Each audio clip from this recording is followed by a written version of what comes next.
the flower of the other shore in the desert. A solitary plume of smoke rises straight from the vast desert, while the long river meets the setting sun in a perfect circle. The boundless desert stretches endlessly, both vacant and elevated, magnificent and imposing. As the crimson sun descends, the horizon is bathed in a deep scarlet hue, which, amidst its grandeur, evokes a sense of desolation. The ancient echoes of war have long since faded into the annals of time. The yellow river's ancient path, though altered through the ages, remains. Chu Feng travels alone, weary from his journey.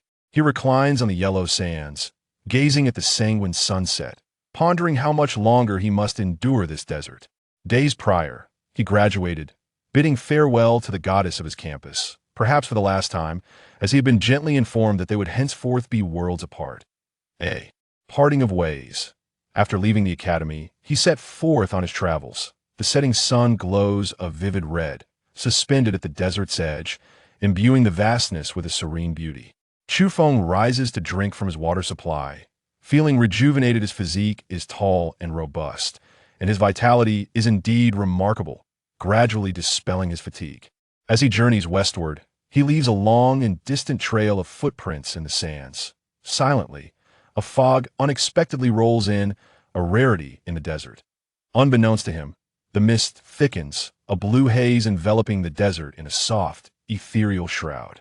At the desert's terminus, the setting sun appears somewhat uncanny, gradually transforming into a cerulean orb, exuding a captivating allure, while the fiery clouds are tinged with azure. Chu Feng furrows his brow. He understands the desert's weather is notoriously capricious, yet what he witnesses seems decidedly abnormal. In the profound silence, he halts. Prior to entering the desert, he had heard local herdsmen recount tales of solitary wanderers, who sometimes hear strange sounds or encounter peculiar sights, urging caution. At the time, he paid little heed to their warnings. The tranquility persists aside from the added layer of hazy blue mist. No other disturbances occur. Chu Feng quickens his pace, eager to leave this enigmatic place. At the desert's edge, the bizarre blue sun dyes the western sky, yet it is on the verge of vanishing beyond the horizon. Chu Feng accelerates further, beginning to run. He wishes to escape this strange and uncertain realm. In the desert, mirages typically manifest under the blazing sun. Yet this scenario seems incongruous. It does not resemble a mere illusion. Suddenly, a faint sound arises ahead, as if something is breaking through the sands, the noise dense and rhythmic. Chu Feng abruptly halts, his gaze fixed on the desert before him. The ground glimmers with scattered blue lights, akin to a field of sapphires, sparkling under the twilight glow. What emerges are tender sprouts, less than an inch tall, breaking through the desert floor, shimmering with an enchanting luster, translucent and otherworldly, dotting the landscape. After a brief pause, a rustling sound erupts in unison. The vibrant blue sprouts surge upward, growing in an instant on the horizon. The blue sun sinks lower, on the brink of disappearing, as the mist swells, wrapping the vast desert in an eerie veil of azure. Pop! The sound of flowers blooming reverberates through the air, as an expanse of cerulean emerges in the desert. In the fleeting moment before the sun vanishes, these plants begin to unveil clusters of blossoms. A multitude of azure flowers, glistening like ethereal dreams, captivating in their beauty, bloom across the desert, creating an utterly surreal tableau. These plants, towering over a foot in height, possess a translucent quality akin to blue coral. Their petals, vibrant and enchanting, unfurl gracefully, as if flourishing in a realm beyond, imbued with an enchanting allure that captivates the soul. Stepping back, Chu Feng finds himself surrounded by these wondrous plants, their blue luminescence stretching beyond the horizon. Astonished, he gazes intently.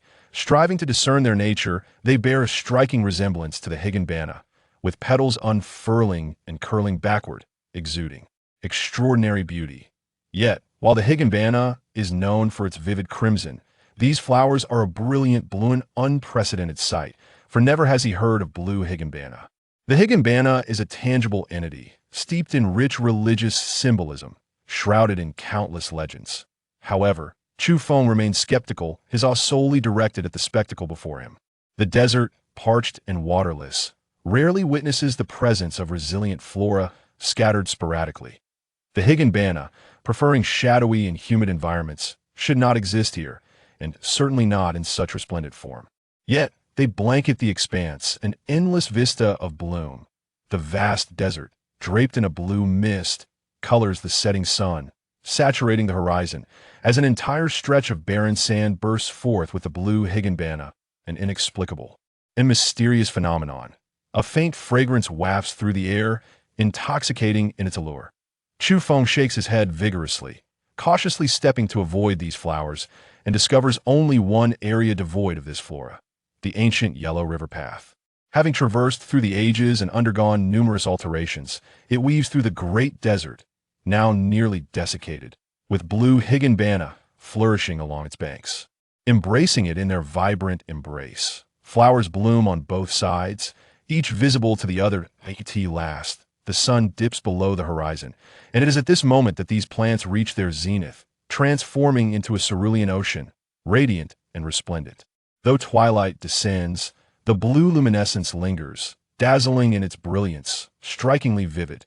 Chu Feng stands upon the Yellow River Path, his heart unsettled, yet he does not linger, hastening along the riverway. As darkness envelopes the sky, the final rays of sunlight fade away. The blue desert sparkles faintly, and then suddenly, with a resounding crack, all the blue higanbana, having bloomed in unison, simultaneously wither in an instant. The vibrant petals decay, and the entire plant begins to desiccate, losing its color and vitality, swiftly turning yellow before shattering, as if decades of life were extinguished. In a fleeting moment, bang! In that final instant, the lifeless blue higanbana crumbles to dust. This bizarre spectacle is difficult to comprehend. They resemble fireworks, ephemeral in their brilliance, beautifully exquisite, only to fade away into ashes. The withered powder settles upon the sandy ground, indistinguishable in the twilight, as the blue mist dissipates, and the desert reverts to its original state, as if nothing had ever transpired, once again enveloped in tranquility. Chu Feng did not linger, striding forward through the twilight. As he traversed numerous sand dunes, he finally beheld the silhouettes of mountains on the horizon, signaling his departure from the vast desert. As darkness enveloped the sky, he emerged, clearly observing the mountainous terrain and faintly catching sight of the shepherd's tents at the foot of the hills. Ahead, flickering lights illuminated the area, and even from a distance, the cacophony of noises reached his ears, suggesting unrest. Something was amiss. Additionally, the terrified calls of livestock and the deep growls of Tibetan mastiffs echoed through the air. Was there something unusual occurring? Chu Feng quickened his pace, approaching the shepherd's dwelling. Upon nearing the foothills, he witnessed the livestock, seemingly frightened, nearly breaking through their enclosures. The shepherd shouted sternly to restrain them, while the usually fierce Tibetan mastiffs lay low, growling uneasily. Amidst this turmoil, children cried, and women offered comfort. A few elder shepherds were engaged in fervent prayers, kneeling solemnly in the direction of the distant towering mountains, a gesture of utmost reverence. The arrival of Chu Feng did not astonish the shepherds, as outsiders frequently passed through, seeking shelter in their tents. After a considerable time, the clamor at the foot of the mountains gradually subsided. Having washed with warm water and sipped fragrant butter tea, Chu Feng felt much of his fatigue dissipate. He generously distributed all his candies to the children. The rosy-cheeked children, a delightful sight with their shy smiles, appeared exceptionally innocent. After receiving the sweets, they scattered joyfully, satisfaction radiating from their faces. What had transpired in these mountains recently lingered in Chu Feng's mind. Could it be that the ethereal blue flowers, reminiscent of enchantment, once bloomed here? Inside the tent, an elderly shepherd with graying hair and deeply etched wrinkles bore a visible expression of concern as he gazed toward the distant mountains. Soon, Chu Feng learned that indeed, a blue mist had enveloped this area, swirling amidst the hills, causing the livestock to panic and behave erratically in their desire to flee. However, there were no bizarre blue flowers, and the mist was rather thin. "Why do you bow towards the mountains?" Chu Feng inquired. "That direction is towards a sacred mountain," the elder shepherd replied. Kunlun, renowned as a divine and sacred mountain, is steeped in mythology, with abundant references found in ancient texts from the Shanhai Jing to the Huainan Zi and records of the Grand Historian. Previously, a shallow layer of blue mist hovered around this mountainous region, but some had observed that towards the Kunlun Mountains, the blue hue was exceptionally dense. There, the fog surged, crystalline and luminous, swirling in a fervent dance, later manifesting as beams of intense blue light, radiating with fervor. It was as if a resplendent blue sun, shrouded in thick mist, rose and fell, casting beams of light akin to lightning, despite the considerable distance. From afar, it appeared profoundly mysterious, the blue light dazzling and constantly swirling, strikingly brilliant.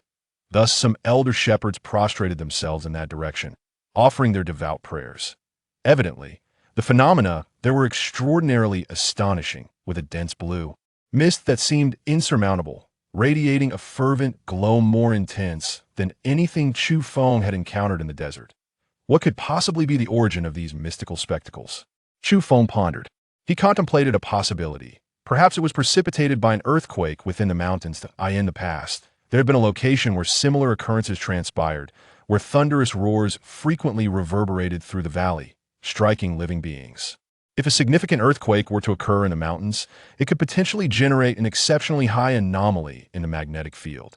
Under the influence of electromagnetic effects, the charges within the clouds and the magnetic forces of the mountains could interact, leading to discharges of electricity.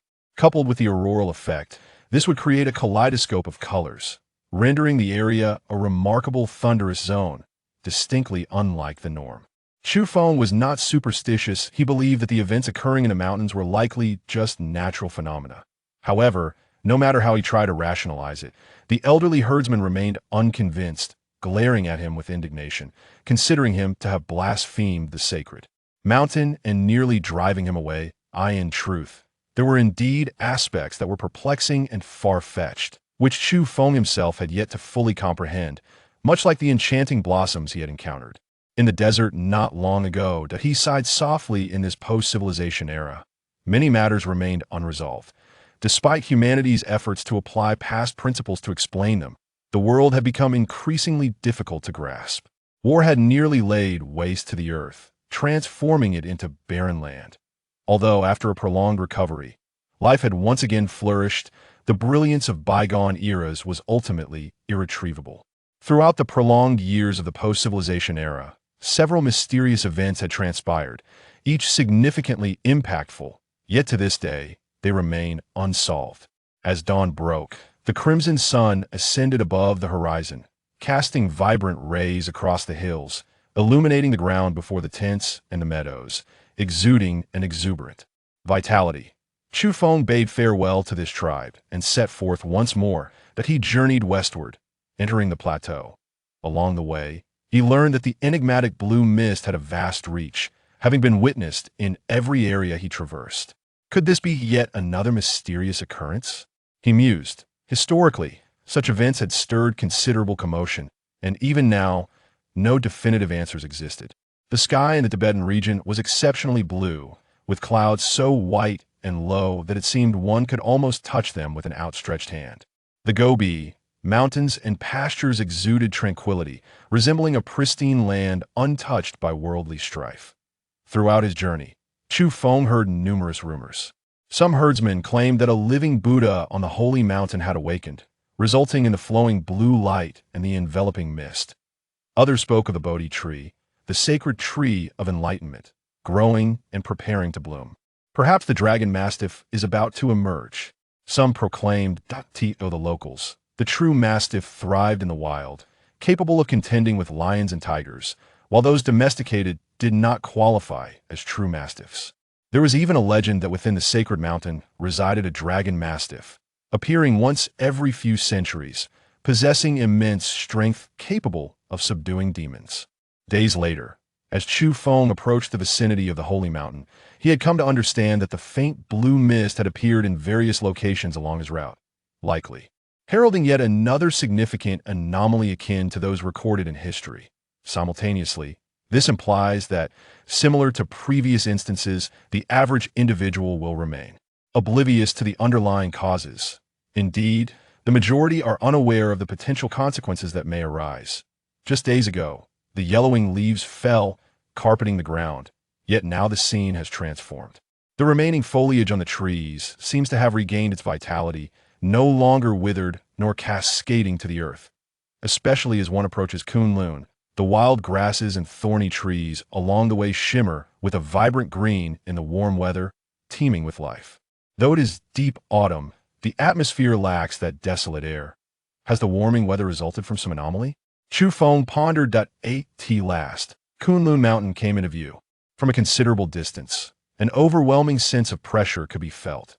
The majestic mountains, grand and imposing, stretch forth like the spine of the universe, standing resolutely. Their grandeur and might are unparalleled, unmatched by any ancient mountain. This range is steeped in countless legends, shrouded in a thick veil of myth from ancient times to the present. It is here, he declared, standing at the foot of the towering mountain.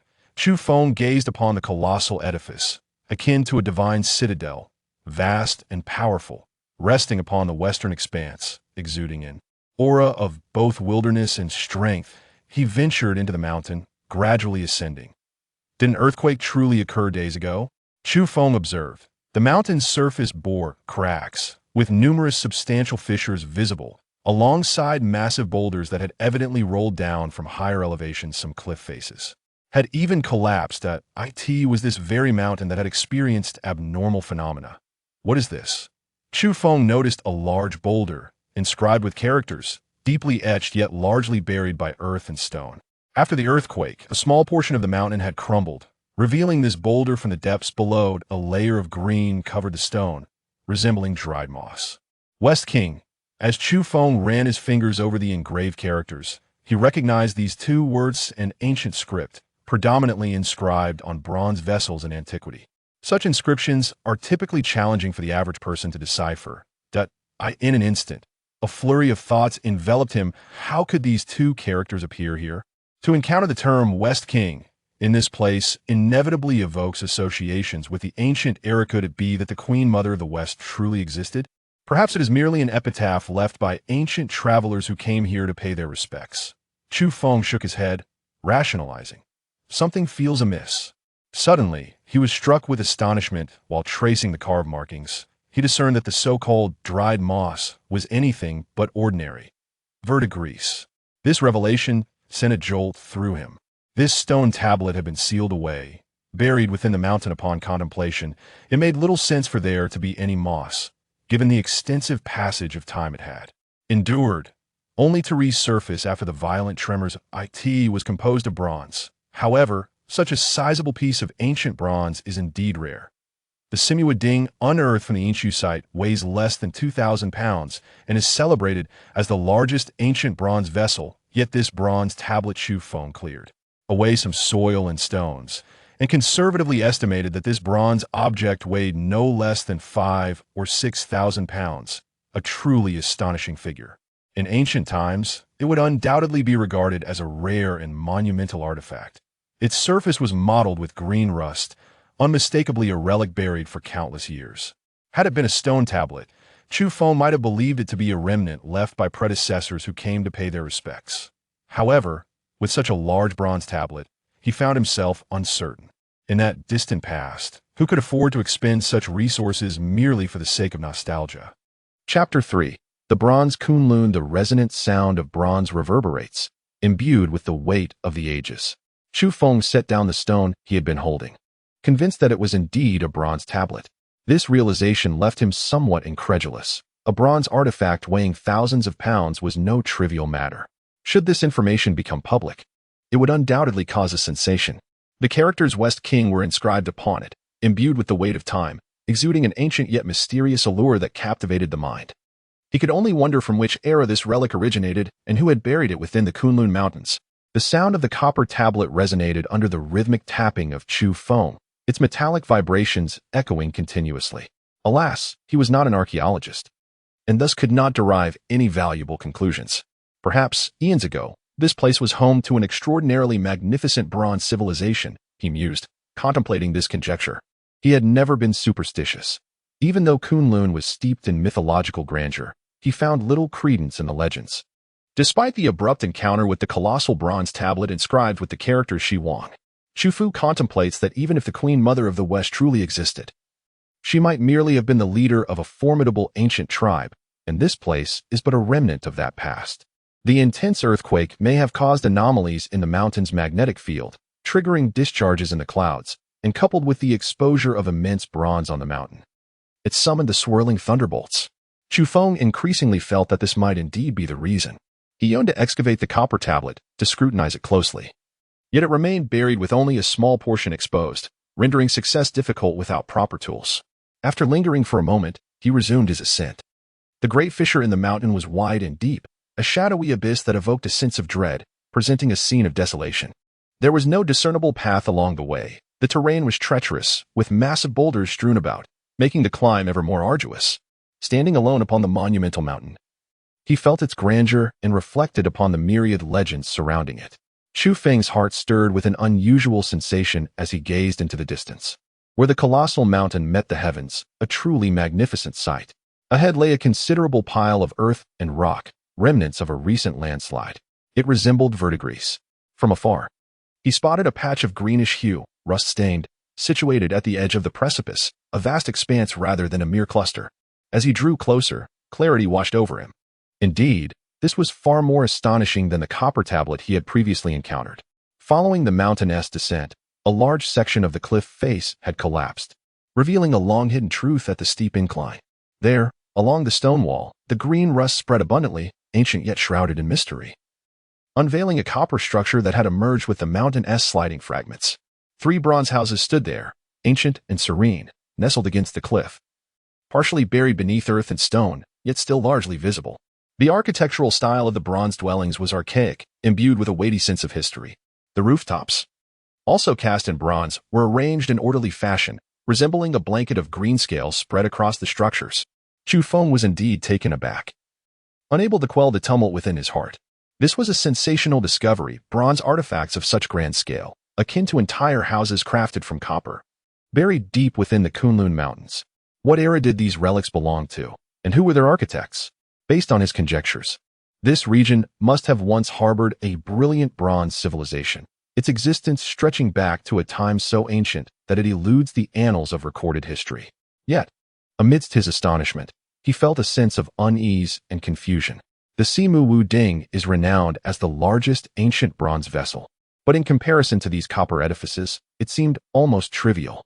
Undoubtedly, the construction of these bronze houses surpassed that of casting a ding. The bronze structures were forged, melded together, exuding a sense of grandeur and solemnity imbued with an air of mystery. Should this be discovered by the outside world, it would undoubtedly be regarded as a treasure of unparalleled significance. Never before had such colossal artifacts been witnessed, possessing the potential to redefine historical understanding.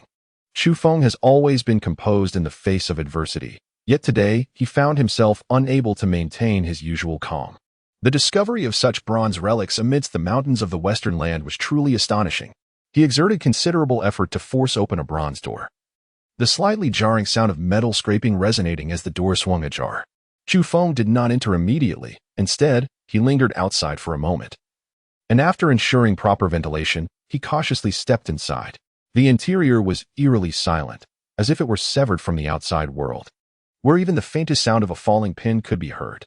However, it was utterly barren. There was nothing to be seen. Neither the floor nor the walls bore any objects. The other 2 bronze chambers were similarly devoid of furnishings, entirely spacious without tables or chairs. Upon closer inspection, there were no remnants left behind. The bronze house was indeed empty. Chu Feng stepped back, gazing at the 3 bronze houses, his heart filled with a myriad of perplexities. Were these edifices once inhabited by ancient people, or were they utilized for ceremonial purposes? In that distant antiquity, such opulence was truly astonishing. Historical records indicate that during the Shang dynasty, the casting of the Simu Wu Ding required the concerted efforts of 200 to 300 artisans, laboring in close coordination to achieve this formidable task. In those ancient times, the endeavor of casting 3 bronze houses must have been an undertaking of immense difficulty. Chu Feng lingered here for quite some time before finally ascending the mountain once more. Several hours later, he found himself nearing the summit, with approximately 200 meters remaining. His brow glistening with sweat.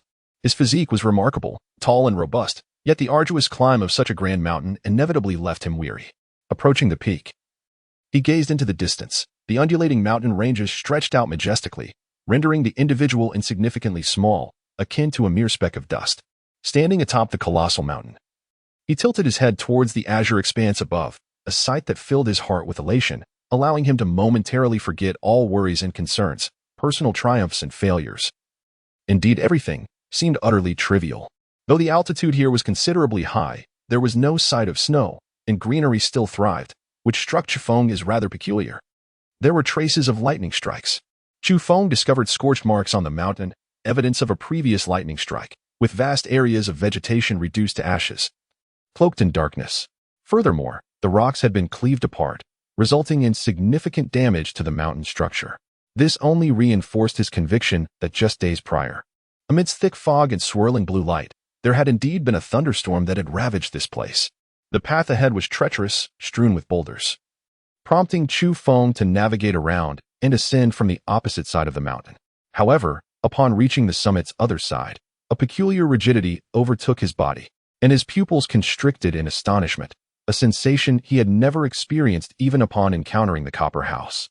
This side of the mountain had evidently suffered a landslide, with layers of earth and stone cascading down, revealing a metallic sheen beneath. It was a copper mountain. The spectacle unveiled after the extensive landslide was nothing short of astonishing.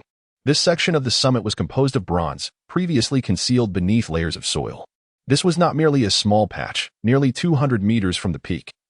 This expansive area was now exposed, glimmering with a bronze essence. How could one not entertain other thoughts? Was this mountain truly made of bronze? Its exterior merely a facade of dirt and stone, with the true marvel lying beneath? Such a revelation was utterly inconceivable. The truth remained elusive. Yet it was evident that this 200-meter-high mountain was indeed composed of bronze, a sight remarkable enough to astound the world. Chu Feng was taken aback. This was a mountain within Kunlun, its interior composed of bronze, shattering his preconceived notions and challenging long-held beliefs. He had always dismissed the arcane as mere tales, regarding the so-called legends as mere stories. Yet, the atmosphere here was imbued with an uncanny aura, defying explanation. After being struck by lightning, the truth of the bronze peak was revealed. The occurrences here were indeed astonishing and extraordinary. Chu Feng ascended along the copper mountain, pausing nearly 100 meters from the summit due to the steepness of the terrain, which revealed a sheer cliff of bronze, rendering further ascent arduous. Simultaneously, he was greeted by a delicate fragrance carried by the breeze. This area, composed entirely of copper, exuded the chill of cold metal, devoid of any visible flora or vegetation. Stark and barren, Chu Feng tilted his head to gaze intently, and indeed, he spotted it, a solitary plant clinging to the precipice of the bronze mountain. Shortly thereafter, although he still could not reach the summit, he was able to discern its features. A verdant sapling, standing over 3 feet tall, had taken root in the sheer cliff, adorned with a bud poised to bloom. Chu Feng was convinced he had not been mistaken. There was no soil or stone, only bronze, deeply rooted in the copper cliff. An utterly astonishing sight. It was beyond comprehension. He adjusted his position, opting for a vantage point more conducive to climbing upwards. Drawing nearer, he could see clearly that the small tree indeed thrived upon the bronze. The multitude of comments and the fervent engagement in the review section placed a certain pressure upon him.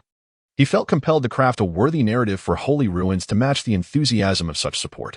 Chapter 4. The Enigmatic Tree and the Fierce Beast atop Kunlun Mountain. On the highest cliff, a 3-foot-tall tree stood alone, flourishing. It regarded bronze as its soil and sustenance, tenaciously rooting itself, its entire form glistening with a verdant sheen. The trunk, thick as a wrist, though not towering, bore the rugged texture of ancient bark, fissured like a layer of scales, exuding a sense of strength. Its leaves, seemingly sculpted from green jade, radiated a translucent vitality, resembling the palms of young children, cradling glistening dewdrops. When the gentle breeze caressed them, they rolled like pristine pearls upon a jade platter. At the apex of the small tree, a flower bud emerged, the size of a fist. Entirely silver yet flecked with gold, poised to bloom against the sheer cliff, already exuding a fragrant allure, a sight of exquisite beauty. This extraordinary tree stood proudly, a silent sentinel of wonder. Chu Feng attempted several times to ascend the bronze mountain, but it proved impossible from that side. He resolved to take a risk and climb from the side strewn with rolling stones, yet he knew he must exercise utmost caution, for failure could cost him his life. Retreating from the copper wall, He made his way to a flat area, encircling the mountain while gazing upward. How could it possibly thrive upon bronze? Chu Feng found himself perplexed. He could only conclude that the world, having undergone numerous upheavals, was becoming increasingly incomprehensible. Chu Feng's thoughts had settled into a tranquil state. Yet he furrowed his brow, contemplating the peculiarities surrounding him, the strange flora and the enigmatic bronze mountain, all of which defied logic. A silhouette emerged in the recesses of his mind. For that individual had once uttered words that, at the time, had escaped his attention but now resonated deeply within him. One day, perhaps even a humble weed by the roadside might bear fruits the size of fists, and the ordinary sights we behold may vanish entirely. These were the words of Lin Duai, delivered in a manner so unassuming that they seemed to roll off her tongue effortlessly. Much like the moment she told Chu Feng of their parting, her tone bore a hint of indifference, her voice distant as if she stood upon a lofty height. Imparting those sentiments, Chu Feng believed she was referring to matters between the two of them, that both life and emotions were subject to change. Was she implying something deeper? In this post-civilization era, the world had witnessed several upheavals. Although the vast majority remained oblivious to the intricacies, a select few were privy to the truth. What did Lin Duan know, after all? Her image surfaced in his mind, and with a sigh, he acknowledged a hint of melancholy. Deciding to let the past remain in the past, he lifted his gaze once more towards the summit of Bronze Mountain, revealing a flicker of intrigue. Was she truly alluding to something? Following her line of thought, many ordinary aspects might soon undergo transformation. What of the inherently extraordinary rare trees? Such a small tree, even before experiencing any anomalies, was undoubtedly remarkable. The ground beneath him was strewn with loose stones, and Chu Feng found himself at the precipice of the mountain. The path here was treacherous. Suddenly, a gust of wind surged forth, causing Chu Feng's eyelids to twitch. He noticed a shadow rapidly approaching, threatening to engulf him. Something was drawing near. While outdoors, particularly when traveling alone, how could one be without some means of defense? Without hesitation, Chu Feng turned and released a steel arrow with a resounding thud. In that moment, he discerned what it was. A look of indescribable astonishment emerged on Chu Feng's face. For the creature before him was of an imposing size, far exceeding that of its kin. A majestic golden raptor. Its wings gleaming and expansive enough to span 5 or 6 meters, descended from the heavens, nearly seizing him in its grasp moments ago. With a resounding thud, a steel arrow soared through the air, striking a large boulder nearby, sparks flying as it narrowly grazed the ferocious bird, which deftly evaded the attack. At the same time, its razor-sharp talons scraped against the earth, producing a jarring sound that sent chills down one's spine. As it ascended into the sky, the rush of wind echoing around it. A chill ran down Chu Feng's spine. Had he not reacted with remarkable swiftness moments ago, the consequences of being seized by this ferocious bird would have been unimaginable. Common eagles and falcons can effortlessly crush the skulls of prey such as hares, and the strength of such a formidable golden raptor is beyond comprehension. Had he hesitated even for a fraction of a second, the scene would undoubtedly have been a tragic one. In an instant, Chu Feng retreated, seeking the advantage of the terrain as he pressed his back against a massive boulder, gripping his crossbow with caution, his gaze fixed upon the heavens. Above him, a golden raptor circled ominously, its ferocity palpable as it skimmed the mountainside, stirring up a gale. He had never beheld such an enormous avian creature. It resembled a golden eagle, devoid of any blemishes, its entire form gleaming, and its size astonishingly formidable. Its golden eyes sparkled with a wild intensity, radiating a fierce aura. Such a colossal eagle was an anomaly, far beyond the ordinary. It seemed almost mythical. In ancient times, some tribes might have regarded this magnificent beast as a legendary rock. Given the propensity for exaggeration in historical accounts, a golden predator measuring 5 or 6 meters in length would undoubtedly be regarded as an extraordinary sight, certain to stir great tumult, particularly within the mystical expanse of Kunlun Mountain. The golden behemoth, though menacing, did not immediately dive. It circled with an extraordinary acuity, evidently aware of the threat posed by the crossbow in Chu Feng's grasp.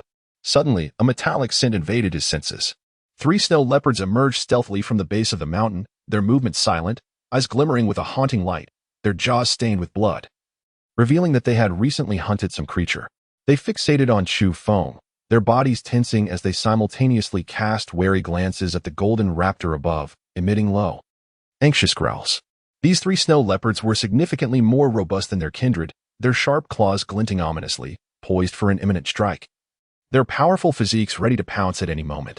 With furrowed brows, Chu Feng found himself unexpectedly confronted by peril. Overhead, golden predatory birds soared, while on the ground, leopards darted with breathtaking speed, placing him in a precarious situation. Suddenly, 3 snow leopards shook their coats, their neck fur bristling upright as they swiftly evaded danger, leaping into a pile of jagged stones. In utter silence, a yak emerged upon the mountain, its sleek, ebony coat glistening like satin, radiating a dark sheen. A pair of robust horns arched majestically towards the heavens. This creature could only be described as the king of yaks, measuring over 10 feet in length. With powerful limbs and a colossal frame, resembling a dark hill as it stood there, Chu Feng was taken aback. This immense black yak moved with the same stealth as the snow leopards, having appeared abruptly and without prior warning. Moreover, the 3 snow leopards exhibited an unusual fear of this glossy black yak, retreating into the rocky crevice, an anomaly indeed. The dark yak lifted its gaze to regard the golden predators above, then remained still, quietly observing the peak of the bronze mountain. How had these 3 creatures converged in this place? Chu Feng, aware of his perilous situation, refrained from acting rashly, patiently awaiting an opportunity to escape. In the distance, 6 or 7 shadowy beasts raced forth, swiftly ascending the mountain, their white fangs glistening ominously, revealing their ferocity. They were 6 imposing wolves, each larger and stronger than their kin, with the leading wolf being entirely snow-white, possessing a singular eye that glowed with a haunting green light, rendering it particularly menacing. As they approached, they paused momentarily, displaying a hint of agitation upon sighting the large black yak, before casting anxious glances towards the golden predatory bird. Suddenly, the tranquility was shattered. The 6 fierce wolves surged forward in unison, charging up the rocky terrain towards the summit. Concurrently, 3 snow leopards sprang into action, darting forward with incredible speed towards the peak of the bronze mountain. As Chu Feng retreated, he contemplated leaving. Near the summit, the sounds of beasts echoed relentlessly as they vied to ascend. Suddenly, a resounding thud reverberated through the air. A snow leopard's face was grotesquely contorted, blood and flesh mingling as it plummeted from the mountainside, toppled by a fleeting yellow shadow. It appeared like a bolt of lightning, striking with astonishing swiftness, crashing into the throng of creatures. This was a mastiff, its neck adorned with dense and lengthy fur reminiscent of a lion's mane. Comparable in size to an ordinary Tibetan mastiff, its claws stained with the blood of leopards. Yet, its speed was unparalleled. It leaped several meters forward, launching itself at the pack. The howls of wolves echoed, filled with anguish, as a green wolf had its neck severed and was flung aside. Another wolf was sent soaring by the forceful mastiff, crashing against the rocky wall, instantly rendered incapacitated. This was the legendary true mastiff of the Tibetan region. Chu Feng was taken aback. According to locals, the true mastiff roams the wild, capable of contending with tigers and leopards, and its numbers are exceedingly scarce, rarely glimpsed by human eyes. Yet, this particular mastiff surpassed the tales, moving with the speed of lightning, within moments of its arrival among the beasts. It had dispatched a leopard and 2 wolves. This was the king of mastiffs, and Chu Feng surmised it might be even more formidable. The mastiff leaped once more, covering an impressive 7 to 8 meters, its massive paw descending with the force akin to a bear's paw, striking a wild wolf in the eye with a sickening thud, sending it tumbling away. As it landed, the mastiff pounced upon another snow leopard, its roar striking terror into the hearts of onlookers. They wrestled in a display of primal ferocity. The snow leopard lay in a pool of its own blood, its throat slashed, on the brink of death. Remarkably, the mastiff remained unscathed, its mane standing erect like the tuft of a lion, though not large in stature. It possessed a unique aura akin to that of a mythical beast. It leapt once more, charging towards several other ferocious creatures. Chu Feng could hardly believe the ferocity of such a formidable mastiff. In just a few leaps, it had nearly vanquished the wild beasts. The last of the snow leopards succumbed, leaving only a solitary one-eyed silver wolf desperately fleeing down the mountain, striving to escape its fate. However, within mere moments, the mastiff caught up to it, its gaping maw wide open, fiercely severing the wolf's neck, nearly decapitating it. Thus, 9 fierce beasts were dispatched in a remarkably brief span of time.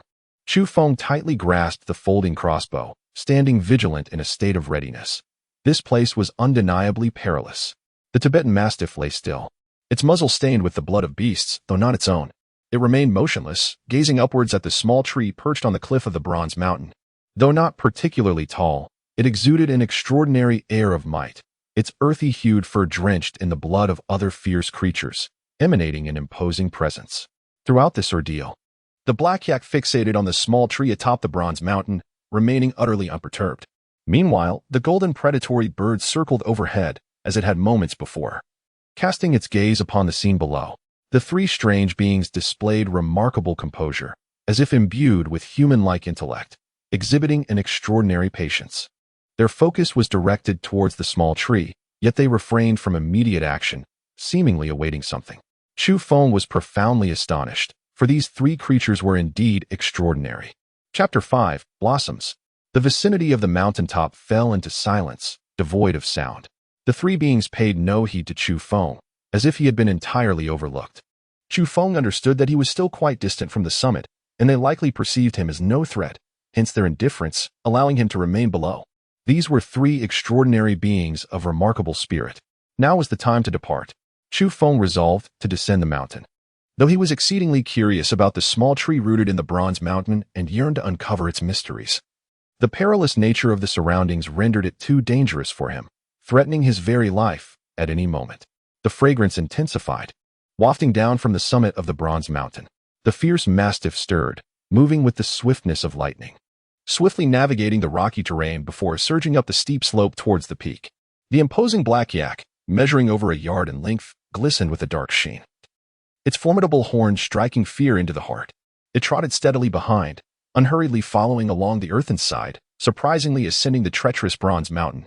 In the air, a menacing bird of prey, its wings shimmering like gilded bronze, descended closer to the cliff, its golden eyes fixated upon the small tree. Just as Chu Feng prepared to retreat, the alluring fragrance multiplied exponentially, indicating that the flower buds were on the verge of blooming. With a soft pop, the blossoms unfurled, releasing an intoxicating aroma far more potent than before, as if imbued with a peculiar enchantment that ensnared the senses.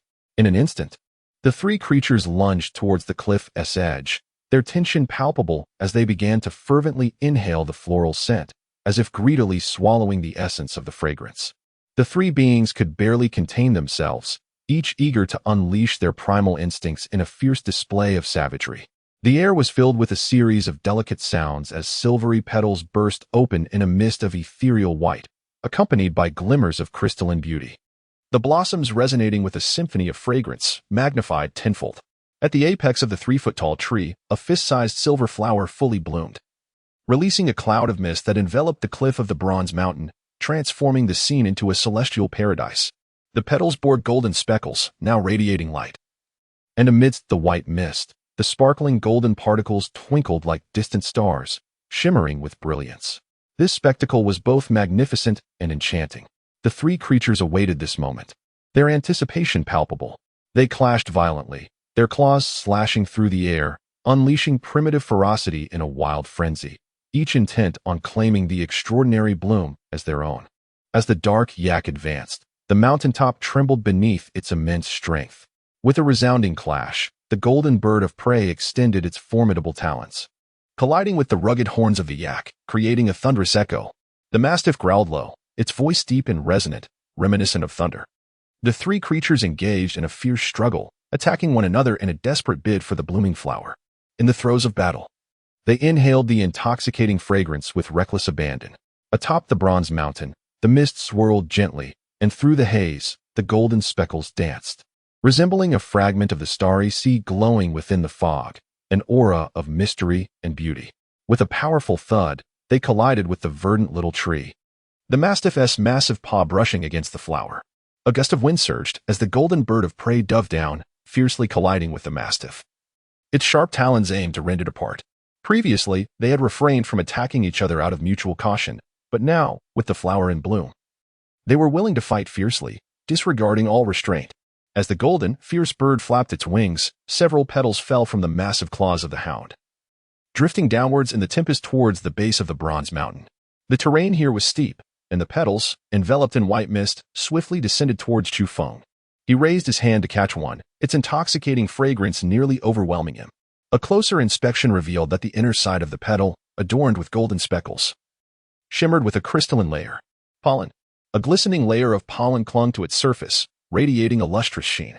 Chu Feng extended his hand, delicately gathering 4 petals into his palm.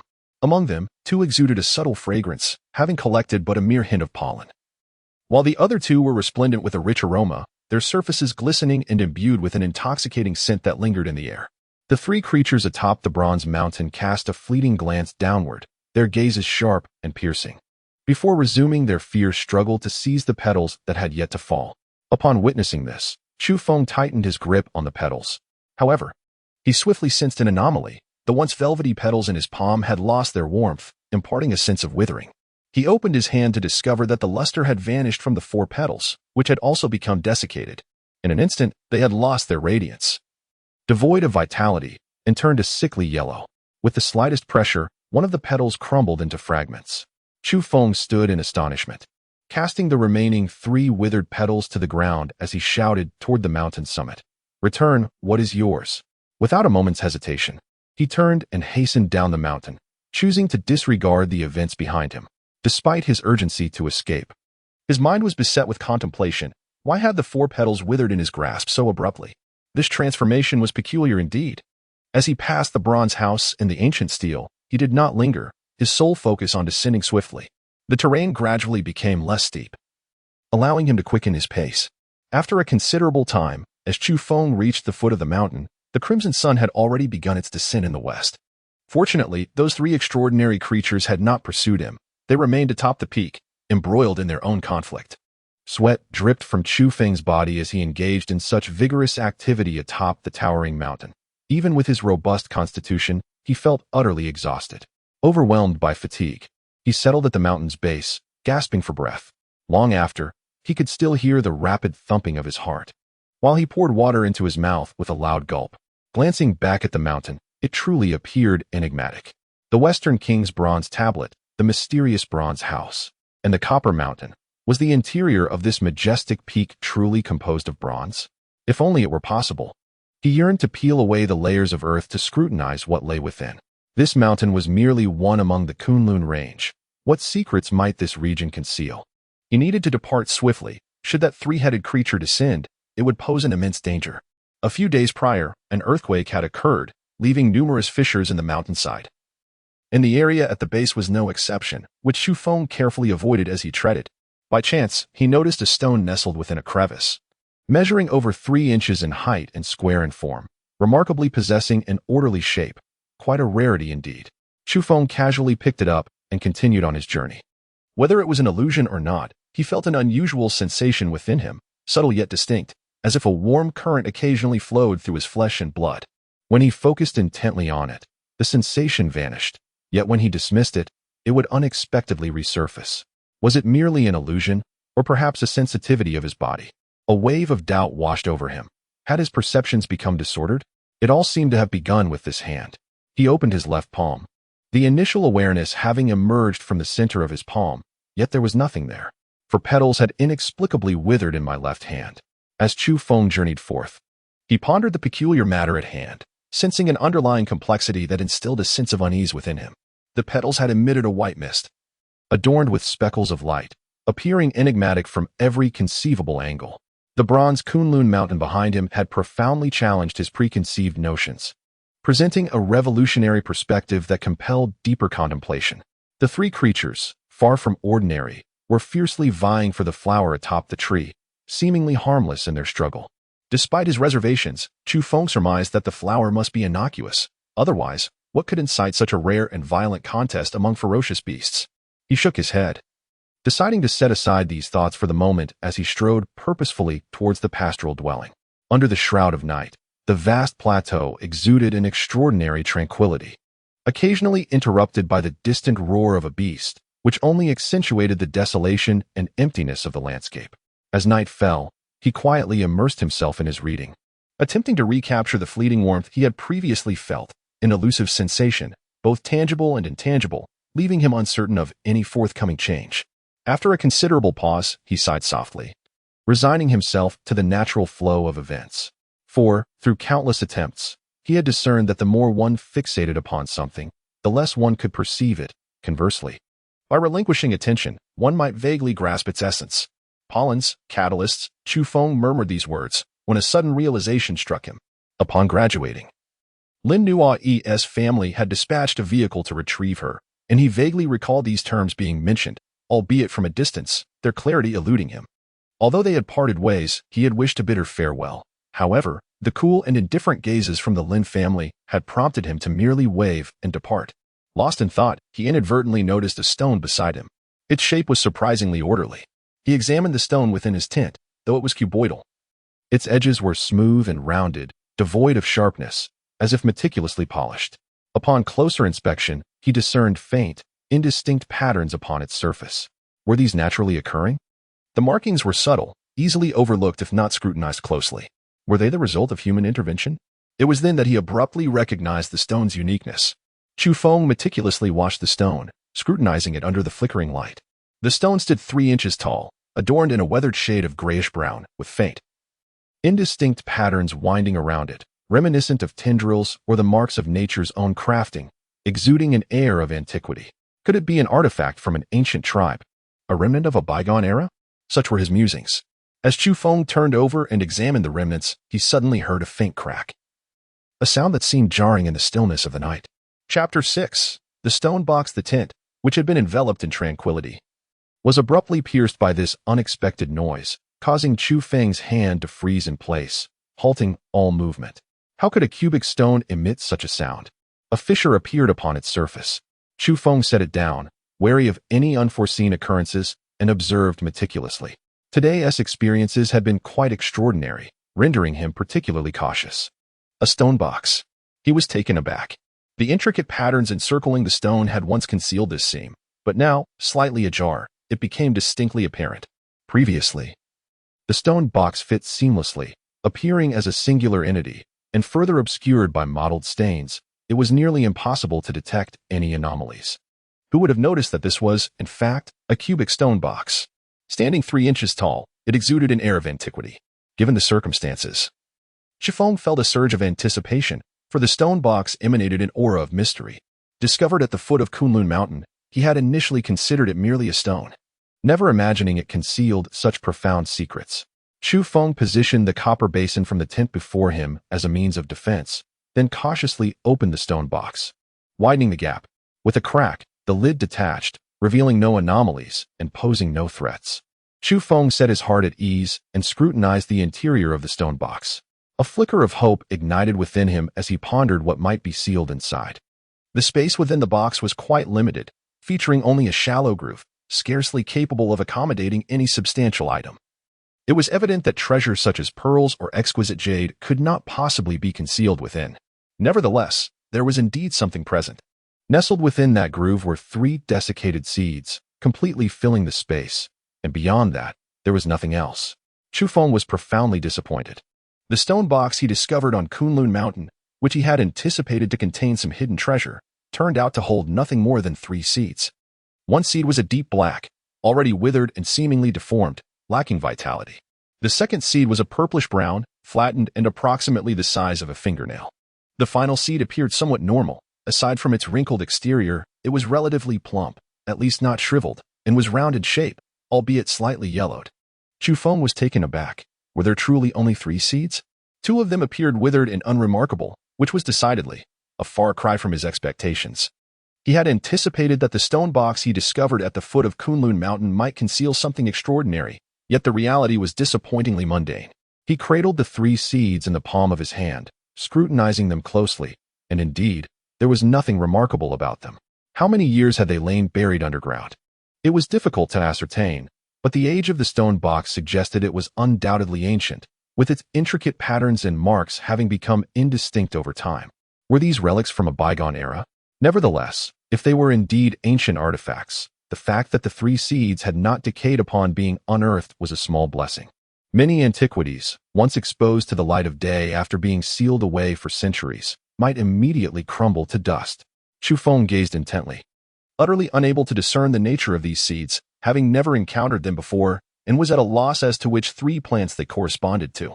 He felt somewhat speechless. Just moments ago, he had been consumed by a fervent desire to uncover hidden treasures, yet now he found himself staring blankly at 3 desiccated seeds. He contemplated the possibility of planting them, curious to see what might emerge. However, he was apprehensive, as the seeds appeared to have endured the passage of time. And he wondered if they could still germinate, especially since 2 of them were shriveled. Should they indeed sprout, he hoped they would not be poisonous.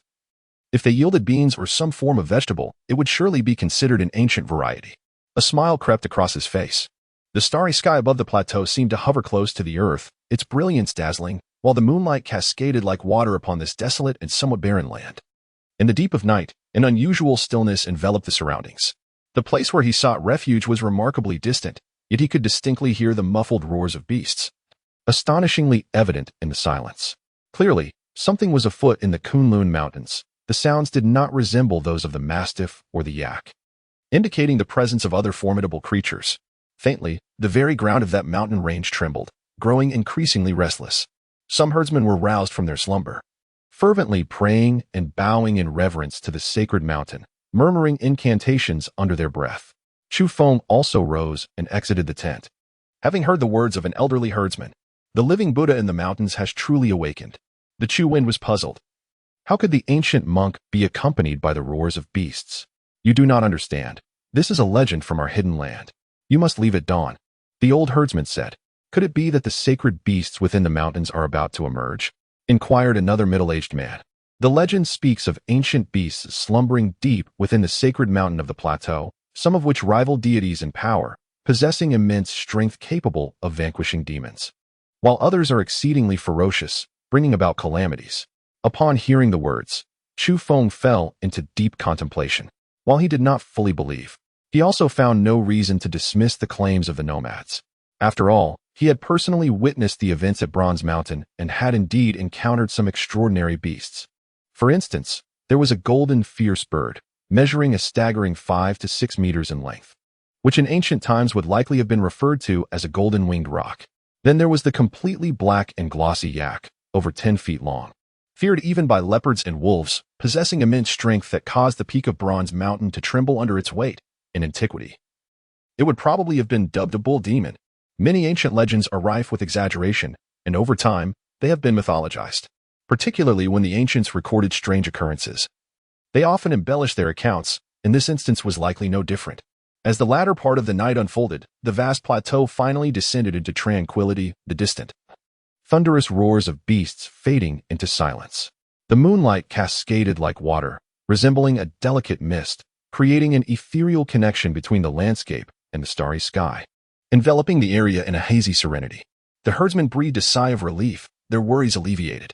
In the post-civilization era, despite the reconstruction, the vibrancy of yesteryears was not entirely recaptured, yet the disparity was not overwhelmingly vast, and various modes of transportation remained relatively convenient. Having spent time amidst the plateau, desert, and mountains, he had turned off his communication device. Upon reactivating it, a multitude of messages flooded in simultaneously. Finding his bearings and setting down his belongings, he grasped the communicator, beginning to review the recent news, which left him utterly astonished. Over the past few days, dense fog had blanketed various regions across the nation, and even abroad, manifesting in hues of pale blue, deep red, and purple, falling over extensive areas. Some speculated that this phenomenon might be a mutation caused by nuclear radiation remnants from past wars. However, experts swiftly dismissed such claims, assuring the public that everything was safe and that this was merely a natural fog that would dissipate without consequence, urging against any undue panic. Public opinion polls revealed alternative perspectives, suggesting that this was a portentous event reminiscent of historical occurrences that had affected various locales. Regarding these matters, no one dared to vehemently deny the possibility, for in this post-civilization age, such events were not unprecedented, and the depths of the situation were indeed profound. What was this strange phenomenon? Plants appeared to materialize in midair, an oddity indeed. After the train departed, a stout man approached and took a seat nearby. He appeared to be of similar age to Chu Feng, of average height, with a considerable belly, a round face, and large ears. When he smiled, his eyes squinted into two narrow slits, resembling the jovial Yao Buddha. He exuded a particular sense of festivity. Even in silence, he possessed a benevolent demeanor, his smile growing more pronounced the longer one observed him, increasingly resembling the jovial figure of Yao Buddha. Chu Feng immediately smiled. This person was certainly not annoying. "Brother, where are you headed?" The chubby fellow, being quite sociable, greeted him warmly. "We can't possibly be from the same hometown, can we? Please specify your location." The chubby man chuckled heartily. Upon inquiry, it turned out that their destinations were indeed the same, instantly creating a sense of closeness between them. As they hailed from the same place, Chu Feng also took note of the news mentioned by Zhou Quan. Recently, reports have surfaced about the discovery of peculiar floating plants in the sky, which is rather bizarre. I cannot fathom why they do not fall, Zhou Pengzi mumbled. Upon reading the news, Chu Feng felt a sense of bewilderment. Could something significant be on the horizon? Zhou Quan, with a playful demeanor, expressed a desire for tranquility, remarking that the world has become increasingly incomprehensible. A nearby individual echoed this sentiment, affirming that a peaceful existence is indeed preferable and that the current atmosphere is somewhat unsettling. This notion seemed to resonate with others, as several voices joined in agreement.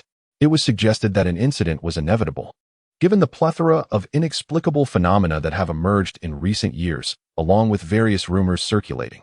A soft voice interjected, further igniting the conversation, which soon became lively and filled with diverse opinions. 2 hours later, Zhou Quan had grown quite familiar with Chu Feng as they hailed from the same region, naturally fostering a bond. Leaning in with an air of intrigue, Zhou whispered to Chu Feng, "A few days ago, a relative of mine mentioned knowing an extraordinary individual who foretold that the world is on the brink of a monumental transformation. What sort of changes are anticipated?" inquired Chu Feng. "Some rather peculiar events are expected to unfold," Zhou responded in a hushed tone. "I perceive you as the one who seems rather eccentric," Chu Feng chuckled. "Truly, do not dismiss it. My relative is not prone to fanciful tales. He is typically meticulous and dependable, engaging with circles that are anything but ordinary," Zhou retorted, his eyes wide with earnestness. With a smile, Chu Feng shook his head. The plump man, slightly disheartened, remarked, "Truth be told, I'm not entirely convinced either. That peculiar individual was just rambling, suggesting that some mythological figures from the West were artificially created, implying that we have something similar here." At that moment, someone nearby, sipping water, accidentally sprayed it out in laughter upon overhearing, unable to contain themselves. "Enough, enough. What is so amusing about that? Let us move on." The plump man felt a twinge of embarrassment. Chapter 7. The anomaly. The plump man was quite the chatterbox, his mouth never ceasing throughout the journey as he recounted tales of the strange and mysterious incidents he had encountered during his school days in the West. Each story imbued with a palpable mystique. The region was rich in legends, with some tales widely circulated among locals, their origins traceable in historical accounts, indeed captivating the adjacent passengers who listened intently. "Please don't dismiss these as mere myths. Some of them truly occurred," he insisted earnestly, as he tantalized their curiosity. Others urged him to continue. "I once witnessed a small Tibetan mastiff weeping beside a dying old dog in a decrepit temple. Astonishingly, the pup's eyes were shedding golden tears," Zhou Quan shared. A chorus of disbelief erupted, with the group scoffing at the implausibility of such a tale. "I assure you, this is the absolute truth. I experienced it firsthand," the plump man insisted, thumping his chest in fervent affirmation. "Alas, I wish to take it with me. But that dilapidated temple housed a terrifyingly old lama who was impossible to communicate with, and he forbade me from doing so." According to Zhou Quan, the temple was crumbling, nestled deep in a desolate plateau where few ventured, teetering on the brink of collapse. The old lama was exceedingly aged, hard of hearing, making communication exceedingly challenging. In the end, Zhou Quan finally grasped the lama's message. The young mastiff did not belong to anyone and was destined for the holy mountain, where it would one day vanquish demons. However, that little mastiff possessed an astonishing strength. When it clamped onto my pant leg, it threw me off balance, which was quite peculiar, Zhou Quan recalled, a strange expression still lingering on his face. The others remained skeptical. "When did this occur?"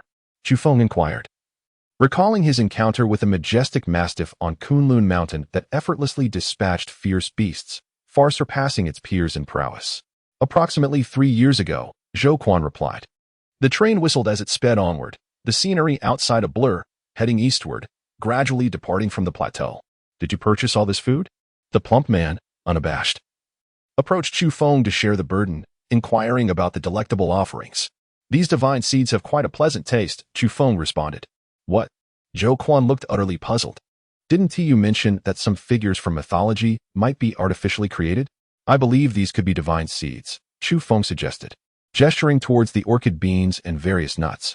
The plump man, wearing a bemused expression, stuffed his mouth with food, mumbling indistinctly, "The taste of divine seeds is indeed delightful." Laughter erupted around them. "Oh dear."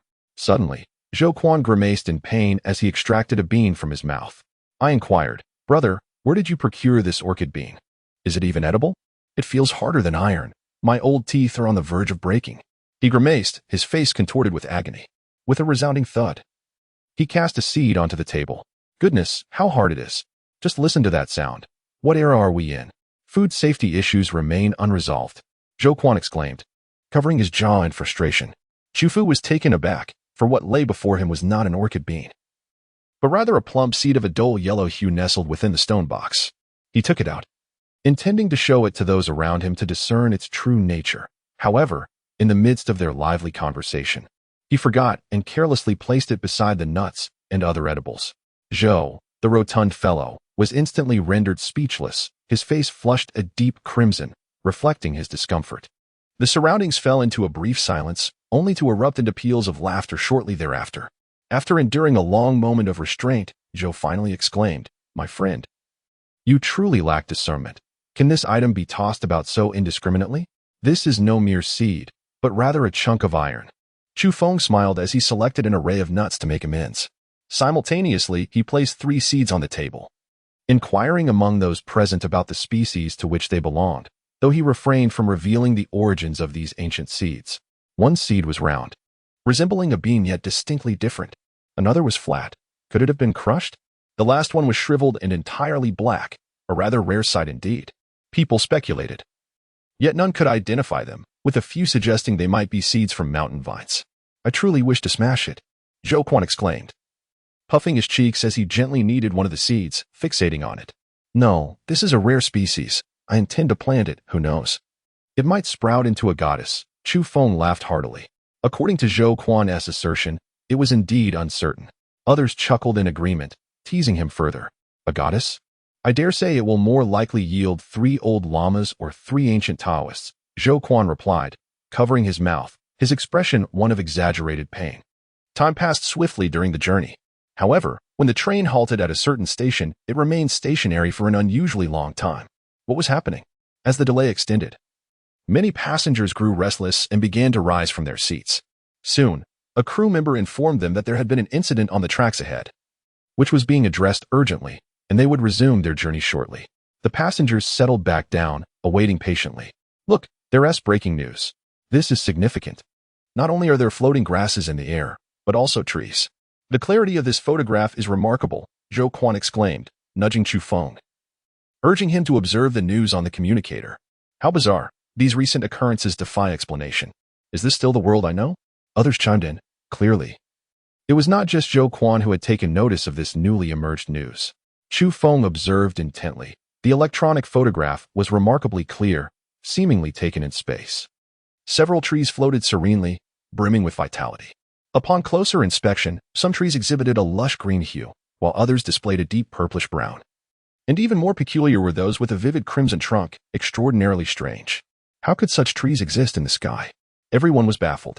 For a moment, the train was filled with a cacophony of voices as passengers engaged in animated discussions about this bizarre phenomenon, which was undeniably extraordinary and potentially alarming.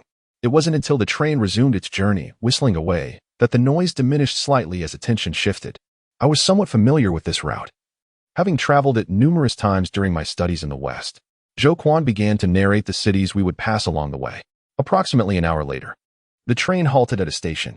Meanwhile, Zhou Quan stared out the window, lost in thought, muttering, something is amiss. There are no mountains at this station. Indeed. I had traversed this line often and could confirm that there should be no towering mountains nearby. Other passengers voiced their confusion as well. Wait, look. That is not a mountain. It's a colossal tree. Someone exclaimed. Many leaned closer to the window for a clearer view, with a look of astonishment. Chu Feng gazed intently. Indeed, there stood a colossal tree, immense enough to resemble a mountain, towering in the distance, almost touching the clouds. Are there any passengers boarding at this station? We should inquire about the situation, someone suggested. Before long, a few individuals boarded the train, and their revelations left everyone in utter shock, speechless. It was an ancient ginkgo tree, renowned in the locality, having flourished for several centuries, yet, inexplicably, it had begun to grow wildly in recent days. This phenomenon had caused a considerable uproar in the area, leaving many in disbelief. The site had now been cordoned off, prohibiting any approach. It is true. Just 2 days ago, I saw someone post a photograph of it, only for it to be mysteriously deleted. This is indeed happening. Someone exclaimed within the carriage. Such a bizarre occurrence was truly difficult to comprehend. An ancient tree, despite its extensive existence, could not possibly grow to such an extraordinary extent within just 2 or 3 days. It was utterly unfathomable. As time passed, the train remained halted, and soon, half an hour had elapsed without any movement. The attendant explained that an unforeseen incident had occurred ahead and was currently being addressed, assuring that they would be on their way shortly. Within the train, passengers struggled to maintain their composure, discussing the ancient tree and speculating about the strange arboreal phenomenon in the cosmos. Surely, these events could not be related? Eventually, impatience prevailed, and some passengers disembarked to stretch their legs. In his hand, he clutched some earth, grasping a common wild grass that now appeared quite extraordinary, vibrant green, brimming with vitality, and adorned with a singular, ruby-red fruit as large as a fist, exuding a fragrant aroma. What a remarkable discovery! A weed bearing luscious red fruit, with a captivating scent, exclaimed Zhou Quan, his voice trembling with excitement. A chill coursed down Chu Feng's spine. What on earth was happening to this world? It had begun to undergo a transformation. Chapter 8. The world has changed. Lin Nui's words from that day had remarkably come to fruition. Even a humble weed by the roadside bore vivid red fruits, exuding a rich fragrance, no longer ordinary. In his heart, Chu Feng found it impossible to attain tranquility. His thoughts surged tumultuously. This world has transformed, becoming utterly incomprehensible. Chu Feng's heart was stirred. Such changes evoked a sense of unease, as everything surpassed comprehension, with various anomalies unfolding. Can this be consumed? He pondered. It must be said. Zhou Quan's heart was indeed vast. Inhaling the rich aroma of the fruit, he was tempted to take a bite, and even now, he found himself in such a whimsical mood. You should give it a try. No way. I wouldn't dare. Who knows if it's poisonous? A weed bearing bright red fruit. It feels as if one has encountered a ghost. Zhou Ponzi shook his head. Yet, he swallowed hard. For the fruits sprouting from the verdant grass were incredibly alluring, their fragrance far surpassing that of any fruit he had ever encountered. Even Chu Feng was taken aback. These fruits gleamed with a lustrous sheen, reminiscent of red agate, appearing irresistibly delectable. How could they possibly have originated from an ordinary weed?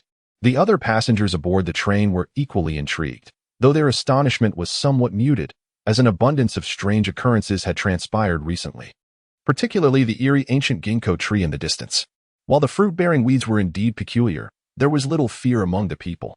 However, the massive tree inspired grave suspicions. Would it come to life, potentially bringing disaster? Let us depart swiftly. I feel an unsettling anxiety, remarked a pale-faced middle-aged man, opting to remain seated. Yet, the train came to a halt, refusing to move onward. As time passed, a quarter of an hour slipped by, prompting Chu Feng to disembark and gaze out from the platform. The ancient tree towered magnificently, surpassing the height of ordinary mountains, its lush branches casting shadows over the nearby town, making it impossible for such a colossal tree not to evoke a stir. A few individuals approached, each wielding leaves taller than themselves, resembling giant banana fans. These were the astonishingly large leaves of the ginkgo tree. Moreover, a young man struggled to carry a fruit as large as a basin, its pale yellow surface gleaming. Did you harvest those? Someone inquired, astonished. Impossible. We found them over there, they replied, gesturing into the distance. The ginkgo tree loomed so large that some of its branches stretched across, reaching this side, with both leaves and fruit scattered on the ground below. Many locals prepared to leave, their hearts filled with trepidation and disquiet. I've come to understand this situation. The train has been stationary for so long. I must know what disturbances lie ahead. This isn't the first time, one remarked. Some could no longer endure the wait, their impatience growing palpable. Up to this point, the attendants had yet to disclose any information regarding the situation. Zhou Quan nudged Chu Feng's arm, whispering, Brother, something feels amiss. This railway has seen no incidents in years. Yet today is peculiar. Let us hope to depart soon. Chu Feng nodded in agreement. After over an hour had elapsed, as many grew increasingly restless, the train finally resumed its journey, preparing to leave this place. Thank heavens, we are finally departing. An elderly man exhaled a sigh of relief, and indeed, many shared a sense of liberation. In the distance, dark clouds rolled ominously, and with a crack, a bolt of lightning struck down, transforming the weather with alarming swiftness. In the blink of an eye, a torrential downpour loomed. The area was shrouded in darkness, yet fortunately, they were already aboard the train. Goodness! What is that glowing over there? Someone exclaimed. Through the glass window, a colossal tree emerged, enveloped in a hazy green luminescence, both ethereal and terrifying. The tree swayed, appearing somewhat otherworldly amidst the thunder and lightning. Was it cloaked in the radiance of the lightning, or did it emanate its own light? Such a towering tree was likely to be struck down. Suddenly, a deafening roar echoed, and the radiant tree shattered numerous branches, releasing many large leaves that spiraled downwards. The dark clouds gathered, casting a shadow over the land, yet that singular spot remained luminous. One by one, ginkgo fruits burst open, revealing a bizarre spectacle. They floated through the air like dandelion seeds. The descending fruits emitted a soft glow, adorned with silvery down, resembling tiny umbrellas drifting away. Was this a ginkgo tree or a dandelion? Zhou, feeling a dryness in his throat, swallowed hard, for this scene was too extraordinary. Inside the carriage, people were left speechless. The sight was so surreal that it sent shivers down their spines, utterly inconceivable. As the seeds cascaded from the sky, the ancient tree fell into silence, its branches steady, no longer breaking, standing tall amidst the storm, until the torrential rain began to pour, drumming against the windows and obscuring all visibility. The passengers remained in a daze. As the train moved on, the extraordinary sight faded from view. Brother, has the world gone mad, or have we lost our minds? What have I just witnessed?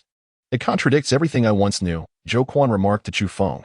They had distanced themselves from that place, oblivious to the events unfolding behind them. Yet an unsettling feeling lingered, as if the earth itself was in turmoil and everything had shifted. Many lowered their heads to their communication devices, seeking news for clues. However, there was no mention of the ancient ginkgo tree. Yet, reports of anomalies from various regions abounded. Some areas had encountered rare beasts thought to be extinct for a millennium, while ancient wells, dry for centuries, began to gush with fresh water. These portents were remarkable, as if they were heralding something profound. Is it true that purple mist flows at Wangwu Mountain? Someone questioned in disbelief.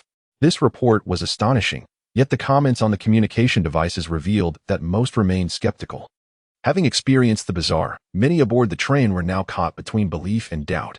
Soon after, further reports emerged of daunting Lake's surface shimmering gloriously, veiled in mist, resembling a celestial paradise.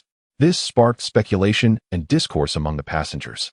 As time passed, they had traversed the stormy region and entered a different realm, where the light of day shone brightly in stark contrast to the previous darkness. An hour later, new developments emerged regarding the trees suspended in space, captured in clear photographs by satellites, with reports circulating both domestically and internationally. These trees exhibited rapid growth, and botanists confirmed that they belonged to species found on Earth, identifiable on the ground. How they came to exist in the high altitudes and thrive in suspension remains an enigma, with no explanations forthcoming from relevant authorities. Undoubtedly, this journey has been fraught with difficulties, as the train came to a halt once more in the evening. Stranded in the wilderness, far from any town or station, the situation was far from normal. We received notification that, for reasons unknown, the line was experiencing various issues, with some sections of track no longer level. It appeared that we would have to cease our journey altogether. Panic ensued among the passengers, followed by a sense of disorder. The conductor informed us that an urgent inspection was underway ahead, and that we must ensure sufficient safety and stability before proceeding. Later that evening, Chu Feng spoke with his parents, who were increasingly concerned about the strange occurrences appearing across the country. He too was anxious for their well-being, fearing they might encounter troubles while he was away. As predicted, the train remained immobile, paralyzed by the potential for a significant safety incident, with unresolved hazards preventing any movement. The attendants provided water and sustenance to the passengers. Had there not been delays, we would have reached our destination by nightfall, given the current speed of the train. Throughout the night, unease permeated the air, making it difficult for many to find sleep, while hushed conversations echoed in the dimly lit carriage.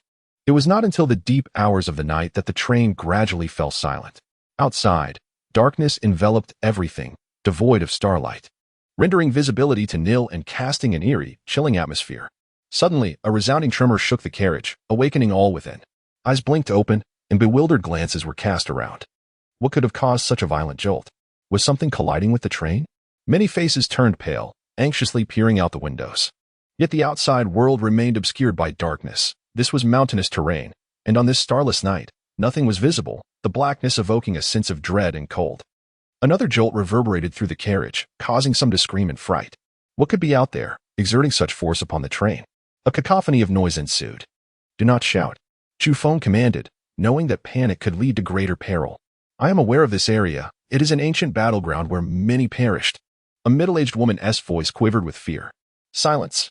Do not speak nonsense," shouted a stout man, though his complexion was far from reassuring, appearing somewhat ashen. He frequently traveled this route and understood the significance of the location. There are no ghosts in this world, even if there were. They would merely be electromagnetic phenomena that dissipate quickly. How could they possibly shake the train? Another individual interjected, attempting to calm the growing agitation among the passengers. Subsequently, the crowd discovered that all communication devices had lost contact with the outside world. At that moment, a chill coursed through their hearts, sending shivers down their spines. This night was destined to be sleepless. No one felt inclined to rest. Many, filled with trepidation, gazed anxiously into the pitch-black expanse beyond the windows, yearning for the dawn. As they felt the oppressive presence of some monstrous entity lurking nearby. Before dawn, the sky remained dim, shrouded in thick fog that enveloped the mountains in a ghostly white. "What is happening outside?" Zhou Quan inquired. "Let us go and see," Chu Feng suggested. "No, don't go." Zhou Quan vehemently shook his head. "I believe it should be fine now. If something were amiss, it would have happened by now," Chu Feng replied. Ultimately, Chu Feng, Zhou Quan, and a few young individuals resolved to disembark and ascertain the situation. The swirling white fog obscured visibility even a few meters away, creating an eerie and uncanny atmosphere that instilled fear.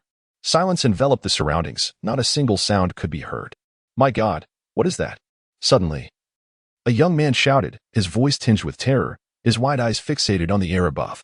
This cry of dread not only sent shivers down the spines of those nearby, but also filled the passengers in the vehicle with an overwhelming sense of fear, causing their scalps to prickle. Chapter 9. Terror. Though dawn was approaching, the darkness persisted, particularly due to the rare and thick fog that cloaked the forest, rendering everything invisible. The atmosphere was already tense, and the young man's sudden scream pushed the already strained nerves of the crowd to their breaking point. Among those who had exited the vehicle, 2 individuals stumbled backward in fright, nearly collapsing to the ground, unable to suppress their own screams of terror. "Why are you screaming like that? Do you want to scare us to death?" Zhou Quan glared, equally shaken, the hairs on his neck standing on end. Chattering, the man's teeth chattered uncontrollably, his lips quivering as he pointed towards the void, his legs betraying him as he found himself frozen in place. "There is a shadow over there. I saw it." "What is that?" The 2 who had previously been paralyzed with fear now looked up, their voices trembling in unison as they staggered backward, overwhelmed by terror. In that moment, tranquility within the vehicle shattered. The outside voices reached their ears, and several women immediately screamed, plunging the scene into chaos. This place was once an ancient battleground, rumored to have witnessed numerous deaths, now shrouded in fog. Compounded by the inexplicable loss of communication with the outside world, how could it not evoke dread? Fear prompted several to cry out. "We haven't even seen what it is." "What is so terrifying?" Chu Feng shouted. He approached Zhou Quan, and through the haze, they glimpsed a shadow suspended in midair, shrouded in mist, obscured from clear view. "Ah!" The individual, previously agitated, let out a cry once more, for he was closest to the shadow suspended in midair, directly beneath it. Losing all control, he collapsed onto the ground, rolling and scrambling as though he had been struck by the most profound terror. Blood. I see him.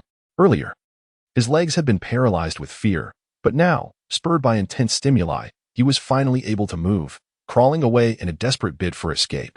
"Heavens! You have blood on your face." The 2 nearby, upon noticing the crimson stains on his visage, were gripped by a chilling dread. The atmosphere was so eerie that it felt as if their very scalps might split. "It's not mine. It's from there," dripping from him. The terrified man's face was etched with horror as he pointed skyward. "There is indeed the scent of blood," murmured Zhou Quan. With several strides, Chu Feng rushed forward and beheld a dark silhouette suspended in midair, resembling a person dangling there, shrouded in darkness, with blood trickling down. A malevolent spirit, an ominous specter hanging in the air. The individual, severely startled, cried out in sheer terror. He scrambled to his feet and dashed toward the carriage, closely followed by 2 others. Zhou, feeling a chill creep down his spine, summoned his courage and approached Chu Feng, refusing to flee, displaying a hint of bravery. Was a murder truly committed here? Zhou Quan looked upward. A pool of blood lay on the ground, and the dark form swayed in the breeze. It was a corpse, still oozing blood. How could it be suspended in midair? A shiver ran down Chu Feng's spine, despite his typically bold demeanor. This unsettling encounter sent waves of chill through him. The passengers on the train, hearing their conversation, grew increasingly fearful. Women shrieked in terror, and the sounds of feeble sobs filled the air, creating an atmosphere of panic. A malevolent spirit, a ghost hanging in the air. The young man who had fled to the train first appeared pale, mumbling incoherently, with blood splattered on his face, giving him a ghastly visage. His presence intensified the atmosphere of dread on the train. The train halted amidst the mountains, a place where many had perished, and now enveloped in thick fog. The eerie scene was enough to instill fear in anyone. Do not be afraid. It is merely a corpse. There are no malevolent spirits here, Chu Feng proclaimed loudly. Attempting to stabilize the crowd's emotions, Zhou Quan also regained his composure, realizing that no imminent danger lurked around them. Emboldened, he shouted, "If he continues to scream and frighten everyone, just throw him out." In truth, both Chu Feng and Zhou Quan felt a sense of uncertainty within. The corpse suspended in midair had long, thick hair that obscured its entire face, swaying ominously in the wind, a truly chilling sight. "Let us bring down a few strong young men to investigate how he met his demise. It is merely a corpse. What is there to fear?" Zhou Quan exclaimed. In reality, he too felt apprehensive, and calling for more people was a means to bolster his courage. Seeing the two of them so composed and unafraid, the others gradually calmed down, their terror lessening. Before long, several robust young men disembarked, joining the two to scrutinize the mysterious shadow suspended above. Chu Feng climbed onto the roof of the vehicle, allowing for a clearer view. Moreover, if he wished to retrieve the corpse, this was the only place where he could awkwardly reach. As he stood there, a shiver ran through him, for the attire of the figure below was decidedly anachronistic, reminiscent of ancient times. Coupled with the thick, long hair obscuring the head, the sight became increasingly macabre. Was something supernatural about to transpire? A sense of trepidation gripped his heart. Zhou Quan ascended as well. Despite his portly frame, his physical prowess was commendable, and he climbed with surprising agility. The burly young men behind him, emboldened by their numbers, followed suit. Is this some sort of filmed shoot? What on earth is he wearing?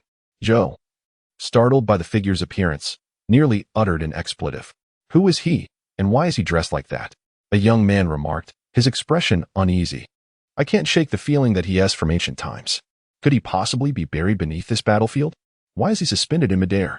Upon hearing such words, an icy chill enveloped those atop the vehicle, sending shivers down their spines as the atmosphere grew distinctly frigid. Is that an iron chain? How could it possibly be hanging from above? This defies reality. Zhou could no longer maintain his composure. He tugged at Chu Feng's sleeve, whispering urgently, "Brother, we cannot afford to meddle in this matter.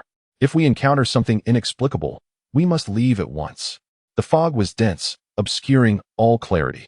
In the air, indistinct shapes appeared, resembling chains as thick as a man's arm, descending ominously. The sight of the suspended corpse sent chills coursing through them, evoking images of infernal torment. Upon hearing Zhou's words, the expressions of the others shifted dramatically, and they immediately sought to leap from the vehicle, unsettled by the eerie ambience. "Fear not. It's merely vines, not iron chains."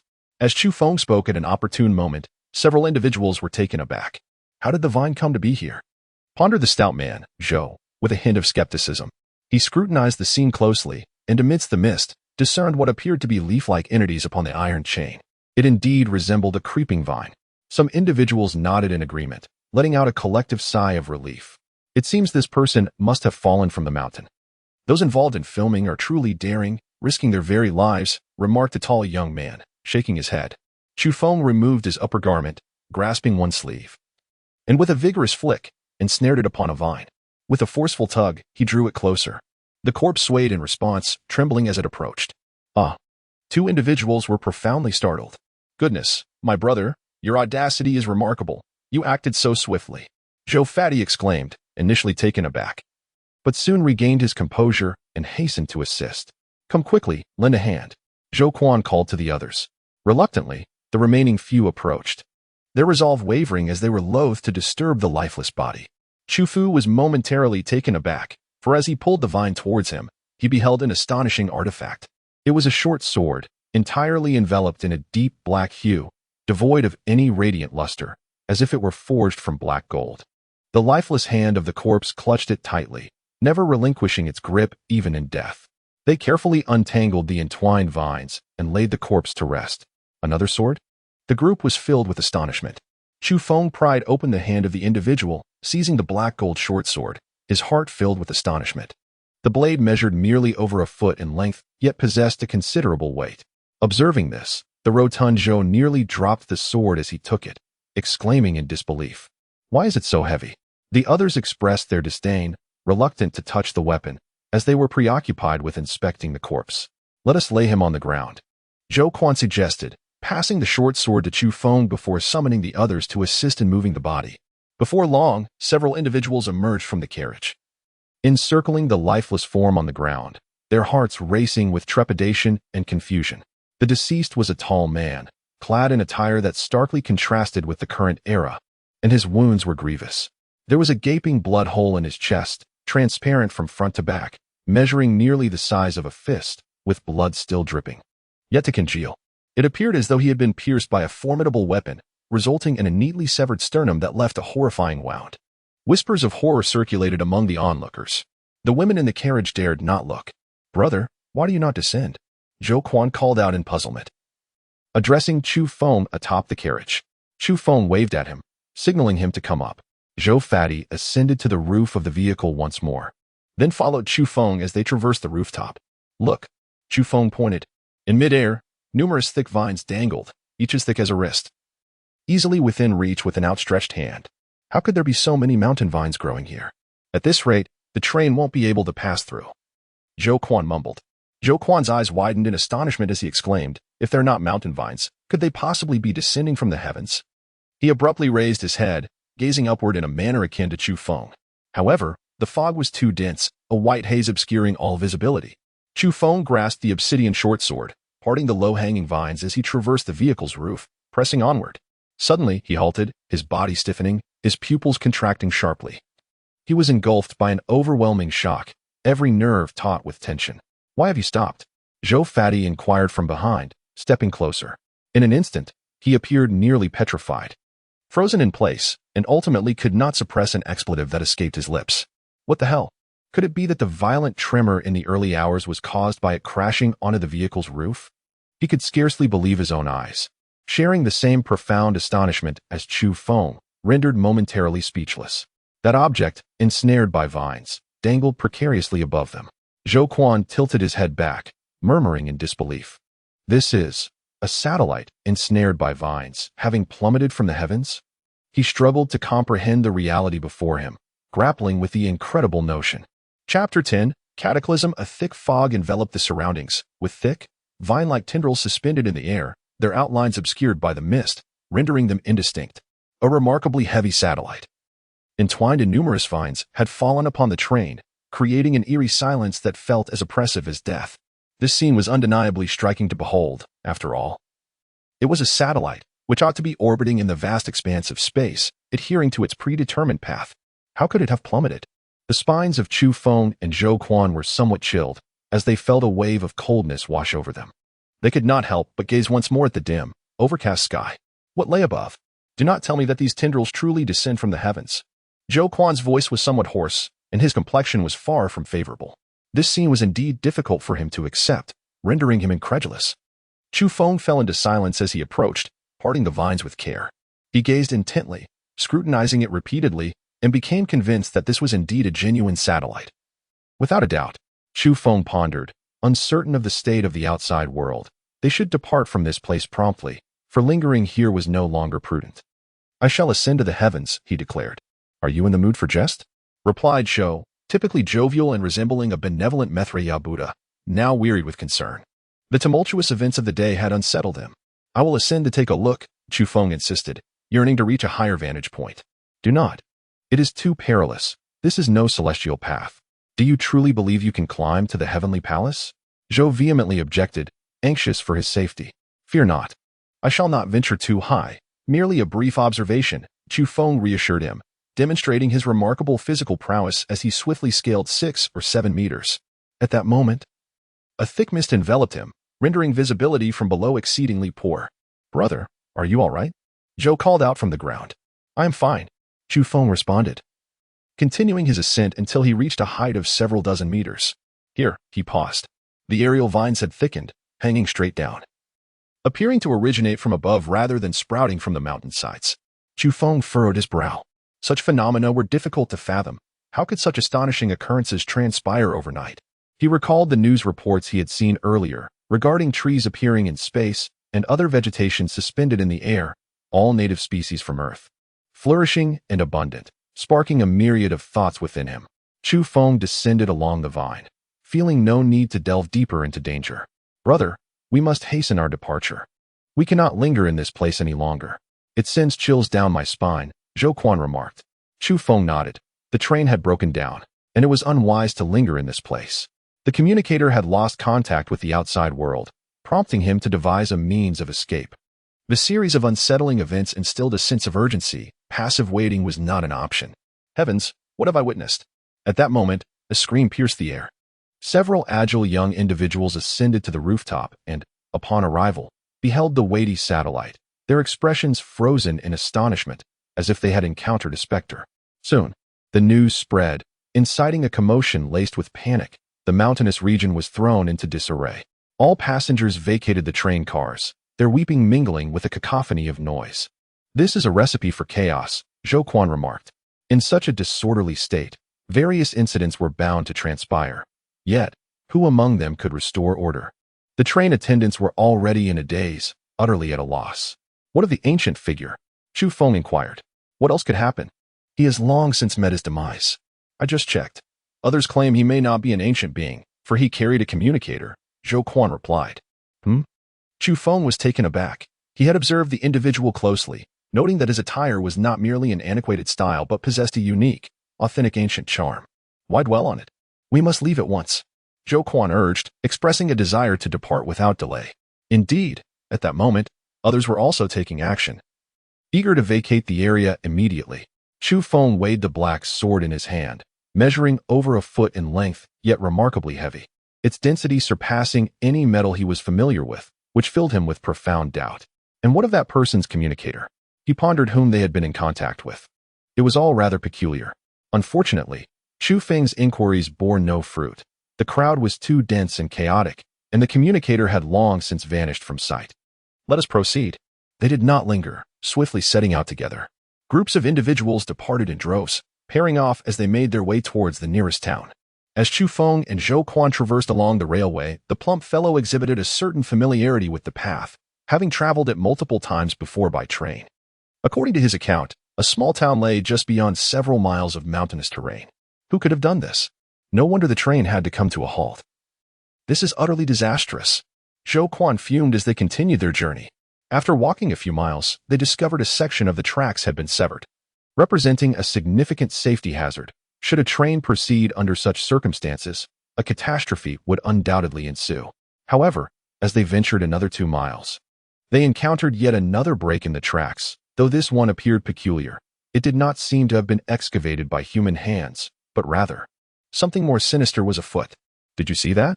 Something is amiss. Zhou Quan observed intently, his expression grave. The ground seemed to have been stretched, expanding the area, while the tracks lay shattered, preventing any connection between them. Both men harbored doubts. Could the territory truly be expanding beyond its original confines? It must be an earthquake, Zhou Quan conjectured. Yet, they had not felt any tremors earlier, and the situation was decidedly eerie, leaving them perplexed. As they pressed onward, they soon heard the unmistakable sound of tracks breaking and witnessed the ground appearing to stretch and expand before their very eyes. Zhou Quan was left speechless, his mouth agape, unable to utter a sound. It's a supernatural occurrence, he finally exclaimed. We must hurry. This region is unstable, Chu Feng urged, quickening his pace. Despite his portly physique, Zhou Quan had demonstrated considerable stamina while climbing aboard the train. Although he gasped for breath while running, he did not complain of fatigue. Is there no path ahead? They found a towering mountain blocking their route. Strangely, the tracks seemed to lead directly into this mountain, as if it were pressing down upon them. A closer inspection revealed that the earth had indeed been displaced, partially burying the tracks beneath debris. Both Zhou Quan and Chu Feng stood dumbfounded, utterly taken aback by this inexplicable situation. How could a mountain have suddenly materialized here? Are you certain there is a town ahead? Chu Feng inquired. I am certain, Zhou Quan replied emphatically, swearing he had never seen this mountain before, as though it had appeared out of thin air, lying heavily upon the ground. There's no choice. We must climb over it. I refuse to believe we cannot enter this uncharted realm, Zhou Quan declared. No, let us go around. It's not too far. Chu Feng interjected, preventing him from proceeding. Zhou Quan felt a twinge of reluctance, genuinely curious about the origin of this mountain and how it could have emerged so suddenly. Suddenly, a thunderous roar reverberated through the forest, emanating from the imposing mountain, unmistakably the sound of a terrifying beast. How is that possible? That roar is astonishing. Yet this region is devoid of such formidable creatures. Where could it have come from? Zhou Quan pondered, shaken to his core. Chu Feng pointed towards the towering mountain, and Zhou, the corpulent man, immediately extinguished any thoughts of crossing it, opting instead to take a more prudent detour. Throughout this journey, they were startled by the terrifying roars of beasts, soon followed by the chilling cries of humans. Someone was indeed braving the mountain. Zhou's complexion turned pale, thankful that they had not chosen that perilous path. Eventually, the two successfully navigated around the imposing mountain, continuing along the railway in hopes of reaching the nearby town. As they progressed, their trepidation grew. The distance between the railway segments widened, and the ground seemed to stretch endlessly before them. What had initially felt like a mere 10 miles now appeared to be a daunting 20. Fortunately, they arrived safely in the small town. At that moment, the mist finally dissipated, yet the sunlight remained obscured. What a colossal entity! Chu Feng's expression shifted dramatically as he beheld numerous enormous vines cascading from the heavens, each one thick and lush with foliage. They obscured the sky, sprawling across the expanse above. It seemed as though they had not merely grown from the earth but had originated in the firmament itself, reminiscent of a mythic tale. A single gargantuan vine enveloped the area, casting a shadow over it. As the fog lifted, the townsfolk also witnessed the spectacle, triggering widespread panic. Flee! We must leave at once, Zhou shouted vehemently. In fact, many were already escaping. Vehicles roared to life, speeding towards the horizon. We must flag down a car quickly, while the roads are still passable, or we will be trapped here, Chu Feng urged. What are we waiting for? Let us seize one, Zhou bellowed. Ultimately, they managed to hail a vehicle, a middle-aged man graciously offering them a ride as they fled the town, racing towards safety. After the fog cleared, their communication devices surprisingly resumed functionality, allowing them to reconnect with the outside world. Chu Feng promptly opened the news, eager to uncover any astonishing developments. To his astonishment, renowned mountains such as Songshan, Wanwu Mountain, and Luofu Mountain were reported to exhibit various extraordinary phenomena, with even rocks emanating purple mist. Zhou, the plump man, exclaimed upon discovering this report. In just one night, the world had witnessed numerous significant events. Oh, someone stumbled upon an ordinary sapling by the roadside, bearing silver fruits. After consuming one, he, remarkably, grew a pair of silver wings. Zhou, after reading this, fell into a trance. The world was undergoing a dramatic transformation. And this was the most immediate impression Chu Feng gathered from the reports he had perused. Chapter 11. Homecoming. Zhou's expression was peculiar, appearing somewhat conflicted and bashful. He nudged Chu Feng and whispered, "Do you think that person with the silver wings can soar through the skies?" "It's possible." Chu Feng nodded, then found it amusing, adding, "It's not you who sprouted wings, so why the hesitation? Don't I also possess a vibrant red fruit?" Zhou cautiously opened his backpack, revealing the plant he had unearthed earlier, encased in a transparent bag that sealed in its fragrant aroma. On this plant, a bright red fruit, the size of a fist and glistening like a ruby, was nestled. When the bag was slightly unsealed, a rich fragrance wafted forth. "Do you think if I eat it, I might also grow something?" Zhou pondered, visibly conflicted. This time, Chu Feng did not laugh. Instead, he wore a serious expression. Initially, ignorance was bliss. But now it appeared that the fruits born from these anomalous plants were indeed extraordinary. "Let us wait a moment and see if that individual with the silver wings is reported again," Chu Feng suggested. "What is this delightful aroma? What kind of fruit are you holding?" The middle-aged driver inquired, astonished. The vehicle sped away swiftly from the small town, racing toward the horizon.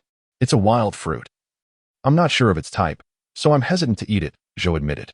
He genuinely feared consuming it. What if it did not yield wings but rather horns or a tail? In that case, there would be no solace for him. "Don't eat recklessly if you're unsure. It could lead to poisoning," the middle-aged man kindly warned, then sighed, consumed by concern for his family. He merely worked in the town behind them. His family resided in another town hundreds of miles away, and he was anxious about their well-being.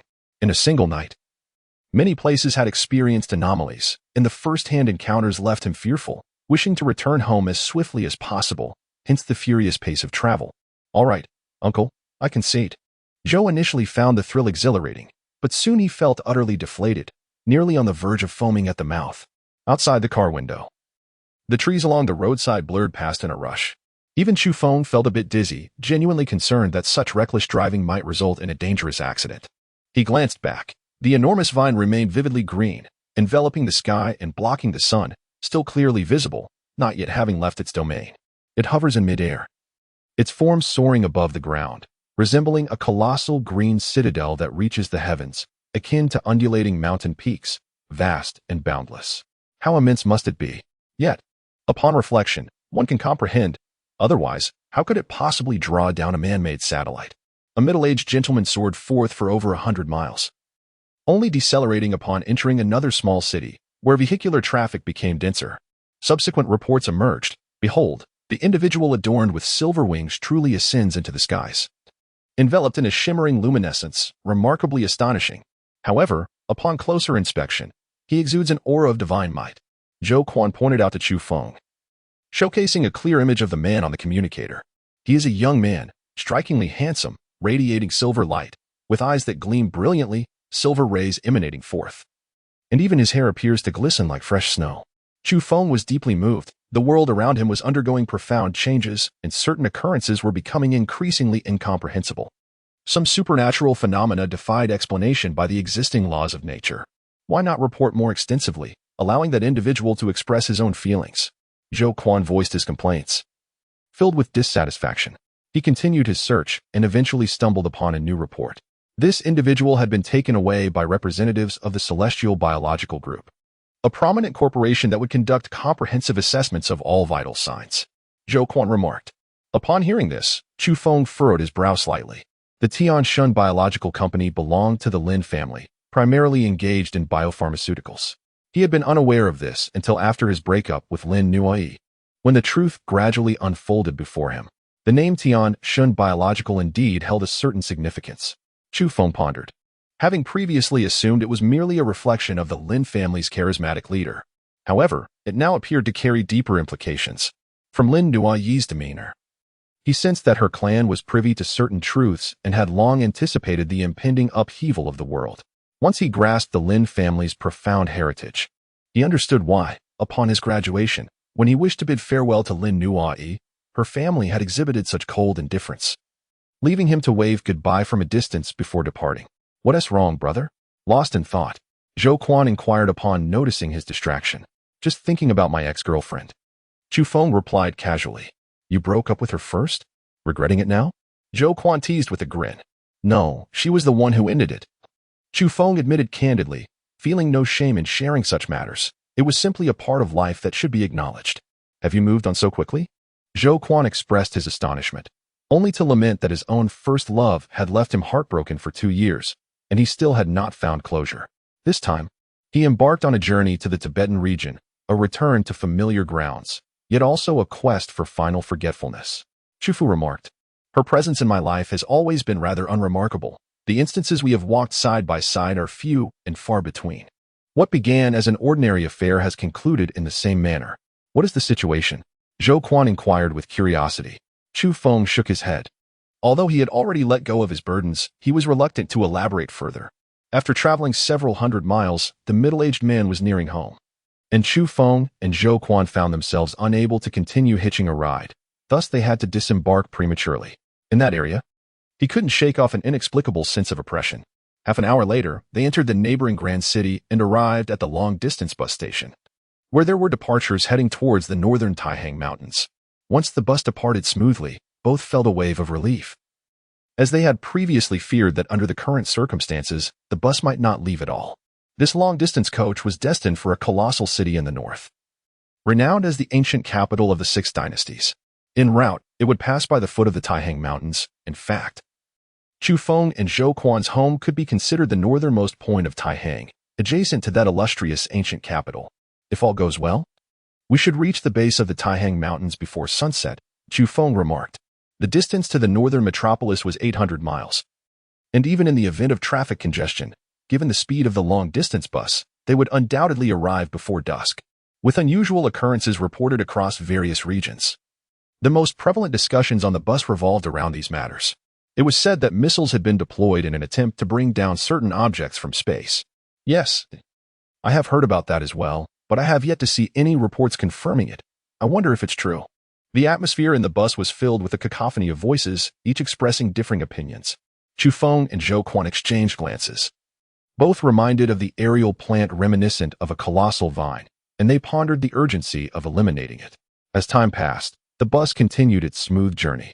Zhou Quan sighed, searching through his communicator, but despite his efforts, he could only uncover the final image, a young man with silver wings being escorted away by beings from the celestial realm. That was the last photograph. Thereafter, no further reports on him emerged. Was this truly a matter of undergoing an examination? It appeared more like a grand reception for a newly esteemed figure. Zhou Quan muttered in dissatisfaction, noting that a fleet of luxury vehicles had been dispatched to collect the young man. With senior members of the Lin family personally present for the occasion, Chu Feng cast a glance at the photograph, remaining silent. In these times, an array of reports circulate, instilling a sense of unease, as an incessant stream of unusual occurrences continues to emerge. After a cursory glance at the situation, Chu Feng no longer paid it any heed. On the vehicle, he consumed a modest meal and sipped some water before closing his eyes to rest, gradually drifting into slumber. "Brother, wake up. Something's amiss." Zhou Quan called out to him. Upon being roused from his slumber, Chu Feng opened his eyes to find it was already the afternoon, with the sun not far from its descent. "What is the matter?" he inquired. The driver, somewhat anxious, replied that they had already traveled over 1,000 miles. Yet they were still not there, and according to the road signs, several hundred miles still lay ahead. Zhou Quan informed him. Chu Feng was thoroughly awakened, realizing that the area shrouded in vines resembled a bizarre phenomenon. The earth seemed to be expanding, as if it were being stretched. Some passengers speculated that the driver had taken a wrong turn, yet he fervently insisted that he had traversed this route for 5 or 6 years without error. The vehicle continued its journey, adhering to the directions indicated by universally recognized road signs. "I refuse to proceed any further. This is utterly bizarre. This must be connected to the reported anomalies. I wish to live, not perish." The driver, already of a fiery temperament, was completely unfazed when he overheard complaints about his possible misdirection. Suddenly, someone looked up towards the left front. There loomed a colossal mountain, towering majestically and piercing the clouds, having appeared abruptly beside the road, nearly obstructing their path. "Driver, please accelerate. We must leave this place at once." Cries of alarm erupted from the passengers. Without a moment's hesitation, the driver pressed the accelerator to the floor, racing forward with a sense of urgency, profoundly shaken by the inexplicable emergence of the mountain before his eyes. "I should never have ventured so far," he lamented inwardly, his face pale as he accelerated further. Fear gripped many hearts within the vehicle. Chu Feng and Zhou Quan, having endured such an ordeal, managed to maintain their composure. The vehicle hurtled forward as if possessed, careening dangerously close to multiple accidents. It was evident that other drivers had also accelerated, as those within their vehicles appeared equally shaken by the journey. As the stars emerged in the night sky, Zhou Quan exhaled in relief, recognizing the familiar landscape of the distant, undulating Taihang Mountains. However, after traveling a few more miles, the bus came to an abrupt halt, causing many passengers to collide with the seats in front of them, followed by an outcry of pain. "How can one drive like this?" someone exclaimed in anger. Yet, soon silence enveloped the bus, amidst the scattered stars and the moonlight cascading like water. A vast lake came into view, shrouded in wisps of mist that danced in harmony with the lunar glow, resembling a delicate veil. The lake, expansive and ethereal beneath the celestial light, radiated a subtle luminescence, infused with an indescribable charm and beauty. Indeed, it was breathtaking, as pristine as a fairyland lake, absorbing the essence of sun and moon alike. "What is happening? The road ends here. How can a lake suddenly appear?" Zhou Quan pondered in astonishment, realizing he was not far from home. Having grown up in this region, he had never encountered this grand lake before. "The road stops here. What are you waiting for? Get out and go around," Chu Feng urged. The lake's sudden appearance, in Chu Feng's eyes, was akin to the towering mountains that had unexpectedly risen before them. The earth was expanding, undergoing a profound transformation. Some passengers on the bus divided into 2 groups. Some wished to navigate around the lake, while others preferred to wait in place until daylight. After traversing for several dozen miles, Chu Feng and Zhou Quan finally circled around the vast lake and continued their journey into the late hours of the night, eventually catching sight of a distant small town. This county town, known as Shunping, was the residence of Zhou Fati, while Chu Feng's home lay a further 10 or so miles away. At long last, they had arrived. Zhou Fati was overwhelmed with joy, feeling an immense sense of relief. But then, what was that? Chu Feng turned his gaze towards the Taihang mountain range, where suddenly a thunderous roar echoed continuously, and towering peaks, reaching high into the clouds, abruptly manifested. They were truly magnificent, soaring to heights of several thousand.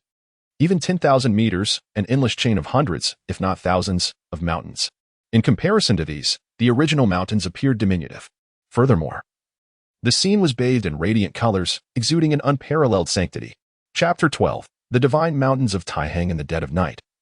The Taihang mountain range reverberated with an incessant rumble, as hundreds and thousands of majestic mountains rose abruptly from the earth, creating a breathtaking spectacle. Some peaks soared over 1,000 zhang, resembling celestial swords piercing the heavens, standing tall and steep, nearly insurmountable. Other mountains were grand and powerful, their immense forms akin to ancient mythical beasts, exuding an aura of wildness, standing there with heights reaching 10,000 meters. Among these colossal formations, silver waterfalls cascaded down, appearing from a distance like ribbons of silk under the moonlight, ethereally rising and swirling with rich spiritual energy. Is this truly the Taihang mountain range I once knew? Zhou Quan was profoundly astonished, nearly biting his lip in disbelief, certain that he was not trapped in a dream. The changes were so drastic. It felt as though the heavens had turned upside down. The astonishing sights left one utterly speechless, difficult to fathom. Chu Feng was lost in thought, his mind wandering. Before him, colossal mountains emerged from nowhere, towering far above the original Taihang mountain range, shimmering with vibrant hues and exuding an aura of vitality, resembling a celestial paradise. The Taihang mountains appeared much more expansive, their grandeur surpassing that of yore. Chu Feng and Zhou Quan were both raised in this region, intimately familiar with its every facet. The transformations unfolding before them were nothing short of magnificent, an overwhelming aura of primordial energy enveloping them. They were simultaneously awestruck and apprehensive. Could there be divine fruits hidden within this landscape? Might there exist celestial abodes? Zhou Quan's mind raced, his eyes gleaming with excitement. They had encountered reports on their communicator detailing extraordinary phenomena in places such as Mount Song and Mount Wanwu, where ordinary rocks seemed to flow with violet mist. A young man who had consumed a peculiar silver fruit and sprouted silver wings resided near Mount Wanwu, only to be whisked away by beings of celestial origin. This ignited Zhou Quan's imagination, stirring a flurry of thoughts. Chu Feng remained composed and said, "Awaken from this folly. Do not envision the situation too optimistically. With so many towering mountains, the presence of ferocious beasts is inevitable. Should any of them emerge, it would likely spell disaster." Upon hearing this, Zhou Quan felt a jolt in his heart. The possibility was not far-fetched and could transpire at any moment. Roar, as if to validate Chu Feng's words.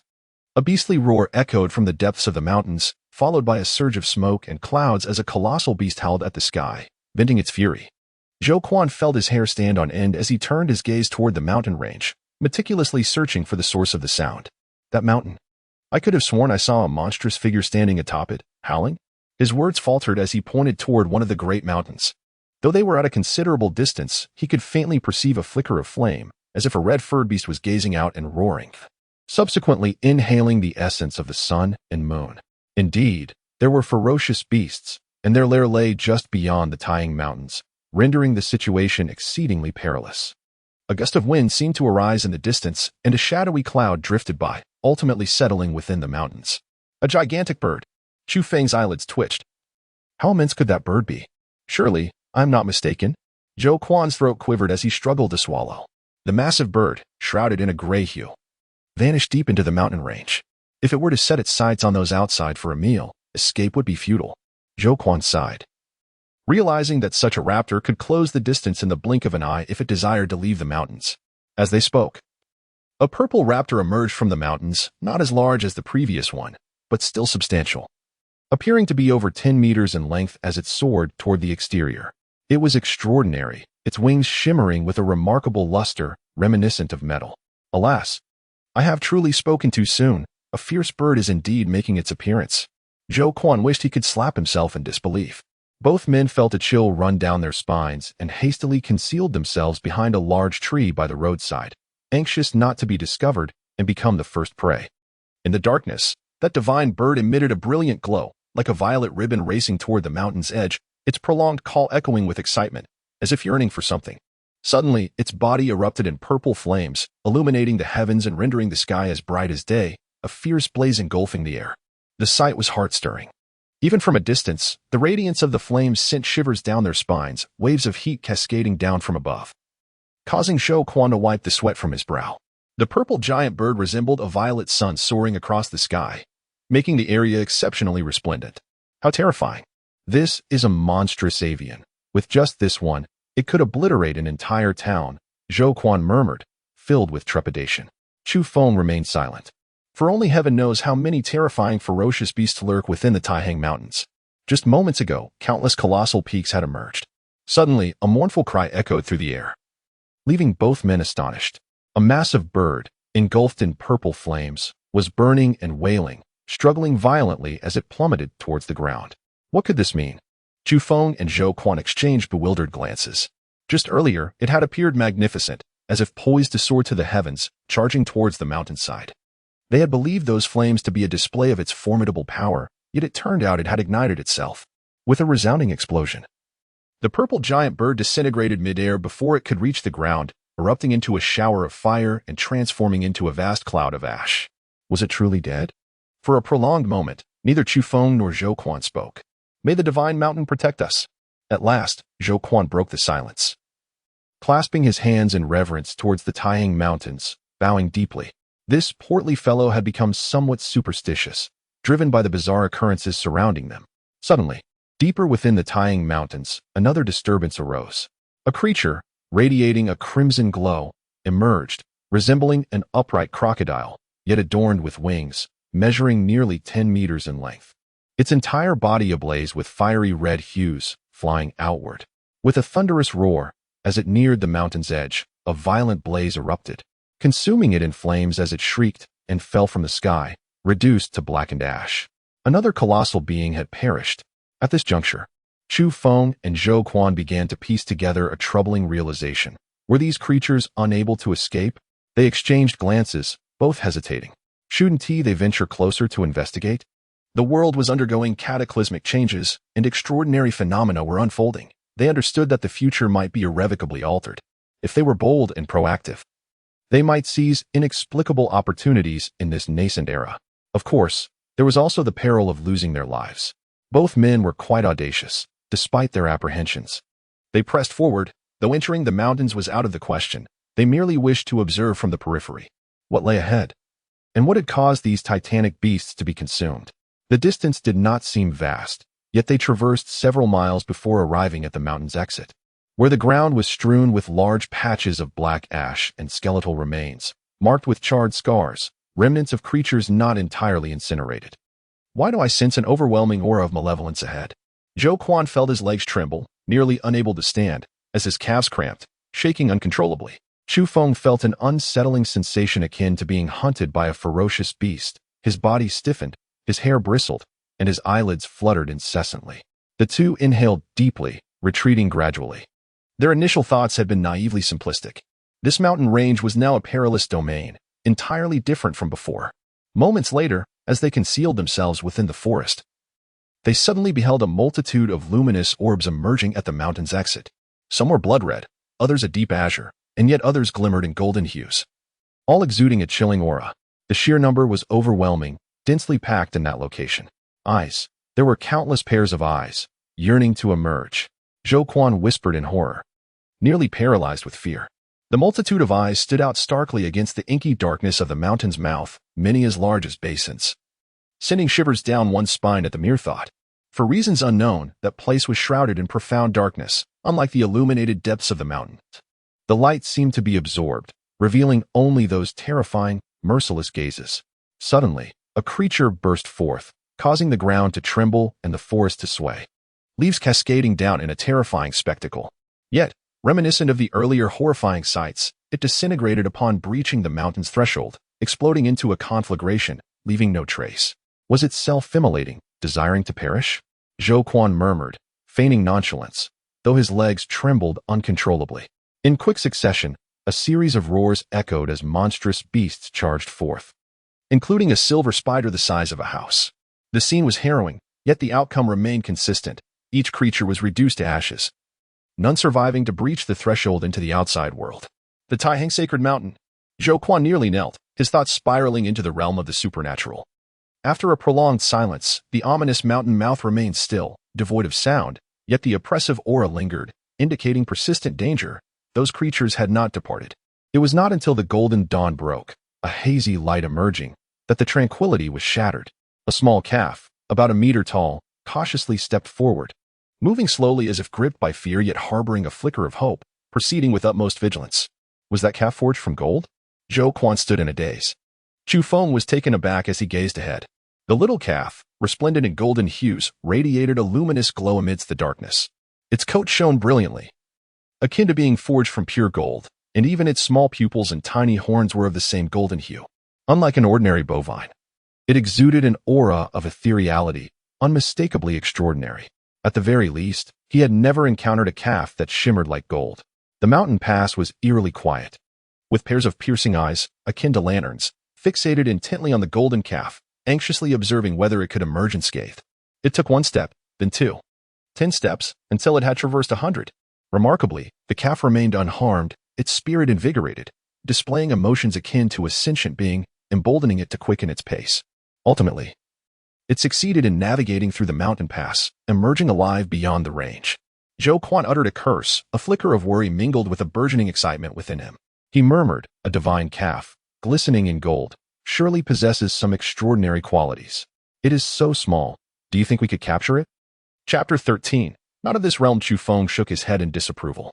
Although the little calf stood merely 1 meter tall and still resembled a youthful creature, it was by no means ordinary. Recklessly charging forward could pose a perilous risk.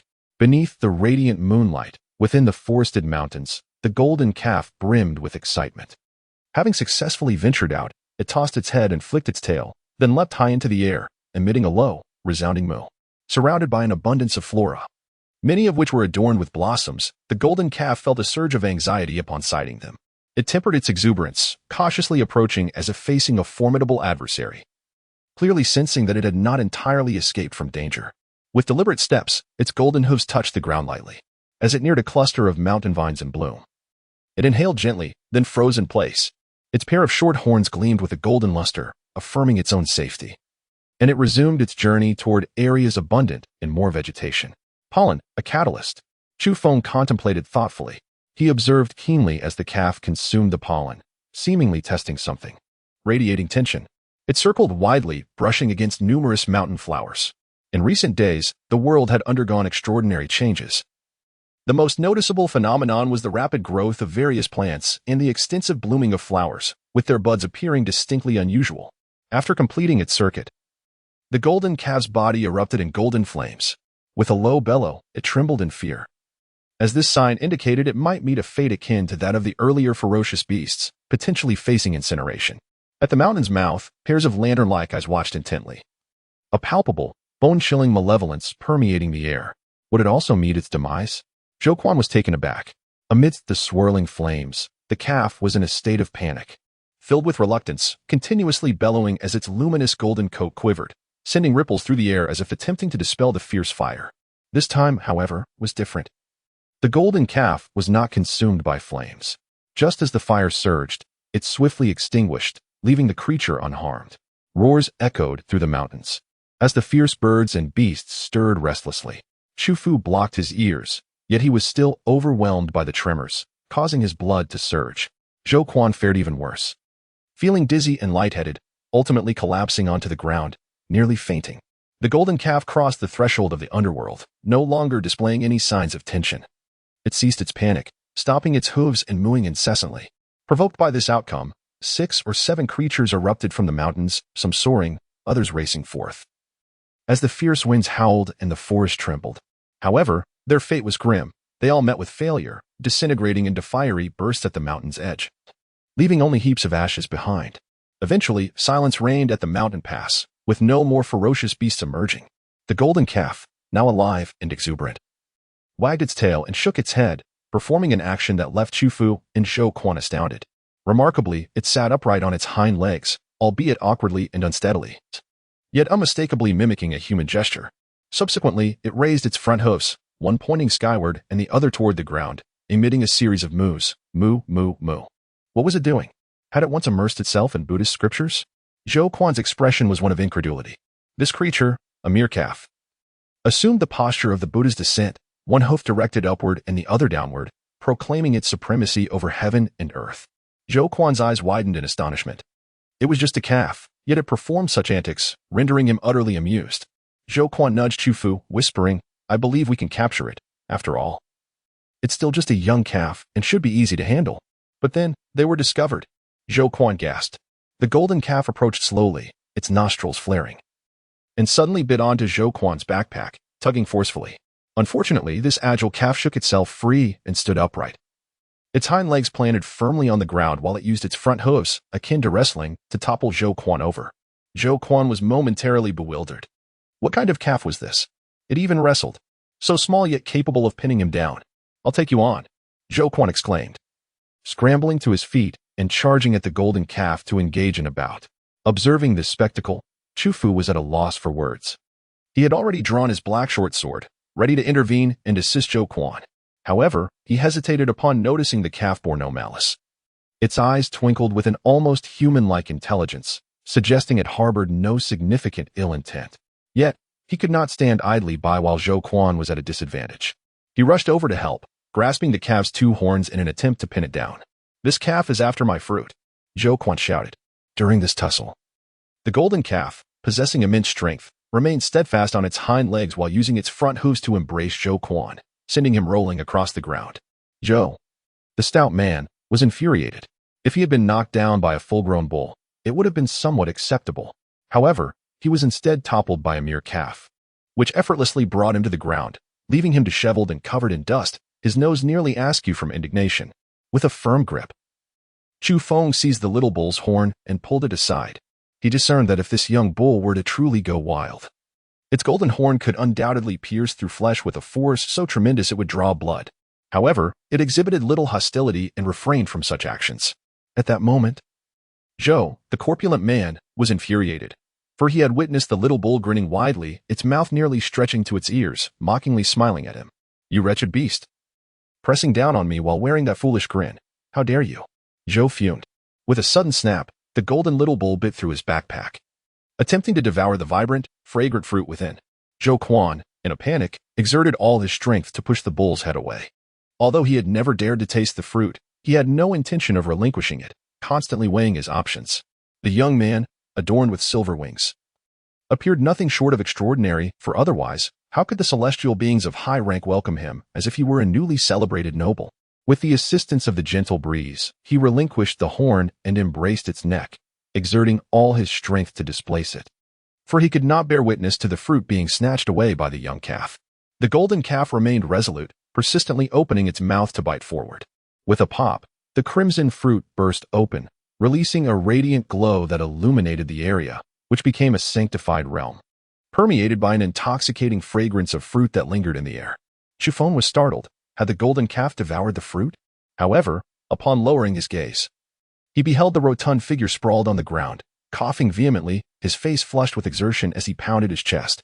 In a moment of sheer audacity, he boldly thrust the crimson fruit into his mouth, swallowing it whole in just a few bites. Even the pit was not expelled, causing him to roll his eyes in distress. The golden calf lowered its forelegs, abandoning its embrace of Zhou Quan as it stood firmly on all fours, exhibiting signs of considerable ire. The allure of that fruit had proven too potent, and its nostrils flared with smoke and frustration. It was evident that it was not a malevolent beast, for despite its disappointment, it bore no intent to harm. I'm choking. Water, water, water, Zhou Quan cried out, continuing to cough as tears and mucus streamed down his face. Chu Feng helped him to his feet, handed him a bottle of water, and patted his back until Zhou Quan finally regained his composure. You dare to challenge me? You're still too green. He glared at the golden calf, filled with indignation, exclaiming, You little rascal, how dare you tackle me and roll around on the ground? You've driven me to the brink of fury. What are you getting upset about with the calf? The fruit tastes delightful, doesn't it? How do you feel now? Chu Feng inquired, genuinely concerned for his well-being.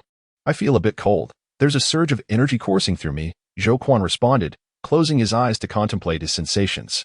At that moment, the golden calf fixed its gaze on him, ultimately zeroing in on the vibrant green grass in his hand. This was an ordinary wild grass, but after bearing red fruits, it appeared transformed, teeming with life and vitality. "Oh, that's the grass leaves. You shouldn't eat it, so just let it go," Chu Feng cautioned him. "Ugh, it's dreadful. Truly awful," Zhou Quan lamented, realizing he had been dazed by the calf's tackle. Otherwise, he wouldn't have engaged in such foolishness as munching on grass leaves.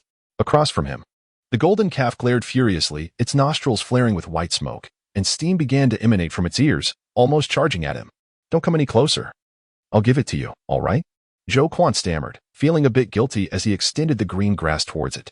With a snap, the golden calf devoured half of the grass in one bite, nearly biting Zhou Quan's hand, prompting him to hastily release the grass and retreat. "You can have that grass too. Stop glaring at me, and put away that smoke from your nose and ears. What are you angry about?" "I'm the one who is upset. My bones feel like they're about to shatter," Zhou Quan exclaimed. The golden calf calmed down. "Can you understand us?" Chu Feng attempted to communicate, wishing to grasp the peculiar changes in Tying Mountain. This calf had emerged from within, perhaps holding the key to all truths. The golden calf neither nodded nor shook its head. Instead, it began to scrutinize him. At that moment, it lifted its head and glared at him sideways, casting a look that made Zhou Quan question his existence. The golden calf seemed to convey a sense of disdain, as if it were mocking him. "Do you sense that?" Zhou Quan queried Chu Feng. "I have this strange feeling that this calf is looking down on me, as if regarding me as a fool." "Indeed," Chu Feng affirmed. "Am I being scorned by a calf?" Zhou Quan fumed. He then pointed at the golden calf, declaring, "Having consumed my precious grass, you must become my steed. Do you hear me?" With a whoosh, the golden calf sprang into action, its hooves striking the ground with astonishing speed, appearing behind Zhou Quan in an instant. It then stood upright, resting its forelegs on his shoulders and wrapping its neck around him. "What the?" Zhou Quan exploded with rage, feeling as though this calf had latched onto him like a stubborn adhesive plaster. "What in the world is happening? Why are you treating me as a mount?" he exclaimed in exasperation. "I believe it wishes to regard you as its steed." Chu Feng chuckled heartily. After some contemplation, Zhou Fatty realized that the young calf might indeed have such intentions. "Get off me," he shouted amidst the commotion in the forest. Moments later, Zhou Quan, panting heavily, dashed ahead while a golden calf pursued him, occasionally rising on its hind legs in an attempt to leap onto Zhou Fatty's back. "Help!" Zhou Fatty, utterly exasperated, recognized that after all this commotion, he was unable to manage the calf, and instead found himself bearing its weight. "I do not know where you hail from, but I am aware that our world, undergoing transformation, holds an irresistible allure for you," Chu Feng spoke. Instantly, the golden calf halted its chase and turned its gaze toward Chu Feng. Even knowing the potential for death, those ferocious beasts still yearn to breach our realm. Such is the magnitude of the temptation, Chu Feng continued. He successfully captured the calf's attention, calming it. Zhou Fatty, having endured enough torment, finally found solace by retreating behind Chu Feng, drenched in sweat, and plopped down onto the ground. "I have been humiliated by a mere calf. What a disgrace," he muttered under his breath, cautious not to provoke it further. Simultaneously, he became intrigued by Chu Feng's words and began to listen intently. "In our transformed world, even a blade of grass by the roadside may bear wondrous fruit, and some individuals, after consuming such extraordinary fruits, can soar through the skies. I believe that even more astonishing fruits await us in the future, and you have come for this," Chu Feng articulated. He referred to the word king, aware that the golden calf would likely comprehend. The calf grew increasingly silent. "Where do you truly come from?" Chu Feng inquired softly. The golden calf remained mute, neither mooing nor nodding or shaking its head, simply gazing at Chu Feng with a tranquil demeanor, seemingly pondering something. "I sense that this calf is peculiar.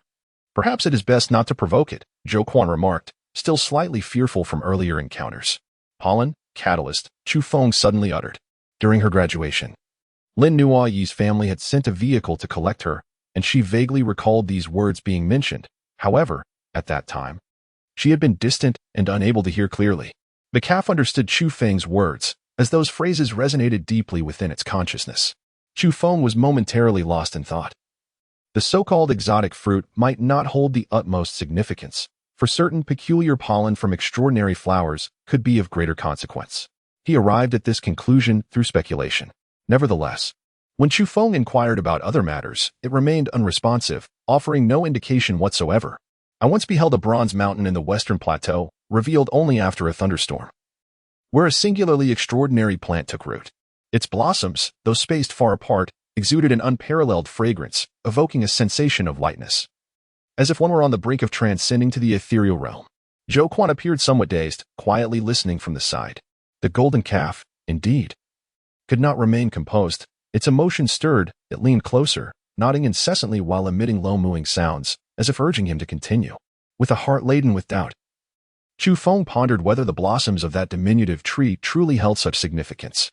His previous encounters had only elicited a faint warmth, devoid of any other peculiarities. Yet, the fervent enthusiasm displayed by the golden calf in response to the blossoms far eclipsed its earlier reaction to the crimson fruit observed with Zhou Quan.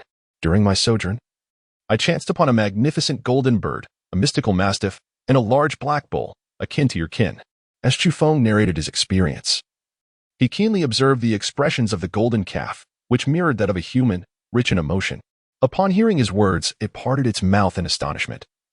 A palpable tension evident in its demeanor, revealing its deep investment in the outcome of this matter. In our realm, yaks and mastiffs do not rank among the apex primates. Their intellect remains largely unrefined. However, the creatures that emerged from Bronze Mountain were strikingly different, possessing a spiritual essence that seemingly surpassed that of humankind. As Chu Feng observed its response, he spoke slowly, drawing conclusions. Indeed, the golden calf exhibited a solemn demeanor, seemingly bestowing great importance upon those several creatures. I surmised that in the bygone environment, they could awaken their intellect, becoming unrivaled in the Western Plateau. Thus, after the world underwent its transformation, they might evolve even further, perhaps achieving a saintly status. The golden calf listened intently, instinctively nodding in agreement, a gesture that evidently stemmed from its subconscious. However, Chu Feng discerned clearly, validating his inner conjectures. The calf's pupils contracted, evidently stirred by the resonant chords of its heart. At this moment, Zhou Quan also grasped some emerging trends, feeling a quiet astonishment as he began to speculate alongside Chu Feng. When the golden calf regarded Chu Feng, there was a palpable sense of affinity. Even a hint of esteem, certainly not akin to the disdainful gaze it directed at Zhou Quan. What does this mean? When it looks at me, it's as if I'm a fool, filled with contempt. Yet when it looks at him, it's with equality and even respect. You little calf, you infuriate me. Zhou Quan felt a deep sense of hurt, especially as the golden calf grinned widely, silently mocking him, its intentions glaringly apparent. In the stillness of the late night, they had distanced themselves from the exit of the Taihang Mountains, long freed from the terrifying aura of ferocious beasts and predatory birds. The moonlight flowed like water, casting a gentle glow through the woods, a soft radiance in motion. Brother, is the small tree you encountered on Bronze Mountain truly that extraordinary? Were the flowers claimed by the three-headed monster, and did you not gain anything? Zhou Quan inquired. For petals fell into my palm, Chu Feng replied. Did you truly acquire something? Zhou Quan had initially posed the question casually, considering that with such formidable beasts like the fierce mastiff and the golden giant bird around, it was already remarkable that Chu Feng managed to descend the mountain alive. At that moment, the golden calf appeared rather excited, charging forward to nudge Chu Feng's palm with its head, its eyes wide open as if striving to perceive something. It has long since vanished, Chu Feng chuckled. Yet, the golden calf refused to depart, circling around him with a peculiar gaze, eventually rising on its hind legs, extending a front hoof to point at Chu Feng. Its expression a blend of excitement and regret, complex in nature. What do you truly know? Speak up at once. Zhou Quan glared at the calf. In his frustration, Zhou Quan felt an urge to slap it, but he dared not. Chu Feng and Zhou Quan walked ahead, with the golden calf following closely behind, showing no intention of departing, seemingly determined to accompany them throughout their journey. They made their way toward the county town of Shunping, where Zhou Quan's home resided. Having lingered for far too long, they were finally nearing their destination. Zhou Quan, ever eager, enthusiastically offered a name for the calf. You are but a tiny creature, yet quite unruly and a bit of a monster. I think Bull Demon King would suit you perfectly, both majestic and melodious. Zhou Quan vigorously encouraged its acceptance. Suddenly, with a resounding thud, he received a swift kick and found himself sprawled on the ground, unable to rise for quite some time. You rascal, Bull Demon King. Zhou Quan eventually managed to get back on his feet, seething with frustration and a desire to retaliate. At last, they entered the county town, which was modest in size. It was already late at night, and the streets were eerily quiet, with the occasional cat darting by under the dim glow of the street lamps. Chu Feng bid farewell to Zhou Quan, for he still had to traverse several more miles to reach home. Zhou Quan earnestly urged him to stay, hoping he would depart the following morning instead. Chu Feng shook his head, a sense of foreboding washing over him. With the passage of a single night, what once spanned merely a dozen miles could transform into several dozen, or even 100. In these past 2 days, the world had undergone tumultuous changes, unpredictable and alarming. Take care, my brother. I shall seek you out once I have reunited with my family and settled down, Zhou Quan remarked, fully aware that in the not-so-distant future, the entire world might be irrevocably altered. This acquaintance, forged on the road, was indeed worth nurturing. As he observed the golden calf resolutely following Chu Feng without a moment's hesitation, even failing to cast a glance back, Zhou Quan's frustration bubbled over. You ungrateful calf. After feasting on my extraordinary herbs, you show no sign of sentiment at our parting. Zhou Quan shouted in exasperation, staring in disbelief. He noted the calf's tail raised defiantly towards the heavens, a clear act of disdain directed at him. Begone, you bovine demon, Zhou Quan retorted angrily. He wished to assist Chu Feng in finding a vehicle, but his offer was declined. The calf's resplendent golden hue drew too much attention, making it unwise for it to be seen by too many onlookers. At that moment, Zhou Quan felt utterly exhausted and yearned for immediate slumber. Since consuming the peculiar fruit, he sensed a strange transformation within himself. Farewell. Although it was late into the night, darkness was absent, the bright moon hung high, casting a silvery glow over the entire landscape. Bathed in moonlight, the golden calf shimmered brilliantly. On the road, Chu Feng, filled with curiosity, reached out to stroke the calf's coat, discovering it to be indeed fur, not a metallic shell smooth and soft, akin to silk, save for its 2 golden horns, which were cold and hard. Qingyang town lay a mere several miles from the county seat. Chu Feng was born here and, at the age of 10, accompanied his parents to the grand city of Shuntian, located 200 miles away. Shuntian, renowned as the ancient capital of 6 dynasties, stands as the largest city in the north. Despite the late hour, Chu Feng could not resist the urge to activate his communicator to contact his parents. And the call was quickly connected. Dad, I'm almost home. To Chu Feng, it was, after all, the heart of the north and the largest metropolis. If any danger were to arise, the defenses would surely be of the highest caliber. The conversation lasted quite some time, and he ultimately persuaded his parents to remain within the confines of the vast city. The night was tranquil, and he finally arrived home. It was a quaint 2-story house situated at the easternmost edge of Qingyang town, boasting a spacious yard and adjacent to sprawling orchards, offering a distant view of the Taihang Mountains, a picturesque sight indeed. As the night progressed, after bringing the golden calf into the yard, he paid it no further mind, for fatigue had begun to take its toll. He ascended to the 2nd floor, entered his room, and collapsed into slumber. At dawn, golden rays spilled into the room as the sun began to rise, casting forth vibrant morning hues filled with the essence of life. Though he had slept late, Chu Feng awakened promptly. His first action was to turn on the communicator to check for any sensational news, as strange occurrences and anomalies had been reported in various locales, demanding attention. God King, he gasped, taken aback by such reports circulating online. In the span of just 2 days, aside from the mysterious young man who sprouted silver wings, 3 additional cases of mutation had emerged among humanity.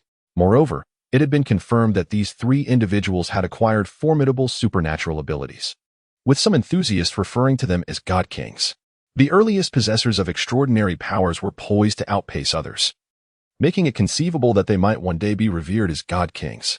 For instance, the young man taken by celestial beings, who had manifested silver wings, could now soar through the skies and traverse the earth. His future was unimaginable. Chu Feng set down the communicator and descended the stairs, making his way into the courtyard. He was immediately taken aback upon witnessing a golden calf, bathed in the resplendent hues of the dawn. Its posture was remarkably peculiar. At that moment, the calf sat on its hind legs, much like a human, with its forelegs gracefully extended, as it faced the rising sun, inhaling and exhaling the morning mist. This was utterly bizarre. It was unmistakably a cow, yet it resembled a person, as if engaged in a meditative practice. Chapter 15. The mysterious breathing technique. Although Chu Feng was quite intelligent, he initially struggled to adapt. A few times, he fluctuated between heavy and light breaths, akin to choking on water, leading to a fit of violent coughing. The golden calf, upon witnessing this spectacle, broke into an incessant grin. What was so amusing? Chu Feng glared at it, finally understanding the sentiment of feeling mocked by a mere calf, which indeed ignited a desire to strike it. The morning glow was resplendent, infused with vigorous energy. The golden calf sat there in a remarkably stable posture, breathing in and out with an aura of fragrant white mist emanating from its nostrils. As it inhaled and exhaled, the pure white vapor flowed rhythmically in and out, blending with the morning light as it absorbed the essence of the sun and moon. It was evident that during this unique respiration, its body shimmered with radiant colors, appearing as if it were crafted entirely from gold, further accentuating its extraordinary nature. With a low bellow, the calf expelled a plume of white vapor from its mouth and nostrils, which erupted in the air like a muffled thunderclap, deafening and astonishing. The sudden sound startled Chu Feng. Had that white mist struck a person, it would likely send them flying, and whether their body would sustain damage remained uncertain. Such formidable power. Chu Feng felt an overwhelming sense of wonder. It was merely a breath exhaled by the golden calf, yet it possessed such formidable power. Can I learn this breathing technique? His eyes sparkled with fervent desire and aspiration. The golden calf, brimming with pride, held its head high, exuding an air of unparalleled confidence and arrogance. Chu Feng instinctively sensed that this little calf possessed an extraordinary arrogance regarding the breathing technique it had mastered, believing it to be something remarkable. Is this breathing technique truly so significant? Chu Feng inquired, noting that the calf, barely a meter tall, surely could not have discovered it on its own. The golden calf immediately appeared somewhat anxious, displaying an unmistakable air of vigilance. Chu Feng was astonished. Could it be even more enigmatic than he had imagined, necessitating caution even in external communications? May I learn from you? He inquired with a hopeful tone, harboring underlying concerns for his future safety. The world was undergoing tumultuous transformations, manifesting various phenomena. Some humans had mutated, acquiring supernatural abilities. Yet the ultimate trajectory of these changes remained uncertain. One could speculate that, apart from humanity, other species were likely evolving as well, such as the colossal vine that hung from the heavens, capable of pulling down satellites. In the days to come, peril would be omnipresent. Moreover, there were renowned mountain ranges, such as the Taihang Mountains, where countless majestic peaks had inexplicably emerged, accompanied by ferocious birds and monsters. And these might merely represent the tip of the iceberg. Thus, a sense of urgency enveloped Chu Feng. He yearned for self-preservation amidst the relentless transformations of the world, aspiring to endure. The golden calf was extraordinary, instilling in him a glimmer of hope. The golden calf appeared somewhat conflicted, sitting cross-legged and motionless, seemingly in deep contemplation. You know, I have encountered the peculiar little trees on Bronze Mountain. I can take you to find them in the future.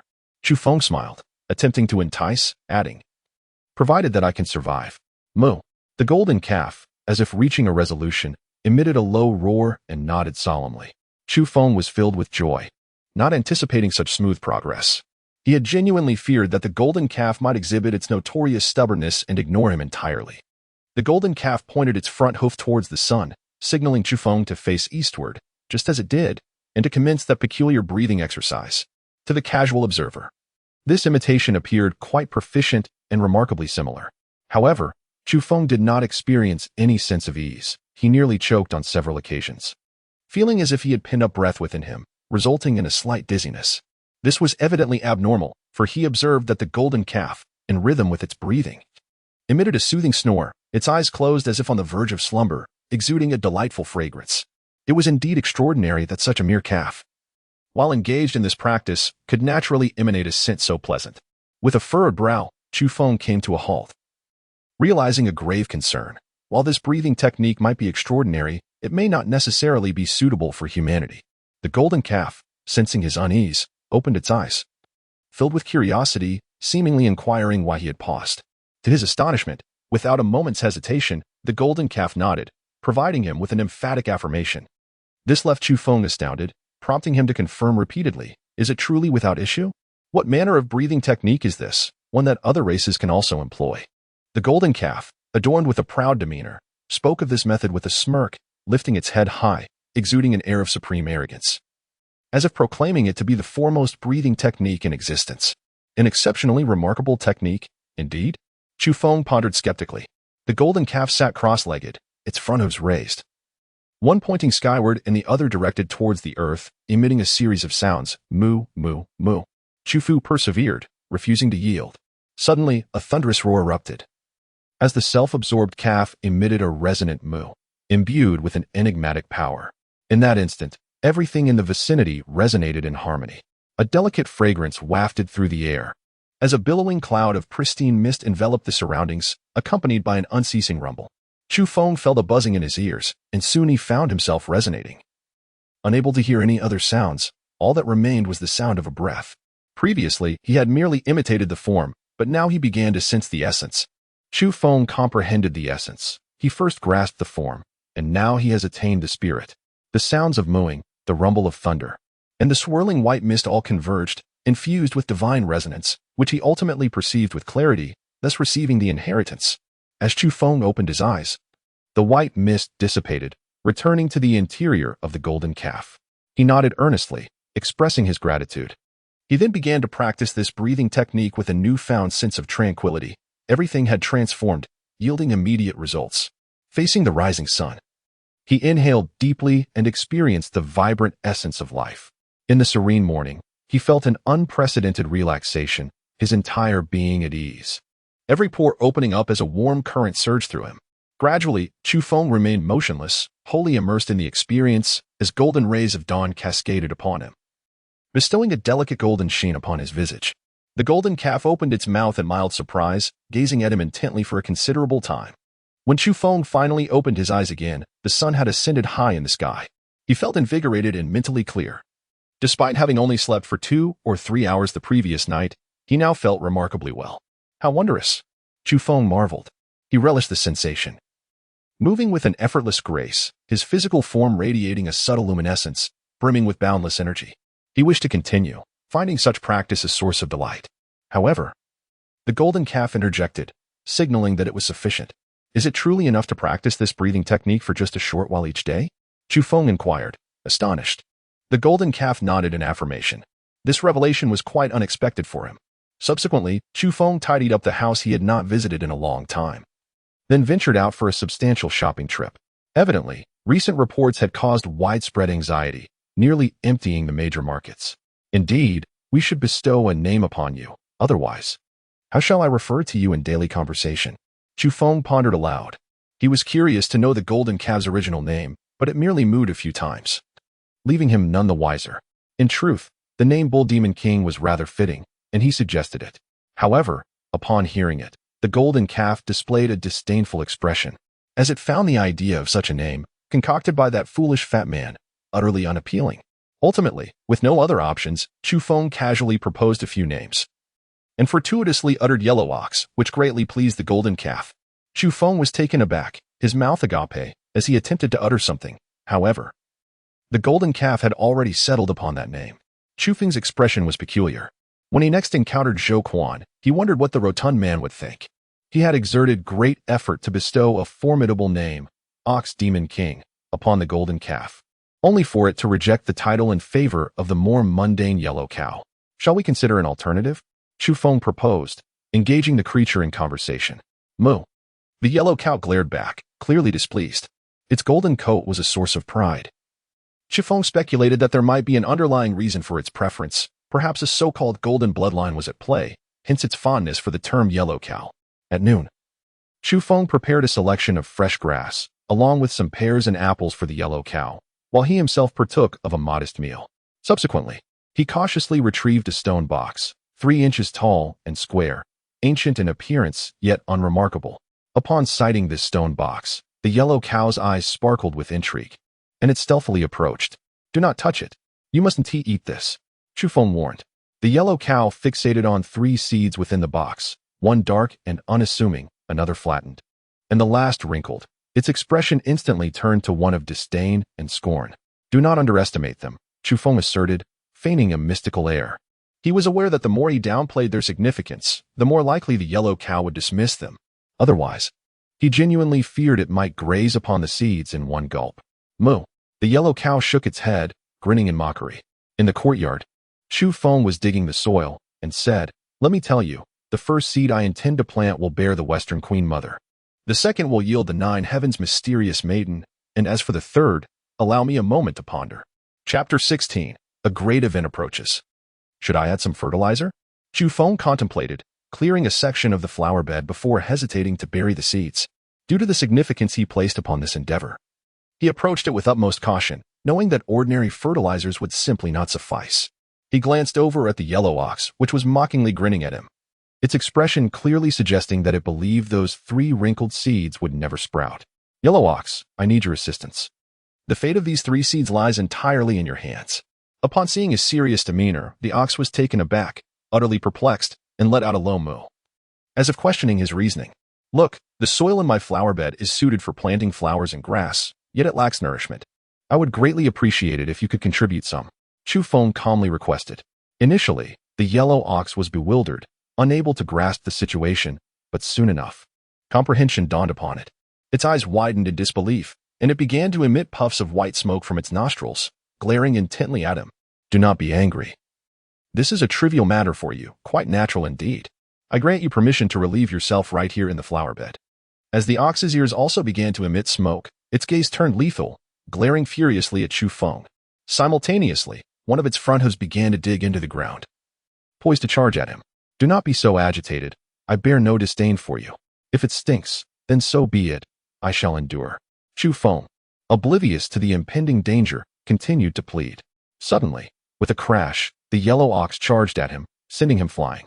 Fortunately, it refrained from using its golden horns. Nonetheless, Chu Feng found himself tumbling into the flower bed. Gritting his teeth, he finally grasped the perilous nature of negotiating with a bull. It was exceedingly dangerous. In truth, the yellow ox was even angrier than he was, staring at him with its wide eyes, beginning to doubt whether this fellow was even more unreliable than that glutton, truly deserving of a lesson. As Chu Feng rubbed his arm and rose to his feet, he sighed deeply and remarked, You are unaware that this is a sacred seed. I fear that ordinary fertilizer may not suffice for its nourishment. Given your mysterious origins, it is often said that cow dung possesses exceptional potency, not to mention the notion of cow luck. Moo. All right, do not approach any closer. If you refuse to comply, then so be it, Chu Feng exclaimed, for he had observed the yellow cow pawing the ground with all 4 hooves, displaying a fierce determination to charge into the flower bed. Chu Feng placed the slightly plump seed into the soil, subsequently covering it and beginning to water it. It all depends on your own fate, he murmured to himself. The 3 seeds had been sealed within the stone box for countless years, and he truly had no idea whether they would germinate, leaving him with an unsettling sense of uncertainty. However, if they were not ordinary, their vitality should be remarkably resilient. Even if the current environment was not particularly suitable, they should ultimately manage to survive. No need for cow dung, then, Chu Feng muttered, for he had contemplated a rather serious issue. Upon hearing this, the yellow ox displayed an unkind expression, simultaneously perplexed, as it fixed its gaze upon him. Chu Fu elucidated, saying, What if a true Zhuangmu or Jiutianzuan were to emerge? Upon discovering that I utilized cow dung as fertilizer, they would surely seek my demise. The yellow cow stood in bewilderment, and then, feeling a mix of embarrassment and indignation, let out a bellow, contemplating a charge. Do not approach. I speak nothing but the truth. If they were to learn of this, they would likely deem it the gravest sacrilege. It is perhaps wiser for me to remain inconspicuous and straightforward, thereby avoiding any unnecessary troubles, Chu Fu chuckled. The yellow cow exhaled a puff of white vapor, casting a disdainful glance at him before turning to munch on a pineapple. What you are given are fresh grass and apples. The pineapple is mine, Chu Fu called after it. Ultimately, he buried 3 seeds in 3 distinct locations, considering the soil types varied for planting flowers, and he believed that dispersing them would be the more prudent choice. He fervently hoped for an early sprout, eager to witness what might arise. However, if a Zuan were to truly sprout, I would have no cause for concern, after all. I am the creator of them. What would sacrilege even mean in that context? Perhaps they would be quite obedient, he mused with a smile. A sudden bellow from the cow interrupted his reverie. The yellow cow, with its mouth agape and eyes askew, seemed to mock him for his daydreams, wearing an expression of disdain. Away with you. Chu Fu pushed the cow's head aside, feeling somewhat at a loss being derided by a bovine. Suddenly, he heard a deafening explosion. A brilliant fireball shot into the sky, dazzling and overwhelming, sending a tremor through his very being. A missile. Are they targeting those plants in outer space? Chu Fu's heart raced with trepidation. The yellow cow, with its keen instincts, widened its eyes in alarm, sensing the threat before Chu Fu did. Its entire body tensed, the golden fur rippling with an almost electric light, as it perceived the imminent danger. Chu Feng understood that witnessing the launch of a missile was indeed a rare spectacle, as such occurrences were seldom seen by the public. The fact that he had caught a glimpse of it from a not-so-distant location indicated that the situation was exceedingly grave. His expression turned serious, Over the past few days, he had heard numerous rumors suggesting that this terrifying weapon had long been deployed in outer space. Yet it had remained unreported until now. He resolved to search the internet for any updates, as there should be some information available. At that moment, his communicator beeped, signaling that Zhou Quan was reaching out to him. Upon connecting, he immediately heard the excited voice of his friend. "Brother, did you just see that? It was magnificent." The sword soared into the sky, aiming straight for the heavens. "I can hardly believe I witnessed it. It will likely eradicate those peculiar plants." Subsequently, he inquired about Zhou Quan's condition after consuming that fruit. "The changes are profound. I won't say much more. I feel very fatigued and am about to fall into a deep slumber." Zhou Quan chuckled awkwardly, his demeanor somewhat unnatural. "Surely, you haven't grown a tail?" Chu Feng questioned, suspecting that his friend's evasiveness was indicative of something unusual. "How could that be?" Zhou Quan exclaimed, desperately clarifying that he had not transformed into a grotesque creature. "Then what is it? Why are you being so evasive?" Chu Feng pressed on. I have grown a horn," Zhou Quan lamented, nearly in tears. Before cursing vehemently, "It must be the doing of that bull demon king. It resembles a bull's horn." His outburst was loud and filled with frustration. The yellow bull, curious about Chu Feng's communicator, stared intently at it. Simultaneously, it overheard Zhou Quan's curses directed at it and moved closer, mockingly uttering, "Moo, moo, moo. Bull demon king, are you implying I resemble a cow? Just like you. I shall inevitably moo at some point." Zhou Quan was infuriated. With a decisive snap, Chu Feng ended the call, though the yellow bull remained amused, finding great delight in provoking Zhou Quan to the point of exasperation. Chu Feng commenced a thorough search for various reports, yet found none of a legitimate nature. The authorities remained reticent regarding the rumors surrounding the deployment of such weaponry. But an overwhelming number of whispers circulated. Some individuals even uploaded images that bore a striking resemblance to what Chu Feng had witnessed. This phenomenon was not confined to one region. Across the globe, people were convinced that a grand cacophony of modern warfare had already commenced, with accounts of debris from Flora raining down from the heavens. "A significant crisis is imminent," Chu Feng murmured, his brow furrowed in deep concern. If tangible results had been achieved, they would have been announced by now. The continued silence from the relevant parties indicated the gravity of the situation. Subsequently, he perused other reports and discovered that many were fervently engaged in discussions regarding supernatural abilities. Despite the prevailing atmosphere of tension, a considerable number of individuals remained focused on analysis and speculation. The four figures, Silver-Winged Deity, Diamond, Fire Spirit, and White Tiger King, were enveloped in an aura of mystique. Each claimed to possess extraordinary powers, with some suggesting that they might one day be revered as deities. Chu Feng shut down these reports, feeling a sense of unease about the uncertain future ahead. He knew he needed to make some preparations. The scalper was quite displeased with his decision to close those reports and gestured for him to reopen them, as those reports featuring audio and video content held a significant allure for it. Chu Feng tossed the communicator to it and stepped out of his home. To this day, such ancient craftsmanship is on the brink of extinction. However, the Zhao family has preserved this legacy across generations without interruption. The Zhao clan has also embraced modernity, crafting renowned tools from contemporary alloy materials, which are cherished by connoisseurs in this field. The folding crossbow that Chu Feng brought to the Tibetan region was originally gifted by Old Master Zhao. It was immediately evident that this tall elder possessed a formidable presence. "You truly have a way with words, and I sense you have your eye on something of mine," Old Master Zhao remarked with a smile. "Master Zhao, I wish to request your assistance in crafting some crossbow bolts." Chu Feng explained his intentions. With the recent disturbances occurring across various regions, he felt a profound sense of unease and sought to prepare himself. He had little hope for firearms, as they were heavily regulated and nearly impossible to acquire. However, certain cold weapons could still be legally sold with the proper permits in this era. After a brief exchange, Chu Feng articulated his desires and then took his leave. He had heard from Old Master Zhao that many individuals had recently come seeking various alloy knives, creating a significant demand that could not be met. Nevertheless, the items he sought would surely be prioritized. Before long, he noticed a peculiar situation. The old man was engrossed in fiddling with a communication device, appearing quite pleased and deeply invested. As Chu Feng drew closer, he was taken aback to discover that the old man was perusing a contact list and seemingly engaged in conversation with several individuals. As Chu Feng suddenly felt dizzy, dark lines appeared on his forehead. Particularly, upon seeing those names, he was overwhelmed with a surge of bloodlust, as the communication list suspiciously included Lin Na among others. Bull Demon King, I shall fight you to the end, Chu Feng shouted fervently. Chapter 17. Tears of Frustration Moo. The yellow bull let out a low growl. Its movements surprisingly agile, devoid of the usual clumsiness associated with cattle, as it deftly evaded him. Bull Demon King, do you even realize what you are doing? Chu Feng gritted his teeth, his expression darkening as he charged forward once more. Otherwise, what would others think? After an inexplicable call, all that was heard on his end were continuous mooing sounds. The mere thought of this scene made Chu Feng want to spit blood. He wished he could eliminate this yellow bull, for it was utterly humiliating. Even if he tried to explain, how could he articulate it? Who would believe him? Chu Feng felt a wave of frustration. Was he supposed to tell others that a golden calf was conversing with him through his communicator? If he were in their shoes, would he believe such a tale? It was like digging a deeper hole for himself.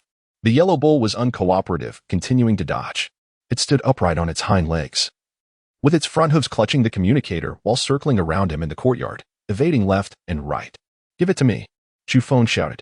The yellow bull was more nimble than a human, akin to a golden monkey, leaping and bounding around the stone table, evading him with ease. It clung to the communicator, unwilling to let go, occasionally mooing at the device. Chu Feng's face turned an ominous shade of green, yet this fiend continued his conversation unabated. Nyoama Wang, I shall slay you, he bellowed, nearly driven to madness by rage. This detestable bull remained unrepentant, persisting in its misdeeds. The yellow bull regarded him with disdain. A look of scorn etched upon its visage. After wreaking havoc, how dare you provoke me? Chu Feng found himself unable to catch up with it. He gathered the clutter in the courtyard and hurled objects in an attempt to distract it. This was undeniably a torment for him. Each additional second the yellow bull clutched the communicator felt like a searing ember upon his face. At last, the yellow bull ceased its antics, placing the communicator upon the stone table. At that moment, Chu Feng's forehead darkened, his expression one of indignation, utterly bereft of tears to shed. Clearly, the yellow bull held an insatiable curiosity and fondness for the communicator, for even after setting it down, it continued to prod at it with its nimble hooves. The front hooves glimmering with a subtle golden sheen. Chu Feng glared at it, feeling somewhat powerless as he sank into his seat. He glanced at the communicator, then at the yellow cow, pondering how to explain the situation. A sense of overwhelming frustration engulfed him. He let out a soft sigh, picked up the communicator, and realized there was truly no alternative but to speak candidly. Remember, you must corroborate my words by mooing a few times as I speak, Chu Feng instructed. The yellow cow, seemingly apprehensive, nodded in agreement, appearing willing to cooperate.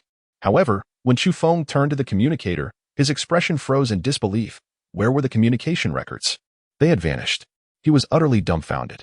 Yellow cow, Demon King, what mischief have you wrought? With a loud exclamation, Chu Feng realized that he no longer needed to contemplate a remedy for his predicament. Whom have you been conversing with? He demanded, his voice rising in intensity. Earlier, he had caught a glimpse of Lin Nui, a sight he had dreaded, and he wondered if there was anyone else. The yellow bull merely shook its head, sporting an innocent expression that suggested it was equally oblivious. How did you even access the contact list? Chu Feng was on the verge of losing his composure. However, as he grasped the bull's irritating golden hooves and felt their warmth, enlightenment struck him. You still dare to smile? One day, I shall enlist the services of a renowned chef and orchestrate a grand feast of beef while you slumber. Chu Feng threatened indignantly. At that moment, the communicator flickered to life. It was Zhou Quan attempting to reach him. Once connected, Zhou's booming voice erupted through the device. Bull Demon King, you little calf. You have truly become a nuisance, daring to harass me incessantly. After the call ended, Chu Feng's expression stiffened, as he could only imagine the mischief this foolish bull had caused and the extent of its harassment. Zhou was somewhat manageable, having encountered the bull before, thus requiring no further explanation. The pleasant ringtone chimed again, and as Chu Feng answered, he saw it was his university classmate, Yi Xian. Chu Feng, are you all right? Yi Xian inquired. I am fine. Listen to me, it truly wasn't me. Chu Feng attempted to explain while gesturing to the yellow bull for assistance. Yet, the stubborn creature remained motionless, staring blankly at him, indifferent to his signals, utterly unresponsive. I understand. I comprehend that you just broke up with Lin Nui and are feeling down. However, excessive drinking is detrimental to your health. Do take care. If all is well, I shall hang up now. Yi Xian concluded the conversation. What drinking? Chu Feng muttered to himself, listening to the beeping on the other end, feeling frustrated and helpless. unable to clarify the situation. "You stubborn bull, come here. Didn't we agree you would testify on my behalf?" Chu Feng glared at it. The communicator chimed once more. And it was yet another university classmate, Su Lingxi, a strikingly beautiful girl. In an instant, Chu Feng comprehended that after the yellow cow had caused a disturbance for Zhou Quan, it most likely had opened his classmate record. "Su Lingxi, allow me to explain." Grasping a golden horn of the yellow cow, he was determined to make amends and planned to initiate a video call. However, Su Lingxi did not require much explanation from him. She simply chuckled and said, "Are you trying to tell me that there is a cow by your side? That everything is its doing, and that you intend to send me a photograph of it? Very well, I believe you. Yet, this behavior is rather unlike you, Chu Feng. Aren't you typically quite carefree? Breaking up with Lin Nui was just that, a breakup. Why resort to drowning your sorrows? By the way, with the recent unrest in various places, you should drink less and take better care of your health. Protect yourself. Now, I must attend to some important matters. Farewell." Chu Feng stood in a daze, the call having concluded. This epitomized Su Lingxi's demeanor. She was remarkably beautiful, perhaps even handsome, executing every task with a neat decisiveness and an effortless grace. After a considerable pause, Chu Feng turned his gaze towards the yellow cow and exclaimed, "Wretched beast. You have brought me to ruin." The yellow cow wore an expression of innocence, as if to convey its intent to make amends, yet alas, it was not afforded the opportunity. After a prolonged wait, Chu Feng finally found himself unbothered by anyone. It seemed to be just these few individuals. He exhaled deeply. Beside him, Huang Yo nodded decisively, exuding an air of certainty, indicating that there would be no further complications, just these few. "What are you nodding about? There's clearly one more person. How am I supposed to approach her?" He fell silent for a moment, then firmly pushed Huang Yo aside and prepared to communicate with Lin Nui. The communicator connected, and soothing music resonated from the other end. Chu Feng refrained from speaking immediately. He did not wish to delve into a serious explanation with Lin Nui. Perhaps she should understand that he was not so trivial. On the other side of the communicator, silence ensued, with Lin Nui remaining quiet as well, leaving both immersed in stillness, faintly aware of each other's breathing. This continued for half a minute. Suddenly, Huang Yo raised his head and charged forward, letting out a loud bellow into the communicator, causing Chu Feng's ears to ring. "Bull Demon King." Chu Feng was utterly driven to madness. Though he had no intention of providing an explanation, he could not have anticipated such an outcome. Earlier, when he sought its cooperation, it remained indifferent and composed. Now, when he no longer required its assistance, it came charging in, letting out a thunderous roar. Chu Feng distinctly heard the sound of a high-footed wine glass shattering on the ground from the other end of the communicator. It was evident that Lin Nui had also been startled, and shortly after, the connection was abruptly severed. For a considerable time, Chu Feng remained frozen in place, motionless, until he finally bellowed, "You wretched bull, I shall dismember you into 8 pieces." The yellow bull wore an expression of innocent bewilderment, as if to say, "Did you not earlier instruct me to cooperate?" The courtyard was filled with chaos, with people shouting and the bull bellowing. A scene as tumultuous as a flock of chickens scattering. Unable to find tranquility, he eventually fell into a deep slumber. When he awoke, the sky was already darkening. Chu Feng prepared a sumptuous dinner to reward himself, a virtue of his. Whenever faced with troubling matters, a hearty meal suffices to lift his spirits. Although he once harbored a desire to butcher that cow in frustration, now, with his temper cooled, he had instead prepared fresh grass and succulent fruits for it. In the evening, Chu Feng engaged with various reports, keenly attentive to the unfolding anomalies across the regions. Suddenly, both the television and communication devices experienced instability, the signals wavering, which caused a slight heaviness in his heart. He understood that the satellites in space were likely under siege. Eventually, the interference subsided, and the internet buzzed with fervor. This was due to the emergence of semi-official news indicating that the terrifying flora in space had been thoroughly eradicated, nearly all of it eliminated. As Chu Feng pondered, he questioned whether everything had truly been cleansed. The night deepened, and upon encountering additional reports, a sense of unease settled over him. He did not perceive the situation as having reached a satisfactory conclusion. Numerous regions began to undergo profound transformations. Some individuals produced vivid photographs depicting the entrance to their homes now adorned with dozens of towering mountains, majestic and imposing, piercing the clouds as if summoned from a myth. In another account, a young man attempted to travel to a neighboring town 10 miles away, only to find himself driving 100 miles before finally arriving at his destination. This phenomenon was not confined solely to Mount Song, Wangwu Mountain. or the Taihang Mountains, strange manifestations emerged across various locales, with countless colossal mountains and cascading silver waterfalls. Heavenly realms, what transpired? Why had Wuyi Mountain expanded exponentially, revealing previously uncharted territories? The summit of Mount Hua soared directly into the heavens, radiating a brilliance beyond measure. While this expanse magnified several-fold, unveiling innumerable steep peaks and flowing crimson mists. This was but a fraction of the information circulating online. There was much more to uncover. The cataclysm appeared to unfold instantaneously, transcending specific locales. Renowned mountains and rivers underwent transformations, enveloped in ethereal mist, surging with spiritual energy, while ominous beasts and predatory birds materialized, rendering the environment exceedingly perilous. Earthquakes, power outages, communication failures, and structural collapses ensued, marking a dire state of affairs. In the depths of night, Chu Feng sat quietly in his room, acutely aware that the inevitable had finally arrived, and the most intense upheaval was at hand. Suddenly, a knock resonated on the door, accompanied by the lowing of a cow. As Chu Feng opened the door, the golden calf gestured for him to follow, leading him into the courtyard. Subsequently, the yellow cow settled onto its hind legs, gazing upwards at the vast expanse of stars, and began to practice a unique breathing technique, prompting him to join in. Chu Fu was taken aback as the yellow bull urged him on. The moonlight was gentle, pale, and hazy, as if it were guiding him, gradually intensifying until it coalesced into a misty orb of white light, extraordinarily pure. In addition, the myriad stars above showered their essence, transforming into countless delicate streams that flowed gently towards him. Chu Feng remained motionless, enveloped in a radiant light, where everything appeared hazy. Chapter 18. The panic of the future. The moonlight was dim, and the starlight trickled down like a dense mist, submerging Chu Feng. From a distance, a plume of white vapor could be seen rising. This sensation was exceedingly pleasant. Chu Feng practiced a special breathing technique, his chest and abdomen rising and falling, a faint fragrance wafting from his mouth and nose. Historical texts record that certain venerable Taoists or monks, upon achieving enlightenment, left their physical forms uncorrupted, filling the room with a divine aroma, a most peculiar phenomenon. Some assert that this is due to their years of alchemical study, their bodies steeped in ethereal essence. Others believe that inherently, all individuals possess this quality, accompanied by a fragrance reminiscent of orchids and musk. However, due to the world's impurities, only a select few can emit this primal scent. At this moment, white mist swirled around Chu Feng, the subtle fragrance enveloping him, and he could sense that the saliva he swallowed was sweet and fragrant, providing immense comfort. Not long passed before the yellow cow opened its eyes.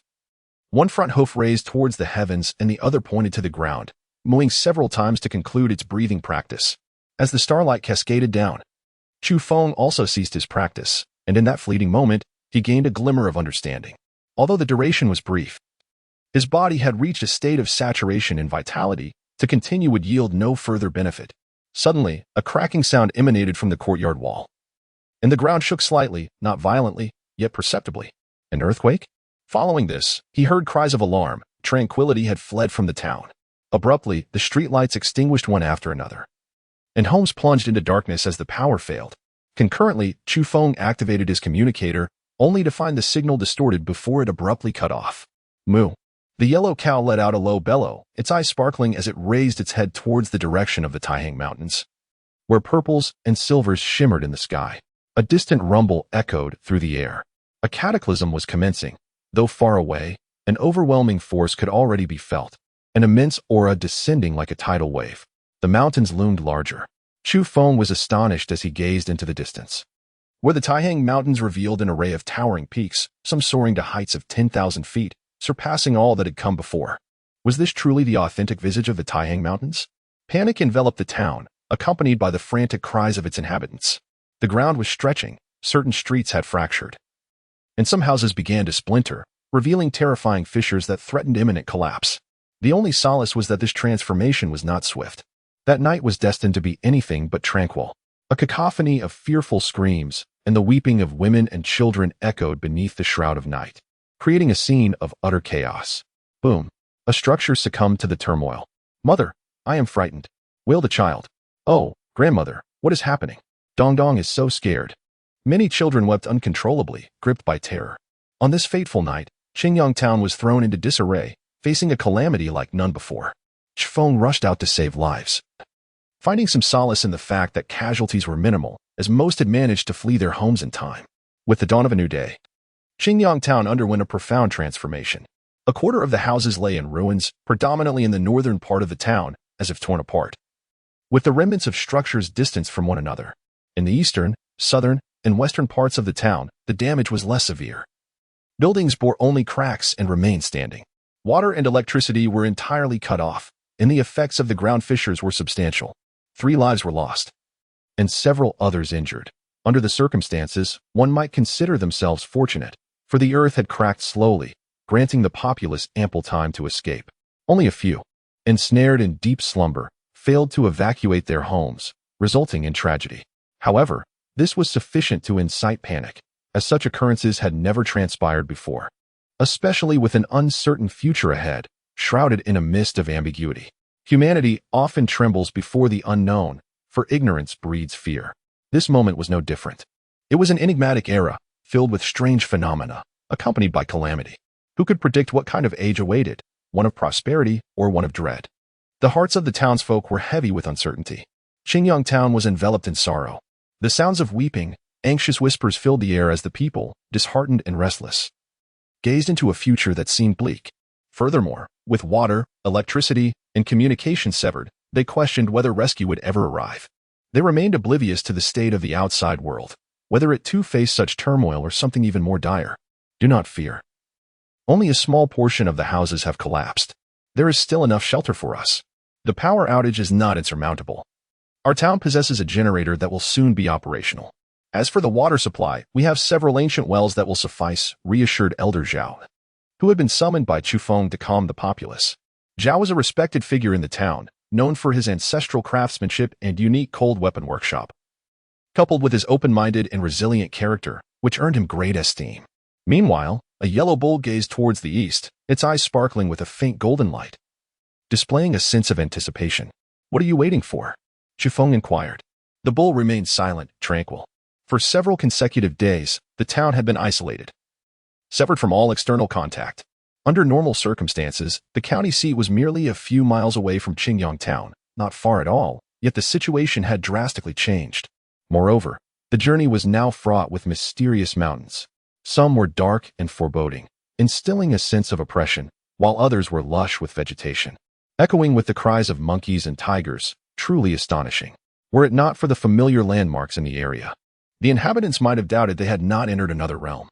Qingyang town felt utterly disconnected from the world, and the people grew increasingly despondent, even with the generator operational. The light of night could not dispel the dread of an uncertain fate. Throughout these days, Chu Feng remained remarkably composed, observing all that unfolded with a calm demeanor. His parents reside in Shuntian, a grand city renowned as the epicenter of the north, where various protective measures are impeccably implemented, thus alleviating his concerns. He once endeavored to lift the heavy stone table in the courtyard, a feat previously deemed impossible. Despite possessing exceptional physical strength, he could only manage to raise it a mere half-foot in the past. Chu Fu was secretly astonished. The effects were remarkably pronounced. During the remainder of the time, he wandered outside, observing the transformations of the mountains and terrain. In some areas, the landscape had been stretched, while in others, there was little change. He traversed all the familiar regions nearby and discovered that the overall expanse had surged significantly. The distances between neighboring mountains, lakes, and other features had increased more than tenfold, and other terrains were largely similar in this regard. In a moment of reverie, Chu Feng realized that the renowned city of Shuntian, the largest in the north, lay a mere 200 miles away from here. However, based on current estimations, was it not already 2,000 miles distant?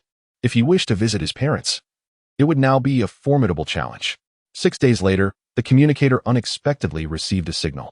In a moment of urgency, Chu Feng promptly reached out to his parents, and both reassured each other of their safety. It was palpable that the elderly couple was deeply concerned, urging him to relocate to Shuntian City. This place, undoubtedly the epitome of security, boasted comprehensive defensive measures and various contingency plans. Historically, it had served as the capital during the 6 dynasties, which perhaps lent credence to its safety. Even amidst the recent upheaval, the grand city remained unscathed, its structures intact and far from any perilous zones. This revelation brought Chu Feng a sense of relief, and he comforted his parents, assuring them that he would visit soon and imploring them to be patient. Are you all right, Chu Feng? My goodness, the weather has turned tumultuous here. The county has been split in two, and looming just outside the city are two colossal mountains, piercing the clouds. Vast beyond measure, Zhou Quan called him, his voice brimming with excitement. You won't believe what I just saw? A frog, I swear. It's as large as a grinding stone, and it's devouring an elephant. Zhou Pengzi babbled incoherently, his exuberance echoing through the line. At last, Chu Feng comprehended the situation. The two mysterious colossal mountains near the county town were home to an array of inexplicable creatures. Although they had yet to descend from the mountains, the silhouettes of these beasts could be distinctly captured through a telescope. Zhou Quan had witnessed a toad the size of a millstone relentless in its pursuit of various ferocious beasts, having even overpowered an elephant, which it subsequently feasted upon. After concluding the call, Chu Feng fell into deep contemplation. If these monstrous avian creatures were to emerge, chaos would undoubtedly ensue. He fervently hoped that they remained confined within the mountains. Soon after, his communicator buzzed incessantly, filled with messages from familiar friends and classmates, each reaching out to check on one another's well-being, ultimately bidding each other to stay safe and take care. A profound sense of impending turmoil gripped Chu Feng. He instinctively felt that this situation could spiral out of control. Promptly, he turned to the internet, perusing various reports to gain a comprehensive understanding. For one could never be certain that the communicator's signal would remain uninterrupted. It could falter at any moment. The world had undergone a cataclysmic transformation. Buildings had collapsed en masse. Although the ground fissured slowly, allowing for some escape, a small number of lives were tragically lost.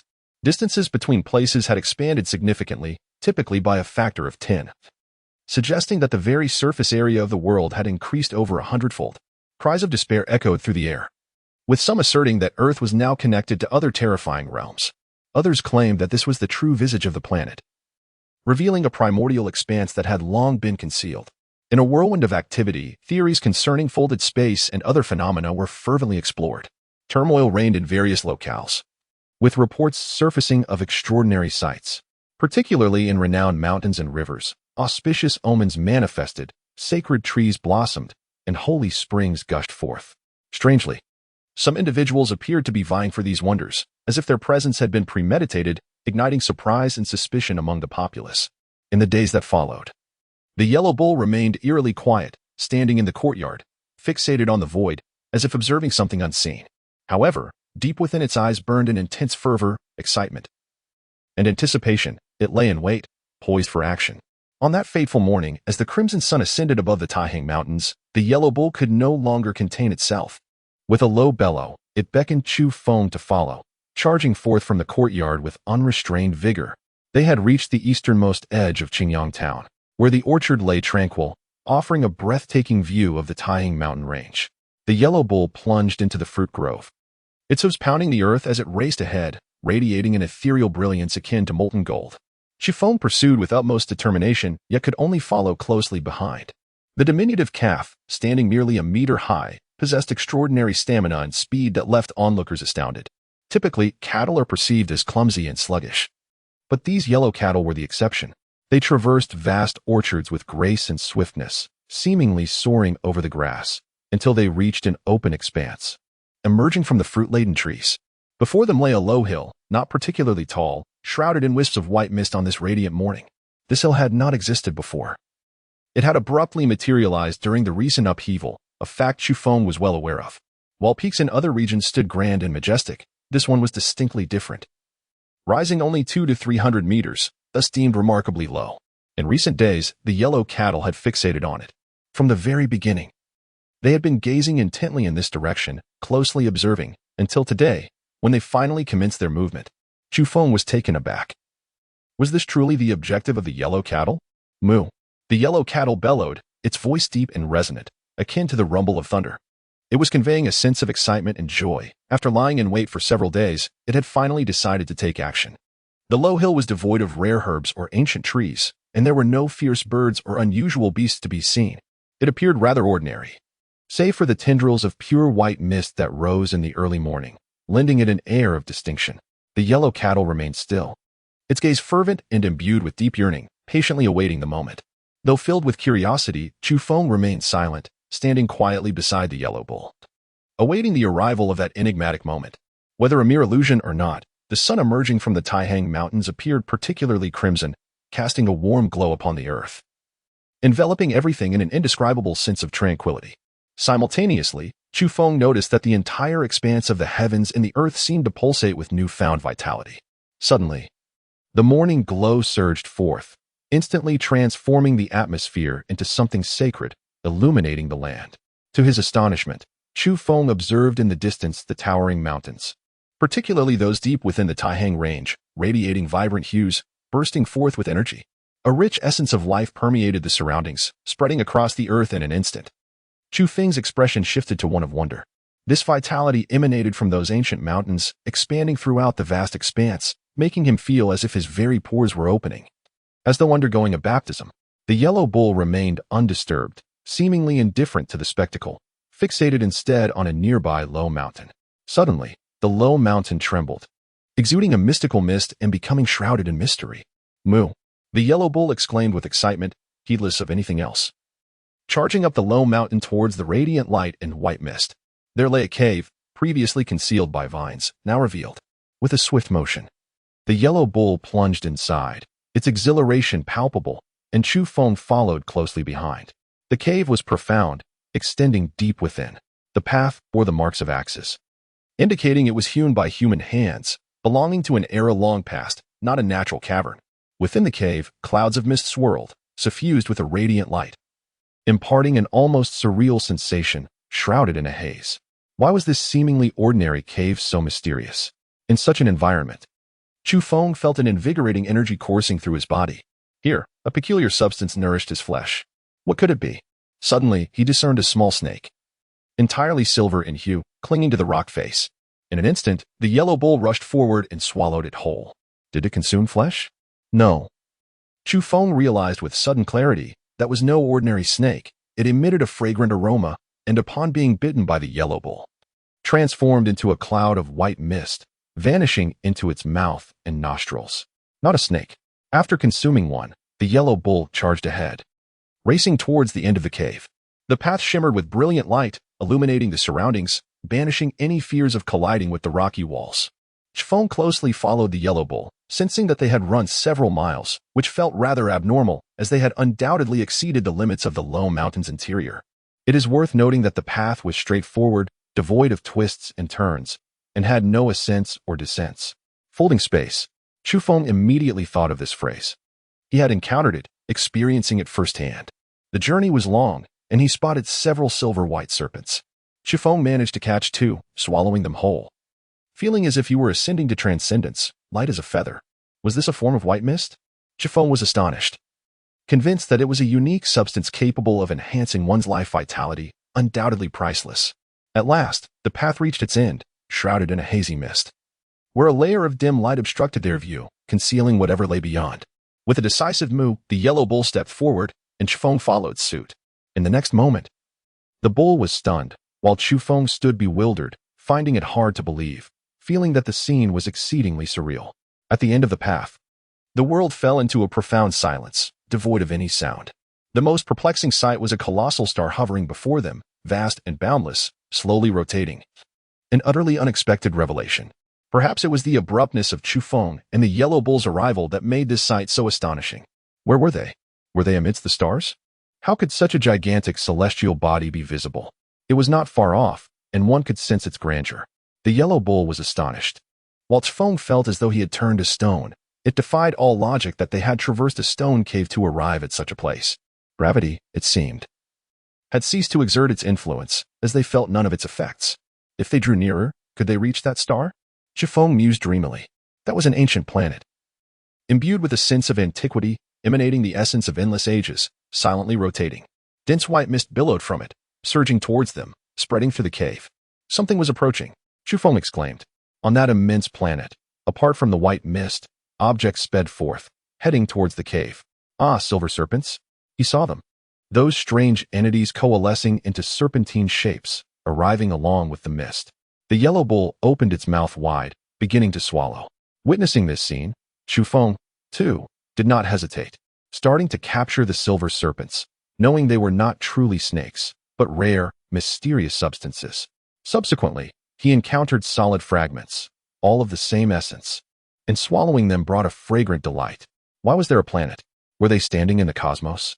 Chu Feng disregarded these thoughts, as he and the bull continued to gather the extraordinary materials. Upon exiting the cave and stepping into the outside world, Chu Feng felt as if he had traversed a different realm. What had they just experienced? Suddenly, the ground trembled, and the low mountain quaked violently, beginning to crack. The yellow bull let out a mighty roar, bolting away in a frantic dash down the mountain. Within Chu Feng's body, a sensation of fullness rendered him somewhat immobile.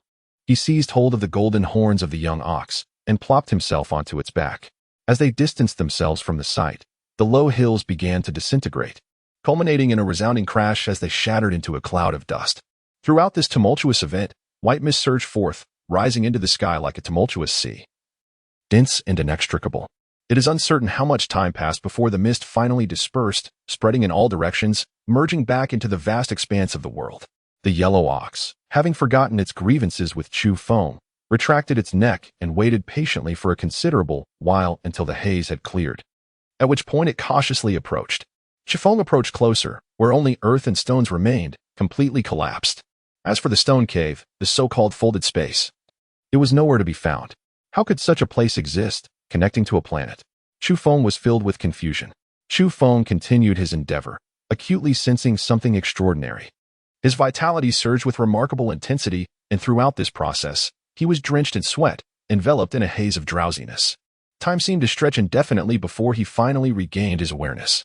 Upon a moment of reflection, he perceived his heartbeat reverberating with extraordinary vigor, thumping like a drum. As he concentrated intently, he was astonished to hear the sound of his internal organs resonating like a drumbeat. Chu Feng was momentarily taken aback. Soon after, he realized that his vision had significantly sharpened. A wildcat perched on a distant peak was now distinctly visible, a feat that would have been utterly impossible in the past. Chu Feng was taken aback, sensing an overwhelming stench emanating from his body. He was drenched in perspiration, his skin sticky and grimy. Simultaneously, an insatiable hunger surged within him, so intense that he felt he could devour an entire cow. His gaze fixated on the yellow bull, which had also awakened, its eyes gleaming with a predatory glint, baring its teeth as if it were poised to consume him. Chu Feng hurriedly took a shower and then arranged a variety of foods on the table, commencing a vigorous feast. Meanwhile, the yellow ox was similarly engaged, devouring all the grass and fruits in sight, ultimately attempting to seize Chu Feng's food, including the meat steaks. For reasons unknown, Chu Feng felt an insatiable hunger. This meal alone felt equivalent to 10 past meals, yet he was still plagued by an overwhelming sense of starvation. However, he dared not eat any further, fearing it might ruin his appetite, and could only watch helplessly as the yellow ox devoured everything voraciously. "I am so hungry," he exclaimed, a tinge of fear creeping in, prompting him to step outside in search of an elderly physician in the town, apprehensive about potential unforeseen health issues. "Why are you behaving so unusually?" inquired Dr. Wang, his hair flecked with gray and his expression kind, though now he appeared quite startled. Gazing at Chu Feng with a deeply furrowed brow, Chu Feng was taken aback and exclaimed, "Have I encountered a significant issue? Not at all. You are far healthier than the average person. Some of your vital signs are tenfold that of an ordinary individual," replied Dr. Wang, who had conducted a comprehensive examination of Chu Feng using various diagnostic instruments. Chu Feng found himself in a daze, astonished by the outcome. However, his hunger was undeniable. He articulated his predicament clearly. "Do you currently feel any bloating?" inquired Dr. Wang, the physician. "No," came the reply. "Your digestive and absorption capabilities are tenfold that of an average person. Food transforms into the necessary substances within the shortest span of time. If you're hungry, feel free to eat. It should pose no issue." Though Dr. Wang had never encountered such a patient before, he displayed remarkable boldness in offering this medical advice. "Please keep this confidential," Chu Feng implored, reiterating his request before departing, as he wished to keep this information under wraps. Dr. Wang nodded solemnly, assuring Chu Feng that he could return at any time should any issues arise. In truth, he was quite intrigued and wished to monitor and observe what transformations Chu Feng might undergo. While eating, he logged into his communicator to peruse various reports. To his astonishment, he discovered that certain regions had experienced ominous fog, and several mountains had collapsed, with vital energy surging like a tempest. Did this not suggest a similarity to the low hills? Yet, he pondered whether anyone had inadvertently wandered into a folded space. "Tell me, Is this not one of the opportunities you awaited when you arrived in our world? Chu Feng queried. The yellow bull initially nodded, then shook its head. After considerable effort, Chu Feng ultimately comprehended that, for the scalpers, this was merely a trivial matter, serving only as a favorable opportunity. Chu Feng was remarkably astonished. It is worth noting that some of his life metrics had already surpassed the average by tenfold, a result of recent events. Moreover, this transformation was still progressing gradually. Chapter 20. The sanctification of the flesh at last. Having satiated his hunger, Chu Feng felt an overwhelming sense of contentment. His body warm and relaxed as he reclined languidly in his chair, reluctant to move. He now realized the comfort enveloping both his mind and body. And the earlier sensation of hunger now seemed terrifyingly distant. Having emerged from that state, he experienced an unexpected happiness. The table before him was laden with empty plates. All impeccably clean, consumed entirely. Chu Feng found himself momentarily dazed, pondering just how much he had actually eaten. Had he truly become a glutton? Not far off. The yellow bull lay in slumber, its belly round and full. Suddenly, it awoke to the rumbling of its own stomach, stirred by hunger. Chu Feng was startled. Would he spend his days in an endless cycle of eating and sleeping, akin to a pig? The yellow bull had already awakened and was now scouring the area, voraciously devouring all the fruits and other provisions from the cold storage. Yet, this was not enough. It approached Chu Feng, demanding more. Calm down. I shall prepare some stewed beef for you shortly. Chu Feng retorted with a hint of annoyance as he retrieved a large piece of meat from the freezer and entered the kitchen. The yellow bull's eyes widened in anticipation, and then it grew anxious as its golden horns glimmered, nostrils flaring, exuding white smoke in a show of defiance. Go away. Do not cause a ruckus. This is pork chop, Chu Feng said, feeling a twinge of guilt. Ultimately, the yellow bull devoured a considerable amount of pork chop, relishing its flavor and puffing with satisfaction. As for Chu Feng, he resolutely boiled a pot of beef, solemnly informing the yellow bull that it was goat meat, which possessed a rather gamey taste and was unsuitable for its palate. The yellow bull regarded him with skepticism, glancing repeatedly at the pot, its mouth opening and closing as if tempted to taste or to protest. Nevertheless, it refrained from approaching the pot. This stubborn creature, with its keen sense of smell, would surely complicate any future desire for beef. Chu Feng silently lamented. Simultaneously, he mused to himself, why did this cow have such a penchant for meat? What offered him a modicum of solace was that this meal had been significantly less substantial than the previous day's alarming feast. Stepping into the courtyard, he grasped the heavy stone table with one hand and effortlessly lifted it above his head, finding it surprisingly easy. Chu Feng yawned to test the extent of his strength and set his sights on a substantial ornamental stone in the courtyard. This particular stone was no mere trifle. It had taken considerable effort from several individuals to transport it here, weighing an impressive 600 to 700 pounds. Although its size rendered it unwieldy, Chu Feng nonetheless secured a firm grip and, with a powerful heave, lifted the hefty brown stone off the ground. Finally, with a resounding thud, he set it back down, causing the earth beneath to tremble slightly. In a moment of reverie, Chu Feng marveled at the astonishing strength of his arms, capable of lifting such a heavy stone. An act truly remarkable. Should anyone witness it, they would likely be utterly astounded. His strength surpassed even tenfold that of an ordinary person. He mused softly to himself. Subsequently, Chu Feng retrieved a timer and stepped outside, intent on measuring his speed. With a swift whoosh, he darted forward and was immediately enveloped by the rushing wind, the trees flanking him retreating rapidly. To his astonishment, he covered a distance of 100 meters in merely 3 seconds. Though his speed had not reached 10 times that of an average individual, it was nonetheless terrifying, far exceeding the recorded limits of human velocity. Leaving him in a state of disbelief for an extended period, he remained lost in thought for quite some time. Following this, he embarked on various experiments assessing his vision, impact resistance, neural response, and hearing, albeit in a rather rudimentary manner rather than with precision. Each of these attributes had seen a significant enhancement, ranging from several times to tenfold improvements. Chu Feng was both astonished and delighted, his body exhibiting a subtle radiance, reminiscent of a metamorphosis. Moreover, there lingered an ethereal fragrance about him, akin to the venerable Taoist priests and esteemed monks chronicled in ancient texts, whose corporeal forms became translucent in their twilight years, exuding a delicate scent, and whose bodies remained uncorrupted after their passing, a profound enigma.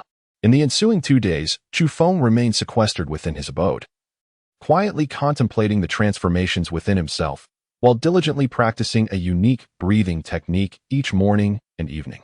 During this period, The yellow ox seemed particularly lethargic, yearning to slumber from dawn till dusk. However, as time progressed, it gradually returned to its usual self, once again expressing an inclination to tinker with Chu Feng's communication device. "O Bull Demon King, I caution you, do not tamper with my communicator, lest I become incensed," Chu Feng declared. "Moo," retorted the yellow ox, indignant. "I have matters to attend to outside, and lack the time to indulge in your antics." Upon hearing Chu Feng's declaration, the yellow ox was quite pleased. Yet it quickly donned an expression of wariness, retreating a couple of steps while fixing its bovine eyes upon him. "Foolish ox, what is that look you bear? What do you imply? Do not presume to gauge my magnanimity with your treacherous heart. No, I mean your bovine heart," Chu Feng remarked, directing his gaze toward it. "Moo," scoffed the yellow ox. It opened its mouth wide, mocking him, as if to convey that its true nature had been unveiled. Chu Feng remained remarkably composed, showing no signs of embarrassment as he remarked, "The communicator is indeed a treasure. Possessing it allows one to grasp the significant events unfolding across the world. Consider this." With that, he exited through the door. In the past few days, the air in Qingyang town seemed exceptionally fresh. Taking a deep breath invigorated him, prompting Chu Feng to ponder whether this was a result of the celestial transformations. In the distance, one could vaguely discern the majestic mountains exuding various hues of mist, which spread across the heavens and earth, further enhancing the rejuvenating atmosphere of the region. To his surprise, a multitude of people gathered in front of Dr. Wang's clinic, and Chu Feng found himself at the end of the queue, waiting for a considerable time before it was finally his turn. "Have so many people fallen ill?" he inquired. Upon recognizing him, Dr. Wang immediately smiled and beckoned him into the inner courtyard, clearly wishing to keep Chu Feng's unique qualities from public scrutiny and showing him special consideration. "You are mistaken," Dr. Wang replied. "These individuals did indeed suffer from various ailments in the past, but in recent days, their chronic illnesses have significantly diminished, and their health is steadily improving." Chu Feng was astonished, and after a moment of contemplation, a peculiar expression crossed his face. Could it be related to the changes in the world? He speculated. It must be so. Just observe those distant peaks, from which emanates a mist that seems to harbor some extraordinary substance, immensely beneficial to the human body. Old physician Wang nodded in agreement, equally astonished. Over the past few days, he had witnessed numerous individuals afflicted with chronic ailments gradually improving. Most of the visitors today had come to confirm their newfound well-being. Originally, in this tumultuous world, where anxiety reigned in people's hearts, it now appeared that the situation was not as dire as anticipated, old physician Wang reflected. In recent days, ordinary individuals have felt an invigorating surge of energy, a remarkable transformation that has brought immense joy to all. Chu Feng gazed into the distance, aware that the ancient mountains harbored numerous ferocious beasts. Should one of them emerge, it would undoubtedly disrupt the current serene atmosphere. For instance, the frog observed by Zhou Quan was as large as a millstone, capable of pursuing various predators and even toppling an elephant for sustenance. Dr. Wang meticulously examined Chu Feng and patiently conducted a series of physical tests. Ultimately, he was astounded to confirm that Chu Feng's physical constitution had improved once again. This time, Chu Feng completed the 100-meter dash in a mere 2.5 seconds, leaving the old man thoroughly astonished. His strength had escalated to 12 times that of an average person, and his auditory, neural response, and visual acuity were even more remarkable than before. This was truly incredible. Could there be further enhancement? Dr. Wang murmured to himself, momentarily lost in thought. Even so, it felt akin to a myth, struggling to steady his emotions. Dr. Wang suddenly inhaled deeply and remarked, "I have been perceiving a faint, delicate fragrance. Is it emanating from you?" His uncertainty was evident, as a look of astonishment crossed his face. Chu Feng nodded. After Dr. Wang confirmed that it was a natural emanation from Chu Feng's body, his expression froze, nearly petrified. He found it hard to believe, his face awash with astonishment. How is this possible? He stared blankly at Chu Feng, speechless for quite some time. "Is there any problem?" Chu Feng inquired. How could there be no issue? In ancient times, this would undoubtedly be a significant matter. Certain venerable Taoist priests or high monks, upon reaching a century of life, might emit such a fragrant aura, coupled with such strength and speed, in ancient parlance. This phenomenon would be referred to as the sanctification of the physical form. Is there truly such a concept? Chu Feng exclaimed in astonishment. Chu Feng was momentarily taken aback. The situation was indeed astonishing. While some ancient records may seem fantastical, they cannot all be dismissed outright. Some hold a measure of truth. As Dr. Wang remarked, He was well versed in Western medicine, yet his roots lay firmly in traditional Chinese medicine. His deep exploration of ancient medical texts, including certain alchemical formulas, had acquainted him with various Taoist and Buddhist scriptures, enriching his understanding. The limits of the human body, he asserted, ought to be transcended, after all. You are a living testament to this notion. Dr. Wang lamented, suggesting that certain individuals from antiquity must have achieved such feats. Take the legend of Shakyamuni throwing an elephant. For instance, while it may sound implausible, perhaps a person's physical strength could indeed reach such extraordinary heights. According to his assertions, the Buddha was merely human, yet endowed with remarkable physical prowess, enabling him to hurl an elephant. The acts of Shakyamuni and Taoist practitioners moving mountains exemplify the sanctification of the physical form. Even after death, their bodies remain uncorrupted, exuding a fragrant aroma. As Dr. Wang grew increasingly animated in his discourse, it became evident that he held a profound fascination for the accounts found in ancient texts. The presence of Chu Feng, a living embodiment of such possibilities, only intensified his excitement. While you may not yet possess the ability to throw an elephant, you have illuminated the potential that exists within the human body. Dr. Wang was almost eager to dissect Chu Feng, yearning to study him meticulously. Chu Feng hastily rose to his feet, bidding farewell and departing with an air of urgency. As he made his way home, a flurry of thoughts coursed through his mind. Upon nearing his doorstep, he was greeted by the howling wind in the courtyard, accompanied by the resounding echoes of thunder, creating quite the commotion. What could be happening? A sense of unease crept over him. Could it be that the Bull Demon King had once again stirred up trouble? As Chu Feng stepped into the courtyard, he was instantly taken aback. Before him stood a yellow bull, its hind legs firmly planted on the ground, while its front hooves were rhythmically moving, as if it were engaging in a form of martial arts. The gusty winds howled and thunder rumbled, emanating from its very being. Was this truly a fighting technique? A bull, capable of martial arts.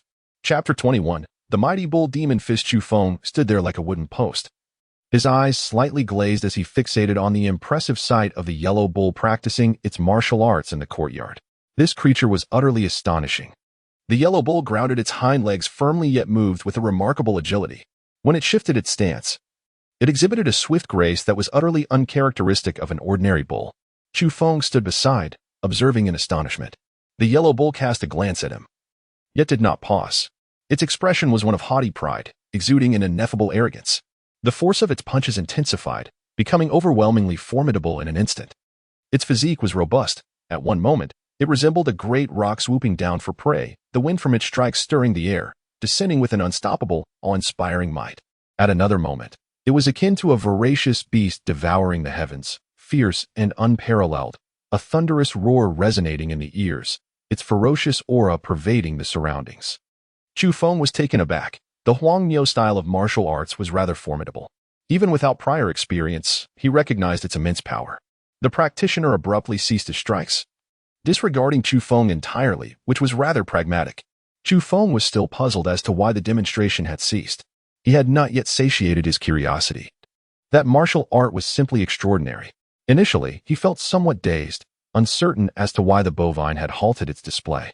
However, upon closer inspection, he noticed the yellow bull's shifty eyes subtly scrutinizing him, as if confirming something. Suddenly, he comprehended the situation. This creature was indeed fixated on the communicator. The yellow bull perked up its ears, and upon hearing his words, it broke into a wide grin, emitting a silent laugh that was not one of mockery, but rather a joyful expression. Inwardly, Chu Feng scoffed at the absurdity of the situation. Meanwhile, the yellow bull ostentatiously raised its fists, gesturing dramatically before finally exhaling a puff of white mist, signifying the conclusion of its performance, thus providing itself with a graceful exit. Chu Feng felt quite speechless. Was it really necessary? The fight had already ceased, yet they insisted on a forced conclusion. However, noticing the calm demeanor of the Huangniu, he pretended to be oblivious to the situation. "Mu," Huangniu called out to him, noticing he was standing still, and unexpectedly began to urge him on. Without a word, Chu Feng turned and made his way directly to a second-hand shop half a mile away. Upon entering, he exclaimed, "Lu Bo, sell me your oldest and cheapest communication device." "I'm fine, but why do you need an outdated communication device? Don't young people prefer the latest models?" Lu Bo inquired, puzzled. "I have my reasons. However, it is essential that, despite its outdated functionality, its appearance must be pristine," Chu Feng insisted. "Although this is a second-hand shop, There are very few old communication devices available since no one is interested in purchasing them, Lu Bo replied. He rummaged through his stock and eventually unearthed a few units. These items rarely sold, unless for the rare nostalgic collector. Otherwise, they held little value. Chu Feng's gaze was immediately drawn to a sizable and seemingly brand-new device. Its metallic silver surface gleaming except for the screen. This one will do, he declared. However, Xiaochu, while this appears pristine, its functionality is evidently inferior to the other models, Lu Bo cautioned. No matter, it looks new enough, and that suffices. Chu Feng insisted, making his decision. Lu Bo felt somewhat speechless but refrained from further comments. Ultimately, when Chu Feng prepared to make a payment, Lu Bo waved his hand dismissively, stating, "Forget it. This worthless item merely occupies space here. Consider it a gift." "Very well, Lu Bo. Next time I shall bring you a fine bottle of wine," Chu Feng replied, feeling at ease with him. As Chu Feng was about to depart, Lu Bo mentioned an intriguing matter. Chu Feng was taken aback. Who could be seeking him? If they were classmates or friends, they should have reached out beforehand. Lu Bo noted that the group of young individuals appeared quite remarkable, especially a strikingly beautiful girl among them. With a sense of perplexity, Chu Feng departed, utterly unable to discern who had sought him out. Suddenly, the bull charged forward with a swift motion, its hind legs firmly grounded while its front hoof seized the communicator, cradling it closely. It cast a glance at its own pristine silver communicator, then at the one Chu Feng was utilizing, and with a decisive air of disdain, it smirked derisively. Ignoring Chu Feng, the bull placed the communicator upon the stone table and began to prod it vigorously with its golden-tinged hoofs. Eventually, frustration took hold as the device remained unresponsive. It turned its gaze upon Chu Feng, its nostrils emitting wisps of smoke in a display of incredulity. "Not charged yet," Chu Feng said nonchalantly, observing the bull's frantic poking in silence until he finally spoke. "Moo." The bull cautiously lifted the sleek, high-end communicator, extending it to Chu Feng with utmost care, suggesting that he should plug it in. When it witnessed Chu Feng carelessly tossing the silver communicator onto the study desk and casually connecting a power cord, its eyes nearly bulged in alarm. The unspoken message was clear: "Be careful, do not damage my prized possession." Simultaneously, it could not resist casting another scornful glance at Chu Feng's device. During the charging process, the bull began to poke around again, but soon found itself in a quandary. Despite its keen interest, the barriers of language and illiteracy posed significant challenges. Upon observing it lean in with a series of snorts, Chu Feng took considerable time to decipher its intent. "What do you wish to do? Add my contacts to your communicator? Keep your distance." Chu Feng's temper flared at the memory of their last encounter. The bull was fascinated by the prospect of conversing across great distances, yet Chu Feng was resolute in his refusal, unable to fulfill this desire. The bull requested that Chu Feng teach it how to comprehend the various news broadcasts. If you could read, everything would be simple communication, viewing videos. Browsing text reports would all be effortless, Chu Feng patiently explained, a plan he had meticulously devised. Indeed, the bull nodded, having arrived in this realm with a purpose. It believed that mastering the written language of this world, combined with a communicator in hand, would vastly enhance its convenience. "You teach me martial arts, and I'll teach you literacy," Chu Feng proposed with a smile. The bull glared at him, emitting several grunts as if to say, "You are scheming. Overall, this arrangement benefits you as well. The world is on the brink of unrest. I merely seek to ensure my survival, so that I may assist you in finding that peculiar little tree in Kunlun," Chu Feng stated. The bull extended a front hoof, pointing towards him, and after a long, intense stare with its bovine eyes, it finally nodded in agreement, signifying a mutual compromise. For 3 consecutive days, Chu Feng dedicated himself to practicing martial arts. However, the first form of this new style proved to be exceedingly challenging, demanding a formidable force with each strike. Although he had previously trained in Sanda and possessed exceptional skills, this new martial art was entirely different. Every movement revealed an extraordinary power enveloping his fists, particularly when the scalper urged him to throw a punch. Attempting that particular breathing technique became even more extraordinary. Occasionally, his fist would emit a sound akin to a muffled thunderclap. Chu Feng was filled with astonishment, utterly captivated. Over the past few days, the yellow cow had learned quite a number of characters, proving to be remarkably intelligent. This was precisely why Chu Feng dared not to teach it too much, under the pretext of allowing it to consolidate its knowledge. He feared that once the yellow cow mastered the art, it would forsake him and refuse to learn any more martial techniques. During these 3 days, the rotund Zhou was on the brink of insanity. The sole contact stored in the yellow cow's communicator was Zhou Quan, a detail that Chu Feng had input. Whenever the yellow cow felt idle, it would incessantly summon Zhou, at times during midday, at other times in the dead of night, and sometimes just as dawn broke. Regardless of the hour, whenever it found itself with nothing to do, it would poke at the device, calling out to Zhou with its low moos. "Oh, the bull demon king. I shall slay you one day. It's bad enough that you disturb me in the dead of night, but now this. Just as dawn approaches. I was finally asleep. I can't take this anymore." Zhou Quan was driven to madness, relentlessly harassed by the yellow cow.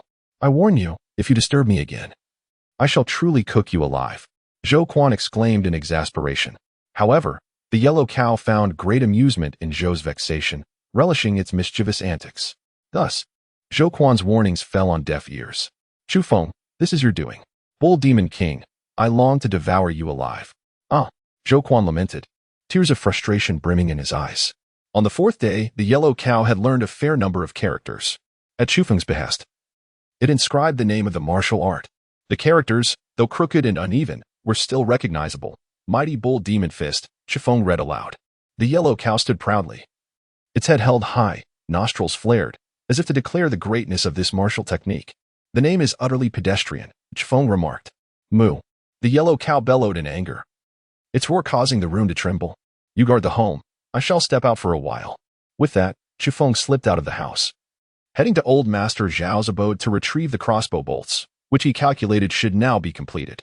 The weapon workshop of Old Master Zhao was bustling with activity, as many sought to procure defensive armaments in light of the recent disturbances across the lands. "Ah, little Chu Feng, you've arrived. I had everything prepared for you. Had you delayed any longer, I would have sent it over." Zhao, a tall man with a shock of stiff, short hair, boomed with laughter. "Thank you, Old Master Zhao." Chu Feng replied with a smile, hefting the heavy package. As he made his way, passing the second-hand shop, Uncle Lu greeted him, saying, "Little Chu Feng, that young man from last time has returned. Though he brought fewer with him, they have gone to your home." The unexpected winds of Chu stirred curiosity within him. Who could it possibly be? With the roads severed and strange phenomena manifesting across the land, who among the common folk would dare to venture far? His heart was laden with doubts. Chapter 22. A trust bestowed. The streets were tranquil. In recent days, the people had seemingly overcome their inner turmoil. No longer gripped by panic or fear, and the cries of women and children had become a rare sound.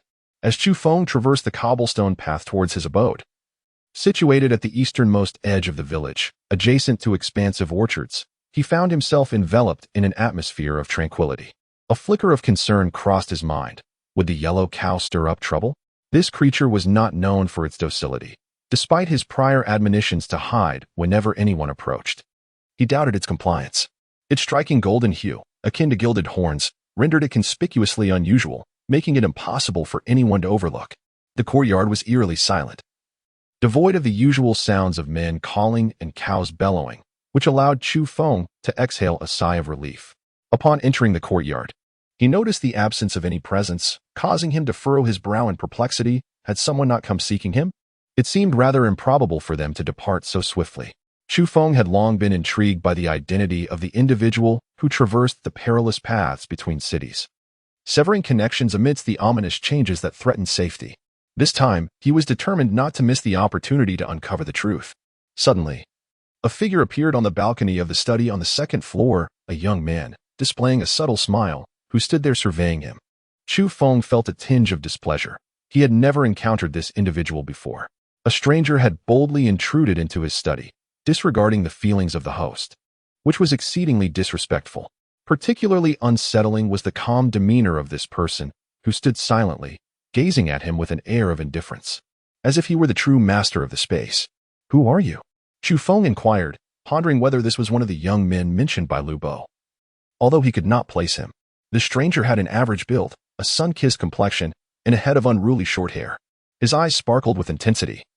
While he could not be deemed handsome, he possessed an undeniable charisma, exuding a somewhat sharp and imposing presence.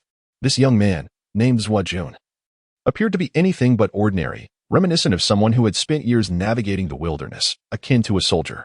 However, that was merely an impression. He likely was not, for he radiated a certain fierceness and an air of arrogance, clearly not one prone to following orders. "I do not recognize you." Chu Feng fixed his gaze upon him. "Do you not recognize me now?" Zhuo Jun replied, maintaining his composure while scrutinizing Chu Feng from head to toe. Chu Feng felt a profound aversion. This was his home. Yet this individual had audaciously taken the reins, showing no regard for his feelings and exhibiting an air of coercion. If you have no business here, kindly take your leave. I do not know you.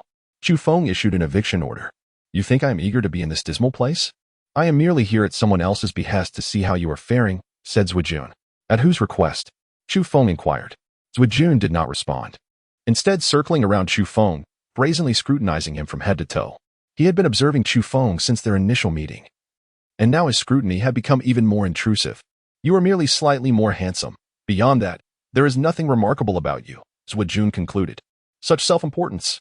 Chu Feng's disdain deepened. It was their first encounter. They knew nothing of each other. Yet this person had the gall to form a judgment. Do not take offense. I speak merely the truth. To call you unremarkable is to grant you a modicum of dignity, Zhuo Jun declared, his gaze sharp and unyielding as he fixed it upon Chu Feng. A person like you can only be deemed ordinary, given the current state of affairs. Barring any unforeseen events, you are destined to remain among the lower echelons. Are you out of your mind? Chu Feng felt an overwhelming irritation. This man spoke as if from a lofty perch, instructing him on the course of his life. Get out of my sight. Chu Feng pointed towards the courtyard door. Leave? Your words are audacious, Zhuo Jun retorted, his eyes gleaming with disdain, as if laced with thorns. His weak-colored skin and short, stiff hair revealed him to be a man of resolve. Do you think you have the right to speak to me in such a manner? He shook his head, as though the situation amused him greatly. Do you consider yourself so significant? What gives you the right to come to my home and act so imperiously? Chu Feng attempted to restrain himself, wishing to avoid physical confrontation, simply wanting to rid himself of this unwelcome guest. You think I have nothing better to do? The Taihang Mountains are a magnificent range, one of the most renowned in the world, and treasures abound everywhere. My time is precious. If it were not for someone with considerable influence requesting that we pass through this area to extend you some assistance, I would not have set foot here. Zhuo Jun scoffed. You may leave. I do not require your assistance, Chu Feng frowned, eyeing Zhuo Jun. Such assistance was unwelcome and utterly distasteful. Chu Feng disregarded him and ascended the stairs, making his way to the study, where he kept the papers he used to teach the Yellow Ox characters. Left Jun had previously entered this room. Left Jun scoffed and remarked, You still do not comprehend what era this is. It is understandable. For someone of your lowly status can hardly grasp such matters, always lagging behind and oblivious to the vast chasm that separates you from those like us. He casually followed Chu Feng into the study once more. Leave at once. Chu Feng, having reached his limit, shouted at him. Ignorant fool. Left Jun's expression turned icy as he retorted, You know nothing. With a look of disdain, he continued, Your past fortune merely stemmed from your acquaintance with that individual. However, their fleeting fondness will not endure. What is the distance between a deity and a beggar? Your naive encounters with them are but a fleeting moment, and from here on, the divide will transform into an insurmountable chasm. Chu Feng gazed at him with calm composure and remarked, Are you finished? Now, leave. Do not raise your voice at me. You still do not comprehend the insurmountable chasm that lies between mortals and someone like myself. You are in no position to offend. Zhuo Jun replied coldly. He then turned his attention to Chu Feng and instructed, Now, gather your belongings. We are heading to the county town. Suppressing his anger, Chu Feng gradually calmed down and inquired, Why go there? He restrained himself, seeking to understand the situation better. The Taihang Mountains are rich in treasures. I, along with a few others, have come to this region to oversee it. Now that we have settled in the county town, we can ensure your safety. It is a responsibility entrusted to us. After all, Zhuo Jun replied indifferently. Is there a group of people near the Taihang Mountains? The gleam in Chu Feng's eyes dimmed. I am quite content here and have no desire to go to the county town. He declined and continued, Who exactly are you people? Although he had his suspicions, he sought confirmation. You, a mere mortal, need not concern yourself with such matters. Our world is beyond your reach. It would be prudent for you to live your ordinary life and follow me shortly, Zhuo Jun said dismissively, having lost his patience. You may leave now. I will not accompany you, Chu Feng asserted as he stepped out of the study. You truly do not understand your own worth and are oblivious to the situation. Do you still hope for others to come and fetch you? If so, it only proves your folly, Zhuo Jun remarked. As Zhuo Jun passed by Chu Feng's bedroom, he inadvertently caught sight of a black short sword, prompting him to halt and stride over. Do not move. Chu Feng reacted swiftly, immediately following and grasping it in his hand. This sword appears ancient and extraordinary. Where did you chance upon it? Hand it over and show it to me. Zhuojun's voice was grave, almost commanding. The black short sword, measuring over a foot in length, was acquired by Chu Feng outside a train, where a mysterious ancient figure had met an untimely end, suspended from a massive vine. At the same time, a satellite was also entangled in the vines, leaving him profoundly shaken. "This is my possession. It has no relevance to you," Chu Feng retorted. "The sword is indeed remarkable and imbued with an ancient essence. Not an ordinary item. Here's a proposition. Gift it to me as a token of our acquaintance, and I shall ensure your well-being in the future. Otherwise, it would be a waste in the hands of a mundane like you, akin to casting pearls before swine." Zhuojun's words were rather brusque, devoid of any restraint, and his self-importance rendered his remarks particularly jarring. Chu Feng cast a frosty glance at him, remaining silent. Was it not rather distasteful that Zhuojun had come, ostensibly at someone else's behest, to offer his unwelcome attentions? Ultimately, he even dared to covet his ebony short sword. "Hand it over." Zhuojun extended his hand, his tone imbued with an air of command. Chu Feng disregarded him, his expression frigid. Zhuojun boldly reached out, attempting to seize the sword embryo for himself. From the moment he laid eyes upon it, he recognized its extraordinary nature. How could it be allowed to fall into the hands of an ordinary mortal? Boom. In that instant, Chu Feng ceased to hold back, no longer willing to endure. At such a close proximity, he unleashed a punch that struck Zhuojun's abdomen, bending his body like a shrimp before sending him hurtling through the air with a thunderous sound. Pain was etched across Zhuojun's face, his pallor evident. He was utterly astonished, unable to believe that he had been wounded by the very mortal he had deemed beneath him. The strength of Chu Feng was immense, 12-fold that of an ordinary man. At this moment, his physique shimmered slightly, exuding a fragrant aroma. In ancient times, this would be deemed as attaining a saintly body. The force behind this punch was formidable indeed. Chapter 23. The extraordinary Zhuojun's face contorted in agony, as the pain was excruciating, making him feel as though his lower abdomen had split open, his intestines seemingly severed. This punch sent him hurtling, crashing against the wall of the bedroom with a resounding thud, causing a slight tremor. Chu Feng possessed strength 12 times greater than that of an ordinary man. If he struck a typical individual, their internal organs would surely sustain grievous damage, akin to being struck by a colossal boulder, leaving them utterly incapacitated. Left June, resembling a shrimp, curled his body as he fell to the ground. However, he displayed remarkable resilience, enduring excruciating pain as he pushed against the earth, striving to rise and mount a counterattack. Chu Feng displayed an unusual expression. The force behind his punch was immense, and with a little more effort, it could potentially pierce through a person's body, proving fatal. Yet, astonishingly, his opponent withstood the blow and even sought to retaliate against him. Chu Feng was a resolute individual. Striding forward with remarkable swiftness, he traversed 100 meters in merely 2.5 seconds, arriving in an instant, before Zhuojun could leap into action. Chu Feng delivered a powerful kick. The resounding impact echoed loudly, as Zhuojun's back met this formidable blow, eliciting a muffled groan from him. His expression contorted in pain, revealing a grimace of agony. He collapsed to the ground, unable to rise. Enraged and humiliated, he pondered how a mere mortal could possess such immense strength. Earlier, he had regarded Chu Feng with disdain, but now he found himself injured and struggling to regain his composure.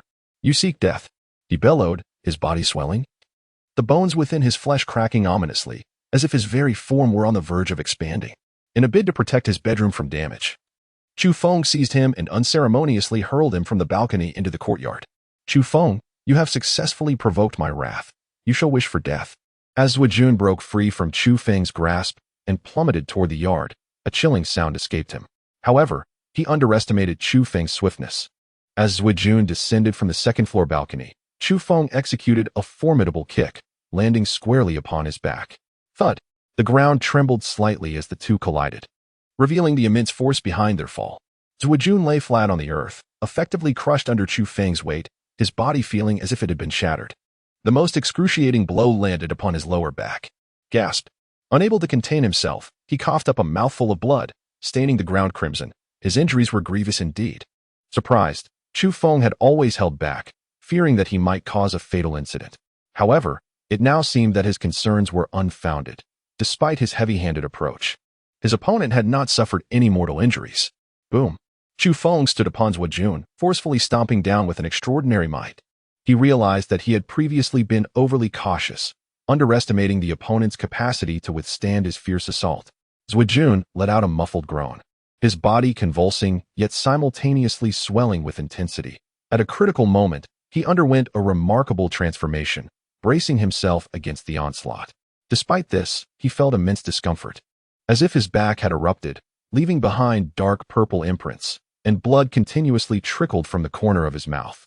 With a thunderous crash, Jun rolled over, finally liberating himself from Chu Feng's grip, and leaped directly upwards, causing the ground to tremble with a force reminiscent of an earthquake. Chu Feng inhaled sharply. Astonished by the transformation before him, was this truly a human? How could such a drastic change occur in such a brief span? At that moment, Jun's physique underwent a staggering metamorphosis, his height surging from over 1.70 meters to approximately 2.80 meters. His clothing lay in tatters, reduced to mere strips clinging to his form. The exposed skin of his body, a dusty yellow hue, was shrouded in a faint, yellow mist. This physique was exceptionally robust. Muscles bulging with explosive power. How could a flesh and blood individual undergo such a radical transformation in such a short time? His weight now exceeded 500 to 600 pounds. His sinewy frame resembling that of a coiled dragon, glistening and exuding a virile strength that presented a formidable visual impact. Clearly, he possessed unimaginable explosive force. In an instant, he had inflated, leaving Chu Feng bewildered by the phenomenon. With a resounding thud, as he took a step, the ground trembled slightly beneath him, indicating immense strength. With a thunderous crash, despite his massive stature, he was not slow. He leapt forward several meters in a single bound, closing the distance rapidly. His palm, as large as a fan, descended towards Chu Feng's head with ferocity. Were he an ordinary person, a blow from him would surely leave their skull shattered and sent flying. Consumed by rage and disregarding the consequences, he was determined to trample Chu Feng underfoot. The humiliation he had just endured compelled him to seek release, to cleanse himself of the disgrace. Chu Feng traversed the distance of 100 meters in a mere 2.5 meters, exhibiting astonishing speed. He sidestepped, evading the enormous hand, and unleashed a punch towards Jun's abdomen. Unfamiliar with the weight and force of his opponent's fist, he opted to first evade the impending danger. Jun, brimming with arrogance, chose not to dodge. Instead, he tensed his core, absorbing the blow, while simultaneously extending his massive hand to grasp Chu Feng, intending to seize him within his grasp. With a resounding thud akin to a drumbeat, the impact reverberated loudly. Chu Feng felt a slight numbness in his fist, while Jun staggered backwards several paces, his face betraying a hint of pain. He had never anticipated that even in this transformed state, he could still experience discomfort. How immense must that individual's strength be? It is worth noting that he currently existed in a unique state, almost mythological, in ancient times. He would be regarded as a supreme master of martial arts. Furthermore, he had the potential to continue evolving, and in the future, it would not be an exaggeration to deem him a deity. Indeed, in recent days, he had encountered no failures, having subdued famished tigers and dispatched ferocious beasts with his bare hands, leaving a trail of destruction in his wake. Now, a mere mortal who had not undergone any mutation was able to withstand him in his normal state, matching his strength. How could this not astonish him? Jun's pupils constricted, growing ever colder. He could not allow this individual to survive. Even at the risk of facing repercussions later, he resolved to eliminate him. As he clenched his fist, a hazy yellow aura emanated from him, resonating with the earthy hue of his form, and a ferocious energy surged forth. After a probing strike, Chu Feng has already ascertained that he can withstand his opponent's powerful blow, placing him on an entirely different level, free from fear. With a low growl, Jun's body seems to swell by half a foot, his palm striking towards Chu Feng with tremendous force, embodying an unstoppable might akin to that of a valiant tyrant. Such a massive physique, excessively robust, resembles that of an entirely different species. With unwavering resolve, Chu Feng confronted him head-on, unleashing a force 12 times greater than that of an ordinary man, augmented by a terrifying swiftness. His fists were capable of shattering boulders. The sound of impact echoed bang, bang, bang. As the two clashed, Chu Feng not only dared to engage in direct combat, but also adeptly utilized his superhuman speed to dart to his opponent's sides and behind, launching ferocious assaults. In this moment, Chu Feng held nothing back. With a resounding thud, after multiple exchanges, he maneuvered behind Jun and delivered a punch that sent the towering figure hurtling through the air, crashing into the distance. In the flower bed, soil erupted as the massive form plummeted from a height of nearly 3 meters, creating a tremendous spectacle. Death. Simultaneously, A misty haze enveloped his right arm, resembling yellow earth. And in an instant, his right hand swelled to an enormous size. Boom.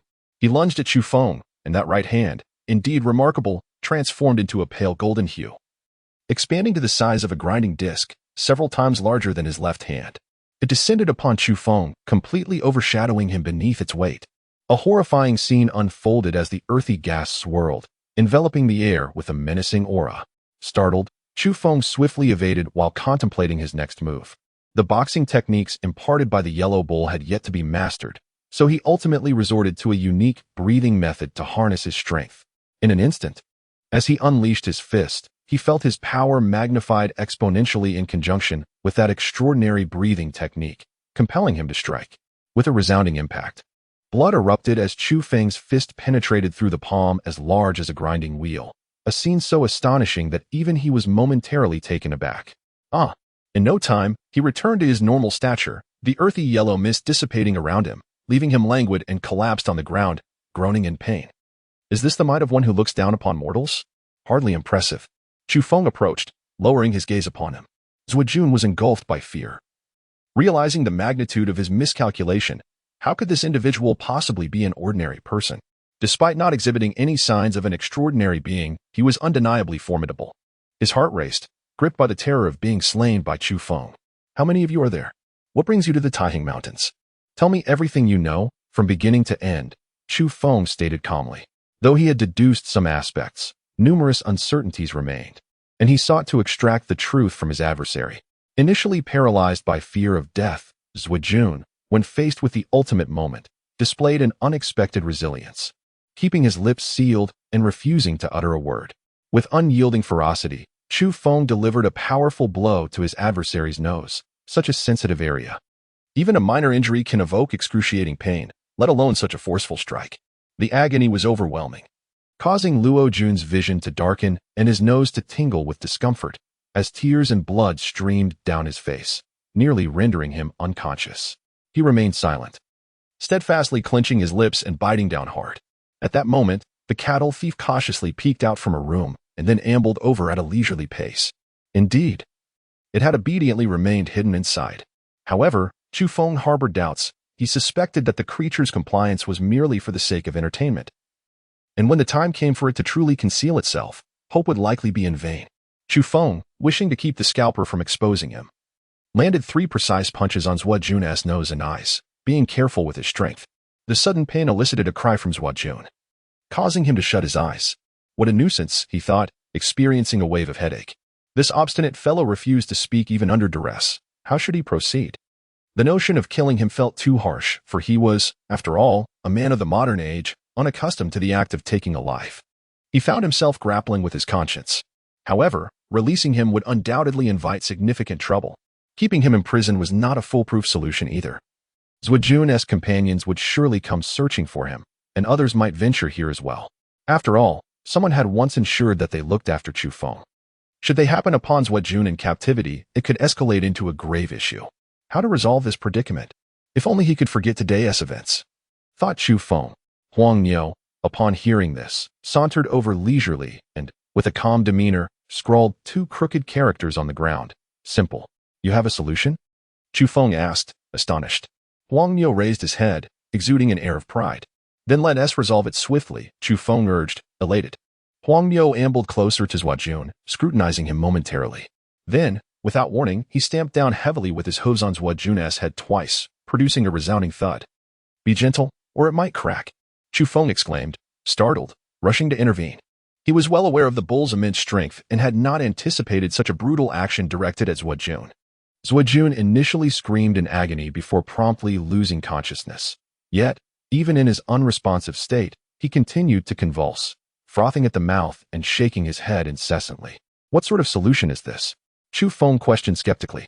Huang Niu, taking his time, wrote again on the ground with the same awkward script. This time producing 3 characters, amnesia. You are ruthless. Chu Feng was at a loss for words. This bull demon truly was not gentle, with just 2 stomps. He had induced amnesia in a man. Chapter 24. Simplicity of the path. Are you certain it is this simple? He felt a twinge of doubt, such brute force. Lacking in finesse, could it truly be effective? He remained unconvinced of Huang Niu's reliability. Huang Niu, steadfast and unhurried, inscribed several unsightly characters on the ground. The path is exceedingly simple. Chu Feng stood in stunned silence, utterly at a loss for words, and felt an overwhelming urge to utter a curse. The brutish stomping of those two hooves was indeed a simplistic approach. Yet could it truly be deemed as the essence of simplicity? I feel as if my skull is being crushed by the mountains. I am on the verge of death. On the ground, Zhuojun lay frothing at the mouth, mumbling nonsensical words. The extent of the damage inflicted by those hooves was evident, leaving his consciousness in disarray. Even in his stupor, he cried out in pain, convinced that his head had been shattered. Is he going to be all right? Will he suffer any lingering effects? What if he doesn't awaken? That would certainly spell trouble. Chu Feng felt a twinge of concern. The yellow bull had been excessively forceful, and primarily, it was no ordinary creature. One could only wonder what repercussions would arise from such a violent encounter. Just witnessing Zhuojun in his current state caused Chu Feng considerable distress. Although Zhuojun had fainted, he lay on the ground convulsing, unable to find respite. Is this what they call retribution, where wicked individuals are met with the wrath of a malevolent beast?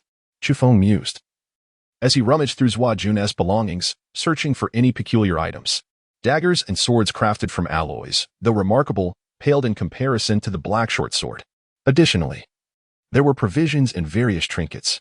Ultimately, Chu Feng extracted a hide map from Zhuojun's embrace, which appeared relatively new, likely sketched recently. It stands to reason that paper maps are prone to damage, whereas leather is more durable, especially for Zhuojun, whose body could instantaneously transform into a towering figure nearly 3 meters high, surrounded by a haze of earthy mist, rendering his belongings susceptible to wear and tear. The hide, treated with special care, was exceptionally supple, meticulously folded, and when unfurled, it covered a vast expanse of ground. This was a partial topographical map of the Taihang Mountains, detailing the surrounding hundreds of miles with remarkable accuracy, clearly depicting each mountain peak. There were some summits I had never encountered before. Chu Feng's home was situated here. Thus he was well acquainted with the Taihang Mountains. He surmised that the map he had come across was likely a recent creation, encompassing the imposing and ancient peaks that emerged abruptly. A smile graced his face, for this map proved to be exceedingly valuable to him. Upon closer inspection, he discerned peculiar markings on the animal skin map. Certain areas were adorned with black skulls, while others bore annotations indicating the word harvest. Additionally, some mountain ranges were encircled in red ink. Although the markings were few, they were striking and immediately captured one's attention, suggesting that those locations harbored mysteries. Should he retain the animal skin map? After a moment's contemplation, Chu Feng ultimately decided against it. He procured a sheet of paper and swiftly transcribed a copy of the animal skin map for his own reference. It was best to resolve this troubling matter promptly. With a firm grip on Zhuojun, he stepped outside and entered the adjacent orchard, located at the easternmost edge of the town, where foot traffic was sparse, providing him with the convenience he sought.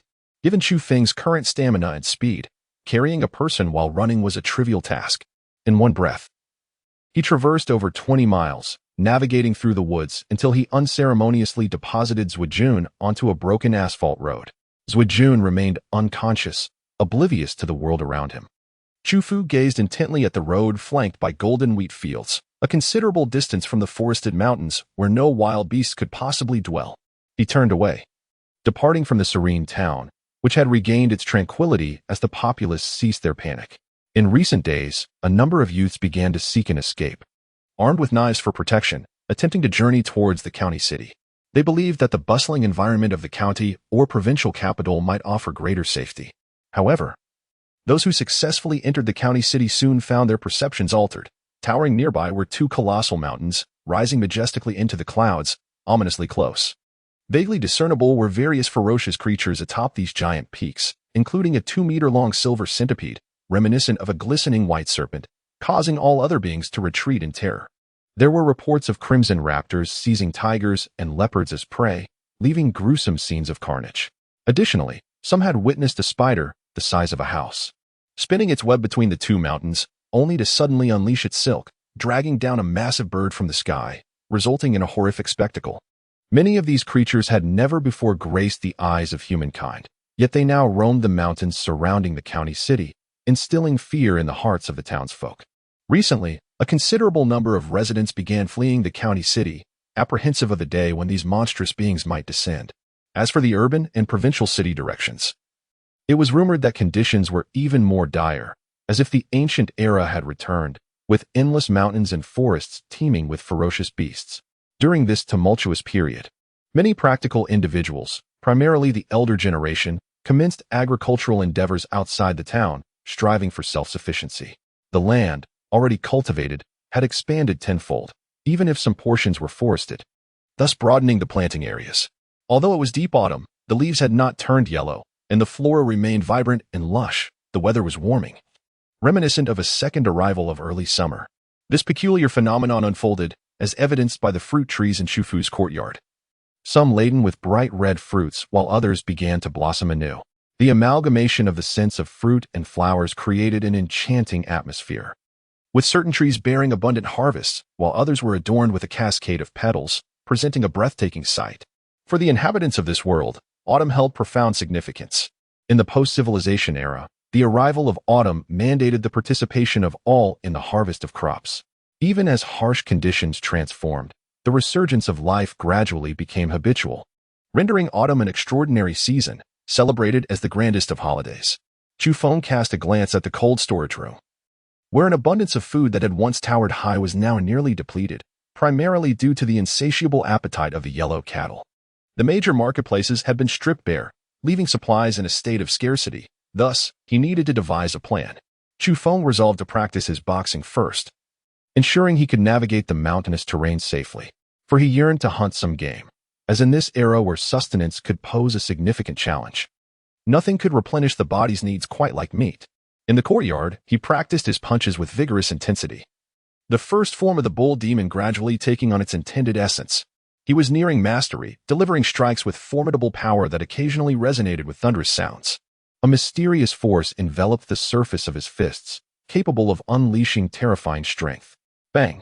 Chu Feng attempted a strike, shattering the large blue stone outside the courtyard gate. Is this truly the hand of a human?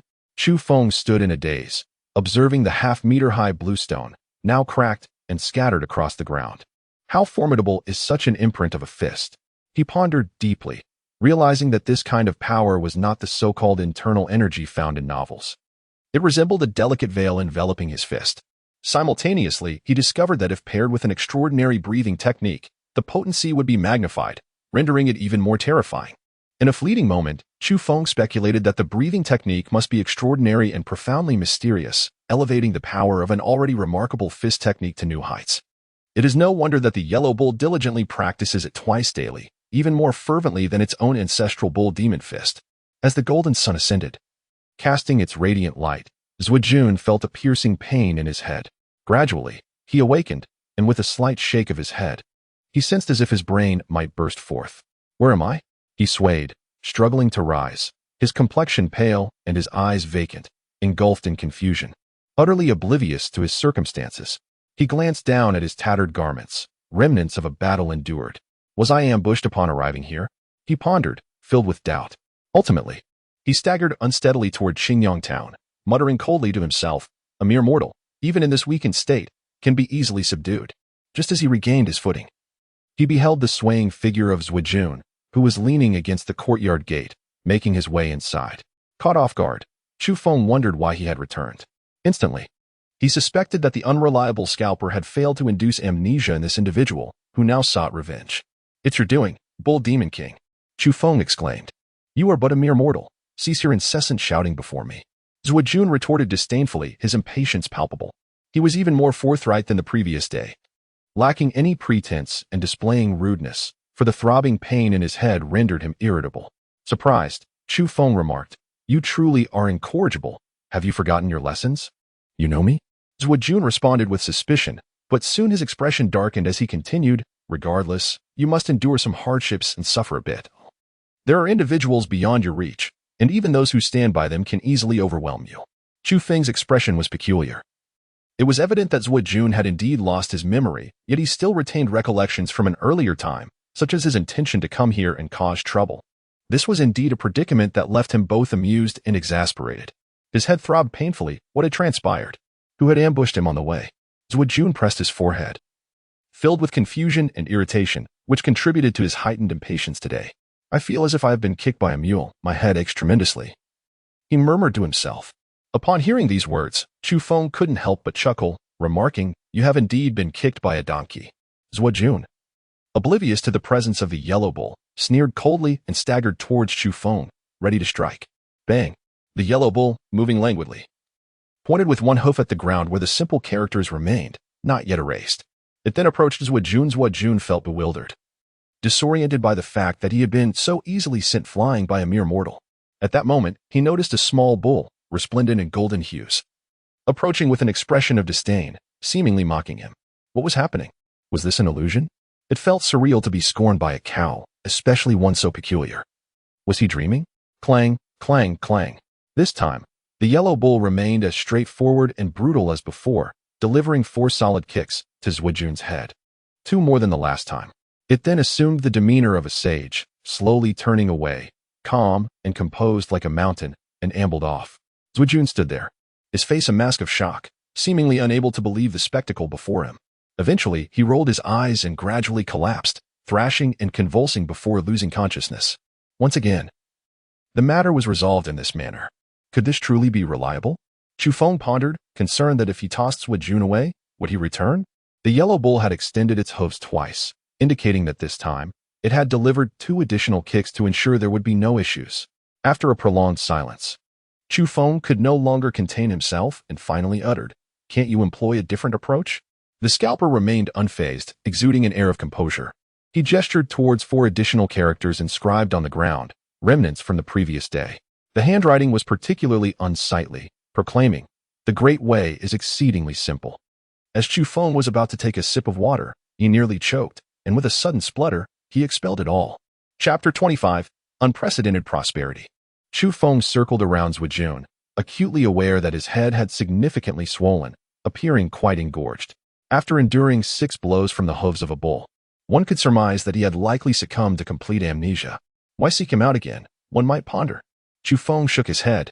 However, he contemplated that should Zhuojun dare to return, his head might not be spared. The notion of simplicity and profound truths would be rendered moot. If he were to suffer another 2 kicks from the bull, he would undoubtedly be reduced to nothing more than a smashed watermelon. Chu Feng meticulously examined Zhuojun from head to toe, paying particular attention to the communicator, searching for any recent calls. Regrettably, it remained devoid of any activity. Chu Feng surmised that after contacting someone, Zhuojun would likely erase all traces. The town had regained its vibrancy, with many people laboring in the fields daily, and a considerable number of crops had already been sown.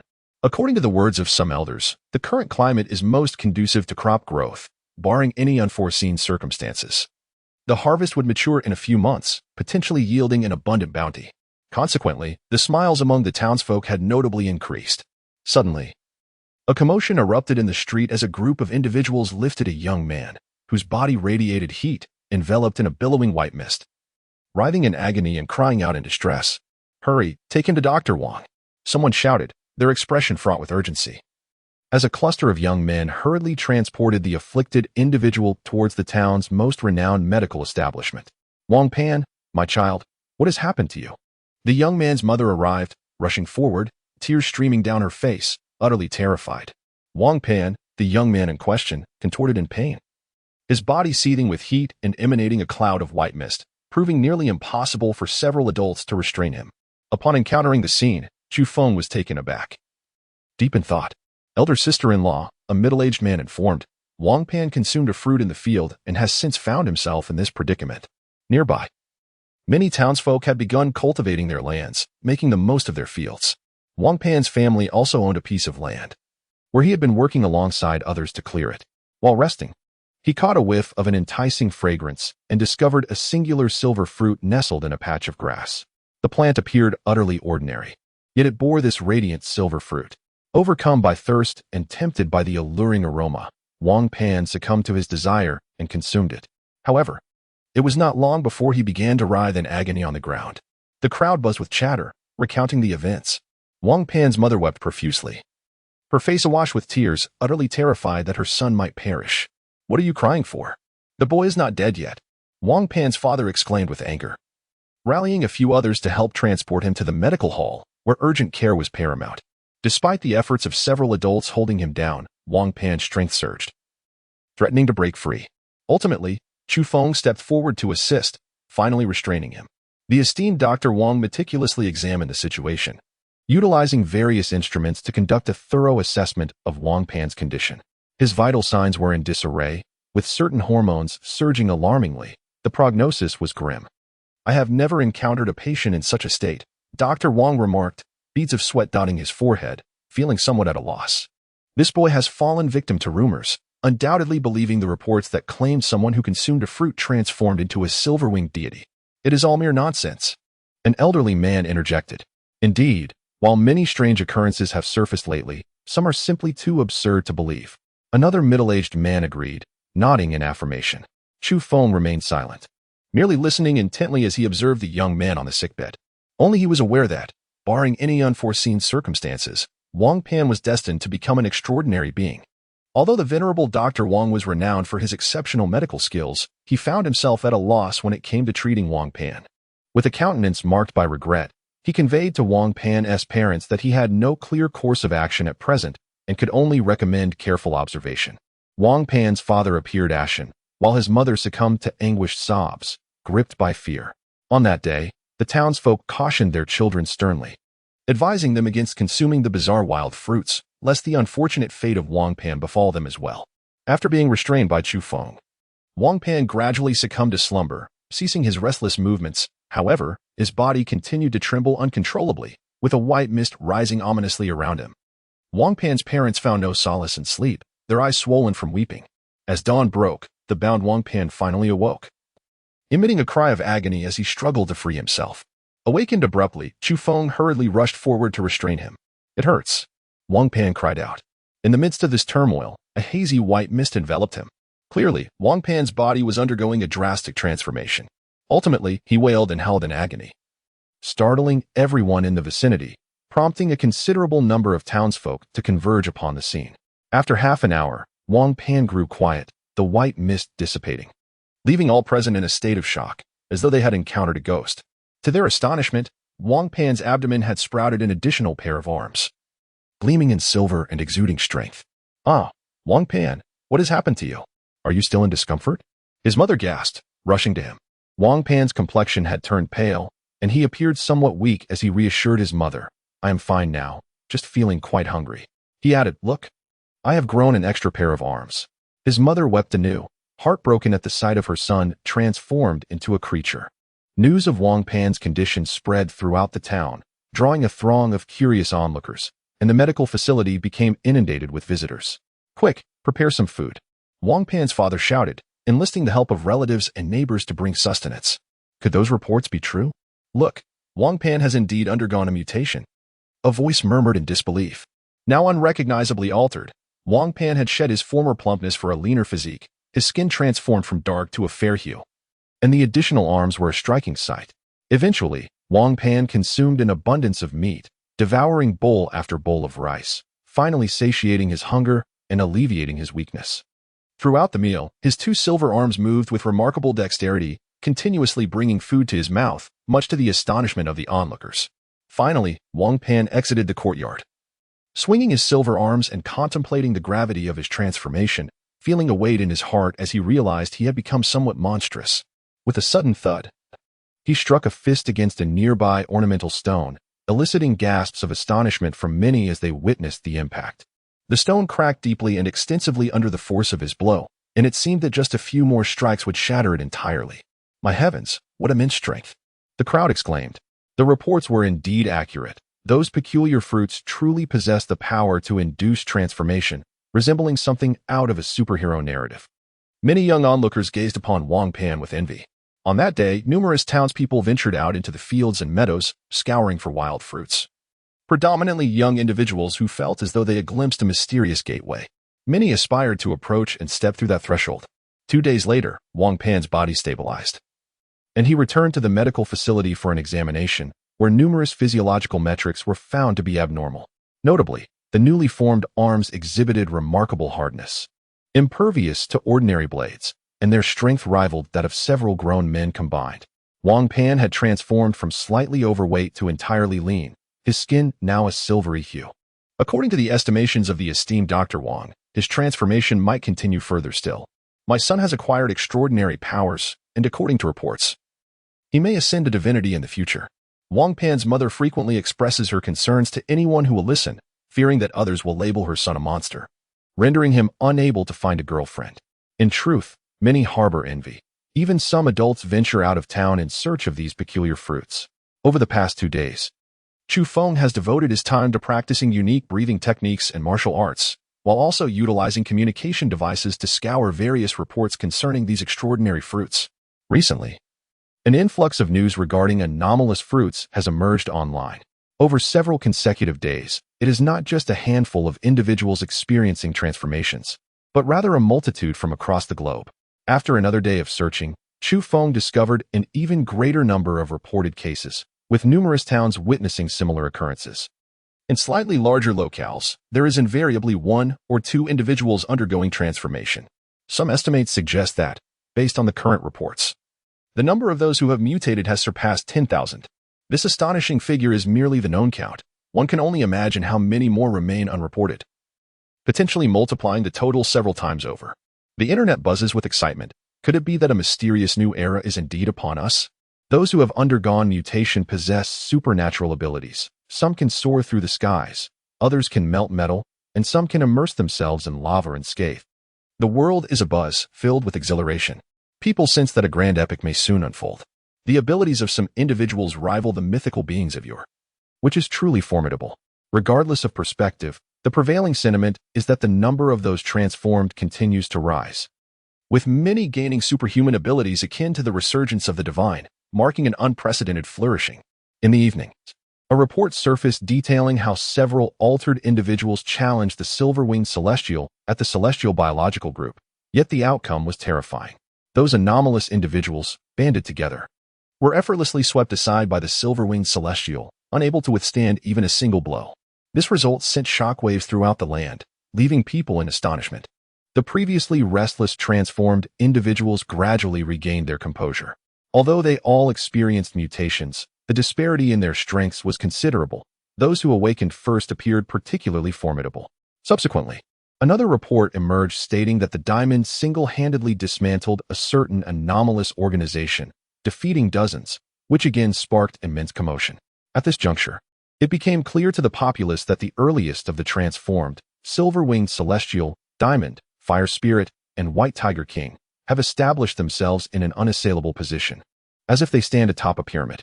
Rumors abound that they are supported by mysterious and powerful forces, providing them with various resources, including the extraordinary fruits, enabling them to grow ever stronger. After perusing these reports, Chu Feng fell into contemplation, pondering what the future might hold. He had not undergone any transformation nor acquired any extraordinary fruits. For now, he was solely engaged in a peculiar breathing technique, silently practicing his martial arts in solitude. He paid no heed to external matters, focusing instead on his gradual ascent in strength. Once he perfected the Ox Demon Fist, he intended to venture into the Taihang Mountains to see if he could uncover anything of significance. Suddenly, a soft chime from his communicator interrupted his thoughts. Someone was attempting to reach him. It was Lin Nuyi. Chu Feng was taken aback. Ever since their breakup, Lin Nuyi had never reached out to him again. Why today? Chapter 26. The goddess Aura. Lin Nuyi's voice was calm, and her polite greeting carried an air of distance, evoking a sense of estrangement. Although their time apart had not been lengthy, Chu Feng felt a disorienting passage of time, as if certain past scenes were overlapping. Lin Nuyi exuded calmness, rationality, and intelligence. During their time on campus, she never made an effort to stand out, yet her presence naturally radiated an aura of divinity, making her seem unattainable. Perhaps it was her extraordinary beauty, or perhaps her chilling grace, but she consistently left others feeling inadequate in her presence. Despite the multitude of admirers hoping to court her, they ultimately faltered in her captivating presence. The initial encounter between Chu Feng and her was nothing short of serendipity. Despite his commendable academic performance, he was far removed from diligence. Skipping classes was a frequent occurrence for him.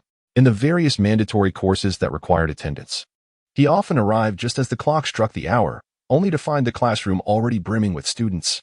Each time, he would expend considerable effort in locating a seat at the back.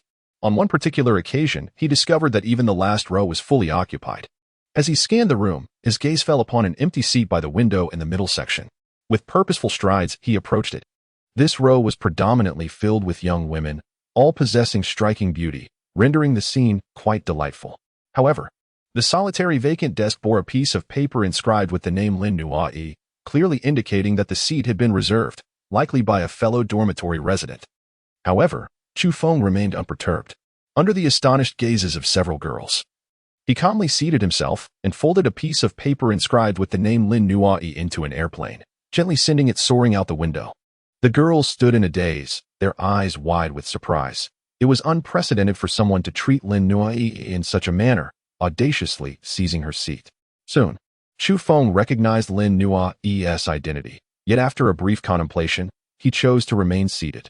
At that moment, a girl with long hair approached, breathtakingly beautiful, standing at an impressive height of 170 centimeters. Her figure was graceful, her hair smooth as silk, a flawless oval face, and her eyes sparkled with an intensity that seemed capable of piercing one's soul. It could be said that she was extraordinarily lovely, yet her cold demeanor was striking. She stood close, gazing at Chu Feng with an expression of calm indifference, uttering not a single word. The surrounding girls intensified the pressure, glaring at Chu Feng as if urging him to leave. Nevertheless, he remained unflinching, sitting with an air of tranquility, and after exchanging glances with Lin Nui, he began to peruse the book in his hands. Lin Nuai stood silently for a moment, ultimately saying nothing, before turning to depart. Though the initial encounter was not particularly favorable, it marked the beginning of their acquaintance, which gradually evolved into a deeper connection. While others might have felt insecure and retreated, Chu Feng, characterized by his fortitude and perhaps his audacity, naturally held on, smiling and refusing to let go. Eventually, Lin Nuai turned her head slightly, no longer resisting, allowing him to hold her hand.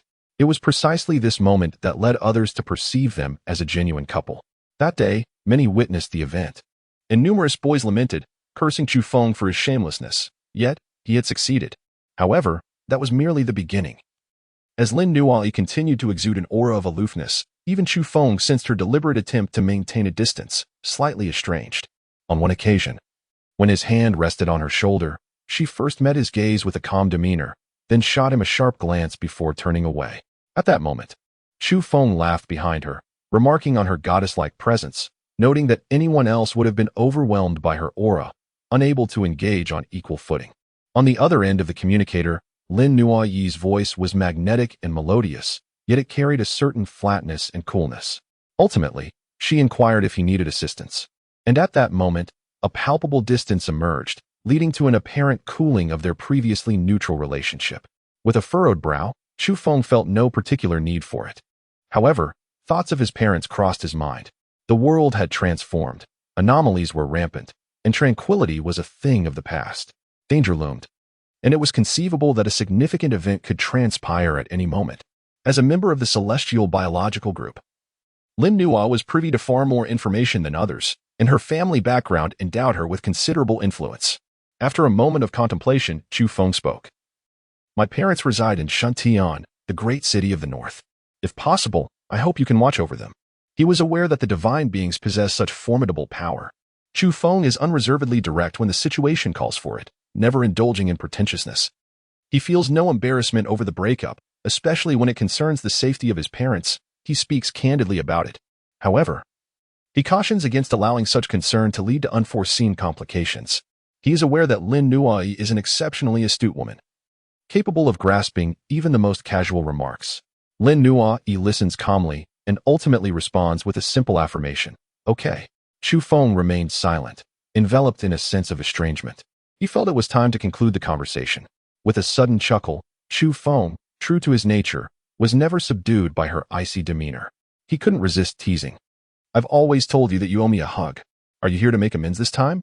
A sharp sound signaled the end of the call as the communicator abruptly disconnected. In the county town, Zhuijun slowly opened his bleary eyes. The slightest movement sent a jarring pain through his head, making it feel as if it might split apart, and everything before him appeared blurred and disorienting. At last, you're awake, someone exclaimed with a sigh of relief. As Zhuijun sat up, a groan escaped his lips. He quickly cradled his head, taking a considerable amount of time to fully open his eyes, his mind buzzing with confusion. What on earth happened? He pondered, raising his gaze. He noticed a young woman across from him, her beauty striking, with flowing black hair and a smile adorning her face. Zhu Qingyu, he uttered her name, recognizing her as one of the two most formidable members of their group. Regardless of her mood, be it joy or anger, she always bore a smile, rarely letting it fade. Do you realize you have been unconscious for 3 days and nights? What have you encountered? Another man in the room spoke up, appearing to be in his mid-20s, with fair skin and keen, elongated eyes that hinted at a sharp intellect. Yi Ge, Jun recognized him. The two most powerful individuals were indeed present. Yi Ge and Zhu Qingyu were the leaders of their team. There were several others in the room, some adorned with azure-hued wings, others possessing 2 heads, and yet others whose fingers shimmered with a golden glow. They were all extraordinary beings, watching Jun, awaiting his words. You must have crossed paths with a master. Even in the form of a giant, you were still defeated, suffering a severe head injury that led to your amnesia. Yi Ge stated, his slender eyes glimmering with purple light as he further speculated. It must have been a human. Had it been a ferocious beast, you would likely have become its prey. Jun, have you stirred up trouble again? Zhu Qingyu interjected, a faint smile gracing her lips. Since becoming extraordinary beings, have you all grown overly inflated with self-importance, believing no one can hold you back? I have not, Jun retorted. Don't try to deny it. It's not just you, it's all of you. Do you think I haven't noticed? Recently, you've been parading through towns, acting as if you're above everyone else. Looking down on ordinary people, Zhu Qingyu's tone turned chilly as she surveyed the room. With the recent awakening of unimaginable power, your hearts have become unbalanced. Zhu Qingyu is right. More and more are awakening, and you should not assume yourselves invincible. After all, you are not gods. Yi Ge added, we awakened first, gaining an advantage. If anyone is destined to become a god, it will surely be among us, someone protested. Silence, Zhu Qingyu commanded. Yi Ge continued, behave yourselves for now. Soon, significant figures will pay a visit. Is it the silver-winged celestial? Someone inquired. Focus on your own matters and do not concern yourselves with that, was the reply. As for the matter concerning Jun, it is imperative to ascertain the truth. One must recognize that Jun is no weakling. He is remarkably strong. And yet he has suffered such a dire fate, reduced to a state of amnesia. Yi Ge furrowed his brows.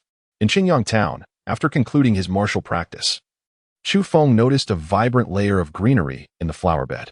Recently, the weather had changed, causing various plants to flourish wildly, resulting in a significant growth of grass in the courtyard. He pondered about the seeds he had sown. In the beginning, he would rush over multiple times a day, fervently hoping for those 3 mysterious seeds to sprout and emerge.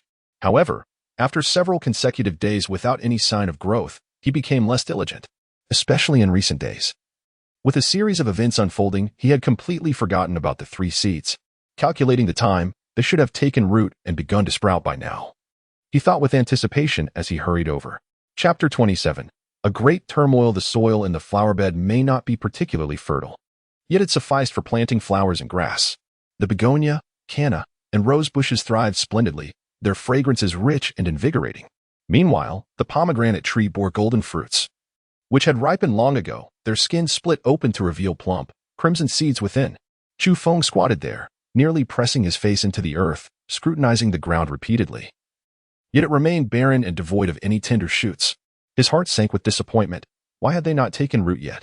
On that day, in a bid for prudence, he had buried 3 seeds in 3 distinct areas, but now there was no sign of life, not even a single weed had sprouted from the soil. Chu Feng felt a sense of helplessness. Surely the 3 seeds had not truly withered beyond revival? Yet, he harbored an inkling that these seeds were far from ordinary. Having lain buried at the base of Kunlun Mountain for countless years and preserved within a stone box, their existence was shrouded in mystery. He found it difficult to resign himself to the possibility that they might be barren. Even if one seed were to germinate, he yearned to witness what it could become. In recent days, he had tirelessly scoured the internet, researching various plant seeds and meticulously comparing them, only to find none that could be matched with the 3 he possessed. This only deepened his anticipation, leading him to conclude that these seeds were indeed exceptional. Suddenly, a yellow bull approached, lifting its head and letting out a snort as it sank its teeth into a golden pomegranate, crimson juice cascading from its mouth. The creature squinted its eyes in delight, relishing the fruit. Be cautious as you enter the flower bed, Bull Demon King. Do not trample upon my seeds, Chu Feng cautioned. The yellow bull, upon hearing this, exhibited a look of disdain. Its expression conveyed skepticism, as it clearly did not believe that the 3 wrinkled seeds could possibly come to life. Instead, It continued to chew the pomegranate, savoring its sweetness. With a furrowed brow, Chu Feng felt a deep sense of worry. He longed for the seeds to break through the soil, yet there was no sign of life. Ultimately, he resolved to carefully excavate and ascertain the situation. For he could not shake the restless anxiety that gnawed at him, an overwhelming desire to unveil the outcome. He decided to select the most plump of the seeds for this endeavor. Chu Feng crouched there, delicately brushing away the damp soil, careful not to make any abrupt movements, as it could potentially harm the fragile sprouts. A slightly wrinkled seed emerged, partially buried in the earth, though it had yet to germinate. Its hue seemed to embody a hint of verdant vitality. Hope blossomed within Chu Feng's heart. Upon closer inspection, he noted that the wrinkles on the seed appeared to have smoothed somewhat, adorned with delicate traces of fresh green. Its intricate patterns were both elaborate and enigmatic. The seed was no longer as it once was. Previously a desiccated yellow, it was now entwined with subtle green streaks, exuding a peculiar charm. Chu Feng was astonished. The more he gazed at the seed, the more he perceived its extraordinary nature. He exhaled a sigh of relief, reassured that although its growth was somewhat sluggish, he believed it would eventually break through the soil. In the end, he hesitated, contemplating whether to enrich the seed with fertile soil to hasten its rapid development. Chu Feng fixed his gaze upon the yellow bull, donning a facade of insincere cheerfulness. Little Huang, even if you are reluctant this time, you must lend me your assistance, otherwise, I find myself utterly at a loss. The yellow bull shuddered with keen awareness, retreating slightly while regarding him with a pair of vigilant, bovine eyes, as if to say, speak plainly, spare me the melodrama. I shall only reiterate the crucial matter. Cow dung. With that, the yellow bull delivered a swift kick, compelling Chu Feng to hastily evade. Each day, it displayed a rather unseemly demeanor, sprawled out in an ungainly manner upon the bed, deep in slumber. The air was thick with a melancholic aura, yet there was little that could be done about it. Simultaneously, he yearned to venture into the Taiyang Mountains in hopes of serendipity, perhaps to reap some hidden treasures. However, this endeavor was contingent upon his own strength, enabling him to traverse the formidable peaks without succumbing to the sudden onslaught of ferocious beasts. He diligently practiced the first stance of the bull demon technique, repeating the movements tirelessly. His fist sliced through the air, stirring the fallen leaves in the courtyard, which danced in a whimsical display. Just days prior, he had nearly perfected this technique, and now, a peculiar sensation welled up within him, channeling an extraordinary power that enveloped the surface of his fists. With a sudden thrust of his arm, a resounding roar akin to that of a wild bull echoed forth. The winds howled fiercely, and the sound of thunder reverberated, shaking the very ground of the courtyard.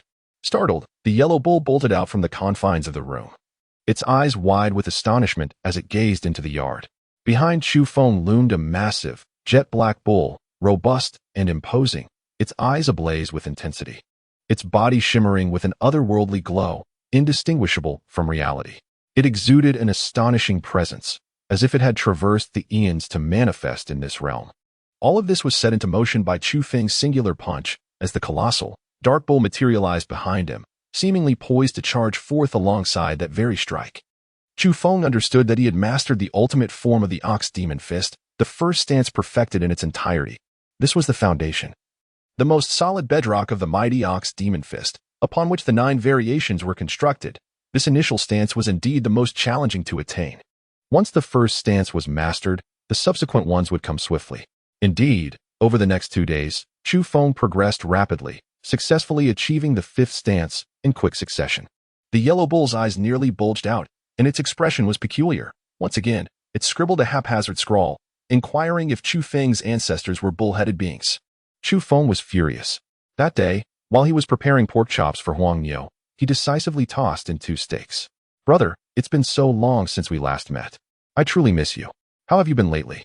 Zhou Quan conversed with Chu Feng. I am well, actually pondering about you too. What have you transformed into? There have been discussions about extraordinary individuals recently. Is your health all right? Chu Feng inquired with concern. I can now melt gold and stone, which has startled even myself. But I have managed to adapt.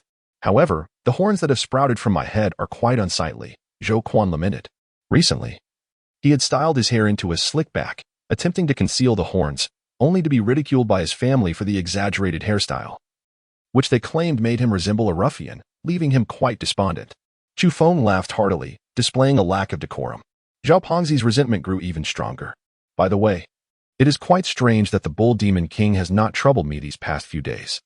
It has been so quiet all day long that I find myself feeling somewhat unaccustomed, Shou Quan remarked. In silence, Chu Feng reflected on the recent disturbances caused by the persistent bull, which, regardless of the hour, relentlessly prodded the communication device, tormenting the portly Zhou to the brink of despair. Recently, there seemed to be a slight alleviation in the situation, yet Zhou appeared unaccustomed to this newfound tranquility. Suddenly, an idea struck Chu Feng, and a look of surprise washed over his face as he mused. Wait a moment. Over the past few days, I distinctly observed it clutching the communication device, occasionally jabbing at it fervently, followed by its incessant mooing, clearly engaged in conversation. This cannot be. The past few days have been particularly serene on my end, with no disturbances even in the dead of night. I find myself unable to sleep. Zhou remained adamant that the bull had not conversed with him. Upon hearing the news, Chu Feng's expression instantly shifted, and he abruptly ended the call. The notion that this bull had not been harassing Fatty Zhou was utterly unfathomable. Could it be that it was provoking his classmates? Chu Feng felt a wave of darkness wash over him. Could it be that this wretched beast had grown increasingly cunning, secretly memorizing their contact information? He sensed a surge of frustration rising within him, as if his head were about to ignite. Consumed by a sense of unease, he stormed into the room of the bull, shouting, "Bull Demon, I shall confront you head-on." Chu Fu burst into the room, forcefully pinning down the sprawled and ungraceful figure of the yellow cow. The yellow cow, bewildered, glared at him with its big bovine eyes, seething with indignation. "Have you once again stirred up acquaintances of mine?" Chu Fu's expression darkened. The yellow cow resolutely shook its head and then extended a hoof to poke at the screen. With a sense of apprehension, Chu Feng took the communicator and quickly sifted through the messages, letting out a sigh of relief as the worries that had plagued him did not materialize. However, a sense of suspicion lingered within him. To whom did this unfamiliar contact number belong? Which unfortunate soul had caught the attention of this relentless bull? In a residence within the county town, Zhuo Jun was on the verge of breaking down. For the past 2 days since regaining consciousness, he had been inundated with calls from the same individual, ceaselessly. Day and night. Sometimes it was in the evening, other times at midnight, or even in the early dawn. Each instance left him in torment. As this incessant harassment was utterly detestable, it was important to note that he had only recently suffered 6 blows from a bull's hoofs, resulting in his memory loss and persistent headaches, leaving him drowsy throughout the day. Yet, he found himself besieged by this insufferable nuisance, who, every time he was on the brink of slumber, would rouse him with a cacophony of nightmarish ringing. He dared not turn off the communicator, for as an extraordinary individual, it was his sole connection to those above and his comrades on the Taihang Mountains.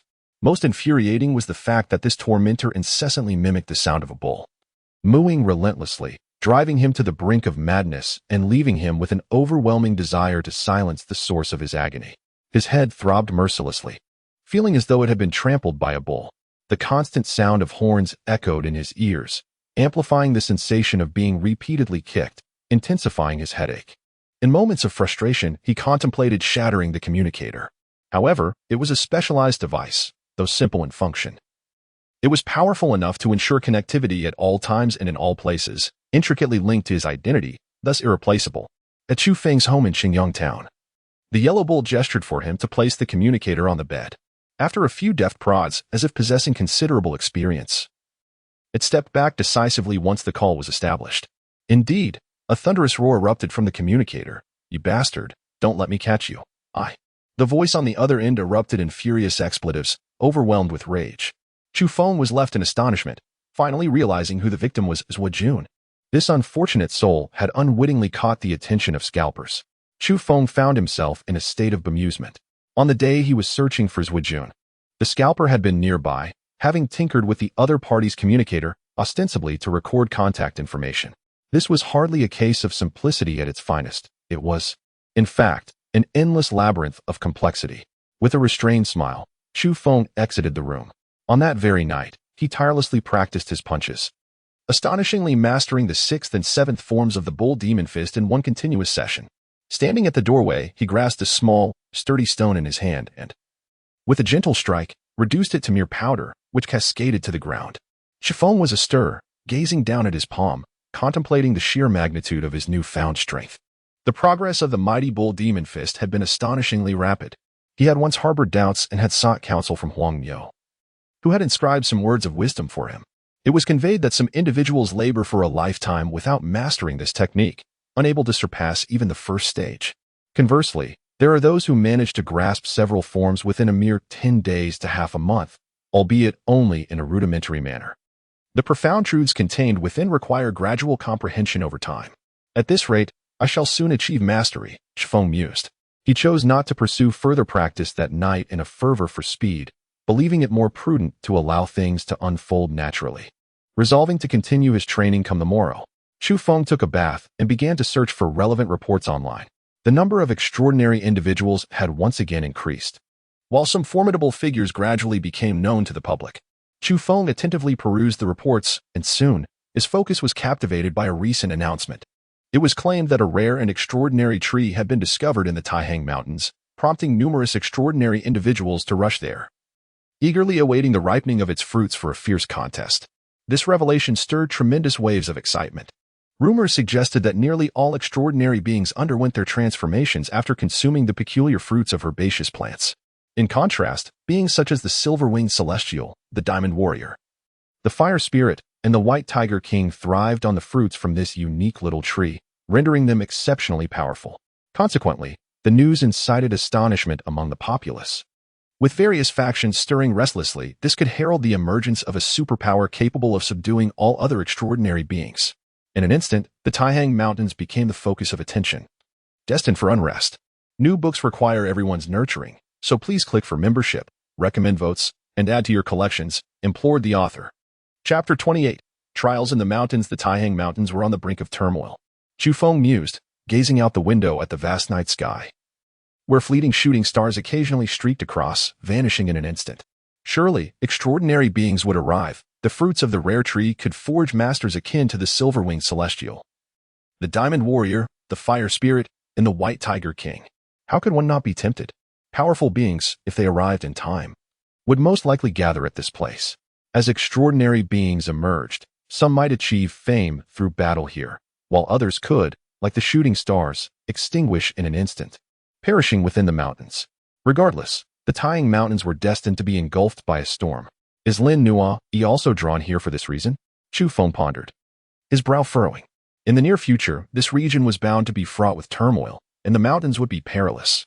He understood that divine beings were formidable entities, especially with the presence of the silver-winged celestial. It was rumored that during a previous encounter, all challengers who dared approach were vanquished under its single strike. In a residential building within the county town, Yi Gu wore a serious expression as purple light flickered within his elongated eyes. Not long ago, he had been interrogated by superiors regarding how news of the treasure tree in the Taihang Mountains had leaked so swiftly.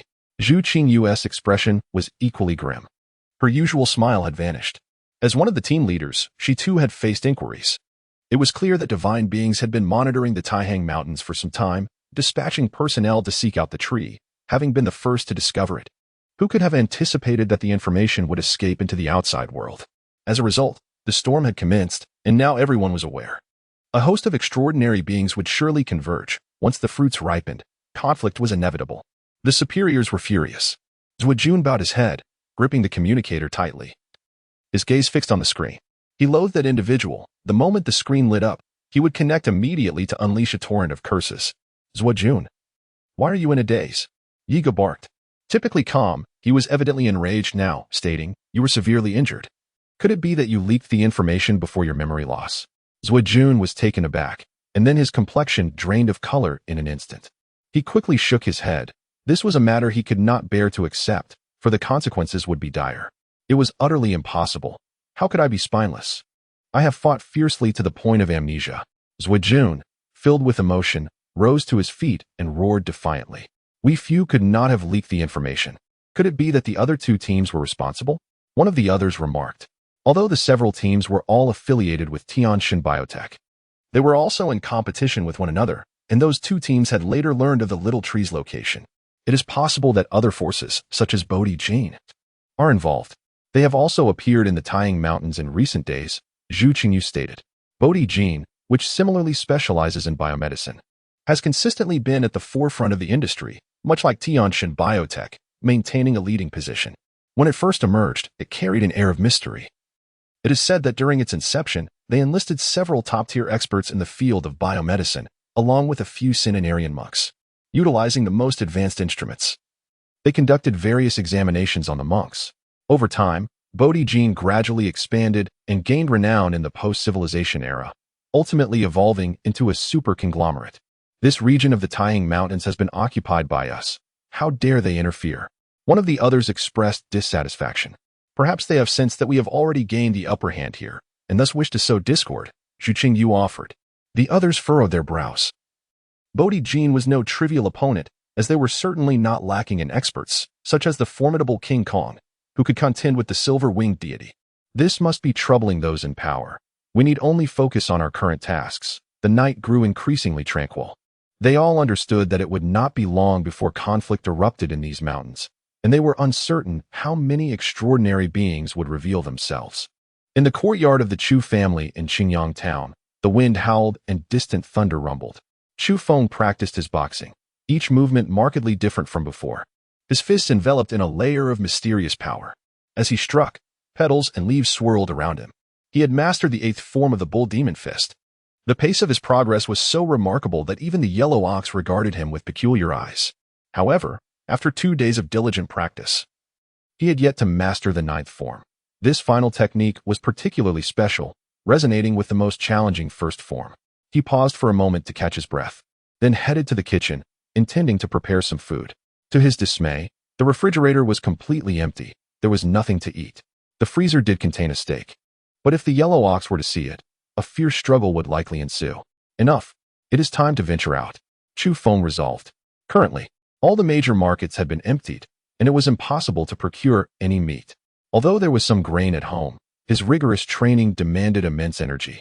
Leaving him perpetually hungry, ordinary food simply would not suffice. He required copious amounts of meat. Yellow ox, into the mountains, Chu Feng called out. If one truly intends to venture into the majestic mountains, it is imperative to bring along the yellow ox, a creature that has emerged from the enigmatic primordial mountains.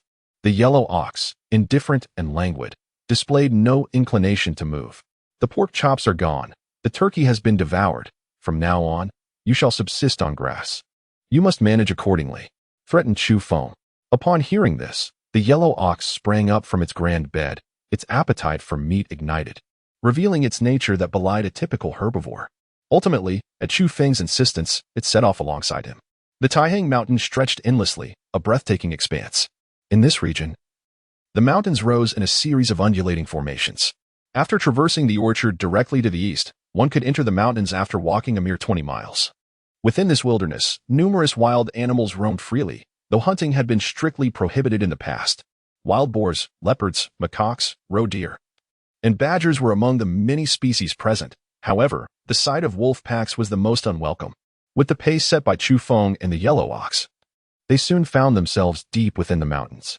Throughout the journey, Chu Feng observed meticulously, keenly searching for any peculiar fruits, for this land was seldom tread by human feet. Regrettably, his efforts yielded no discoveries. Wait, where are you headed? That direction is perilous. Chu Feng abruptly halted. The yellow ox had sprinted ahead, eager to charge towards a towering mountain shrouded in mist, its fearsome roars echoing ominously, occasionally revealing colossal predatory birds soaring overhead. The yellow ox paused, signaling its desire to proceed there. That place is fraught with danger. There are too many ferocious beasts. Chu Feng's expression shifted gravely. It is crucial to understand that this was no ordinary Taihang mountain, but rather the primordial mountains that had emerged due to the upheaval of the heavens and the earth. The mountain's mass was so formidable that it could rival dozens, even hundreds, of ordinary peaks, soaring above 10,000 meters and piercing the clouds. On its slopes, ancient trees towered, thick vines twisted, and the sounds of howling apes and roaring tigers painted a primitive tableau. Even from a distance, one could sense a dreadful aura, an overwhelming presence that was truly terrifying. Combat, inscribed the yellow ox in the earth with great solemnity, underscoring the reason for bringing Chu Feng here.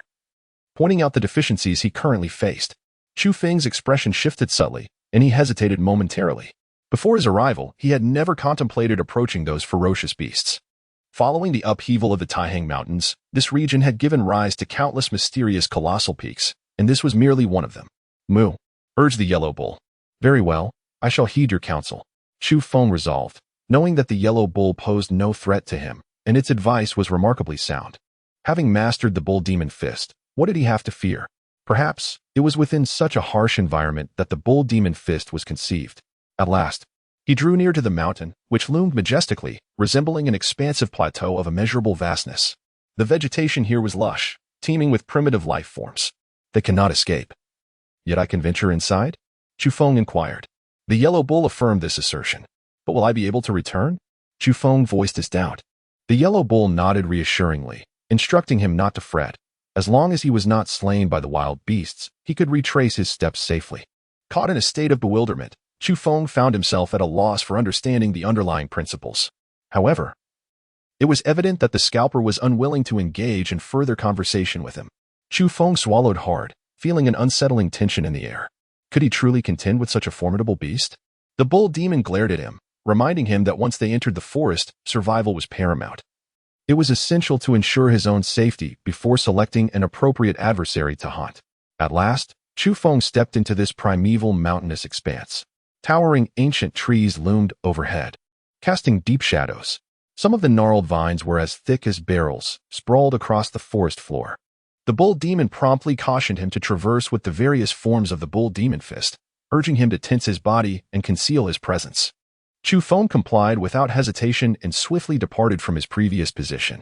Suddenly, a thunderous sound echoed through the forest. Indeed, the wilderness was fraught with peril. In the distance, the foliage rustled ominously, heralding the approach of a monstrous beast, as large as a house, resembling a cheetah yet adorned with a pair of formidable antlers. With a resounding crash, it landed precisely where they had just lingered. From his vantage point behind the underbrush, Chu Feng gasped in astonishment. He realized that there was still much to learn. This primeval mountain truly tested one's mettle. To emerge alive from this ordeal would signify his mastery. At this juncture, Chu Feng felt no aversion. Rather, he immersed himself wholeheartedly in the endeavor of self-improvement. Soon, the Tying Mountains would become a nexus of turmoil, attracting many extraordinary individuals, inevitably leading to great conflicts.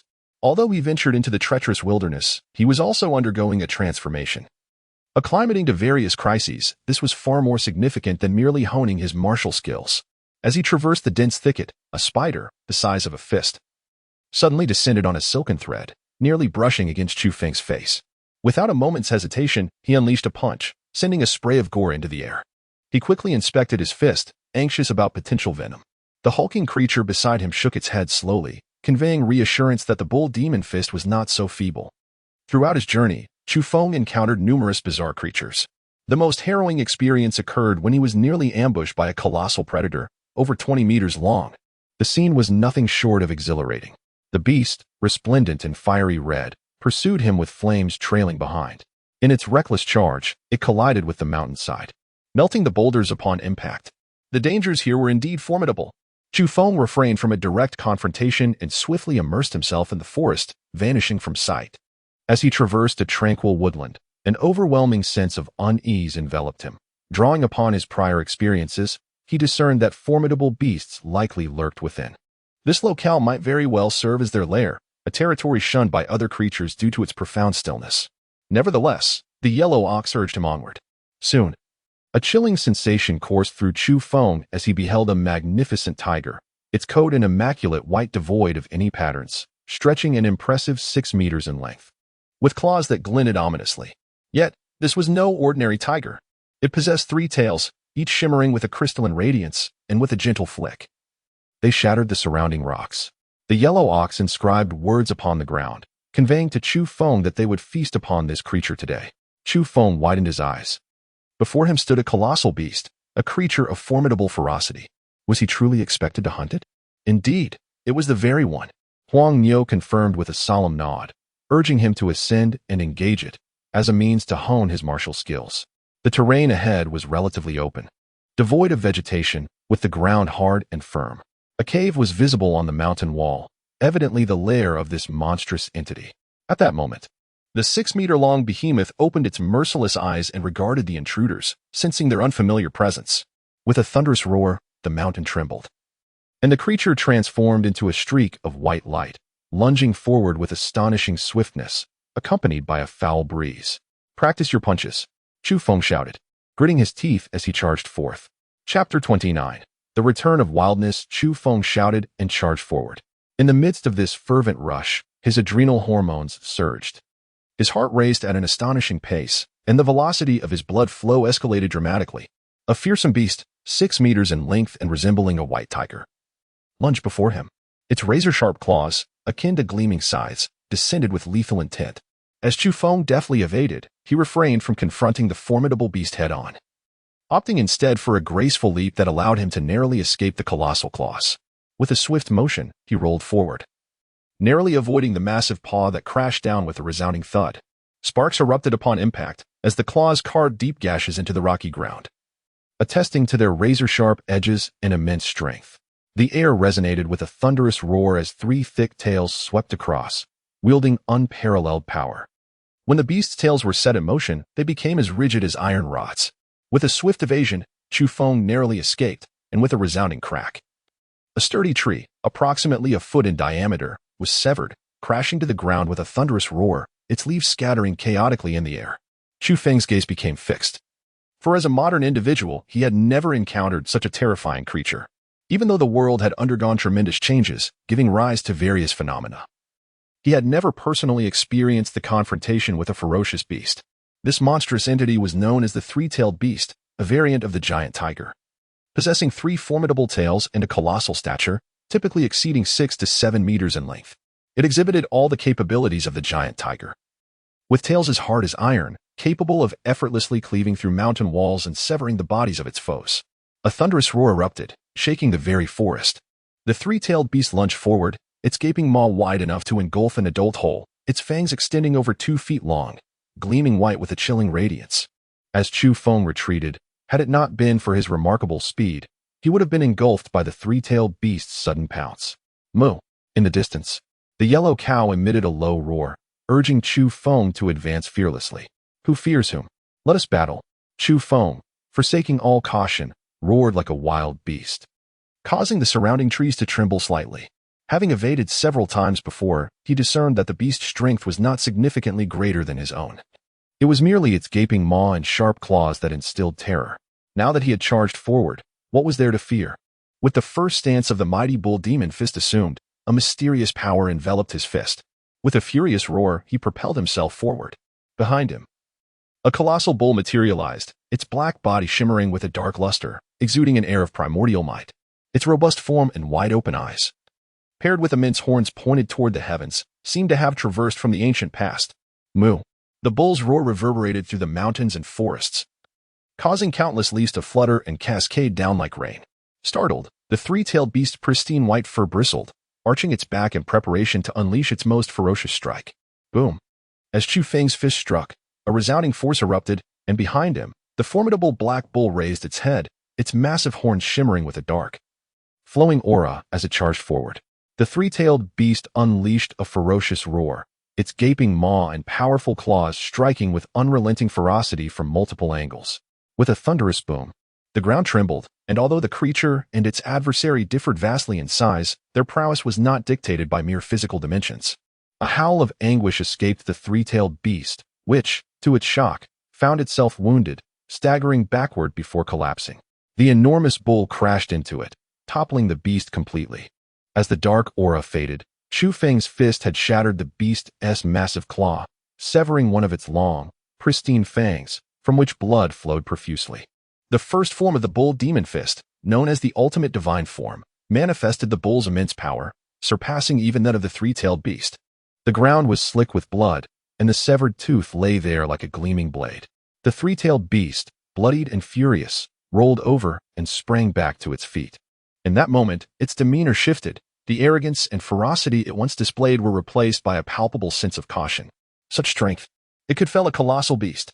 Chu Feng murmured, gazing down at his fist, feeling as though he were caught in a dream. He had not been born in the wilderness, where blood-soaked battles were commonplace. Facing those razor-sharp teeth had been a profound shock. My fist can reduce stone to powder. I fear it not. Come, monster, let us spar, Chu Feng declared.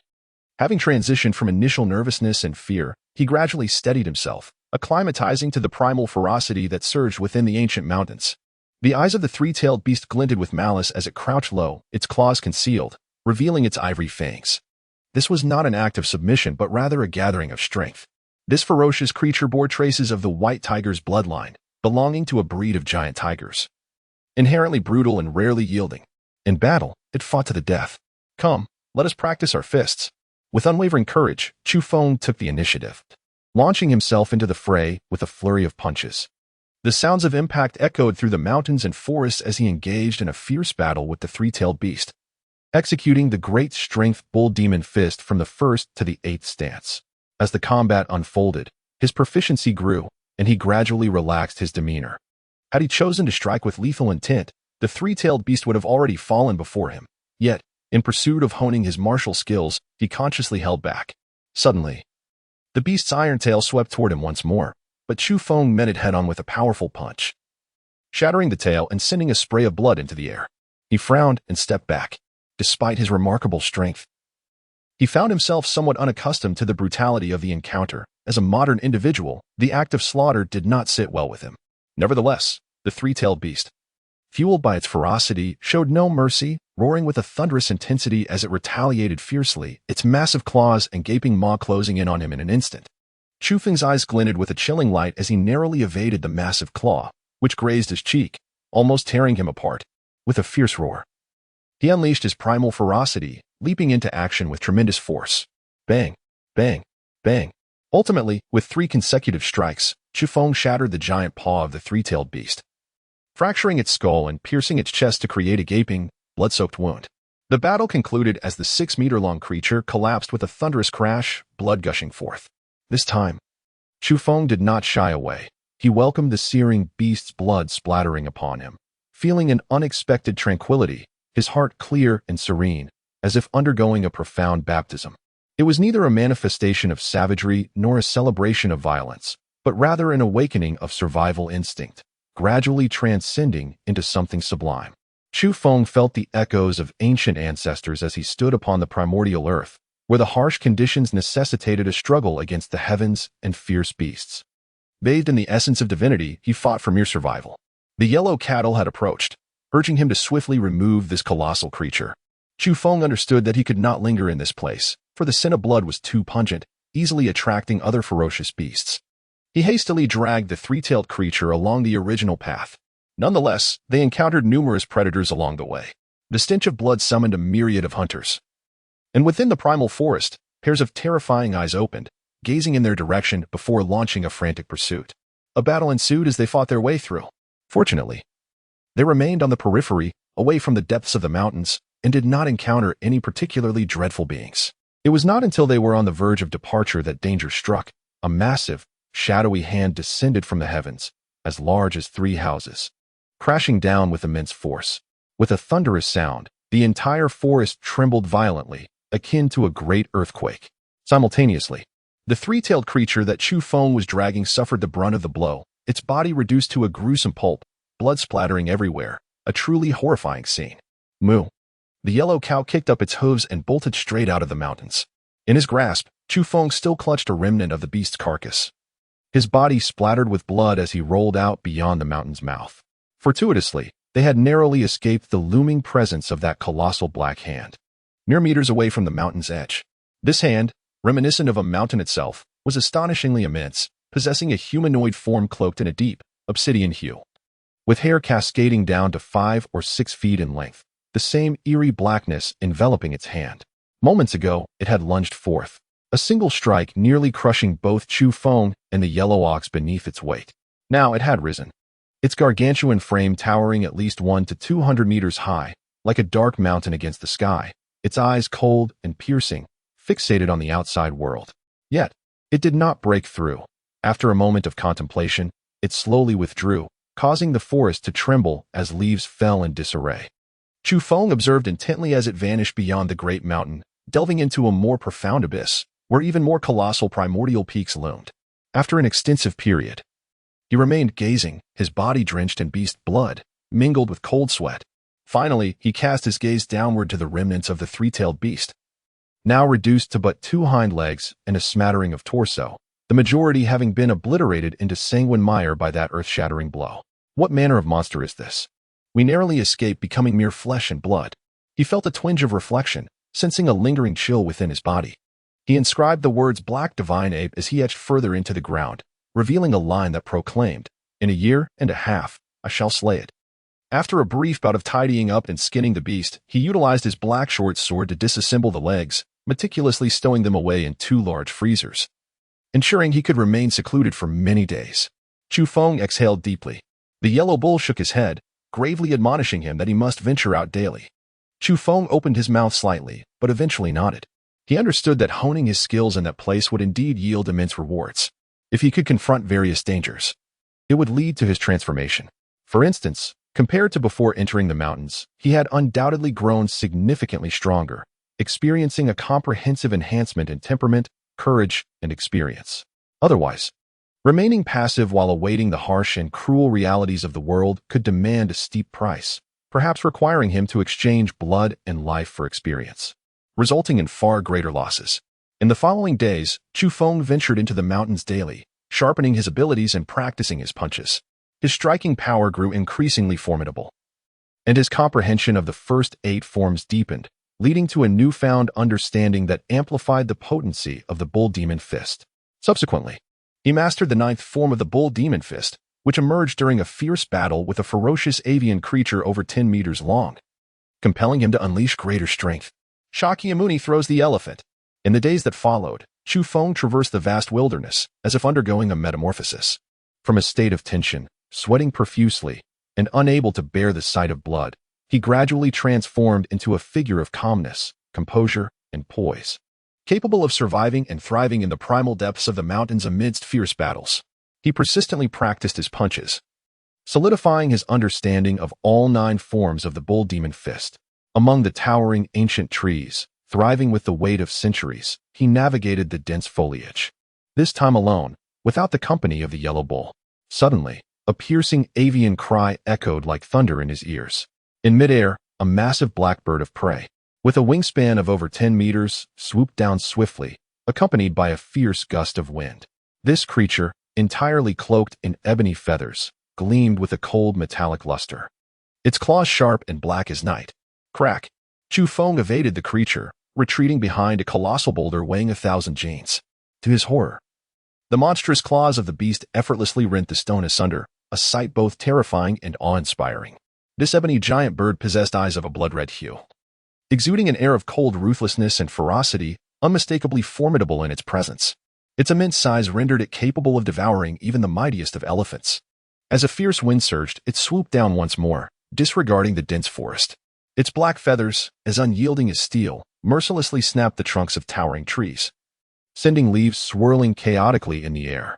With unwavering courage, Chu Feng, after several days of rigorous training, seemed to have undergone a profound transformation. As he traversed this vast, primordial land, he exuded a calmness and fearlessness, displaying both decisiveness and valor. A fierce battle erupted, lasting a full quarter of an hour. In the climactic moment, Chu Feng leapt high into the air to confront the ferocious giant bird descending upon him. At that instant, his 9 styles of fist imprints unleashed a formidable force, akin to the overwhelming might of a celestial seal, capable of shattering all obstacles as they struck the creature's chest. The ebony feathers erupted in a spectacular explosion, scattering like confetti in the air, while the beast emitted a piercing shriek that threatened to rupture eardrums. With a resounding thud, its chest caved in and split open, revealing a gaping wound from which blood gushed forth. The immense carcass plummeted to the ground, causing the earth to tremble, ancient trees to sway violently, and boulders to roll. Amidst the sanguine remnants of a colossal avian creature, Chu Feng stood immobile, exuding an air of tranquility that starkly contrasted with the tension he had felt mere days prior. With unwavering composure, he surveyed the scene before him. Subsequently, he collected a portion of the creature's blood and flesh, securing it upon his back as he departed. Today, he was eager to sample the meat of this magnificent beast. Upon returning home, he diligently prepared the meal, employing a sleek black blade to slice the meat before skillfully cooking it in his kitchen, braising, frying, and ultimately presenting an extravagant array of poultry dishes upon his table. Indeed, the flavors were exquisite, eliciting a heartfelt exclamation of appreciation from Chu Feng. Most importantly, the game he had hunted in recent days was imbued with astonishing energy, sufficiently replenishing his physical needs and proving beneficial during his training, enhancing his constitution. Moo, the yellow cattle, too, appeared quite content, its belly noticeably swollen, a testament to its recent indulgence. Behave yourself at home. I shall deliver some game to Uncle Lu and Master Zhao. Chu Feng instructed the cattle after satisfying his own hunger. In recent days, he had presented the exquisite meat to Uncle Lu from the antique shop and Master Zhao from the cold weapon workshop, both of whom had praised its exceptional quality. Naturally, he refrained from disclosing the true origin of the meat. As twilight descended, Chu Feng, bearing 2 hefty bundles of cooked meat, ventured into the courtyard. Irresistibly drawn towards the spot where he had buried seeds, he examined the ground with keen scrutiny, yet regrettably, no tender sprouts had yet emerged. The yellow cattle, sensing Chu Feng's gaze, felt an unsettling discomfort, convinced that he harbored malicious intent. It widened its eyes in alarm and promptly slammed the door shut. Huh, do you suppose I am desperate for your dung? At present, aside from dragon excrement, I can procure the waste of any colossal beast. Were it not for my concern of offending the Queen Mother of the West and the 9 Heavens mysterious girl, I would have acted long ago, Chu Feng declared, bursting into laughter thereafter. Moo. The entire room trembled with the yellow cattle's vexation. Chu Feng paid it no heed and strolled towards the tranquil street. Like a thief, it swiftly darted into the orchard on the eastern side of the courtyard. Chu Feng concealed himself at the corner of the road, utterly astonished. What secrets did this individual harbor, so enigmatic and furtive? How could he stealthily infiltrate the orchard under the cover of night? His curiosity piqued. He recalled the method taught by Huang Yo, tensing his body to prevent any leakage of his aura. Thus, he stealthily trailed behind, remaining hidden. Something was amiss. Undoubtedly, he was being guarded against, as if the individual feared his pursuit. Chu Feng was compelled to halt, creating a considerable distance between himself and the yellow bull.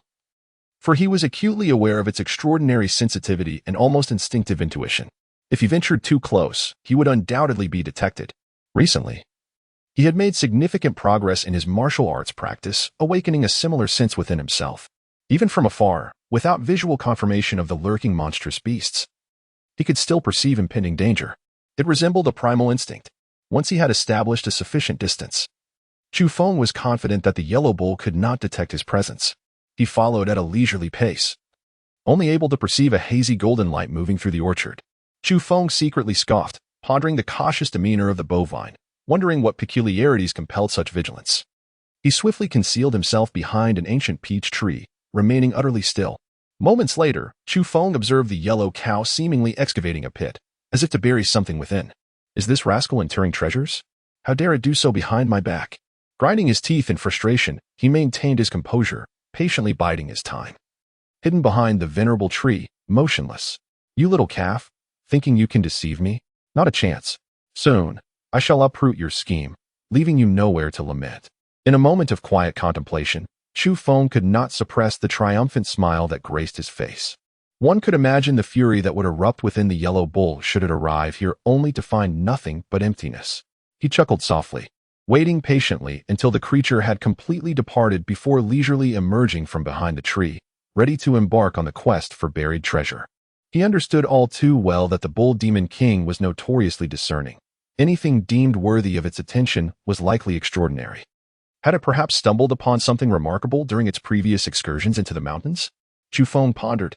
Suddenly, he detected faint sounds in the distance, and despite the separation, his keen senses alerted him to their presence. In the dead of night, who could be wandering in the orchard? This thought instilled a sense of foreboding within him. He retreated behind the ancient tree, once again enveloping himself in silence, tightening his body and sealing off all his energy, seamlessly merging with the vastness of the night. Above, a colossal bat descended slowly towards the orchard. Chu Feng was astonished. Soon after, he furrowed his brow as he discerned that the figure before him was, in fact, a man endowed with a pair of demonic wings, resembling a large bat as he descended silently. Simultaneously, a woman appeared on the ground, as swift as the wind. Almost arriving at the same moment, the man with the devilish wings possessed a gentle visage, strikingly beautiful, landing precisely at the spot where the yellow cattle's treasure was concealed. The woman, while not conventionally attractive, was keen on her appearance, her lips painted a vivid red, adorned with smoky makeup, exuding a modern flair, and astonishingly clad in pure white garments amidst the darkness. What had just transpired? A burst of golden light, ethereal and enigmatic, had resembled a golden calf, truly bizarre. The two figures stood there, engaged in hushed conversation. I had just seen it heading towards Qingyang town. Our target, Chu Feng, is in the same town.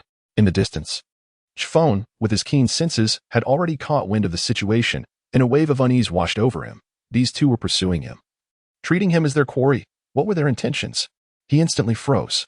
They dare to command us to act together for the sake of a mere mortal? Humph. Regardless. Tonight shall witness bloodshed. The man with the demonic wings declared, his otherwise handsome face etched with coldness. The golden creature from earlier had excavated a pit here, seemingly hiding something. Perhaps fortune favors us. The woman in white gathered her long hair, smiling enchantingly, seemingly indifferent to the act of slaying Chu Feng. Her focus solely upon the present. She gracefully crouched down, despite her usual aversion to dirt, her fingers now soiled.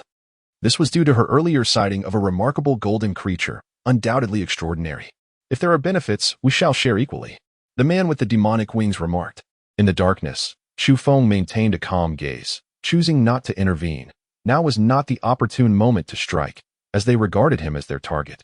And a better opportunity would surely arise.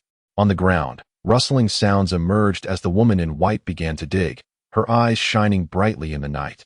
Filled with anticipation, with a slight furrow of his brow, Chu Feng pondered for a moment, yet he found little cause for concern. After all, once he dealt with the two individuals, how could the items of the cattle trader possibly escape? Suddenly, a piercing scream erupted from the woman in white, cutting through the night like a knife, echoing far and wide. She appeared to have emerged from a nightmarish ordeal, frantically waving her hands, and then, in a desperate frenzy, she began to wipe herself against the man with demon-like wings. What are you doing? The winged man, clearly aware of the situation, erupted in fury, swiftly retreating while stifling a gag. Cow dung. Cow excrement. The woman wailed, her cries filled with anguish as she continued to flail her hands, vigorously scrubbing against the ground and the tree trunks, until she finally collapsed, retching uncontrollably. From a distance, Chu Feng stood in stunned silence. Unable to move for an extended period, his gaze fixated on the scene before him. At that moment, his mind raced, conjuring a multitude of thoughts in an instant. After what felt like an eternity, he wiped the cold sweat from his brow, exclaiming inwardly, "Good heavens, that was perilously close."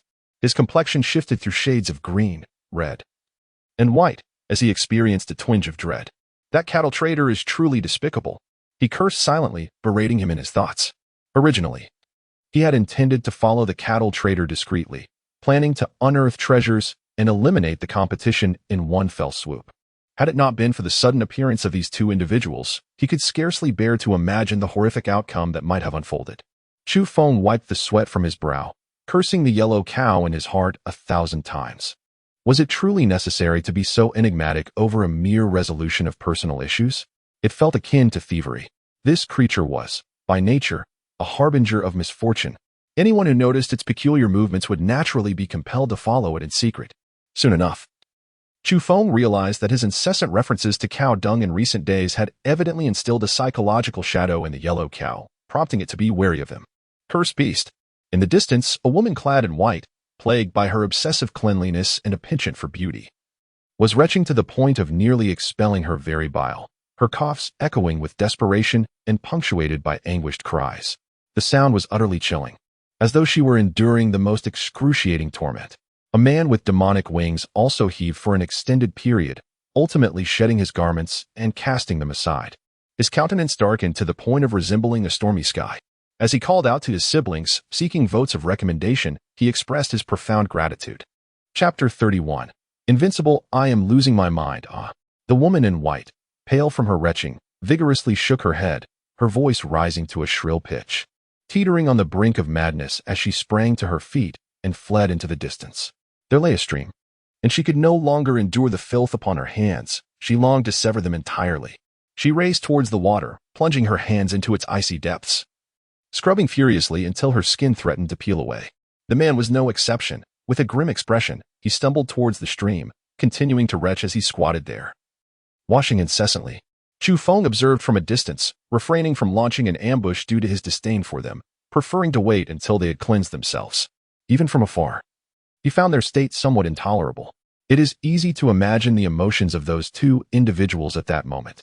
The woman in white remained still, wishing fervently to wash herself countless times. As Chu Feng turned, he vanished into the night.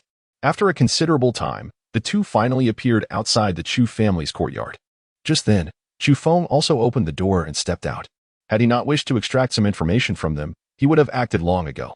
Presently, he feigned the demeanor of an ordinary person, appearing quite surprised as he inquired about their identities. "I disdain to converse with you further. You should merely understand that there are those who wish for your demise." The man, adorned with demonic wings, wore an expression of revulsion and coldness. "Why? Who seeks to kill me?" Chu Feng feigned astonishment, retreating a few steps. The night sky was tranquil, adorned with brilliant stars. The man unfurled a pair of black demonic wings, slowly ascending, exuding an overwhelmingly powerful aura that seemed to envelop the very heavens and earth. "Now, I offer you a choice regarding your demise. You may perish by accidental electrocution, or succumb to fire and be reduced to ashes. Choose swiftly," he urged coldly. Utterly indifferent to the value of life, regarding Chu Feng's existence as trivial. "You are an extraordinary being, yet you remain subservient to others. Simultaneously, you fear that should I not meet my end by misfortune, complications may arise that warrant your concern," Chu Feng said calmly, deducing much from these observations. "A mere mortal, like you, dares to make me wary? Slaying you is no different from crushing a mere insect." The man with demonic wings retorted disdainfully. "I wish not to linger for even a moment. Let us conclude this swiftly." The woman in white, increasingly agitated, expressed her impatience with gritted teeth, declaring, "Once we enter Qingyang town, I shall personally hunt down that monster and slay it." The man with demonic wings made his move, diving down, unwilling to waste any time. Bang! Yet, in the next instant, he was sent flying backward. Chu Feng stood firm, delivering a powerful punch that sent his opponent soaring through the air, shattering several bones and causing a significant collapse in his chest. The man flew horizontally before crashing to the ground, blood spilling from his mouth. As he lay there, coughing up blood, his face was etched with shock. The sheer force of the strike instilled a deep-seated fear within him. Despite being an extraordinary individual, he was nearly obliterated by a single blow. "You are no mere mortal. I was mistaken," he muttered. Then he opened his mouth and emitted a peculiar roar, unleashing an enigmatic force. It resembled sound waves, yet it was tangible, transforming into black ripples that surged outward in relentless waves, exuding an aura of unfathomable terror that assailed Chu Feng. With a resounding crash, the vegetation and stones around them shattered, creating a scene of utter horror. This power was truly formidable. Not far away, a woman clad in white felt a wave of relief, quickly retreating. For the man possessing demonic wings, the emergence of those black ripples signified unparalleled dread. He had once single-handedly crushed numerous extraordinary beings in his path, showing no fear of being outnumbered. As for confronting ordinary individuals, he had conducted experiments revealing that he could obliterate thousands in one breath. The black ripples, once unleashed, made no distinction between friend and foe, annihilating all in their wake. At that moment, the heavens sparkled with myriad stars, dazzling in their brilliance. The man with demonic wings seemed to eclipse the night sky, unfurling his massive, flesh-like wings, blood at the corners of his mouth, his eyes cold and devoid of mercy. The black ripples emanating from him caused an array of objects below to shatter incessantly, marking a truly terrifying spectacle. Such is the essence of the extraordinary. Indeed, Chu Feng found himself ensnared in a predicament, as the ripples seemed to pervade every facet of his being, threatening to rend his body asunder and invade his mind, causing an excruciating agony. Yet, he remained composed, exhibiting no signs of panic. With a resounding crash, he invoked the bull demon fist, channeling the ultimate divine form. As a towering black bull materialized behind him, at his low growl, the bull raised its head towards the heavens. A tremendous roar erupted, a terrifying sonic wave emanating from the formidable bull demon fist, imbued with the resonance of thunder and the primal bellow of ancient bulls. This was not merely a martial technique, but also a manifestation of sonic prowess.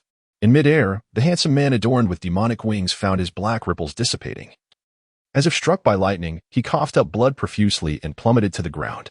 A fiery sensation surged in his throat, blood gushing forth, while he felt an excruciating pain in his chest, blood streaming from his mouth, nose, and ears, leaving him grievously wounded.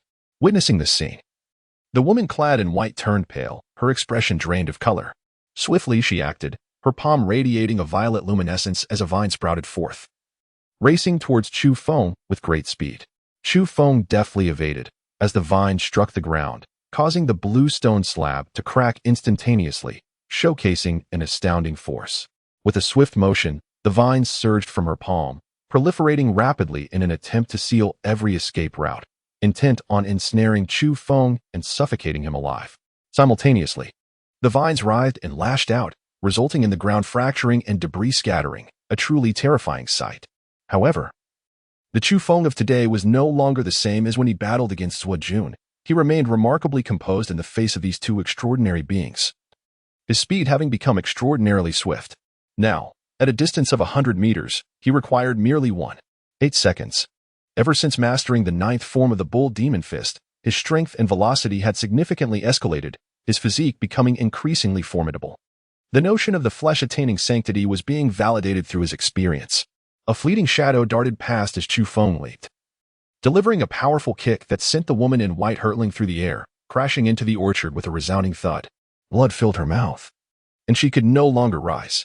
In just a few moments, he had dispatched both adversaries. Suddenly, a warning surged within him, a prickling sensation coursed through his skull, prompting him to evade swiftly. Bang!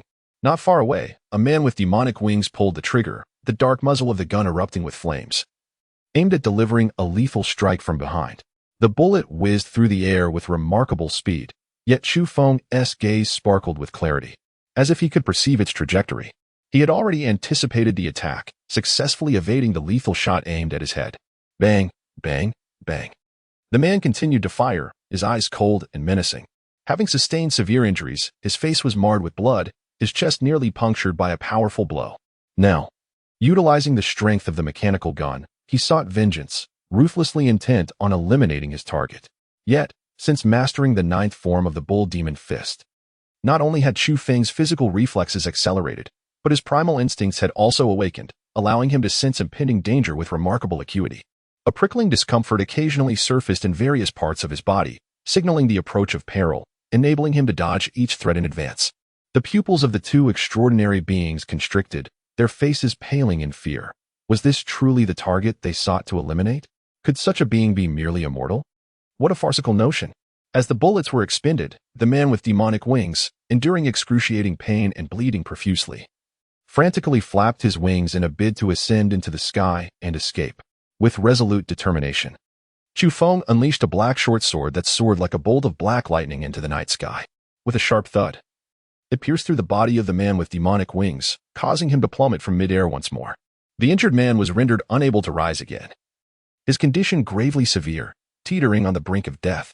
The starry sky shimmered, enveloped in profound silence. At that moment, not a single sound lingered.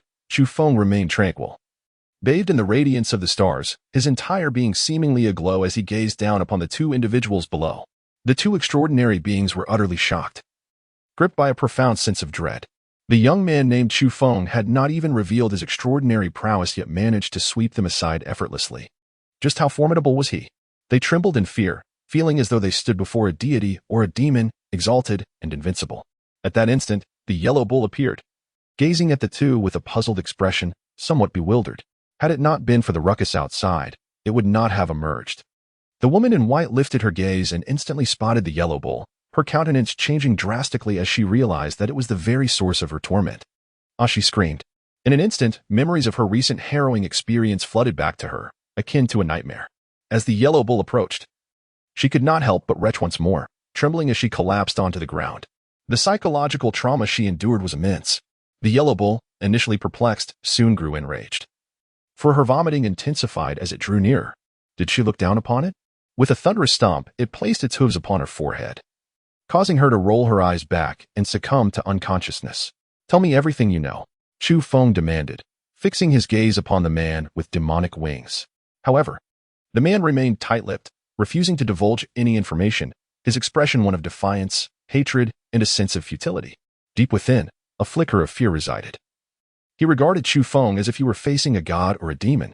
With a final decisive step, Chu Feng caused the man to faint as well. Observe them, he commanded, stepping into the orchard. In the stillness of the night, he contacted Lin Nuai. He surmised that this incident was not orchestrated by her, yet it bore traces of causality. Perhaps it was a suitor of hers or someone close to her who had instigated this occurrence. First, there was Zhuo Jun attempting to tarnish his dignity, and now two extraordinary beings had emerged with the intent to kill him, repeatedly challenging him, as if believing him to be weak and easily bullied. He bore no ill will towards Lin Nui, for this was not her doing. Yet he felt compelled to unearth the true instigator and ensure they faced the consequences. He merely wished to convey the truth to Lin Nui, trusting that her calmness and intelligence would swiftly reveal the identity of the perpetrator, thus allowing him to comprehend the situation. Let the votes come raining down upon me. As my new book rises in the rankings, I invite all who possess votes to bestow them upon the sacred ruins. My heartfelt gratitude. Chapter 32. The Woman. To endure such targeted hostility would not align with Chu Feng's character. His demise was meticulously orchestrated in advance, whether by electrocution or reduced to charred remains in a fire. Even death bore such humiliation. Had he not mastered the ninth style of fist, his fate would have been utterly tragic. The communicator connected, revealing a woman's voice. The night sky was adorned with countless twinkling stars. Chu Feng stood in the tranquil orchard, a look of astonishment on his face. This was certainly not Lin Nuai. At this moment, all was silent, enveloped in serenity, and he could hear distinctly. Had he mistaken the person? He lowered his head, scrutinizing the device once more. There was no error. It was indeed Lin Nuai's communication signal. Yet, how could it be someone else's voice? I am searching for Lin Nuai, he stated calmly. Are you referring to the one from Taiyang Mountain? The woman on the other end of the line seemed to have noticed the name on the communicator. Confirming his identity. Yes, Chu Feng replied. You must be in Qingyang Town then. That place is somewhat remote, yet remarkably serene. Far removed from the hustle and bustle of the metropolis, it is a fine location. With diligence, one could achieve great success there, much better than in Jiangning City. The woman remarked nonchalantly. With a furrowed brow, Chu Feng pondered the woman's intentions and her identity. Although her words were light and airy, they carried an underlying significance. Qingyang was merely a quaint town nestled at the foot of the Taiyang Mountains, while Jiangning was a magnificent metropolis, bustling with life and prosperity, undeniably the heart of Jiangnan. The juxtaposition of the two was subtle yet poignant. Was it a reminder or a suggestion directed at him? Nonetheless, Chu Feng remained composed and simply mentioned that he needed to speak with Lin Nuyi. Recently, Nuyi had been exceedingly busy, as Tianxin Biotech had numerous pressing matters awaiting her attention. Those who were close to her were well aware of this and had refrained from disturbing her. On the other end of the communicator, the woman's voice was gentle and soothing. Chu Feng was astonished. She was an exceptionally formidable woman.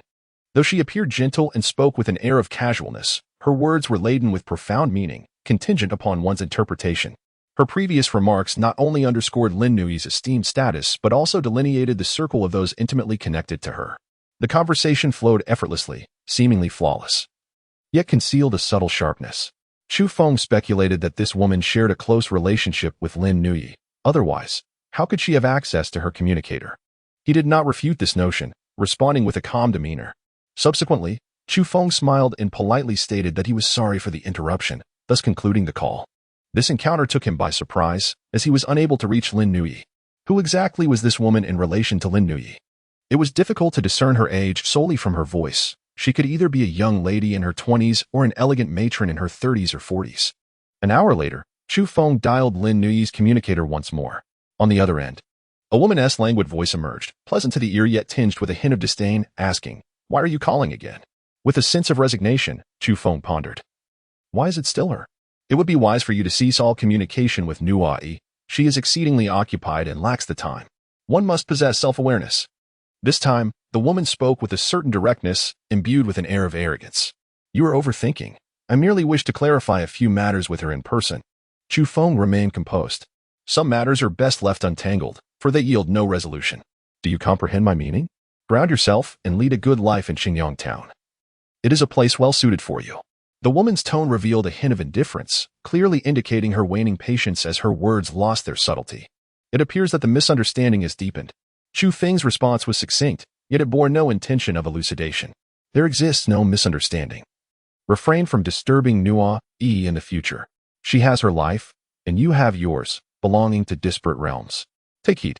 Should you insist on entangling yourself further, unforeseen consequences may arise, of which you may not yet be aware, but I believe you shall soon come to realize. The woman's voice turned frigid. Upon hearing these words, Chu Feng felt a stir within, feigning nonchalance as he spoke. In truth, you are overthinking. My intention in seeking out Nuai was merely to convey an unusual occurrence. Oh, what is it? You may share it with me, and I shall relay the message, the woman responded, seemingly taken aback.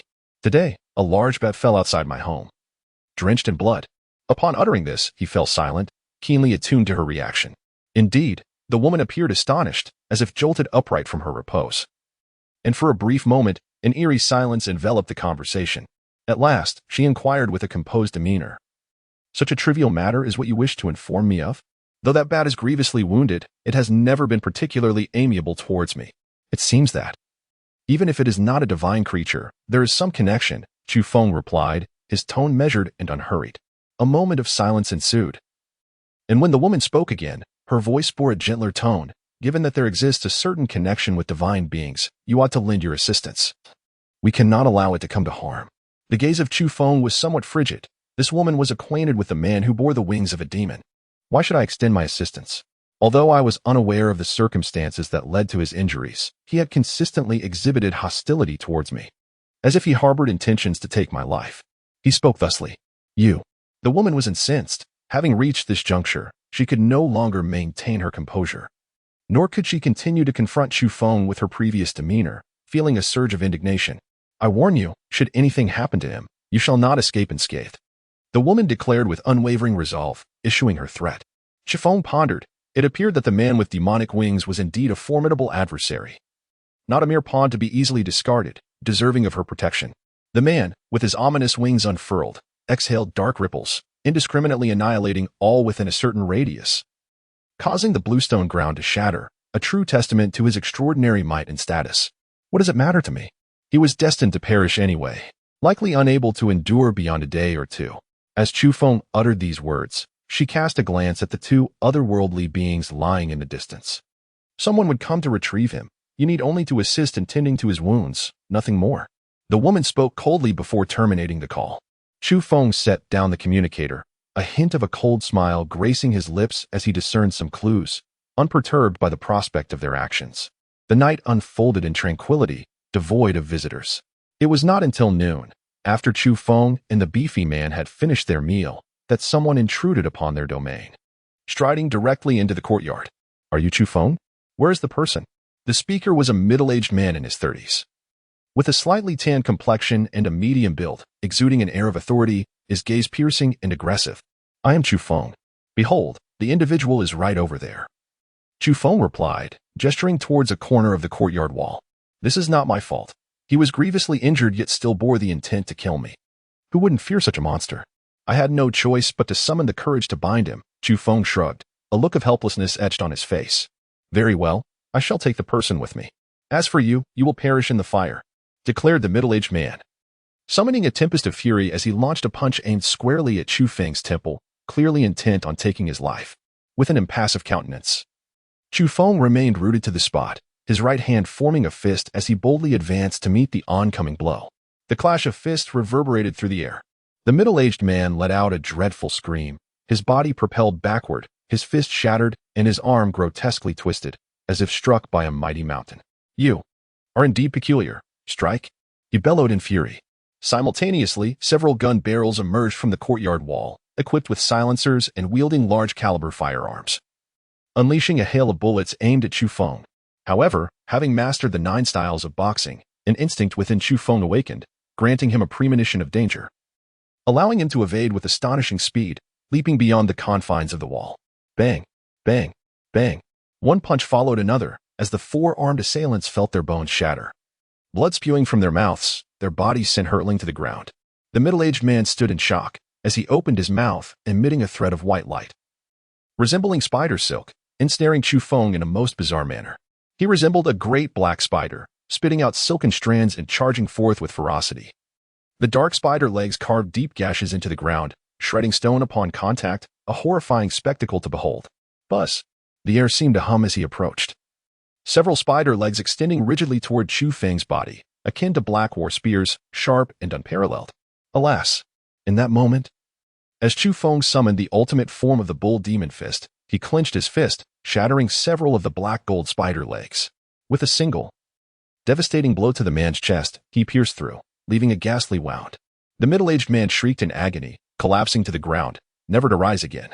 Chu Feng remained remarkably composed as he gazed upon them. Despite their grievous injuries, he had successfully bound them. Huang Niu, cast them into the depths of the wild mountain, he commanded. Huang Niu tilted his head in defiance, signaling his unwillingness to comply. That woman and the man with demonic wings unearthed the pit you buried, thereby unearthing your secret, Chu Feng continued. Upon hearing these words, Huang Niu's fur bristled, individual strands of golden hair standing on end in a display of fury. as if he had been stripped of his most guarded truths. He erupted in rage. Do not direct your wrath at me, it was their doing. If you doubt my words, interrogate them. Otherwise, why would the woman in white have been so overcome with nausea upon seeing you? Chu Feng argued. Huang Niu's expression shifted dramatically, akin to a human turning pale and flushed. The discovery had enraged him profoundly. After a moment of turmoil, he resolutely dragged the group away, making a beeline for the mountains. How terrifying. Is it merely the exposure of one's own issues that incites such furious indignation and a desire to silence others? Chu Feng mumbled to himself. He recognized that Huang Niu was particularly sensitive to scrutiny and resolved never to broach the subject of cow dung again. The captives, tethered together, were unceremoniously pulled along by Huang Niu. Appearing to regain his composure, he covered his eyes with a hoof and emitted a few mournful moos, expressing his reluctance to witness such a cruel fate. Chu Feng remained speechless, clearly aware that it was you who had cast him into the mountains. And what cruelty was this? In the evening, after completing his martial arts practice and indulging in a warm bath, he settled into his room with a book. This time, he refrained from contacting Lin Nuai, or that woman. Shortly thereafter, the communicator chimed, an incoming call from the other party. He chose not to answer. Engrossed in his reading, it was not until a moment had passed that the communicator rang again, prompting him to engage in conversation. It was once more the woman, her voice slightly elevated, inquiring whether he had witnessed anyone attempting to rescue the man with demonic wings. Indeed, he had, this time. He had seen a humanoid spider descend from the sky, nearly crashing at his doorstep. Chu Feng replied calmly. Chapter 33, The Realm of Tenderness. Upon hearing these words, silence enveloped the woman on the other end of the communicator. No sound emerged. After a brief pause, she erupted. Is there a large pit at your front door? One falls, and another follows. In the end, they are either crippled or gravely injured. Her voice boomed, resonating in his ears like a tempest, as if she were unleashing a torrent of pent-up emotion. Chu Feng removed the communicator from his ear, attentively listening before speaking in a measured tone. Indeed, there is a large pit. It was once a pond, but after it dried up, it was sown with vegetable seeds, and some fruit trees were also planted. Upon closer inspection, the outline of that pit remains quite evident. On the other end of the communicator, the woman's breathing grew heavier and more pronounced, as if one could visualize her chest rising and falling with intensity. Chu Feng hastily removed the communicator from his ear once more. Indeed, a voice erupted from the other end. I have no time to discuss ponds or pits with you. Whether you plant vegetables or trees is of no concern to me. Listen carefully. Those individuals must not come to harm. Otherwise, the consequences will be beyond your capacity to bear. The woman's voice was icy, rising in volume as she realized she had lost her composure. This was entirely unlike her usual self, noble, dignified, serene, and graceful, qualities that all seemed to vanish as a fire surged within her. However, they have inexplicably sustained grave injuries and fallen into the pit. What can I do? Chu Feng replied. You must find someone to provide treatment for them. She commanded. On what grounds? How could that little brat from Taihang Mountain dare to speak to her in such a manner? With a swift motion, she ended the call. Aware that losing her composure would reveal her vulnerabilities, a deviation from her character, she needed to regain her calm. Even if he was merely a trifling boy from Taihang Mountain, insignificant and worthless, she did not wish to expose more of her inner turmoil before him. Clearly agitated, the woman managed to restrain herself and quickly adjusted her emotions. She fell silent, no longer impassioned, her anger subsiding as a cold light flickered in her eyes while she analyzed the situation. A lowly boy, devoid of capability, who could be assisting him?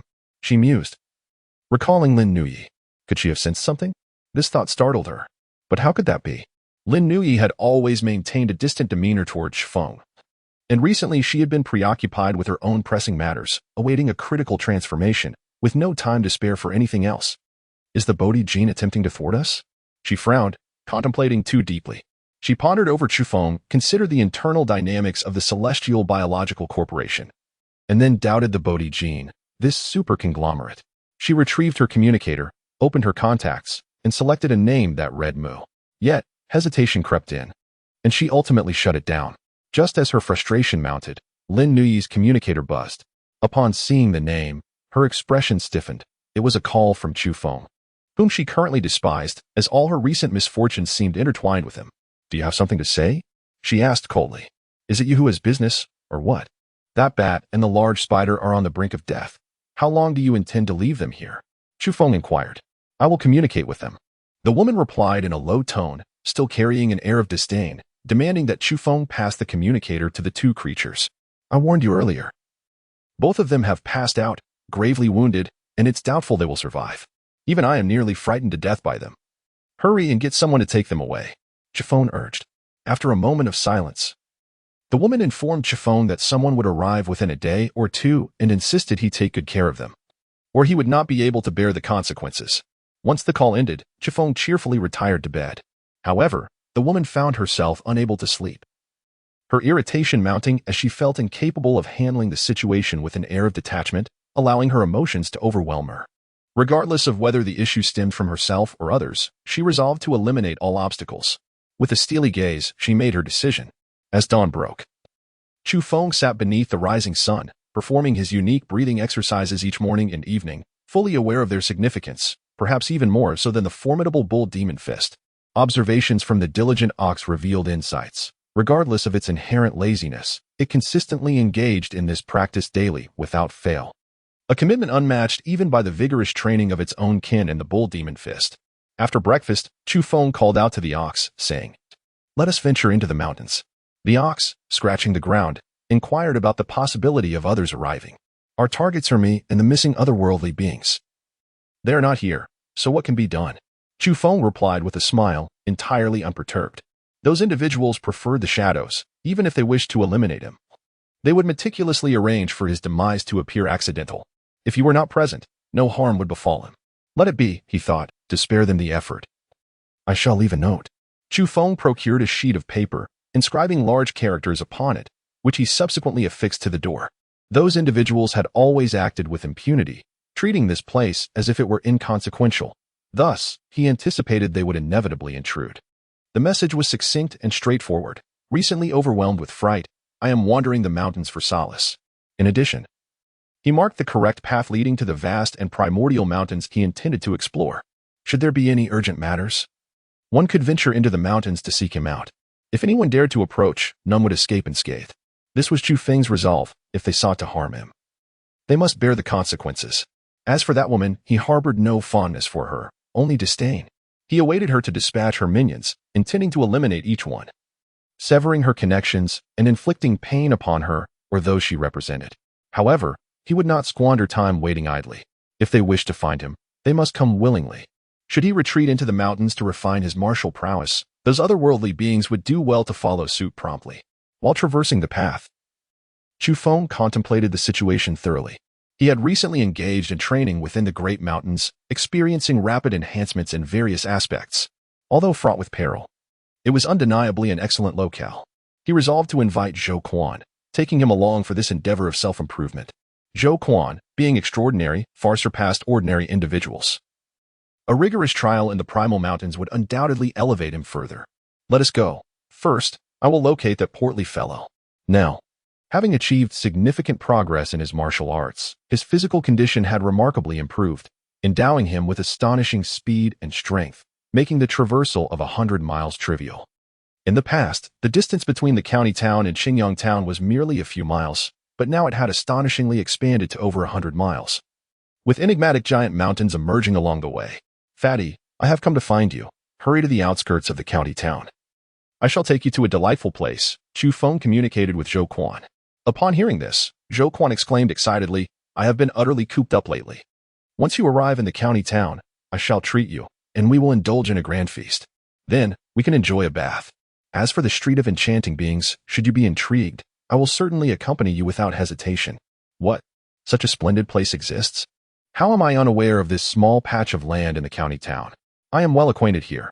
After all, Zhou Quan exclaimed incredulously. You will soon discover. Just wait. Chu Feng chuckled. All right, I shall head to the outskirts of the county town to fetch you. Zhou Quan responded with boundless enthusiasm. At the outskirts, a silver-gray sedan sped towards them, coming to a swift halt. Zhou Quan rushed over, and upon seeing Chu Feng, he slammed on the brakes, flung open the car door, and leaped out. Brother, it has been ages. I have missed you dearly. Zhou Quan exclaimed with overwhelming warmth, immediately enveloping Chu Feng in a bear hug. Chu Feng appeared somewhat lost in thought. Is this truly the same Zhou, the once rotund figure? Now he is lean and trim, bearing no resemblance to his former self. Undoubtedly. The most striking feature is his exaggerated slick-back hairstyle, with strands of hair combed back thickly and densely, resembling a large shovel if not scrutinized closely. Chu Feng could not help but burst into laughter. It became evident that 2 small horns were concealed within his pompadour. No wonder the chubby boy's parents scolded him, saying that his current appearance resembled that of a ruffian rather than a decent person. If this were not the case, there would be no one left to compare to. Zhou, the chubby boy, wore an expression of distress, sighing heavily as he touched his extravagant hairstyle. Infuriated by the inexplicable emergence of 2 horns that seemed to threaten his very existence. If only he could lighten up, at the very least. He had succeeded in losing weight, Chu Feng chuckled. In the past, Zhu was rotund, his face plump and round, with large ears that, when he smiled, radiated warmth akin to that of a benevolent Buddha. Now, however, he had become remarkably lean. What about the bull demon king? Zhou inquired, adding, by the way, I brought along 2 cousins. They insisted on following me after hearing you speak of this wonderful place. Upon hearing these words, Chu Feng furrowed his brow slightly. He found himself in a predicament and had initially wished to avoid being seen alongside Zhou Quan, which was why he had urged him to leave the city. He would have to remind Fatty shortly, urging him to keep his 2 cousins' lips sealed. Lo and behold, Zhou Quan finally spotted the yellow bull. This creature was perched upon a large green stone in the distance, sitting cross-legged as it relished the wild fruits in its hoofs. Upon noticing Zhou Quan's greeting, it ambled over, standing upright on its hind legs. My goodness! In the distance, the 2 young men who had already dismounted were so startled that they screamed in terror, their faces turning pale as if they had encountered a ghost, nearly leaping back into their vehicle to flee. What are you panicking for? Come here. At this critical moment, Zhou Quan remained composed, summoning his 2 cousins and solemnly introducing, now that an extraordinary being has appeared, you are not unaware. Have you not noticed the horns sprouting from my head? This creature is similar, albeit a failure. Its transformation went awry, resulting in its bovine appearance. Is that so? The 2 young men responded with a hint of skepticism. The yellow bull emitted white smoke from its nostrils, but ultimately restrained itself, extending a foreleg to lift Zhou Quan's slicked back hair, inspecting it closely. It then clutched its belly, grinning broadly and laughing uncontrollably. Zhou Quan's face shifted through shades of blue and white, exclaiming in anger, what are you laughing at? It's merely a couple of extra horns, certainly better than your state. The yellow bull inscribed words in the earth, declaring, incomplete evolution of the bull-headed man. Subsequently, it pointed at Fatty. Who are you calling a bull-headed man? I'll take you on. Zhou Quan, incensed, lunged forward. Chu Feng rested his hand on his forehead, realizing that these 2 individuals were inherently incompatible.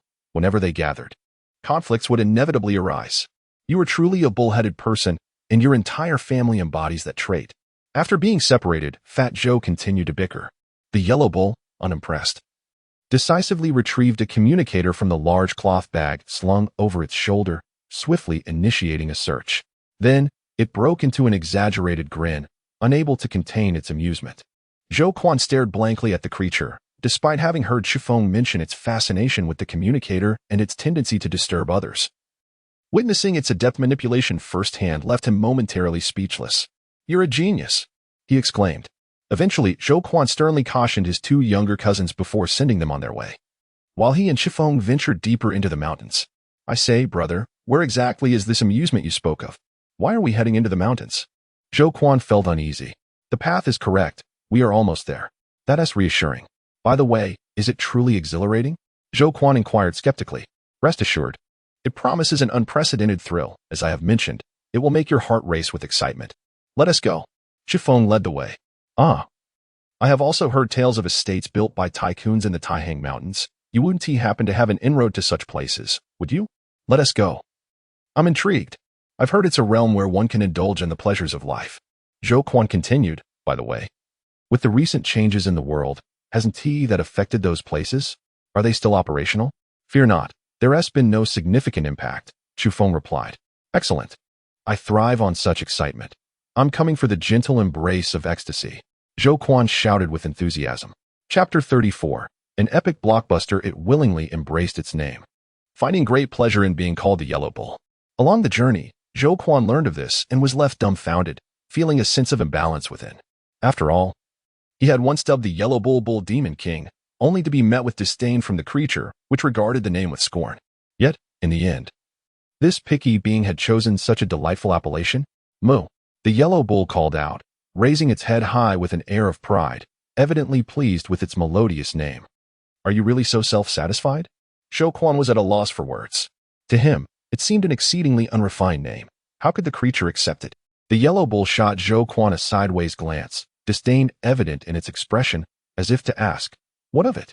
Do you have an issue? You, a mere ticket scalper, strutting about with such pride. Since you're adept with the communicator, why don't you quickly look up the meaning of yellow bull? Zhou Quan retorted. The yellow bull appeared dubious, its face a picture of confusion.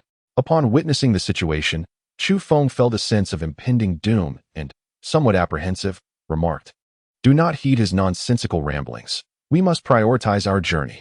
The vigilant yellow cow, well acquainted with Chu Feng, decisively retrieved a communicator and began to furiously tap away. After perusing the contents, it found itself momentarily dazed and remained silent for an extended period. Well, Zhou Quan inquired with a grin that belied his true emotions. Chu Feng remained composed, exuding an air of tranquility as he spoke deliberately. What do the ordinary folks truly understand? Do not be misled. Allow me to enlighten you. The term scalper is, in fact, extraordinary, imbued with profound significance, yet it has been distorted in recent years. The scalper paused, harboring doubts. Chu Feng wore a solemn expression as he earnestly elucidated, take a moment to ponder the significance of the color yellow. In ancient times, it symbolized honor and grandeur, reserved solely for the royal lineage, a mark of unparalleled prestige. Now, let us consider the character ferox. It is indeed a splendid term. You see, whenever remarkable individuals or events are mentioned, people often raise their thumbs in approval, exclaiming, outstanding. Zhou, the corpulent figure, stared in astonishment, observing him as he spouted such earnest nonsense. Ultimately, he could no longer contain himself and added, the character ferox has numerous applications. For instance, fantastic. Chu Fu, with a deliberately stern expression, retorted, vulgar. Zhou Quan, feeling unconvinced, defended himself, saying, what is vulgar about it? I haven't even mentioned the most commonplace word cow. Suddenly, a resounding thud echoed as the yellow bull kicked him away, its demeanor unwelcoming, warning him to refrain from speaking recklessly. Frustrated, Zhou Quan found himself at a loss for justification. He had merely spoken the truth and was met with a hoof, while Chu Fu babbled nonsensically, earning the bull's enthusiastic nods in response. Thus, one could argue that the combination of yellow and cow is indeed a benevolent pairing. A commendable name. One should disregard the misinterpretations of the mundane. Chu Fu proclaimed. Moo. The yellow bull nodded in agreement. Where could one seek redress? Zhou Quan, agitated, turned his gaze elsewhere, muttering, you all are certainly something. The cow's mouth leads to the field. He is insulting you. Chu Fu pointed out to the yellow bull. What does that mean? The bull inquired, perplexed. There's nothing to it. I was merely stating that the cow's family owns a field. Pay him no mind. Zhou Quan hastily clarified, fearing the bull's wrath. Meanwhile, as they traversed the desolate mountainous region, a rising sense of dread enveloped Zhou Quan. Where were they? There was no village in sight. No one to be found, only towering mountains and a suffocating miasma. Suddenly, a tremendous roar echoed through the forest. The wind howled violently, causing the leaves to tremble ominously. With a shiver, Zhou Quan felt every hair on his body stand on end, a chill coursing through him. Brother, I believe we have taken a wrong turn. Mistakenly entering the wild mountains, let us retreat quickly. Panic-stricken, he appeared visibly anxious. This is indeed the path. We merely need to pass through here. Do you know what it means to discover a hidden paradise? Ever heard of a land beyond the mundane? Chu Fu replied with a smile. What? Behind these great mountains? Zhou Quan exclaimed in astonishment, yet his expression quickly shifted to one of keen interest, excitement bubbling within him as he rubbed his hands together, exclaiming, truly. This estate constructed by the tycoon is remarkable. The presence of the wild mountains adds an air of mystery to this place. Not just a hint of mystery. Once we arrive, you will understand. It's utterly bewildering, I assure you. Chu Fu replied with calm assurance. Zhou Quan nodded eagerly, proclaiming, I truly look forward to it. At last, they ventured deeper into the wild mountains, and Zhou Quan embarked on his extraordinary journey. As they walked, Zhou Quan suddenly screamed, every hair on his body standing on end, nearly jumping out of his skin in fright. Just ahead, an enormous bear emerged, its face the size of a house, peering through the thorns, nearly colliding with Zhou Quan for a fateful encounter. It is worth noting that this bear, with its gaping maw, could easily swallow several adults whole. Zhou Quan was nearly paralyzed with fear, scrambling backward, trembling uncontrollably, seeking refuge behind Chu Fu, and the yellow bull. With a gentle reprimand from Chu Feng, the colossal bear was startled and promptly turned to flee, its panic evident. It had witnessed this human dispatch even more formidable creatures before. It ran away? Zhou Quan was astonished, his expression one of utter confusion. It's nothing more than a large bear, raised at the villa. In truth, it is rather timid. Did you not see how it fled at my shout? Chu Feng explained with remarkable composure. Zhou Quan, perplexed, pondered the enigma of this villa, truly shrouded in mystery. Though fear gripped him, his anticipation grew even stronger. Just then, Zhou Quan let out a horrified scream once more. He had inadvertently glanced upwards, only to behold a white silk thread, as thick as a thumb, descending from a massive ancient tree. With a spider the size of a grinding stone dangling perilously close, less than 3 feet from his head, terror washed over him, rendering him paralyzed as he collapsed onto the ground, scrambling backward with hands and feet. Bang! Chu Feng remained utterly unconcerned as he raised his foot and sent the gigantic spider flying. Zhou Quan, standing nearby, rolled his eyes and gulped hard, feeling as though he might suffocate. Having been so frightened he nearly fainted. Brother, this path is perilous. Perhaps we should reconsider. I can't shake the feeling that I'm witnessing a prehistoric spectacle. What sort of monstrous beings are these? One after another. His breath quickened, and he felt overwhelmed with fear. Simultaneously, he marveled at Chu Feng's audacity. How could he not even blink at such a colossal spider and dared to kick it? Moments later, Zhou Quan's eyes widened in shock. He no longer believed that Chu Feng's bravery was merely a simple matter. From the serene depths of the forest emerged a colossal one-eyed wolf, measuring 10 meters in length and several meters in height, its fangs glistening like sharp blades. To Zhou Quan's astonishment, the beast bore wings on either side, revealing it to be a creature capable of flight. Overwhelmed by terror, Zhou Quan instinctively turned to flee, only to discover that Chu Feng, in stark contrast, charged forward with remarkable composure, raising his fists to strike. The next moment left Zhou Quan dumbfounded. Am I dreaming? What am I witnessing? Have I returned to a bygone era, witnessing a true spectacle of the wild? He bit down hard on his lip, convinced he was not in a dream. Paralyzed by dread, he retreated repeatedly, overwhelmed by anxiety and a desperate urge to escape.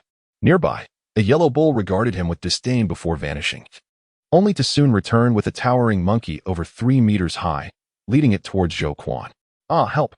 Zhou Quan screamed in terror, aghast at the enormity of the creature, its sharp, white teeth bared as it gazed at him like a mere chick. Chaos erupted in the vicinity as Zhou Quan fled in a frenzy, the massive monkey relentlessly pursuing him. In a moment of desperation, Zhou Quan unleashed a torrent of flames from his mouth, capable of incinerating gold and melting stone, the heat searing and terrifying. With a resounding crack, a towering ancient tree was reduced to ashes. The colossal monkey recoiled in fear, while Zhou Quan, pale as a ghost, also retreated. Chu Feng resolved the issue with the one-eyed wolf and approached with determination. Steady yourself. Harness your abilities. As an extraordinary individual, should you fear a mere monkey? Chu Feng encouraged. Brother, this is too much. What kind of place is this? Where is the villa, my sanctuary? Zhou Quan lamented, his voice trembling as his body shook with fear. Not everyone can enter the villa. It is a test that one must endure. Only by overcoming this challenge can you proceed. You must defeat this formidable monkey, Chu Feng stated earnestly. Ah, Zhou Quan cried out, realizing that he had no choice but to fight as the great monkey lunged at him with ferocity, a primal rage driving its lethal intent. With a deep breath, Zhou Quan opened his mouth, unleashing a torrent of flames that engulfed the area in a blaze of light. Chu Feng and Huang You hurriedly extinguished the flames, genuinely fearing that the forest would be engulfed. In the end, the great monkey sustained severe injuries and fled. Zhou Quan, overwhelmed, collapsed onto the ground, ultimately lying there, gasping for breath, drenched in a cold sweat, a testament to his fright, nearly on the verge of collapse. Since you are here, find peace within yourself. Do not be afraid, you have already repelled such a formidable beast. As an extraordinary individual, your strength is considerable. What is there to fear? Chu Feng reassured him. By the way, how did you become so formidable, capable of confronting that enormous one-eyed wolf? Zhou Quan inquired, astonished, as he finally recalled this matter after such a long time, displaying a look of surprise. Of course, his initial panic had clouded his mind, and it was only now that his emotions began to stabilize. If you were to engage in combat with ferocious beasts daily, you would undoubtedly face them with composure, rather than appearing as you do now, Chu Feng remarked. Moments later, as Chu Feng battled a colossal bird measuring over 10 meters in length, Zhou Quan's eyes widened in awe. realizing just how extraordinary this brother of his truly was. What an extraordinary spectacle, he murmured to himself.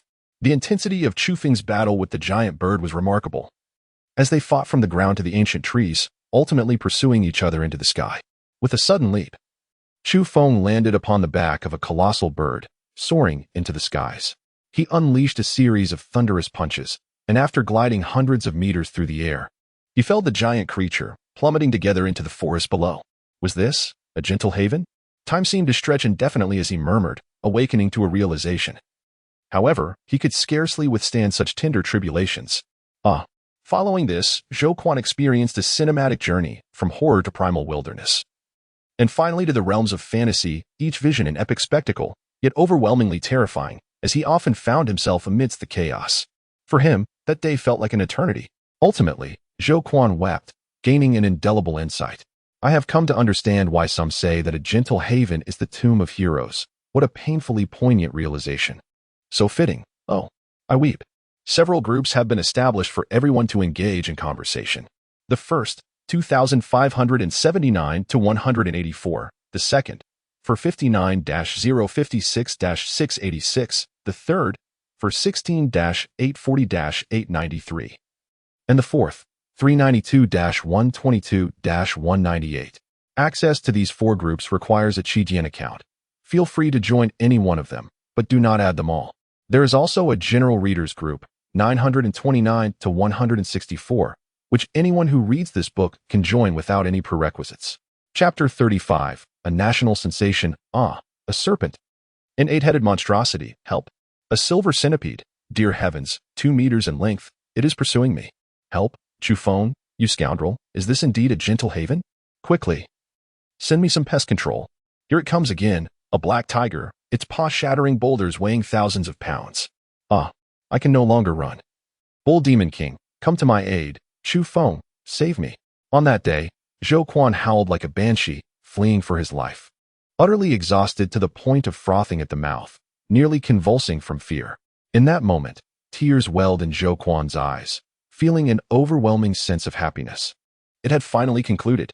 His throat was parched and hoarse. Throughout the day, he had either been screaming in terror while fleeing or spewing fire in combat against the titanic beasts, leaving his throat swollen. Brother, you are exceedingly cruel. Not only is my heart and liver trembling, but even my very soul quivers. Zhou Quan collapsed onto the ground, gasping for breath.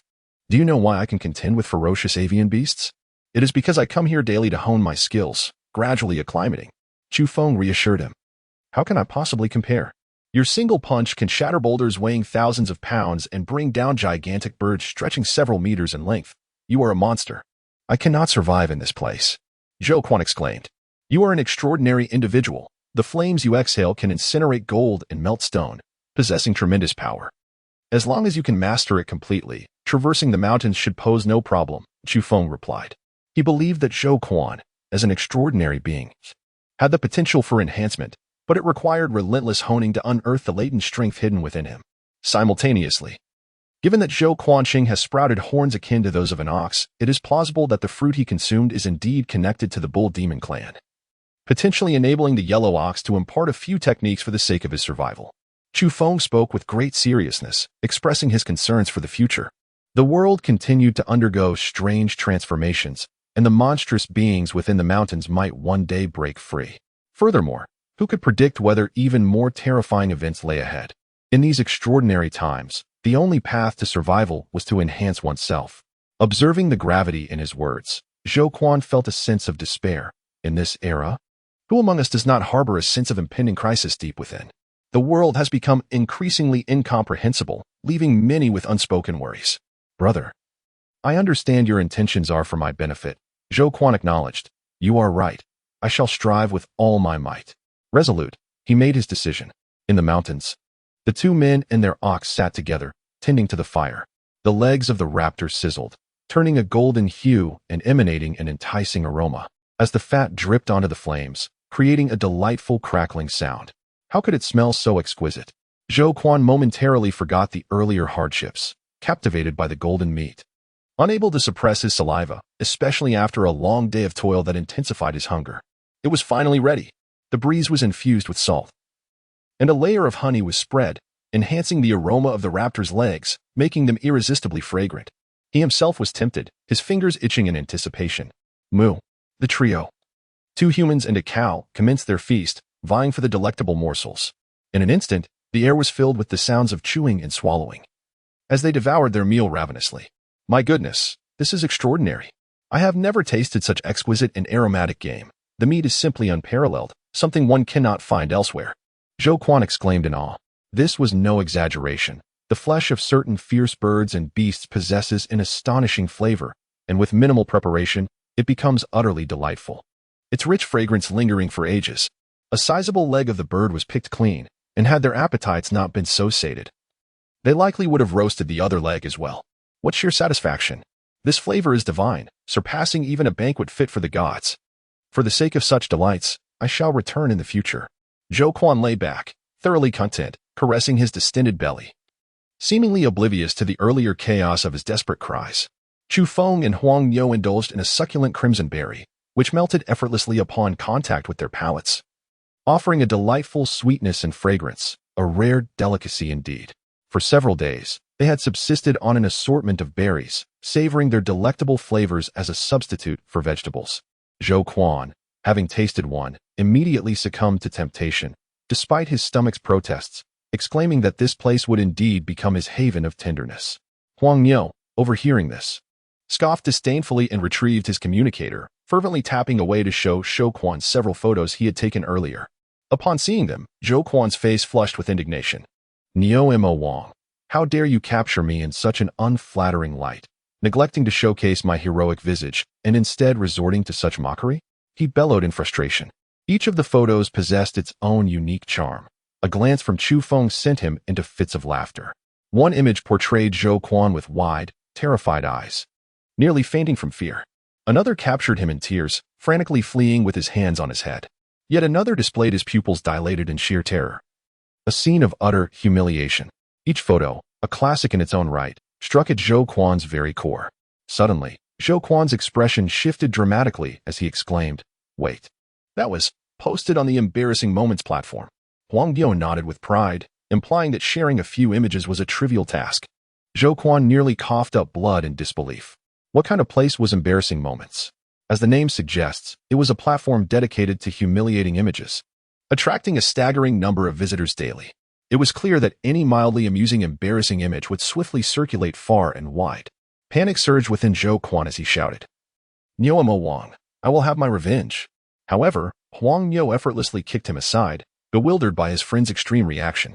Why such agitation over a few pictures? You're too impulsive to achieve greatness, he remarked. You bully me, Neo Mo Wang. Zhou Quan shouted in frustration, his temper flaring. Calm down, Chu Feng reassured him. That site inundates its users with new images daily. Many get buried without a trace, missing even a chance to surface. This comforted Zhou Quan somewhat, easing his troubled mind. He leaned closer to Huang Yao to check the view count, only to have his blood pressure skyrocket as darkness threatened to envelop him. In such a brief span, the views had nearly reached 100,000. Neo Mo Wang, I swear I'll kill you. Zhou Quan lamented, his face turning a ghastly shade of green. The readership had indeed surged past the 100,000 mark, marking the image as an undeniable sensation. Chu Feng commented from the sidelines, what a swift rise to fame. Damn it. Someone save me. Zhou Quan clutched his head, overwhelmed by dread, sensing that these images could thrust him into the national spotlight, albeit not in a favorable manner. As it was embarrassing moments we were discussing. Neo Mo Wang, this is your doing. Zhou Quan charged at Huang Yao, attempting to grapple with him. Clearly, he was no match. Easily subdued. You foolish bull, how can you laugh at this? Engaging in such a universally despised act, do you not feel a shred of shame? Zhou Quan shouted in exasperation. The scalper paid no heed, fixated on the screen, savoring the comments beneath the images with great interest. Zhou Quan cast a glance and noted that the comments had exceeded 10,000, causing his blood pressure to surge once more. Individually, these images could only be deemed mediocre. However, when assembled together, they constituted an exquisite collection of emoticons. Observe, there are expressions of sheer horror with rolling eyes, tears streaming down in profound sorrow, and frantic flight in a panic-stricken state. The amalgamation of so many conveys an extraordinary tapestry. Indeed, one can envision their popularity enduring for a year or more. I must download a complete set. This individual is quite amusing. What era is it? Yet he sports a prominent pompadour. Thank you, original poster. I have already saved it to my collection of emoticons. Zhou Quan seized the communicator with fervor, his combat prowess soaring in that instant, as he furiously typed away. Engaging in a battle with those who had left comments, Chu Feng gazed at the scene in utter disbelief. Where is the administrator? Please delete these images. Zhou Quan furiously commented, seeking the administrator to remove the pictures. Simultaneously, he lodged a complaint against the individuals in the comment section. For he had been besieged by a barrage of criticism. Alas, Zhou, unable to contain his frustration, felt as though he might bleed from the sheer indignation. Not only was his request for deletion rejected, but he also faced a month of being pinned at the top. What sort of incompetent administrator is this? He exclaimed in exasperation. Chu Feng, unable to hold back, erupted into uncontrollable laughter. Meanwhile, the instigator, the scalper, reveled in the admiration of countless commenters, basking in their praise. "Oh, great host, I humbly submit my admiration. Thank you ever so much. What a masterpiece, oh talented host." Zhou Quan, witnessing the scalper's arrogance and acceptance of worship and accolades, could no longer tolerate it. His blood pressure soared to alarming heights, and he was on the verge of smashing his communicator. Quick as a flash, the scalper snatched it from his grasp. Fortunately, Chu Feng scrutinized the images closely and offered a critique. In this moment of despair, Zhou Quan heard words that resonated like a refreshing stream in a parched desert, bringing him a flicker of solace. He anxiously inquired, "So you think these images aren't that embarrassing, right?" "Quite the contrary. I merely believe that the monstrous pursuers that haunt you were not captured in the photographs, so there is nothing to disclose. Thus, it is rather acceptable," Chu Feng replied. Zhou Quan, turning away, chose to disregard him. Before long, Zhou Quan's communicator chimed, signaling that someone was reaching out to him. "Cousin, you are incredibly talented. Those images have taken the world by storm." Upon hearing these words, Zhou, infuriated, felt like throwing his communicator again, only to realize it was his own device, compelling him to end the conversation with frustration. However, soon after, another call came through, this time from his second cousin. As the connection established, he was met with a booming voice. "Cousin, I am in awe of your brilliance, truly remarkable." "Brilliance, my foot. Get lost." Zhou Quan fumed. The communicator continued to ring incessantly, with many acquaintances attempting to contact him. At last, Zhou Quan lost his temper entirely, switched off the communicator. His face darkened like the bottom of a pot. In Chapter 36, "There's a big pit in front of my house," the scalper grinned widely.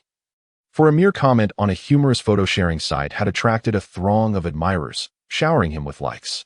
Witnessing this spectacle, Zhou Quan felt as though his heart might give out. He simply could not bear it.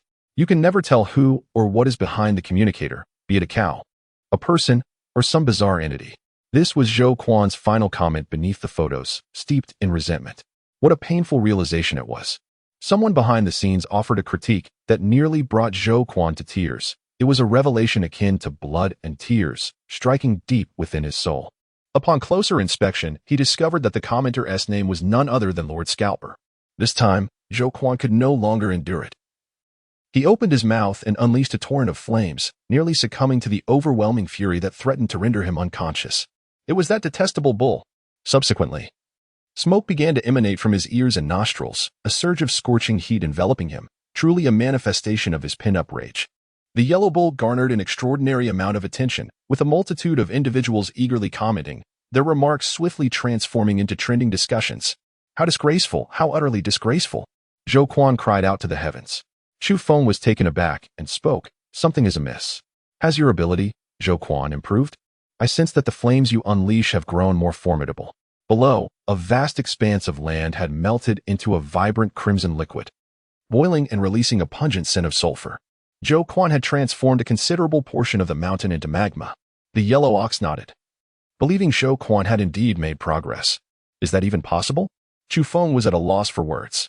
After such a stimulus, Zhou Quan's fiery breath had undeniably intensified.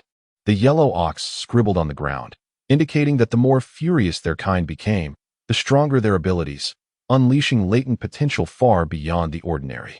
Can this be sustained? Chu Feng inquired. More stimulation? Zhou Quan was on the verge of madness. The yellow ox, unfazed and utterly indifferent, moved closer, sitting beside Zhou Quan, causing veins to throb on his forehead. Then, the yellow ox poked Zhou Quan, gesturing for him to observe the viewership numbers of those few images. 800,000. Zhou Quan exclaimed, realizing that it had only been pinned by the administrator for a short duration, and it was already approaching the 1,000,000 mark. In an instant, he was indeed overwhelmed, not only spewing flames from his mouth but also from his ears, nose, and eyes. He transformed into a being of fire. His entire form a vivid red, thick smoke billowing around him. When he opened his mouth, flames erupted. His voice was ablaze, a terrifying sight. "Ah!" Zhou Quan shouted, venting his pin-up frustrations. "It's done." The yellow ox quickly retreated, inscribing those two characters in the dirt. It took a long while for the area to settle, the once mountainous terrain now barren, transformed into volcanic rock. "Your strength has indeed increased. Let us strive further." Chu Feng informed Zhou Quan, recognizing that his power had augmented. The yellow ox approached with a grin, surprisingly devoid of disdain. For Zhou Quan's images had granted it the exhilarating sensation of being revered by many. It could not so easily sever ties after such elevation.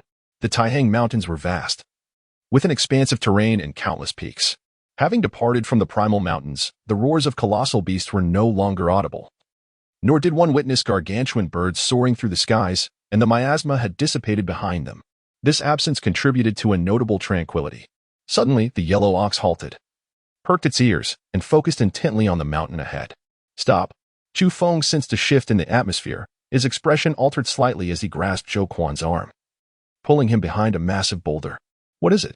Zhou Quan, still enveloped in his melancholy, was startled by the sudden tug, momentarily fearing the presence of some fearsome beast lurking nearby.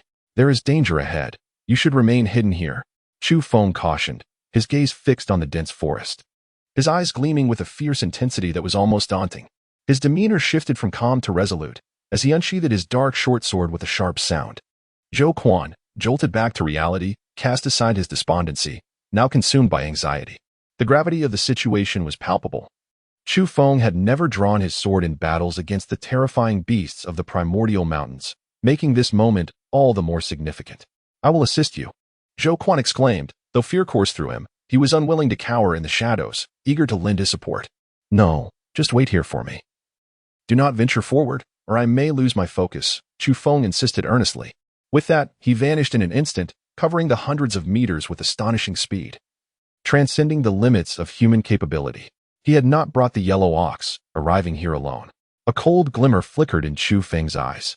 Upon arrival, he slowed his pace, moving with the stealth of a leopard as he silently navigated through the dense woodland. He observed a considerable number of individuals, fully equipped, scattered throughout the forest, strategically positioned along his path, occupying advantageous terrain.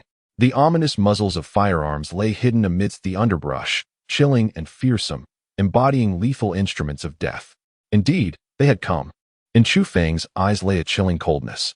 He casually left a note at home, and indeed, someone followed him, creating such a grand spectacle. There were dozens of individuals, equipped with formidable weapons, all of large caliber. Should one be struck, half of their body would be rendered to tatters. Chu Feng had mastered the bull demon fist. His instincts finely attuned. Even from a considerable distance, he sensed a chilling aura of impending doom. To recklessly venture into an ambush would surely spell his demise. At this moment, he realized that the greatest benefit of his training lay in his heightened perception. This instinctual awareness enabled him to detect danger in advance and take precautions. The individuals concealed in the grass were extraordinary, remaining utterly still, resembling lifeless stone sculptures, their gazes cold and hardened, indicating that they were seasoned warriors acquainted with bloodshed. They truly regarded him with reverence, even bringing along a rocket launcher. Deep within Chu Feng's eyes, a flash of lethal intent flickered and vanished. He discerned with clarity the presence of an extraordinarily powerful weapon. Should it strike true, the consequences would be dire. Stealthily navigating through the forest, he meticulously assessed his surroundings, striving to ascertain the number of individuals concealed within and their respective locations. The elite armed with firearms numbered 42. Equipped not only with high-caliber rifles but also with 10 rocket launchers capable of penetrating even tanks. Such an operation was indeed grand in scale. Should he recklessly venture into this territory, the outcome would be lamentable. Moreover, Chu Feng detected the presence of two extraordinary beings, their awakenings seemingly akin, endowed with identical abilities. As evidenced by their golden arms, one could surmise that they had perhaps consumed the same enigmatic fruit. As he pieced together the intricate details, an overwhelming sense of murderous intent surged within him. It was undoubtedly the handiwork of that woman, intent on rescuing the captured bat and the colossal spider, and harboring an even greater desire to eliminate him. Time and again, she had struck, and were it not for his considerable strength, he would have long succumbed to humiliation, ultimately transforming into a lifeless, cold corpse. "Bring forth as many as you wish. I shall deal with each one until your despair knows no bounds," whispered Chu Feng. With that, he initiated his course of action. Taking refuge behind a rocky outcrop, he descended like a falling leaf, delivering powerful strikes to the napes of two unsuspecting snipers, who fell into unconsciousness without a sound. Chu Feng traversed the mountainous forest, silent and merciless. In the blink of an eye, he had dispatched 20 individuals, unnoticed and without a sound. An extraordinary being. This elite, clad in full gear and wielding advanced weaponry, was but a guise for an otherworldly entity, not a mere mortal. At the last moment, he sensed the impending danger. He was taken aback, astonished that someone had approached so closely, almost reaching his very person. Boom. With a swift motion, Chu Feng extended his left fist and right sword simultaneously, launching an assault to swiftly dispatch his adversary. In an instant, the figure before him was enveloped in a radiant golden light, adorned with scales that shimmered across his entire form. Even his visage was obscured by this luminous armor, rendering him monstrous in appearance. His reflexes were remarkable, evading the lethal strike aimed at his neck from the black short sword. However, he could not completely dodge Chu Feng's left fist, which struck him squarely in the chest. The impact resounded like a blow to dry timber, revealing his formidable defenses. Although blood trickled from the corner of his mouth, he narrowly escaped a fatal blow, hurtling backward. "Target sighted. Over here," he bellowed, rousing the entirety of the forest. For Chu Feng, the best defense was a vigorous offense. He lunged forward with the swiftness of a predatory bird, pursuing the strange entity. Gunfire erupted, flames ignited, all concentrated on the spot where the adversary had just materialized, shattering rocks and vegetation alike. At that moment, Chu Feng closed in on his target. With a thunderous crash, his fist glowed as he exerted all his might, crashing down like a tempest, exuding an ominous aura. Thud! The entity had yet to touch the ground when Chu Feng caught up, his fist smashing into the creature's back, leaving an imprint despite the hardness of the golden scales. Unable to absorb the full force of the blow, the strange being let out a muffled groan, bones cracking under the impact. Yet, he was more resilient than his kin. Surviving the encounter, as he landed, he executed a roll and attempted to flee. Simultaneously, Chu Feng's black short sword struck like a bolt of lightning. Though he reacted quickly, he was still slashed. He narrowly avoided a fatal wound, yet his arm was left bloodied, the blade's sharpness nearly severing his left arm, only held together by remnants of skin. This was a grave injury. The entity howled in agony, his face contorted as the golden scales dulled in luster. Boom. In that very moment, Chu Feng delivered a decisive kick to the creature's head, sending it soaring, crashing into a massive boulder, and after hitting the ground, it lay motionless. The next moment, Chu Feng vanished from sight. A hail of bullets rained down like a storm, striking the ground and sparking flames. Then, with a thunderous explosion, a towering inferno erupted in the forest. Many boulders shattered, and colossal trees toppled, leaves scattering chaotically. Someone was unleashing a rocket launcher upon the mountainside. With a low bow, Chu Feng moved like a coiled dragon through the mountains, his speed unmatched as he evaded bullets, dispatching 3 foes in the process. "Blast him!" roared a voice from afar. Boom. Flames erupted, engulfing the area as rocks shattered and colossal trees toppled, the ground trembling violently, dust soaring skyward. In that fleeting moment, an unceasing blaze illuminated the scene. A ferocious barrage rendering the landscape barren, utterly leveled. The power of the rocket launcher was overwhelming. In the distance, Zhou Quan stood in stunned silence, petrified, his mind grappling with the sight before him, formidable weaponry, all aimed at Chu Feng. Bang! A smaller hill within that terrain was razed to the ground. This day was a tremendous shock for Zhou Quan, from the wild expanse to a horror spectacle, and then to a gunfight saga. Even his thick-skinned nerves quaked with fear. "Quick, save Chu Feng!" Zhou Quan jolted awake, shouting at the bull demon king. The bull remained unfazed, exuding an air of calm. The forest bore witness to scorched earth. Following the rocket's launch, the temperature soared, leaving devastation in its wake. Yet, the target remained elusive, as anguished cries echoed intermittently, and in some areas, the gunfire inexplicably ceased. Clearly, those adversaries had been dealt with. Eventually, all firepower was extinguished, silence enveloping the forest. Attempting to flee? Chu Feng's commanding voice rang out as he left behind a lingering shadow, swiftly pursuing, covering several hundred meters in mere seconds to confront 3 individuals. They were all extraordinary beings, sharing a singular ability, their palms radiating a pale golden hue. As their luminosity surged, their bodies cloaked in golden scales, Chu Feng comprehended that. In fact, four extraordinary individuals had arrived, two of whom were concealing themselves among ordinary people armed with firearms. He had already dealt with one. Now, the remaining three sought to flee. Indeed, as he had surmised, these individuals had consumed the same fruit at the same location, endowing them with a singular power, immense strength, and remarkable defense. Their bodies were cloaked in golden scales, rendering ordinary bullets nearly ineffective. However, as the three extraordinary beings confronted Chu Feng, they were gripped by terror. After all, he had just survived an onslaught involving a rocket launcher. Such a feat was beyond their capabilities. The garments worn by Chu Feng were somewhat tattered. However, his body remained unscathed, without any injuries to speak of. Suddenly, one of the strangers fired a gun, attempting to catch Chu Feng off guard and assassinate him. Alas, he was met with disappointment as he merely struck a fleeting shadow. In the next moment, he was sent hurtling through the air, a punch landing squarely on his head, rendering him disoriented. Despite the protective scales that enveloped him, he could not withstand the force, blood spilling from his mouth as he collapsed unconscious to the ground. The other two witnesses, upon seeing this, felt a wave of despair wash over them. Though they considered themselves formidable among the strangers, they appeared utterly powerless before this youthful foe. In truth, Chu Feng himself was secretly astonished. He had exerted his full strength, and yet merely caused them to faint. Had it been other strangers, they would likely have been pierced by his fist. With a fierce determination, the remaining two fought desperately. In the mountainous terrain, the howling winds roared, and brilliant gold light flashed as the two grotesque figures, their faces adorned with golden scales, engaged Chu Feng in a life-or-death struggle. Regrettably, there was no suspense in the outcome. Both were swiftly vanquished, coughing up blood and collapsing to the ground, unconscious. Shortly thereafter, Zhou Quan arrived, panting heavily as he surveyed the ravaged forest and the numerous bodies sprawled on the ground. His face paled slightly as he inquired, "Did you kill them all? How could I be so cruel?" "Not a single one was slain," Chu Feng replied nonchalantly. Zhou Quan exhaled a sigh of relief, but soon felt overwhelmed. These individuals had sought to end Chu Feng's life, and with their numbers so great, how would they be dealt with? The next words from Chu Feng sent a chill down his spine. "If they do not come to assist, throw them into the depths of the wild mountains." Chu Feng called for Huang Niu and Zhou Quan. Zhou Quan displayed a grimace that was almost comical, saying, "Are we to throw them all in? Shall we leave them to return and hunt me again?" While speaking, Chu Feng had already procured mountain vines, binding the unconscious figures. Peace returned to the mountainous region. However, deep within the wild mountains, the sounds of beasts echoed incessantly. "What shall we do about those?" Zhou Quan pointed to the rocket launchers. "First, hide them.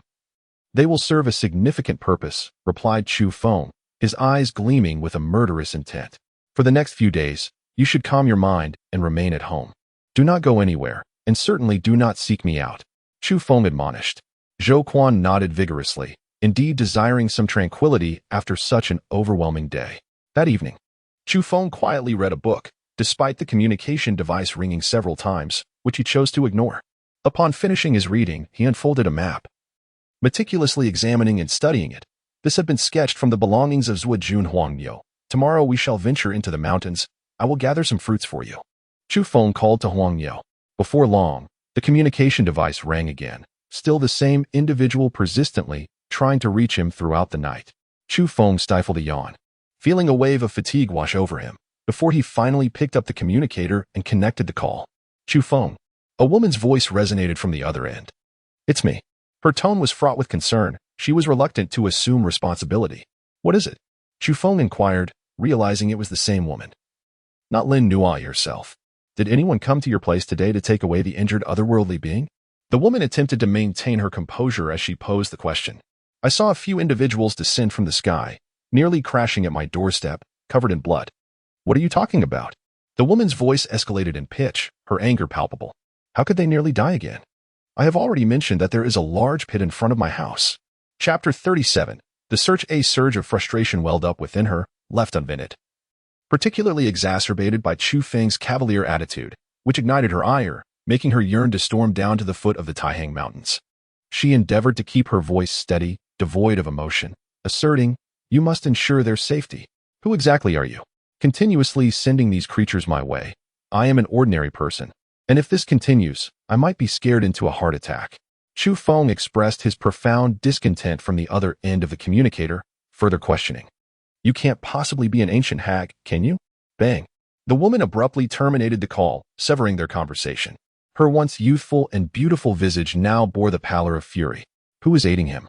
She stood by the window, gazing into the night sky, her brows furrowed. Cold glints of determination flickering in her eyes. The series of setbacks had stirred unease within her, leaving her with a sense of foreboding. 6 or 7 otherworldly beings had vanished, along with dozens of elite members armed with firearms, and their silence was a significant loss. Previously, she had analyzed the situation and eliminated the possibility of Chu Feng being responsible.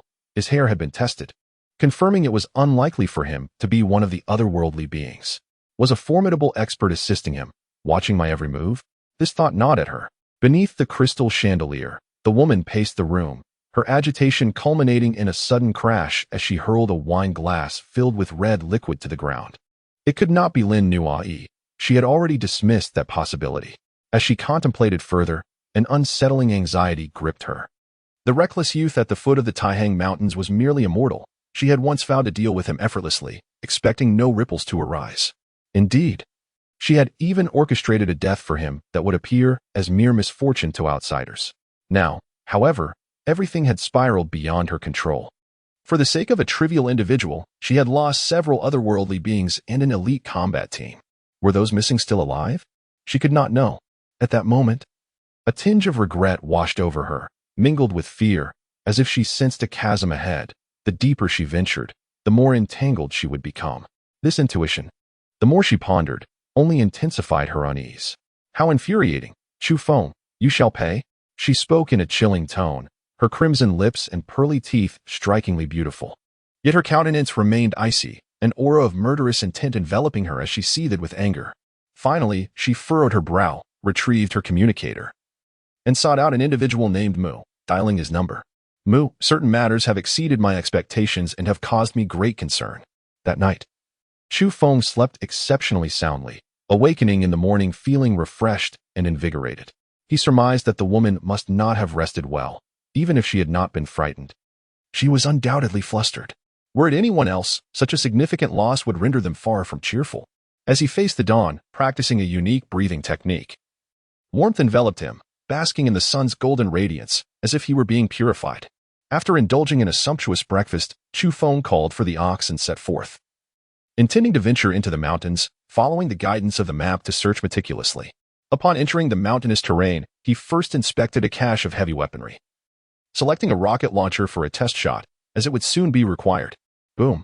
In the distance, flames erupted, boulders shattered, and ancient trees fell in droves. Clouds of dust billowing skyward. Indeed, the power is commendable. I wonder if it can bring down the winged celestial, Chu Feng mused to himself. Regarding this individual, he found it impossible to gauge his strength. Based on his encounters with 7 or 8 extraordinary beings, he felt confident in his ability to handle them without issue.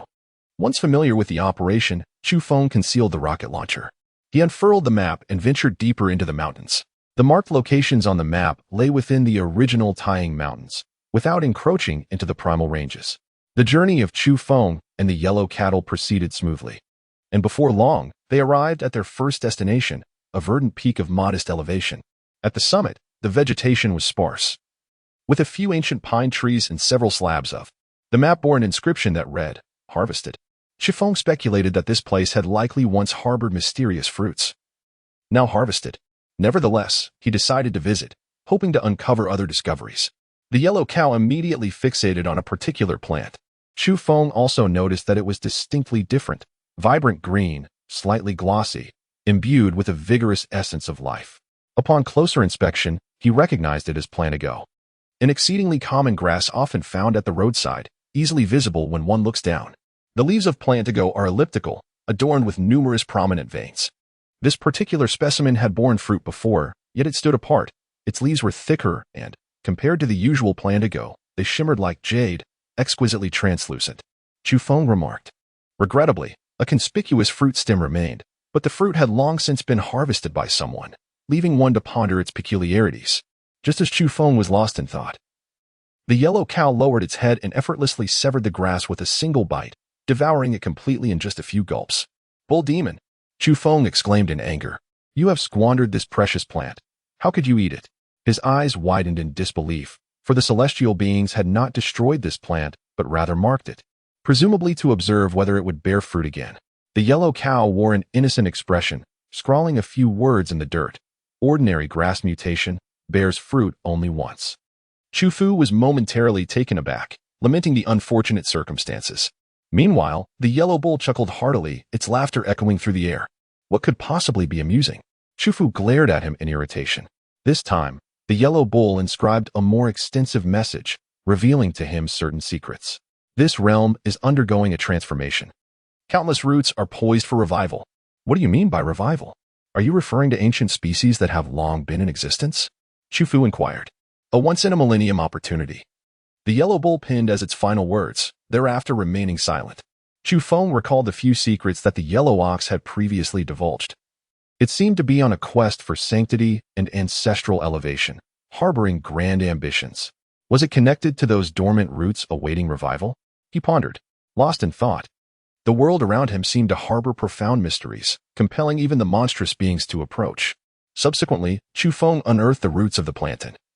Since he could no longer expect the mysterious fruits to materialize, he felt no need for restraint, eager to discern what distinguished it and why it could undergo such transformations. Indeed, he made a discovery. The soil clinging to the roots was peculiar, a mere speck the size of a fingernail, yet intertwined with a multitude of fibrous roots. The purple soil glimmered subtly, resembling grains of sand. Could this be the reason behind the plantain's mutation? He harbored some doubts. The yellow ox leaned in to observe. Yet it too was at a loss for understanding. Regardless, he decided to collect it for now. They then ventured to 3 more locations, each revealing mutated flora, but alas, the fruits had long been plucked by others. To Chu Feng's astonishment, he discovered that beneath each plant lay a patch of soil, no larger than a fingernail, glistening subtly. Some were a vibrant crimson, while others exhibited a striking blue hue, distinctly different from ordinary earth. These peculiar clods of soil were entwined by the roots of the plants, as if they harbored some essence. Thus, he carefully collected 4 small pieces, each differing in color, wrapping them tenderly with the soil. He believed that the 3 seeds he possessed would likely take root and sprout. A surge of excitement coursed through Chu Feng as he pondered what might emerge. He was filled with anticipation, for these seeds were extraordinary, originating from a mysterious stone box at the foot of Mount Kunlun. Chu Feng unfolded the map, noting that there remained one crucial location yet to be explored, the very heart of this cartographic depiction, marked by a black skull. Does this signify an extreme peril? According to the leaked information, within the Taihang Mountains lies an extraordinary little tree that bears fruit, albeit not yet ripe, which has captured the attention of various extraordinary individuals. Chu Feng harbored suspicions that the location of the black skull likely coincided with the growth site of the small tree. Days passed, and it was estimated that some extraordinary individuals had already arrived. It would not be long before the Taihang Mountains witnessed a plethora of formidable experts, inevitably leading to fierce competition. Chu Feng speculated as he beckoned to the yellow bull to advance further, eager to uncover the truth. Along the way, he indeed discerned traces of some extraordinary beings, who carefully avoided detection. The fruit had not yet truly ripened, yet its allure was already palpable. What chaos would ensue in a few days? This place would surely become a tempestuous battleground, drawing various extraordinary individuals to vie for supremacy. After all, it was rumored that such a fruit could produce top-tier experts akin to the silver-winged celestial and the diamond warrior. How could this be the site? Chu Feng was astonished. White Snake Ridge. This area within the Taihang Mountains was steeped in mystery. It was said that a white snake resided here, having thrived for an unfathomable number of years, its legend enduring through time. Yet, many dismissed these tales, as the last eyewitness had passed away several decades prior.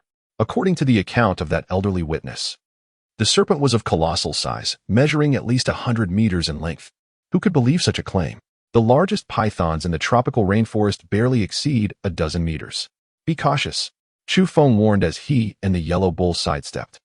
An extraordinary individual was guarding the mountain pass, and he even spotted a familiar face as June. It was highly probable that the small tree lay just beyond. Chu Feng concluded. Chapter 38. The extraordinary tree White Snake Ridge was heavily guarded, with extraordinary beings stationed at every critical juncture. There was no need for speculation. It could be confirmed that the miraculous small tree resided within, and the celestial beings were understandably anxious about potential mishaps. The yellow bull stood proudly, rising to its full height, throwing a punch that not only stirred the air with vigor but also exhibited remarkable agility and grace. They proceeded stealthily, blending with the foliage, and soon arrived at a sheer cliff face. With Chu Feng's current prowess, scaling it would pose no challenge. Suddenly, he halted and remarked, "Ordinary extraordinary beings could also ascend." The celestial beings must have implemented precautions, making this place potentially more perilous. After stopping, he gazed upward, scrutinizing the steep cliff, which was utterly barren. As the entire brown mountain was composed of solid rock, Chu Feng was taken aback, sensing a clue. How ruthless. He observed fissures on the cliffside and scars upon the mountainside. Although they had been tampered with, a meticulous examination revealed their origins. This place had once been subjected to a barrage from a rocket launcher. Moreover, he discerned a small patch of blood on the perilous rock face, long since dried and now a dark crimson hue, revealing the grim events that had transpired here. An extraordinary individual had once scaled this precipice, only to be struck by modern weaponry. As Chu Feng retreated alongside the yellow cattle, he recognized that while a decisive blow might not be feasible, it was prudent to avoid alarming the adversary and inviting unnecessary troubles. The expanse of White Snake Ridge was vast, and he could hardly believe that no route for entry existed. Should a complete blockade be enacted, how many extraordinary beings and advanced weaponry would the celestial beings need to deploy? Along the way, he observed several groups of extraordinary beings, all stealthily maneuvering, striving to approach the depths of White Snake Ridge. Chu Feng estimated that this region, even under conservative assessments, harbors over 100 extraordinary beings, having transformed into a vortex of conflict, rife with peril. The ignition of a single spark could undoubtedly precipitate a cataclysmic battle. Evidence of past skirmishes is apparent, with bloodstains and remnants of fierce confrontation scattered across several peaks and valleys, including fragmented horns and silver scales, all indicative of the presence of these extraordinary beings. The intensity of prior conflict suggests that tranquility eludes this place. This is merely the beginning. When the fruits truly ripen, the ensuing chaos will be even more severe. With a deep sigh, Chu Feng reflected on the daunting challenge of emerging from the fray of these extraordinary beings to claim the coveted fruits for himself. After all, the multitude of extraordinary beings is considerable. This enigmatic territory is not insignificant. Indeed, there are certain access points that even the mightiest divine creatures cannot entirely seal off. Some extraordinary beings can approach these areas to gather intelligence. Chu Feng successfully infiltrated, yet he became increasingly cautious, navigating through the jungle with utmost care. The White Snake Ridge, as its name suggests, is part of a mountainous region characterized by undulating hills. Legends tell of a great serpent that lies in wait, slumbering within this expanse. Within this hilly terrain, there exists a clearing where the slopes are gentle, and ancient trees, though sparse, stand tall and magnificent. It is to this place that certain extraordinary individuals hasten their steps. Chu Feng arrived and beheld several ancient ginkgo trees, each over several centuries old. Their bark was cracked, and the trunks were so robust that it would take several individuals to encircle them. So many wolves? Chu Feng was astonished. This mountainous region was permeated with a peculiar scent, one characteristic of wild beasts. Ahead, nearly 100 azure wolves stood, each bearing their snow-white fangs. They were guarding this place, seemingly vying for something. Among them, 2 wolves were particularly remarkable. One possessed broad fangs, significantly larger than those of ordinary azure wolves, its physique as robust as that of a bull. Strangely, its exterior was not covered in fur, but rather in a rocky hide. It resembled a stone wolf. Clearly, this creature had undergone a transformation. The other wolf was even more extraordinary, its size akin to that of a house, its body shimmering with the cold luster of bronze. When it opened its massive jaws, it was a terrifying sight, revealing an interior composed of metal, including its fangs, which emanated an intimidating aura. A metallic wolf? Chu Feng was taken aback. Both wolves had mutated, akin to humans, perhaps having consumed some enigmatic fruit that triggered a peculiar evolution, significantly enhancing their power. They led the pack of wolves, evidently waiting for the fruits on the peculiar little tree to ripen. As Chu Feng shifted his position, he finally beheld the small tree, previously concealed by an ancient ginkgo. This tree, a diminutive pine standing merely about 1 meter tall, had emerged from the earth no more than 2 years prior. Yet, it exhibited an extraordinary transformation, radiating a vibrant green luminescence. Flourishing with vitality, this young pine exuded a luster that was palpable even from a distance, signifying its robust life force. Adorning the tree was a solitary pine cone, commonly referred to as a pine fruit, containing numerous seeds within. This pine cone displayed a unique appearance. Its upper portion was a tender green, while the majority shimmered in a rich, golden-purple hue, strikingly unusual. The green segment resembled an ordinary pine cone, rather unremarkable, while the purple-gold portion gleamed like metal, occasionally reflecting light in a dazzling display. Typically, such a small pine tree would be unlikely to bear fruit, however. This anomalous specimen defied convention, its body pulsating with a radiant green glow. Anyone who laid eyes upon it would recognize its extraordinary nature. Furthermore, the pine cone was impressively large, comparable to an adult's fist, far surpassing the size of an ordinary pine cone, its golden purple sheen impossible to overlook. Though the pine cone had yet to split open, a subtle fragrance was already wafting through the air. It appeared that within a few days, the cone would burst open. As the tender green section transformed into the golden purple hue, it would bloom with radiant splendor, signaling its maturity. Chu Feng's gaze was fervent. The unusual beings were notably cautious, awaiting the ripening of the fruit. No one dared to act prematurely, fearing the disruption of the fruit's final metamorphosis. The wolves, too, exhibited remarkable patience, quietly guarding the scene. But what of the bodies? Chu Feng's expression shifted to one of skepticism as he beheld numerous corpses nestled within the underbrush not far from the diminutive tree, among which were not only the remains of extraordinary beings but also the carcasses of fierce beasts. Exercise caution. This place harbors malevolence. For reasons unbeknownst to us. Stepping within a 10-meter radius of that tree incurs an inexplicable poisoning, with no remedy available.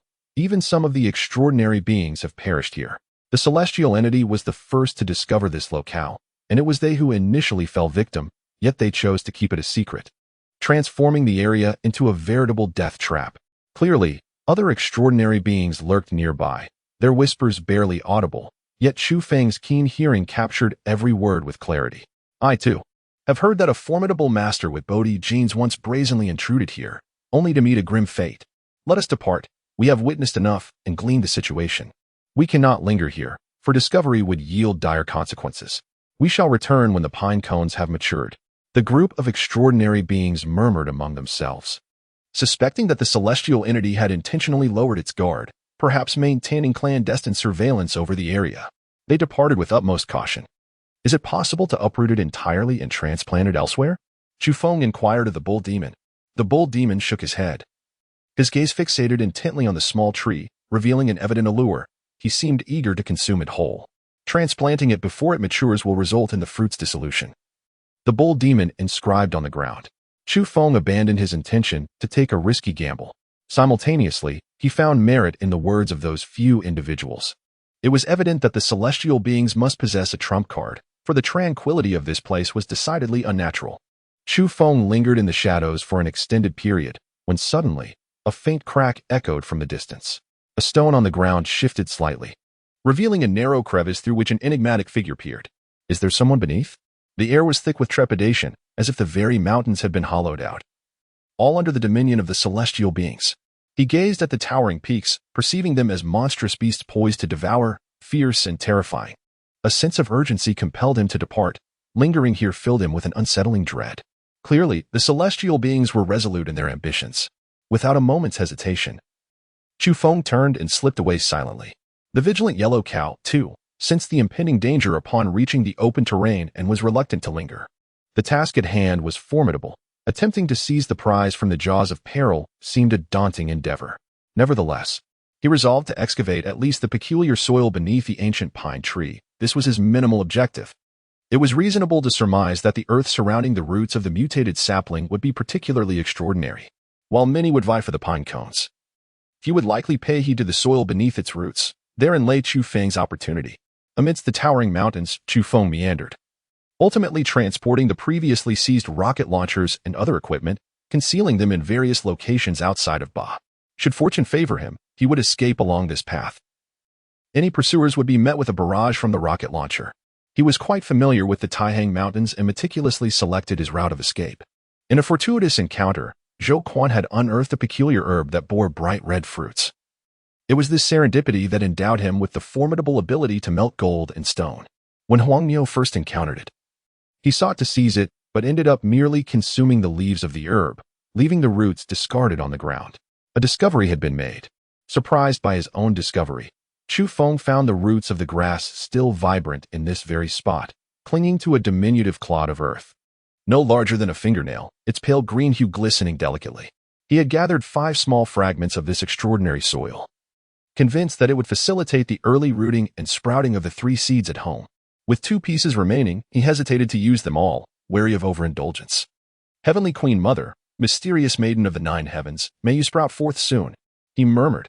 Chu Feng retrieved the stone box, intending to preserve the remaining 2 pieces of soil within it. This enigmatic stone box was sourced from the foot of Kunlun Mountain, where 3 seeds had originally been stored. The box measures 3 inches in height and is square in shape. However, upon opening it, one discovers that it contains only a shallow recess, barely accommodating the 3 seeds. It is ill-suited for holding any other items. With a black short sword in hand, Chu Feng prepared to excavate, intending to expand the space for the future storage of special soil blocks. Indeed, the blade was sharp, effortlessly slicing through the stone materials within the box, resulting in a significant increase in the internal space.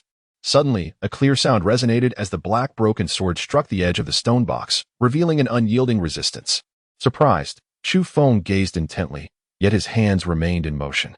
He excavated sufficient space and discovered that the edges of the stone box were extraordinarily hard, impervious even to the slightest damage from a short sword.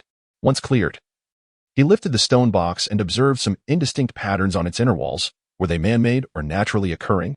Soon, he realized this was the true essence of the stone box. The central portion was merely filled with a common stone material, easily excavated by a short sword. The genuine composition of the stone box was enigmatic, impervious to even the black broken sword. The yellow bull approached, inspecting the stone box and then glancing at the excavated stone material on the ground, revealing an expression of profound seriousness. It lowered its head, using its hoof to cradle the stone box, studying it meticulously. It even crushed some of the excavated stone material and tasted it, visibly moved in an instant. It inscribed a line of text upon the ground. Simultaneously, Chu Feng's communicator rang. Upon answering, he heard Lin Nui's voice. Simple and unadorned. I will arrive at the Taihang Mountains tomorrow. Just moments ago. The words old hag had nearly escaped Chu Feng's lips but were forcefully restrained at the last moment. This time, it was not that woman. Chapter 39. A tremendous commotion. Lin Nui's words were succinct, her tone unembellished, reminiscent of their last encounter, imbued with a sense of distance that evoked a feeling of estrangement. The gentle breeze of Chu enveloped the atmosphere as he extended an invitation for a meal. Lin Nuo paused momentarily, yet ultimately expressed her acquiescence with a simple word of agreement before concluding the communication device, leaving little room for further exchange. Chu Feng was taken aback. He still had words to convey, but alas, Lin Nuo had already terminated the call, leaving him no opportunity. He yearned to mention another woman, to inquire about her, and to share recent events with Lin Nuo. However, he refrained from making another call. After all, they were soon to meet, and certain matters could be articulated directly. It would be far more advantageous to seek clarity in person. This was, upon encountering a line of text inscribed by the Yellow Ox. Chu Feng was momentarily taken aback. Rare soil, infused with secret blood. These mere 8 characters sparked a plethora of thoughts within him. Was it not mere rock? Why was it referred to as rare soil, and what manner of creature's blood had mingled within it? A multitude of questions arose, naturally prompting his inquiries. The Yellow Ox elucidated that the fragments of stone were originally a blend of blood and earth, which ultimately solidified into stone as the essence of the secret blood dissipated, integrating with the stone box. Is the creature possessing such blood extraordinary? Chu Feng pressed further. The Yellow Ox informed him that the term secret blood signifies mystery, power, and the ineffable. The true strength of such a being remains elusive and difficult to articulate. Upon hearing this, Chu Feng picked up a piece of stone from the ground and, using the power of the bull demon fist, ground it into a fine powder. He imitated the yellow bull and brought it to his lips for a taste. Bah! He spat it out immediately, failing to detect the taste of secret blood. It was simply bitter, leaving his entire tongue numb. Bull Demon King, have you deceived me? Chu Feng's expression darkened. However, the yellow bull was lost in thought, ignoring him.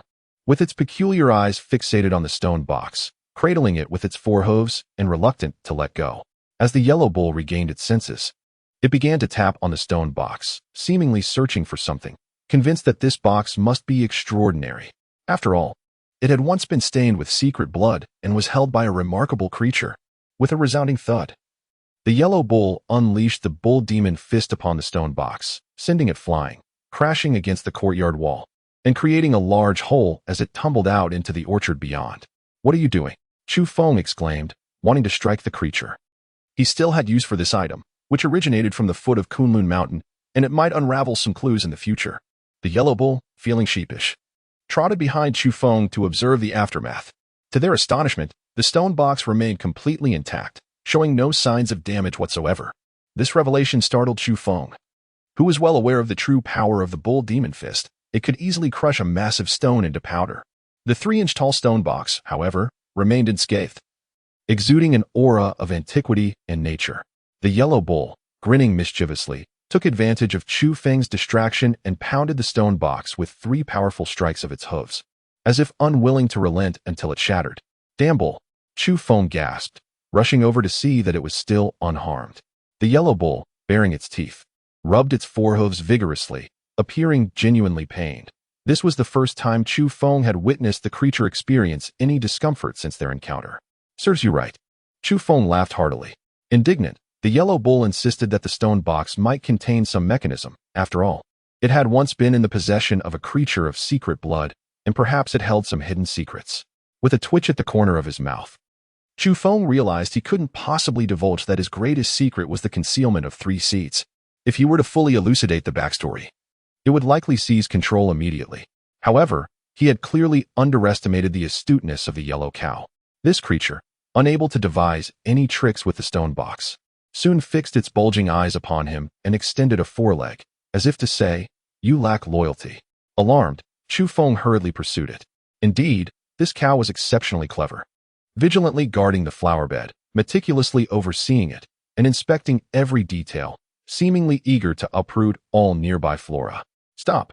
Even for the sake of discretion, you cannot uproot everything," Chu Feng whispered. Upon hearing this, the yellow cow promptly nodded, displaying a wary demeanor as it gestured for him to keep his distance, lest he inadvertently harm the seeds buried beneath the soil. This scene nearly made Chu Feng spit blood in frustration, cursing the cow for its practicality. On the day he buried the seeds, the creature had mocked him openly, but now that it recognized their value, it sought to claim them as treasures. "The divine essence is mine," it inscribed. "Away with you." Chu Feng pushed the cow's head aside and approached the site, cautioning it against causing any disturbances. Simultaneously, his curiosity piqued. He inquired how the yellow cow had deduced the existence of the 3 seeds so quickly. The yellow cow, remarkably unperturbed, slowly carved out a reply, revealing it had seen him extract the seeds from the stone box, though it had not paid heed at the time. With a head full of dark lines, Chu Feng declared, "I warn you, this is mine." The stubborn yellow cow mooed defiantly, suggesting that all who witnessed should share in the bounty. Ultimately, it even threatened to consume the seeds if its demands were not met. The night was tranquil, adorned with countless stars, their brilliance cascading like liquid light. In the courtyard, Chu Feng practiced a unique breathing technique, a daily ritual. The moonlight bathed him, bestowing a luminous, ethereal glow that rendered him almost sacred. This breathing exercise required little time, and soon he concluded it. Returning to his room, Chu Feng felt no inclination for sleep. He activated his communicator to peruse various reports, particularly those concerning the extraordinary beings in the Taihang Mountains, which piqued his interest greatly. It was rumored that high-ranking officials from the Divine Biological Corporation had embarked towards the Taihang Mountains, expected to arrive by the following day. The report included detailed analyses, asserting that the corporation was intent on acquiring the peculiar fruit, aspiring to create a second silver-winged deity. If that came to pass, who could possibly rival such power? For whispers suggested that entities of the silver-winged deity caliber might soon render conventional weaponry ineffective, their might astonishing enough to leave the world in awe. Furthermore, additional reports indicated that with the upheavals in the world, the number of extraordinary beings had surged, conservatively estimated to be around 100,000. Among these individuals, several superlative masters had emerged. Aside from the 4 at the pinnacle of the pyramid, a list of the 100 most formidable existences had been compiled. Hailed as the most terrifying entities in the realm, akin to deities reappearing in the world, Chu Feng scrutinized the rankings, noting that only a handful of names had been disclosed. This was due to the overwhelming number of extraordinary individuals, making it challenging to fully assess each one's capabilities. Consequently, only the most formidable and renowned masters were included. For instance, there exists an individual capable of transforming into a towering 6-meter golden giant, possessing astonishing strength. With skin as tough as armor, impervious to bullets, it has even been said that he could challenge the 4 great overlords. This remarkable being has also proclaimed his intention to confront the indomitable King Kong in the near future, far surpassing the strength of Zhuajun. Chu Feng remarked that while he too could assume a giant form, this individual was evidently far more terrifying. Enveloped in a blazing radiance, his true visage remained obscured. It is said that he wields the power of thunder and lightning, rendering him invincible, sweeping away all adversaries in his path. Chu Feng's expression grew solemn. His demeanor no longer dismissive. He scrutinized the unfolding events, recognizing the multitude of extraordinary individuals in the world, and indeed, many formidable figures emerged. It was only after a considerable time that he turned his attention to other reports. The news of Bodhi genetics making significant moves was particularly captivating. The formidable Vajra would personally take to the field. This report drew considerable attention, as the colossal conglomerate Bodhi genetics was set to venture into the Taiyang Mountains, evidently aiming to contest the exceptional fruit on that small tree with heavenly god biology. The foremost expert of Bodhi genetics, Vajra, would be present. This revelation sparked a tremendous uproar. Was Bodhi genetics truly poised to confront heavenly god biology? Would Vajra ultimately face off against the silver-winged celestial in an epic showdown? Such speculation ignited immense excitement. Everyone yearned to ascertain the veracity of this report, pondering its credibility. If true, the anticipation would be monumental, undoubtedly setting the internet ablaze. Chu Feng meticulously sifted through the plethora of information regarding the Taiyang Mountains, discovering that numerous individuals had speculated that thousands of extraordinary beings would converge to vie for dominance. The allure of the fruit was simply irresistible. It has become common knowledge that the transformation of ordinary herbs can yield fruits capable of birthing these exceptional beings. The astonishing results of tree mutations are even more remarkable. Thus far, only 4 instances have been recorded, resulting in the emergence of the silver-winged deity, the diamond, the fire spirit, and the white tiger king. They stand as the pinnacle of existence, casting their gaze upon other extraordinary beings. Who would not yearn to be on par with these 4 illustrious figures? Rumors abound that they now harbor no fear of advanced weaponry. Particularly, some of these beings, driven by greater ambitions, aspire to undergo a second transformation, seeking to surpass the likes of the diamond and the fire spirit. Wake up. For it is an arduous task to eclipse these 4. Do you truly believe they have only consumed a singular fruit to awaken the powers within? In truth, they primarily relied on the fruits of lesser trees, supplemented by other enigmatic fruits. Skeptics interjected. Remarkably, footage of the silver-winged deity engaged in battle was leaked for the first time. Who could be responsible for such a breach of secrecy? The revelation was astounding. The internet erupted in a frenzy, and this night was destined to be anything but tranquil.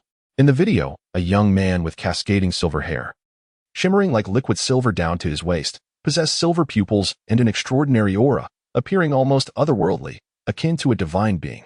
The footage depicted a fierce confrontation where a dozen extraordinary beings challenged him, only to be effortlessly flung away as he extended his arms and unleashed a powerful fist technique.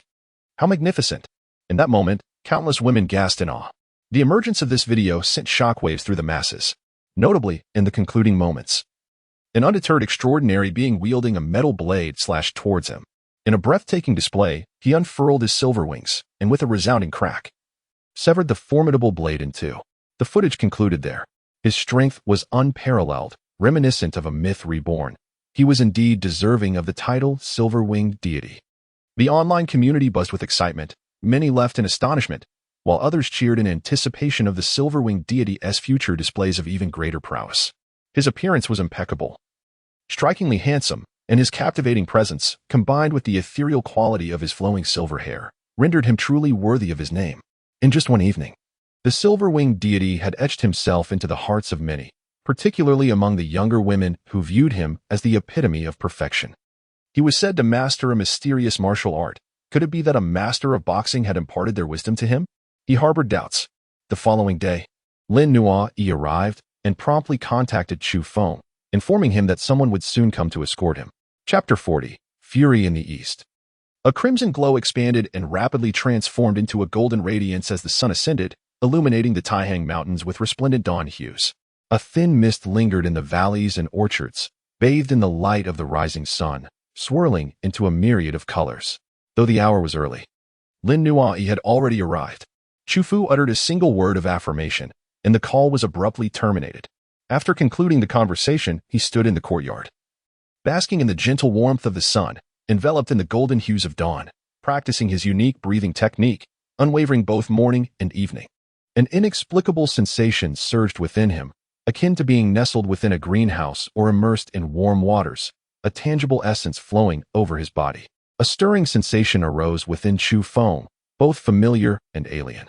He recalled his experiences atop Kunlun Mountain, where the peculiar little tree rooted at the summit of the bronze mountain had blossomed, its 4 petals drifting down, which he had caught in his hands. In the aftermath, he had felt a faint warmth coursing through his flesh and blood, so subtle it was nearly imperceptible. Now, a similar warmth emerged, yet it was markedly more pronounced. As if magnified, a sense of tranquility enveloped him, from head to toe, akin to a cleansing, the warmth flowing through him like a gentle rain nourishing the parched earth. Swiftly absorbed, Chu Feng felt an overwhelming warmth enveloping his entire being, invigorating him with an extraordinary vitality. As he opened his eyes, he beheld an astonishing sight. A delicate veil of pale golden light seemed to cloak his body, ethereal and gossamer-like. It was precisely this phenomenon that imparted such a sensation. Upon the conclusion of his breathing exercises, he gazed downward, observing as the faint golden veil gradually thinned, ultimately merging with his skin and vanishing from sight. Chu Feng sensed a profound change within himself as he lifted his gaze towards the distant mountains. There, upon one of the peaks, he beheld a squirrel bounding joyfully upon an ancient tree. Such remarkable vision! Simultaneously, he could hear the faint buzzing of bees from afar, even detecting their brief pauses as they collided with flower petals. It felt as though he had escaped from a stifling cell, inhaling the freshness of the air. Chu Feng realized that his senses, sight, hearing, and others, had become extraordinarily acute. The entire world around him had transformed into a vibrant tapestry, for his perceptions had intensified significantly. In the courtyard, a yellow bull, having just concluded a unique breathing exercise, witnessed the scene and regarded Chu Feng with an odd expression, unable to avert its gaze. Chu Feng remained oblivious to his surroundings, engrossed in the sensations of his transformation, and promptly set about conducting tests. With a swift motion, he vanished from his spot. Dashing towards the orchard beyond the courtyard, his speed noticeably enhanced. A rough estimation revealed that he traversed 100 meters in a mere 3 seconds. As for his strength, it had augmented significantly. His physical constitution had experienced a remarkable elevation. The unique breathing technique revealed its formidable nature. Capable of enhancing one's physique with astonishing efficacy, shrouded in an air of profound mystery. Strength, speed, perception, all facets of his being underwent a comprehensive enhancement, akin to a form of evolution. What was its origin? Chu Feng inquired of the yellow ox. Unfortunately, the yellow ox remained reticent, unwilling to divulge the origins of this breathing technique, as was customary.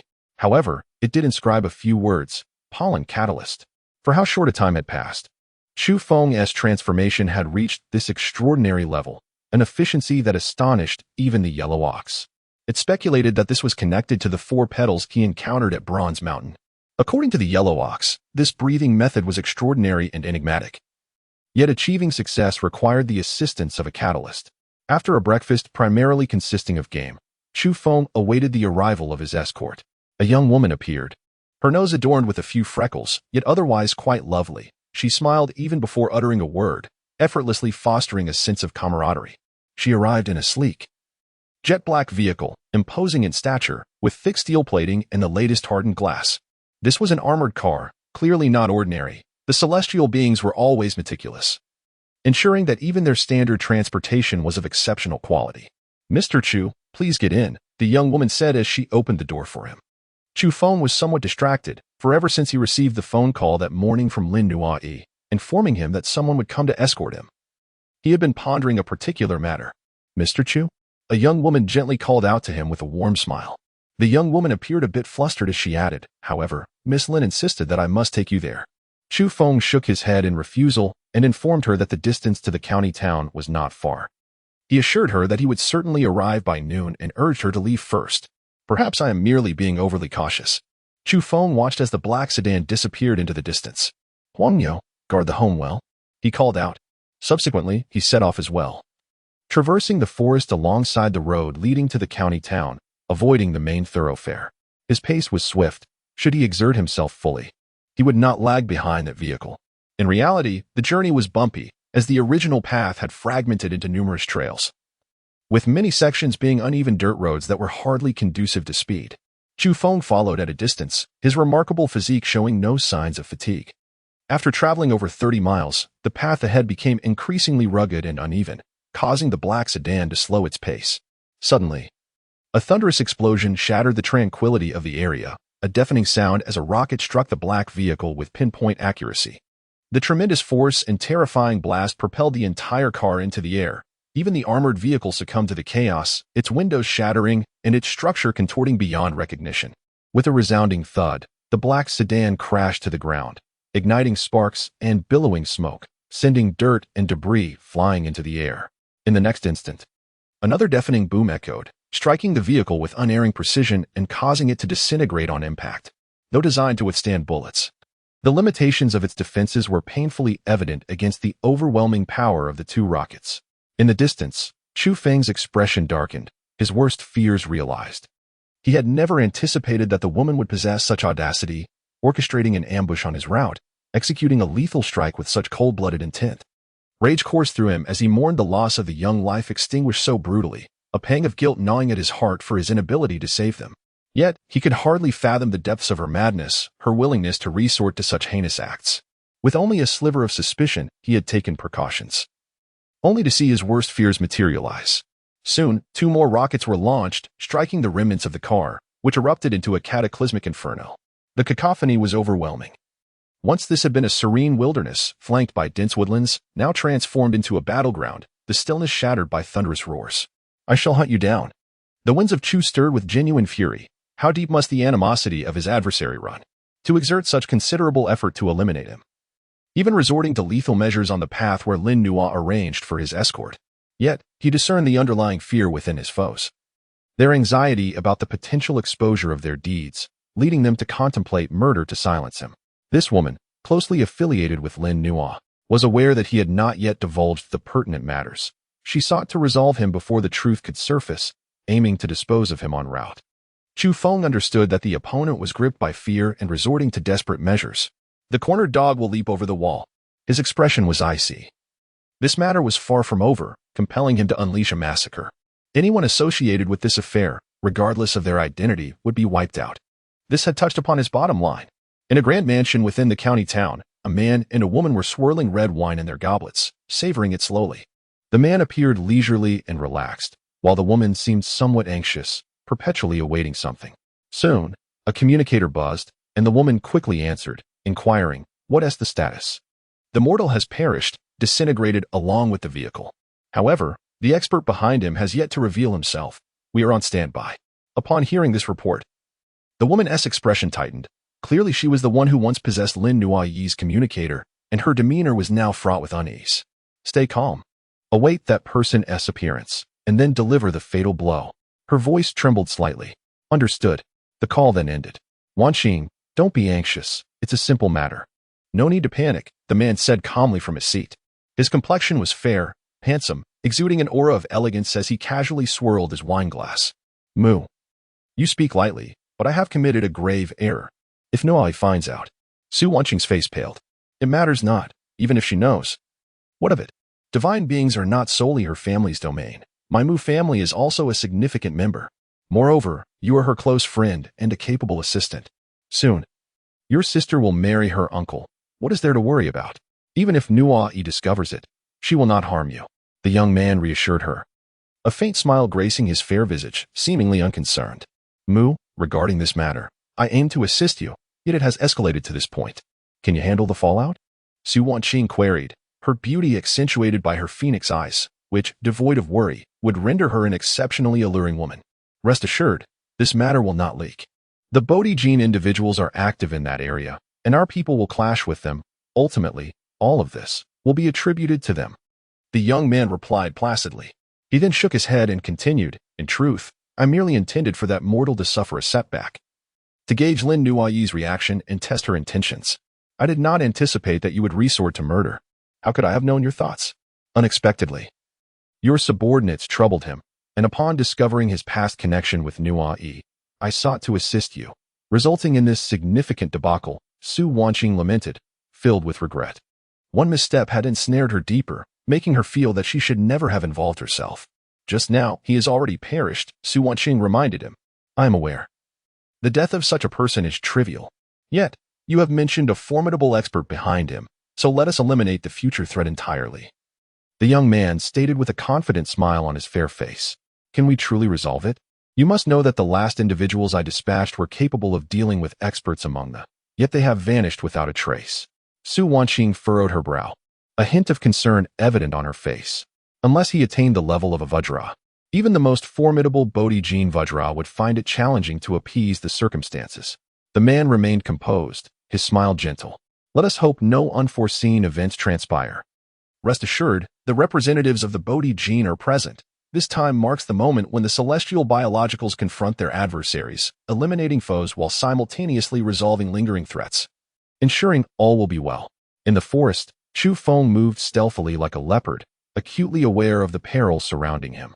It felt as if an unseen trap lay in wait, inviting him to venture further.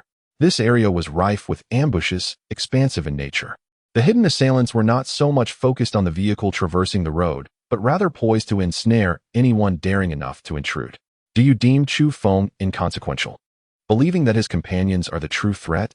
This time, the primary objective is to eliminate that individual?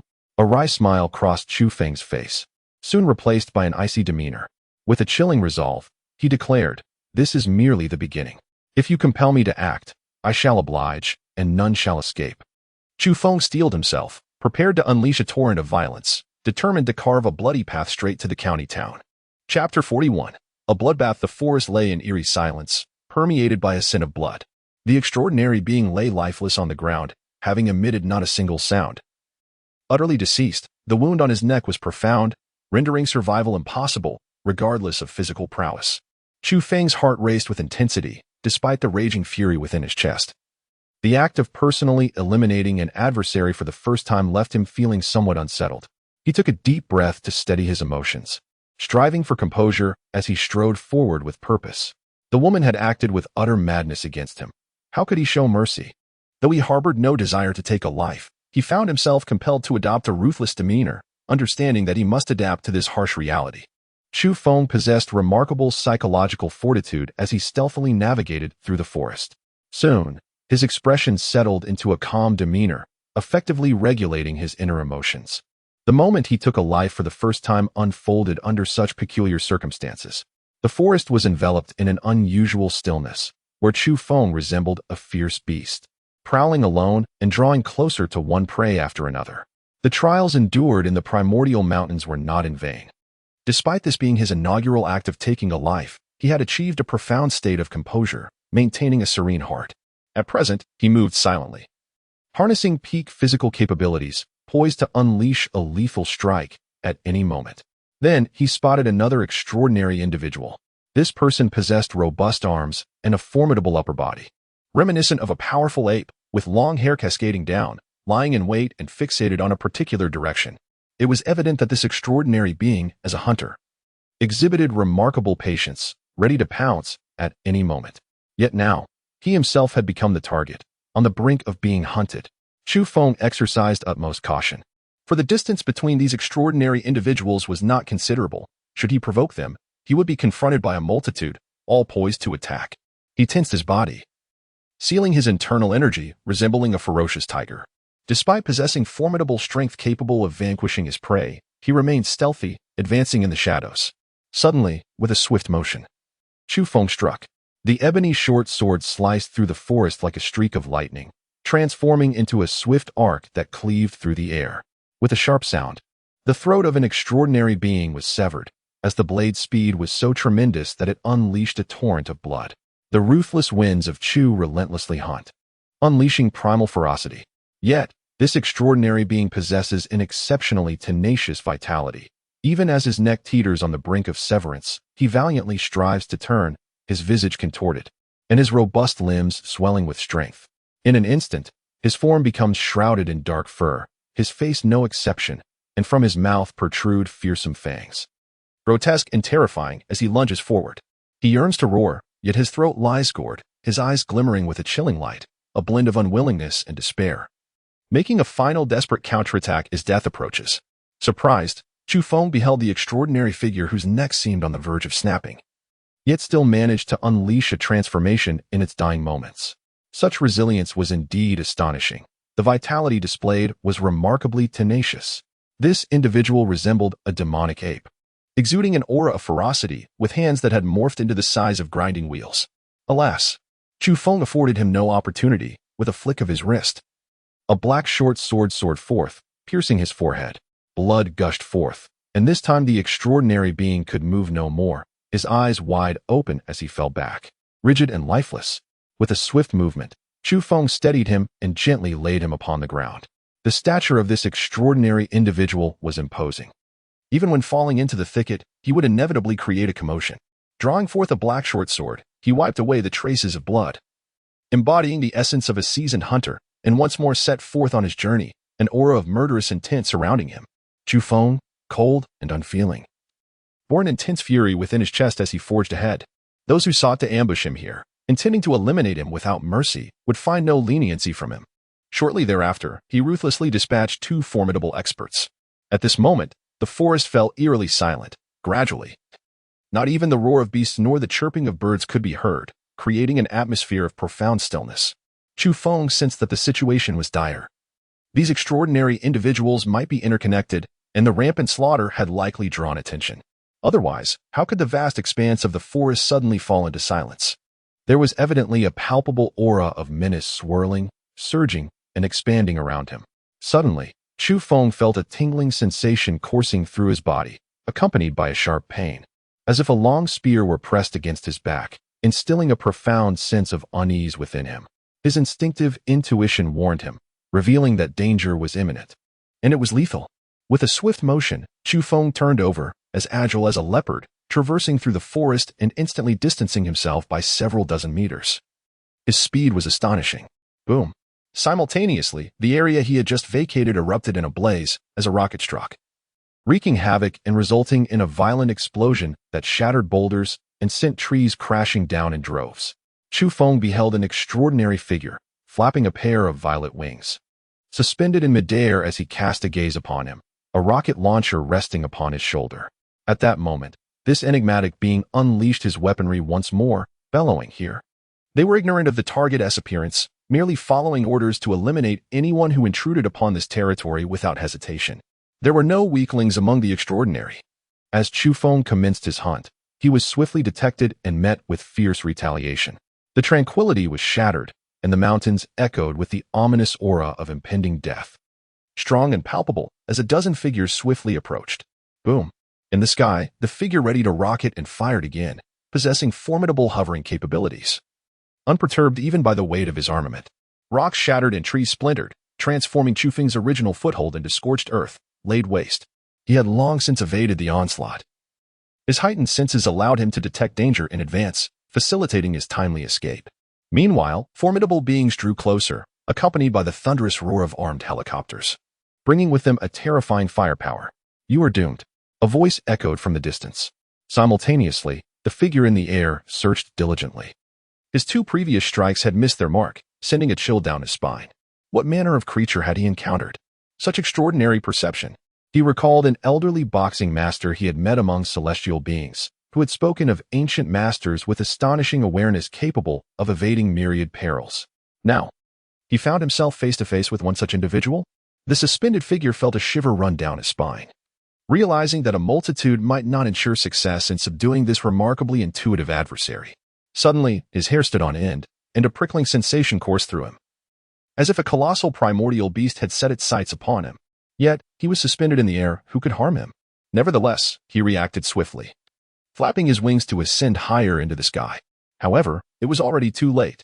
A figure, agile and graceful like a divine ape, leapt from a colossal tree, soaring upwards, brandishing a black short sword, and struck forward. Thud. Crack.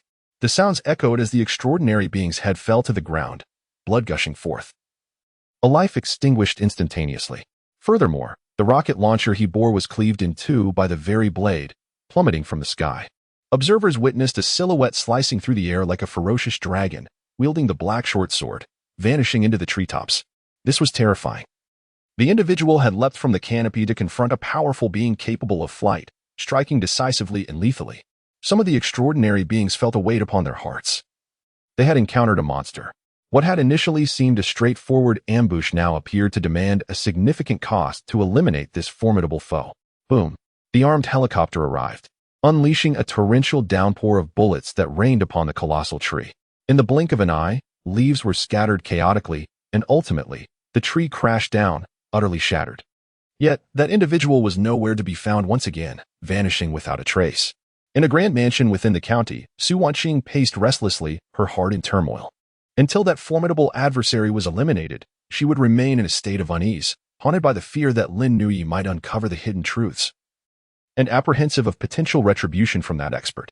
Wanqing, relax and savor this bottle of red wine. It is truly delightful, the composed young man, Mu, said with a smile, exuding an air of elegance and tranquility, entirely unfazed by the circumstances. Soon, his communicator chimed, signaling someone seeking his attention. Su Wanqing's expression grew tense as she observed him. A target had been identified, yet it was a formidable challenge. Mu received the report that 5 extraordinary individuals had perished in quick succession, a significant loss indeed. What are we waiting for? Administer that new type of serum. It serves as an excellent practical test. Even if a titan like King Kong were to confront us, he wouldn't emerge unscathed. I demand you capture him, Mu commanded. After ending the call, a hint of coldness crossed his features, his smile fading as he remarked, indeed. He is an exceptionally skilled individual, likely ranking among the top extraordinary beings in the world. Is he truly that formidable? Su Wanqing gasped, her phoenix-like eyes widening. Her alluring lips parting to reveal pearly teeth, her anxiety intensifying. For if such a character were to escape, the repercussions would be dire. Rest assured, he cannot flee. Among my ranks are individuals of comparable caliber. Once he ingests that new serum, he may even dare to challenge titans like King Kong or Fire Spirit, Mu stated coldly. His demeanor turned slightly severe, his scholarly charm overshadowed by the grief of losing 5 extraordinary individuals, those who had been recruited by the Mu family and represented his own power. Is that serum truly effective? Su Wanqing inquired. Extremely effective. It can unlock latent potential, amplifying combat prowess by several to tenfold, Mu replied, a fervent glimmer in his eyes. Isn't it still under experimental phases? It has already been approved for use. This time, we aim to test it on those possessing Bodhi genes. We will conduct a real-world examination, but since that formidable expert has crossed our path, he shall be the first to serve as our test subject. Mu's tone remained calm, yet carried an icy edge. In the forest, Chu Feng furrowed his brow. This area had been prepared in advance, with a number of detectors hidden around. He had already destroyed dozens and continued to uncover more. Now, however, he found himself gradually encircled. After dispatching 5 extraordinary beings, 13 remained in pursuit. And an impressive 18 had mobilized, equipped with various heavy weaponry, an endeavor of considerable magnitude. Administer the serum, conduct the practical test. Once we eliminate him, we shall eradicate the genetic entities operating in this region. One of the extraordinary beings instructed.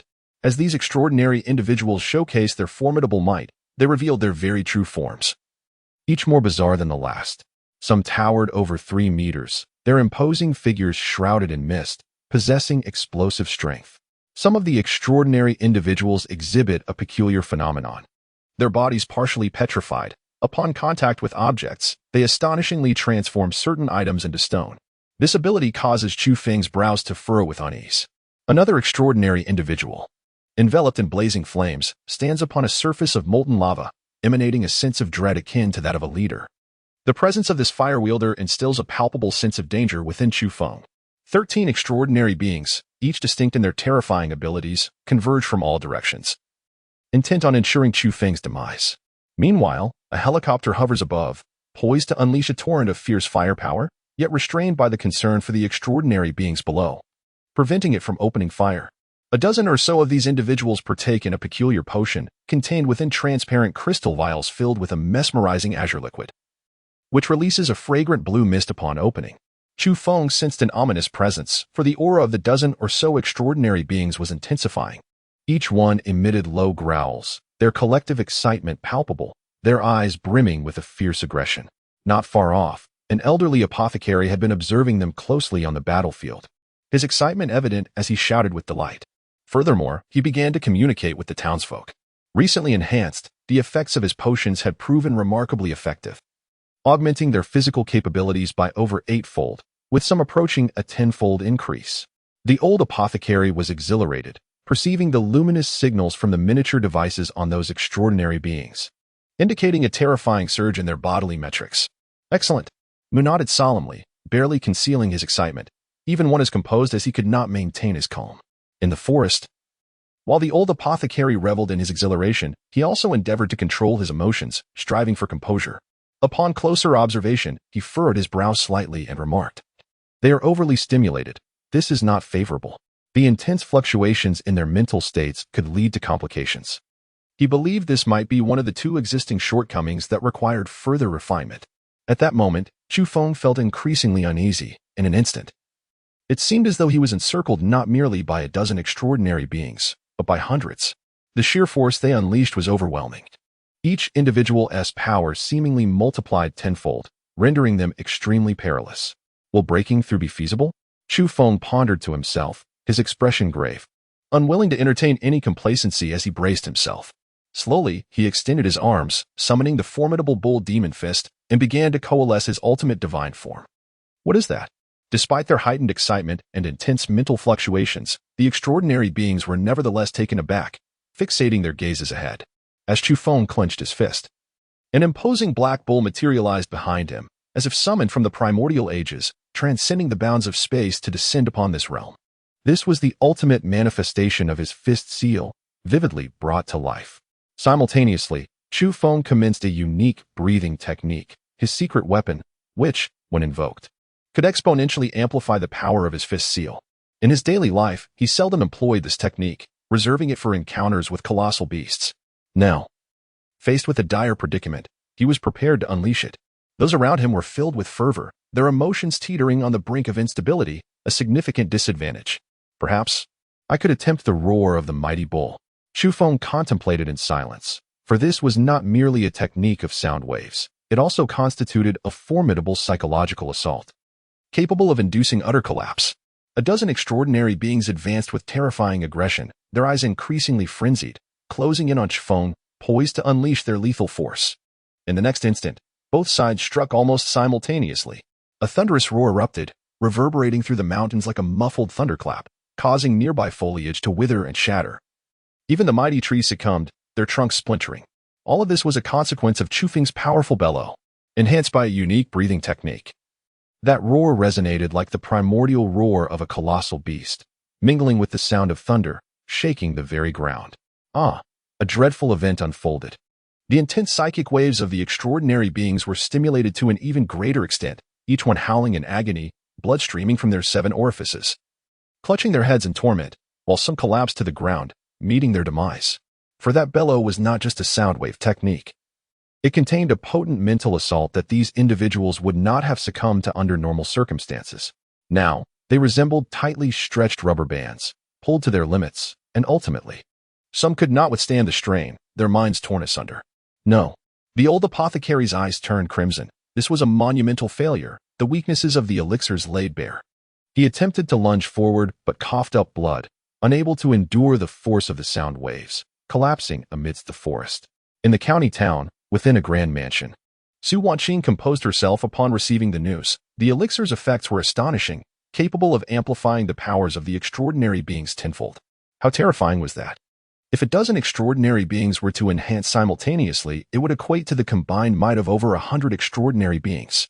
Now, she believed Mu's words.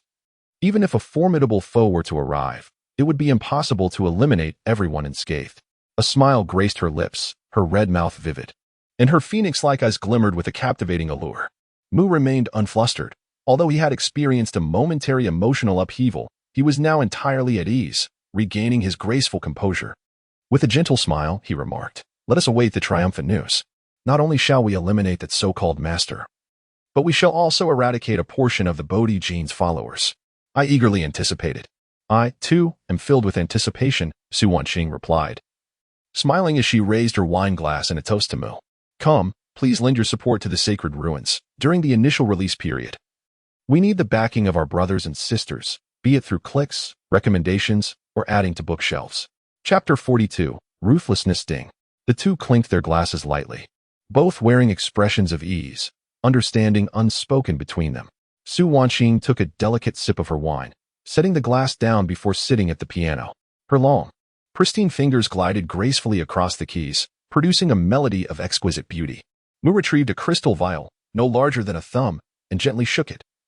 Within sloshed a blue liquid, dreamlike and ethereal, radiating an enchanting glow. This was the new elixir, a rare substance capable of unlocking the latent potential of extraordinary beings. Painstaking to extract, yet astonishing in its effects. His gaze was gentle, akin to that of one admiring the most exquisite of treasures. As he fondled it while awaiting the outcome of the battle, everything had been predetermined, he murmured softly.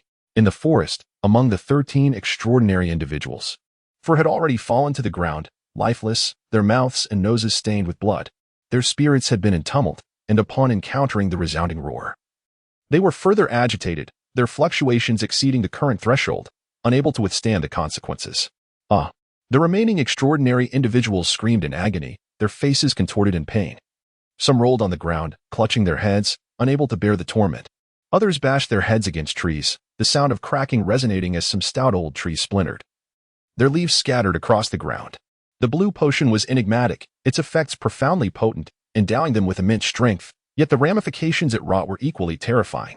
Among the 13 extraordinary individuals, all masters in their own right, 4 had perished in an instant, merely due to an external mental assault, culminating in such a tragic calamity.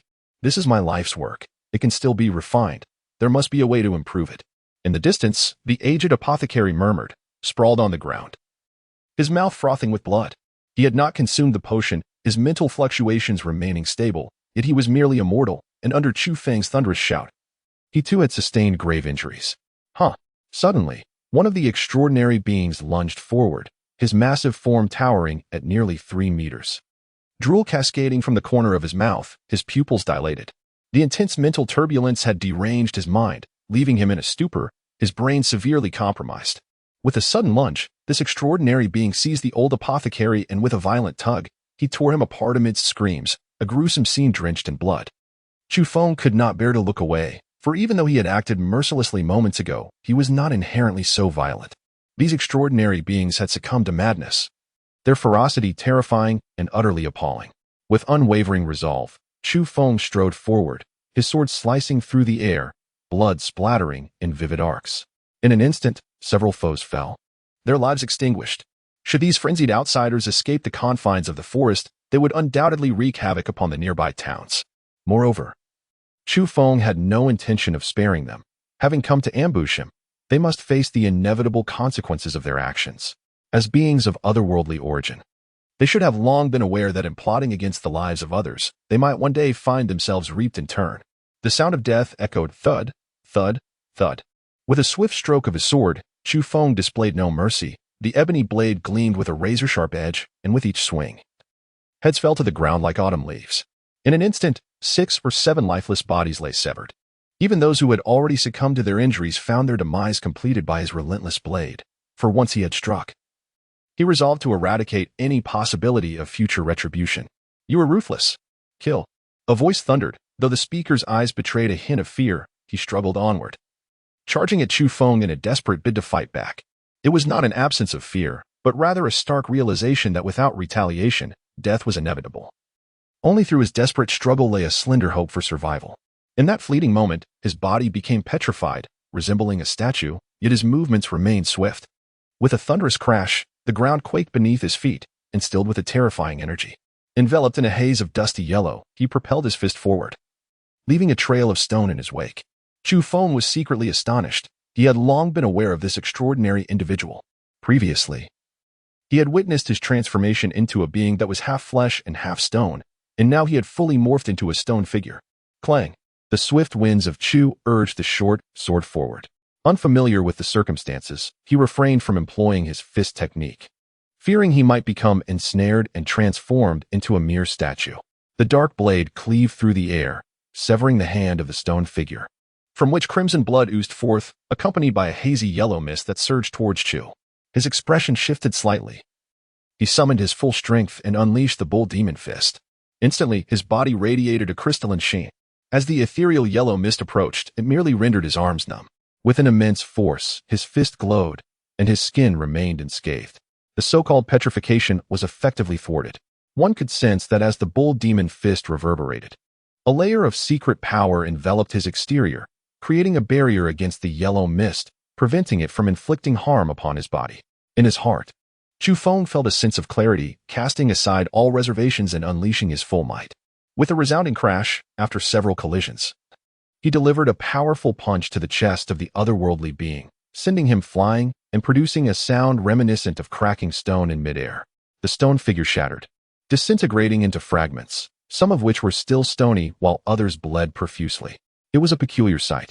Yet, the stone being ultimately met its demise. Regardless of the monstrous entities it represented, a single punch was sufficient to obliterate it. Chu Feng stated calmly. After a series of strikes, only one adversary remained, the one who had once instilled a sense of danger within Chu Feng, now sitting there with his head cradled in his hands, leaning against an ancient tree amidst a sea of molten rock. This individual was exceptionally formidable, even after suffering a backlash that nearly tore his mind apart. He retained a flicker of consciousness, his pupils glowing a fierce crimson as they bore down on Chu Feng. All have perished, stepping upon the corpses of the otherworldly beings. Hands stained with blood. Who would have thought that the so-called mortal was indeed that enigmatic master? He recognized Chu Feng, having seen his likeness. For he was the leader of this group of otherworldly beings, privy to the hidden truths within. Let us proceed, Chu Feng declared, his voice low yet imbued with strength. With a thunderous roar, the remaining otherworldly being erupted in a blaze of brilliant light, red flames shooting up to several meters high, incinerating the surrounding ancient trees in an instant. He refused to surrender easily, unleashing his final reserves of power in a desperate lunge towards Chu Feng. His punch accompanied by a torrent of molten rock, earth and stone fused into a lethal projectile. The spectacle was terrifying. It must be said, this individual was remarkably powerful. A true master, and under normal circumstances, few could withstand his onslaught. After enduring several battles, Chu Feng had acquired considerable experience. He summoned his fist technique, unleashing his utmost power, as a colossal black wild bull materialized before him, charging forward with a mighty punch. Boom! The mountains and forest were ravaged, ancient trees splintered, and a great explosion erupted in the area. All of this was the result of the clash between the two combatants. Cough! Amidst the flames and molten earth, the otherworldly being coughed up blood, clutching his hair, his head throbbing with excruciating pain. The roar of the wild bull reverberated, causing blood to flow from his 7 orifices. Simultaneously, a slight depression appeared in his chest, a testament to the heavy blow he had endured. The fist of Chu Feng crystallized into the ultimate divine form of the wild bull, its power unparalleled, piercing through the flames and scattering the crimson magma as it collided with his chest. The new drug has betrayed me, the roared, his eyes blazing red. His face contorted in bitterness, utterly unwilling to accept his fate. He could not even muster his normal strength. Though he appeared formidable, he was now merely an empty shell. Swiftly, he maneuvered his body to evade the assault. Earlier, the pilots in the air had also suffered from a terrifying sonic attack, even at a distance. Their minds nearly shattered, causing them to teeter precariously before regaining their composure and launching another bombardment. Boom! A tremendous explosion shook the forest as rockets rained down, devastating the area. The leader of the was sent hurtling backward amidst the flames and scattered debris. During the tumult, he felt a chill creep down his neck. And then he beheld his adversary. Chu Fu wielded his short sword, descending like a dark divine rainbow across the sky, with a swift and decisive strike. He severed the leader's head with a resounding thud before nonchalantly departing. The leader of the otherworldly beings was filled with despair, his eyes wide with shock. This adversary was formidable beyond belief, daring to approach so closely amidst the chaos of the explosion to claim his life. With a swift strike, Chu Feng retreated into the mountains, composed and unflustered. Soon after, he discovered a stronghold occupied by several individuals, all armed with heavy firearms. Stealthily, he infiltrated the site and, under their terrified gazes, executed his ruthless assault. Moments later, he heard the thunderous roar of an armed helicopter. He hoisted a rocket launcher and stepped out, firing it with a resounding explosion. The sky erupted in flames as the helicopter disintegrated in a violent explosion. In a grand mansion within the county, the piano's melody flowed like a gentle stream, reminiscent of dancing butterflies, lively yet ethereal, each vibrant note leaping from her pristine fingers. This reflected Su Wanqing's mood. She felt utterly at ease. As the music ceased, she rose and turned to Mu, smiling. The news of our victory has arrived, hasn't it? Soon. There will be no suspense, Mu replied with a smile. confident that the outcome was already predetermined. Just then, the communicator buzzed, and both individuals in the room wore expressions of delight. They're dead, everyone, all of them. A heavy breath came through the communicator, the voice filled with sheer terror, almost frantic. What did you say? Mu bolted upright. All the extraordinary beings have been slain. He resembles a demon. On the other end, heavy panting could be heard. He was still alive, but utterly petrified. No. This was the last sound from that individual.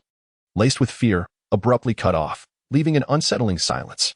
In the forest, Chu Feng picked up the communicator, placing it to his ear, but there was no sound. Only silence. The other side had ceased to speak. He remained quiet, standing still in contemplation. Finally, that individual hastily ended the call. Chu Feng once again immersed himself in the dense forest, tirelessly searching and eliminating several groups of individuals armed with advanced weaponry, while meticulously erasing any traces he had previously left behind. After half an hour, the forest fell into complete silence. Chu Feng wiped the blood from the black short sword and sheathed it within his boot. Stepping upon the fallen leaves and traversing the mountain path, he made his way towards the county town. Chapter 43. Terror in a certain opulent mansion within the county town. Sunlight streamed through the floor-to-ceiling windows, illuminating a spacious living room occupied by a man and a woman, enveloped in an eerie silence. Su Wanqing's complexion had turned pale. She had overheard the recent conversation, where the voice on the other end of the communicator was hoarse and frantic, delivering news of shocking magnitude. All the extraordinary individuals had perished, slain entirely. What an unfathomable outcome. Such a devastating defeat was indeed terrifying. 18 extraordinary beings united, only to be annihilated by a single individual. What a fearsome achievement. The news would undoubtedly cause an uproar. The sheer brilliance of such a feat heralded the emergence of a formidable master. Particularly alarming was the fact that all 18 had ingested a new type of potion, enhancing their combat capabilities, yet they still fell in such dire circumstances. Could she defend herself if this individual sought vengeance? 18 extraordinary beings, alongside an arsenal of heavy weaponry and armed helicopters, and yet he had emerged unscathed, having slaughtered them all. A monster. She uttered those words in a whisper, acknowledging the undeniable truth, a being of immense and terrifying power that left her feeling uneasy, her heart racing in trepidation. Moreover, recalling the abrupt termination of the call sent chills down her spine. The fear-stricken voice had ceased abruptly, akin to a final death knell. Mu remained silent, devoid of sound. He approached the expansive window, gazing at the horizon, remaining still for a protracted moment. The outcome was too sudden. Why had this occurred? He suddenly whirled around, his expression icy, a flicker of disquieting light flashing in his eyes, casting a chill over the once warm living room. This outcome was abysmal for him, plunging his mood to its nadir. After all, those 18 extraordinary beings were a critical force under his command, and now they were all dead? What on earth had transpired? Who could enlighten him? Mu suppressed his voice. His handsome visage was devoid of its usual smile, difficult to maintain composure. At this moment, his face was ashen, exuding a frigid aura that starkly contrasted with his typically refined demeanor. Su Wanqing murmured, "How could such a thing occur? Who exactly is this person? Capable of slaying numerous extraordinary beings who had consumed the new potion?" With a sudden crash, Mu hurled a crystal wine glass to the ground, the shards scattering in a dazzling array. Unable to contain a low growl of frustration, he bellowed, "Damn it." Earlier, he had been composed, wearing a gentle smile, dismissing the matter, convinced that the individual was doomed, the outcome preordained. But now, he clenched his fists, his face dark with fury, unable to mask the seething anger within. For him, this was an unforgivable defeat, a significant loss. "Mu, do not lose your temper. We must devise a plan to address this situation," Su Wanqing urged, striving to maintain her composure, though fear gnawed at her insides, for this incident had escalated due to her involvement. If that individual seeks vengeance, she will undoubtedly be the first target. In the living room stood an elderly man, appearing to be in his 50s, with a gaunt visage.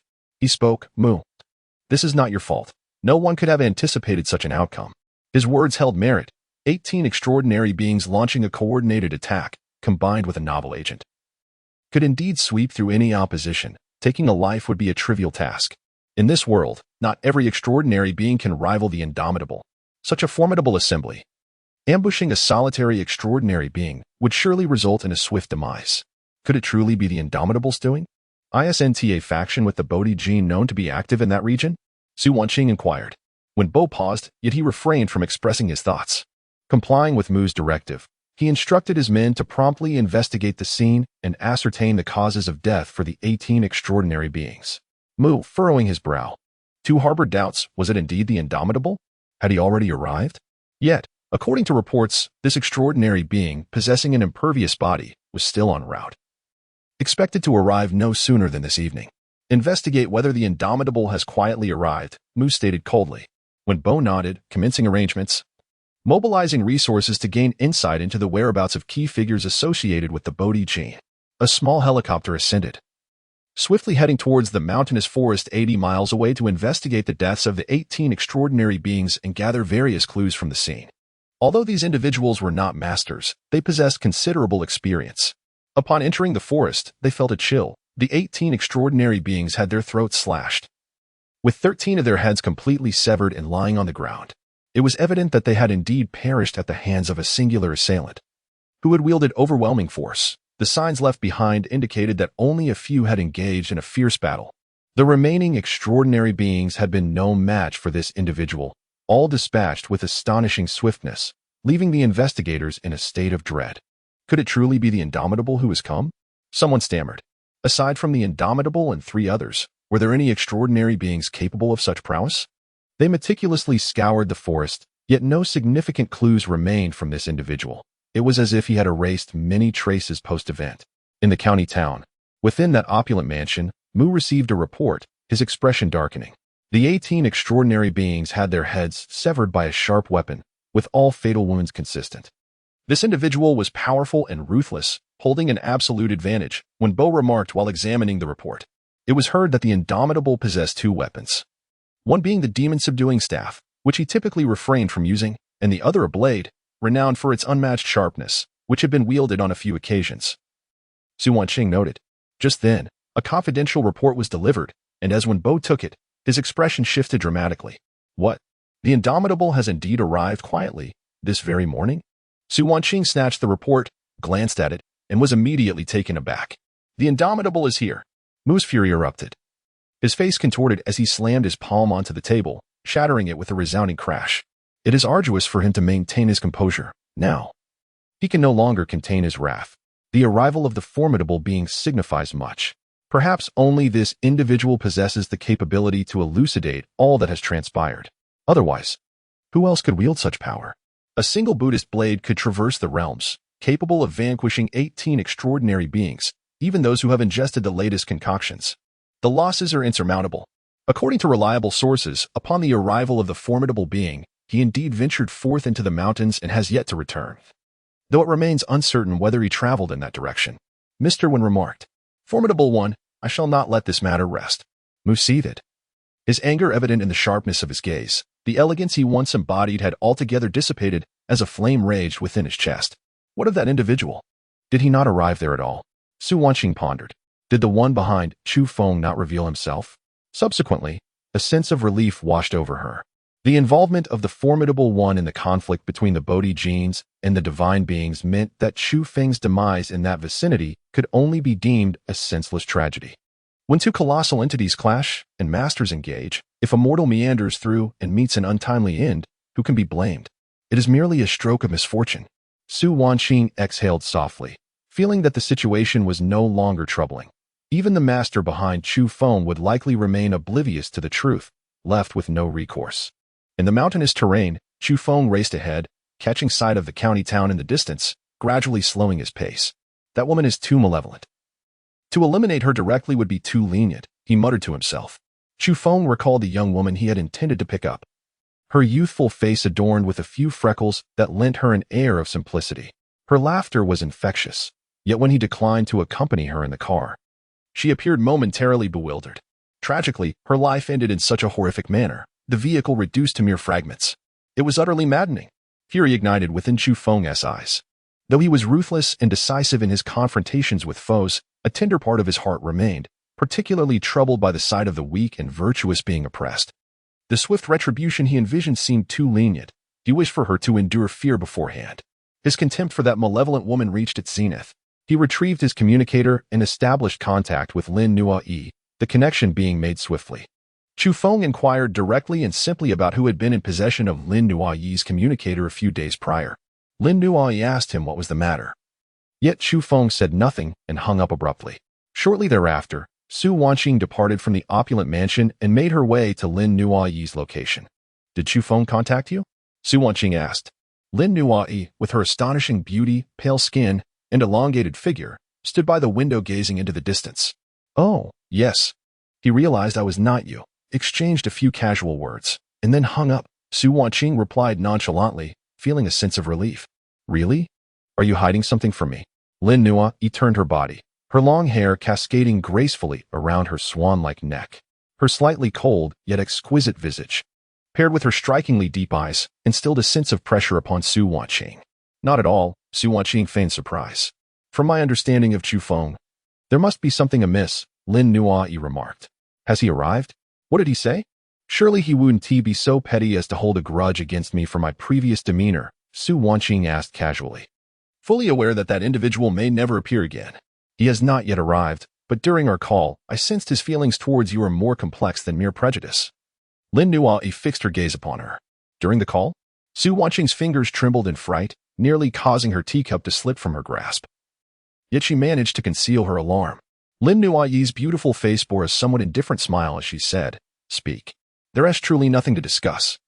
Su Wanqing urged herself to remain composed, though deep within, she was gripped by a profound fear. Had that person not perished?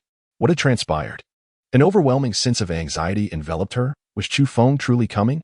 In that moment, her heart quaked with various thoughts. Was he really alive? This was utterly terrifying. Su Wanqing's mind raced with countless notions, ultimately leaving her spine chilled, her body numbed by dread. She was afraid, panicking. What should she do? She yearned to flee. Yet Lin Nuayi's gaze was fixed upon her. Chu Feng will arrive shortly, Lin Nuayi stated, though in reality, Chu Feng had not specified when he would come, nor was it certain he would at all. She could sense the simmering anger concealed within him. In an instant, a cold sweat broke out on Su Wanqing's back. Was Chu Feng truly on his way? Yet here she remained, trapped, unable to escape. This was a tormenting and terrifying ordeal for her. The fear was overwhelming. She felt that no secret could remain hidden, and even with her sister's protection, the price might be exorbitantly high. Chapter 44. The Encounter. Wanqing, are you feeling unwell? Your complexion appears somewhat pale, Lin Nuayi inquired. Her words seemingly laced with concern yet lacking warmth. Su Wanqing's heart sank. She recognized Lin Nuayi's dissatisfaction, conveyed through a cold yet tender reprimand. Yes, I haven't rested well, and caught a chill during the night. Su Wanqing smiled weakly, caressing her pale face as she rose to express her apologies and take her leave. However, Lin Nuayi did not wait for her to speak. Instead, retrieving a vial of azure potion and insisting that she consume it, determined to keep her there for rest. Su Wanqing's heart raced, for she recognized the thumb-sized crystal bottle containing the cerulean liquid, reminiscent of that which Mu had held not long ago. What could this signify? Anxiety gripped her as she felt an escalating sense of unease. This is a novel therapeutic potion that enhances immunity and invigorates the body. Its effects will manifest swiftly after ingestion, Lin Nuayi stated calmly. Startled, Su Wanqing took the vial in her hands, scrutinizing it closely. It appeared to be of a different formulation, the hue slightly lighter, yet it heightened her apprehension. Wanqing, what on earth have you done? Do not conceal anything from me. You are well aware of my character. Lin Nuayi gazed at her intently. Su Wanqing forced a smile, yet a chill coursed through her as she contemplated various possibilities. Trembling slightly, though Lin Nuayi could never be with Chu Feng, she still dreaded any misfortune befalling him. If Chu Feng were to perish, it would be of little consequence. After all, with the Bodhi genes and the Vajrata support, it would conveniently erase all traces. Yet what instills terror in her is the reality that this individual still breathes. During our last conversation, I had a quarrel with Chu Feng, arguing that he was unworthy of you, and I can only imagine the deep resentment he harbors towards me. Su Wanqing's voice was soft as she cast a sidelong glance at Lin Nuayi, remarking, I believe he is not suitable for you. You both inhabit entirely different worlds. She veiled her words with half-truths, striving to buy time, determined to debate and deny her past actions, even if Chu Feng were to arrive. You have truly disappointed me. Lin Nuayi stated flatly, her true sentiments hidden from view. Su Wanqing felt a wave of anxiety wash over her. She sensed that something was amiss because Lin Nuayi was exceedingly astute. Even without concrete evidence or information, she might already harbor suspicions. At that moment, the communicator in Lin Nuayi's possession chimed. The young woman you dispatched to collect me was struck down by a rocket. How tragic, came Chu Feng's voice. Although Lin Nuayi had her suspicions, she had not anticipated the gravity of the situation. Suddenly, she turned sharply to Su Wanqing, her gaze piercing like a blade. Su Wanqing gasped, feeling the intensity of that look as if it were a needle, causing her eyes to ache and her heart to race. Simultaneously, having just heard Chu Feng's words, her mind was thrown into disarray. The confirmation that he was indeed alive sent a shiver of dread through her. How could this be? Was he not in the vehicle at the time? This realization filled Su Wanqing with both fear and indignation. Why had he not perished? If Chu Feng were to vanish, everything would be cleansed from existence. Some individuals are perpetually reluctant to introspect. Nu will surely rescue me, Su Wanqing fervently prayed, her actions driven by a desire to assist Mu. Qian Shu, take her away, and do not forget that she is an extraordinary being. Utilize the latest alloy shackles. Lin Nuayi stated calmly. Su Wanqing stood frozen, her complexion draining of color, as fear and dread engulfed her, her ears ringing. She understood that only those extraordinary beings who had committed unforgivable sins would be treated in such a manner. Once shackled with the rare metal, escape would become an impossibility, and severe punishment would inevitably follow. An elderly man, slightly portly yet kind-faced, entered the room, though usually amiable. His demeanor was now grave as he dutifully executed Lin Nuayi's orders. Nuayi, how can you treat me this way? Su Wanqing cried out in desperation. You are my assistant, and I trusted you. In the absence of communication with the outside world, I relied on you to manage various matters. Yet you have crossed my boundaries. Lin Nuayi's expression remained cold. She was tall and extraordinarily beautiful, evoking envy in Su Wanqing. However, when Lin Nuayi was angered, she exuded an unapproachable chill, an exquisite aura of aloofness. Though Su Wanqing was undeniably attractive, she felt utterly overshadowed, rendered speechless by the oppressive aura emanating from Lin Nuayi. With a wave of her hand, Lin Nuayi commanded Qian Shu to escort Su Wanqing away. Chu Feng, where are you? I am coming to fetch you, Lin Nuayi spoke into the communicator. We have arrived at the county town. Initially, I had hoped that you would treat me to the local delicacies, but it seems that I shall be the one to invite you instead, Lin Nuayi said. Chu Fu understood that her words were laden with implications, seemingly conveying an apology. He provided an address, and shortly thereafter, Lin Nuayi pulled over in a crimson sedan, stating, Get in. Chu Feng scrutinized her and remarked, Red? It hardly complements your icy demeanor. I would have anticipated a blue vehicle. As ever, his tongue was sharp. Lin Nuayi revealed a faint smile, clad not in a long gown but in casual shorts and a t-shirt, entirely divorced from luxury and brand names.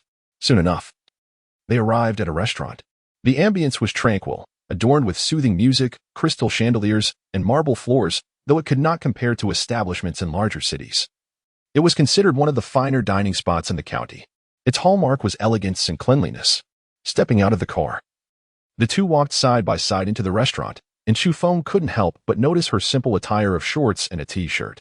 Yet, this casualness accentuated her figure, standing at 170 centimeters with long, straight, and well-proportioned legs. Her fair complexion was quite striking. What is the matter? Lin Nuayi turned to look at him. It's been a while. I'm dazzled by your presence. Let me take a closer look. Chu Feng replied with a smile. Lin Nuayi found it most exasperating that he could articulate such brazen remarks with such conviction. One could call him candid, or perhaps incorrigible. You haven't changed, Lin Nuayi remarked with a smile, not disliking his nature. In fact, it was precisely this quality that had drawn them together in the first place. During their school days, who would dare to provoke her? A throng of suitors treaded lightly. Fearful of displeasing her, due to her cool demeanor, most lacked the courage to approach.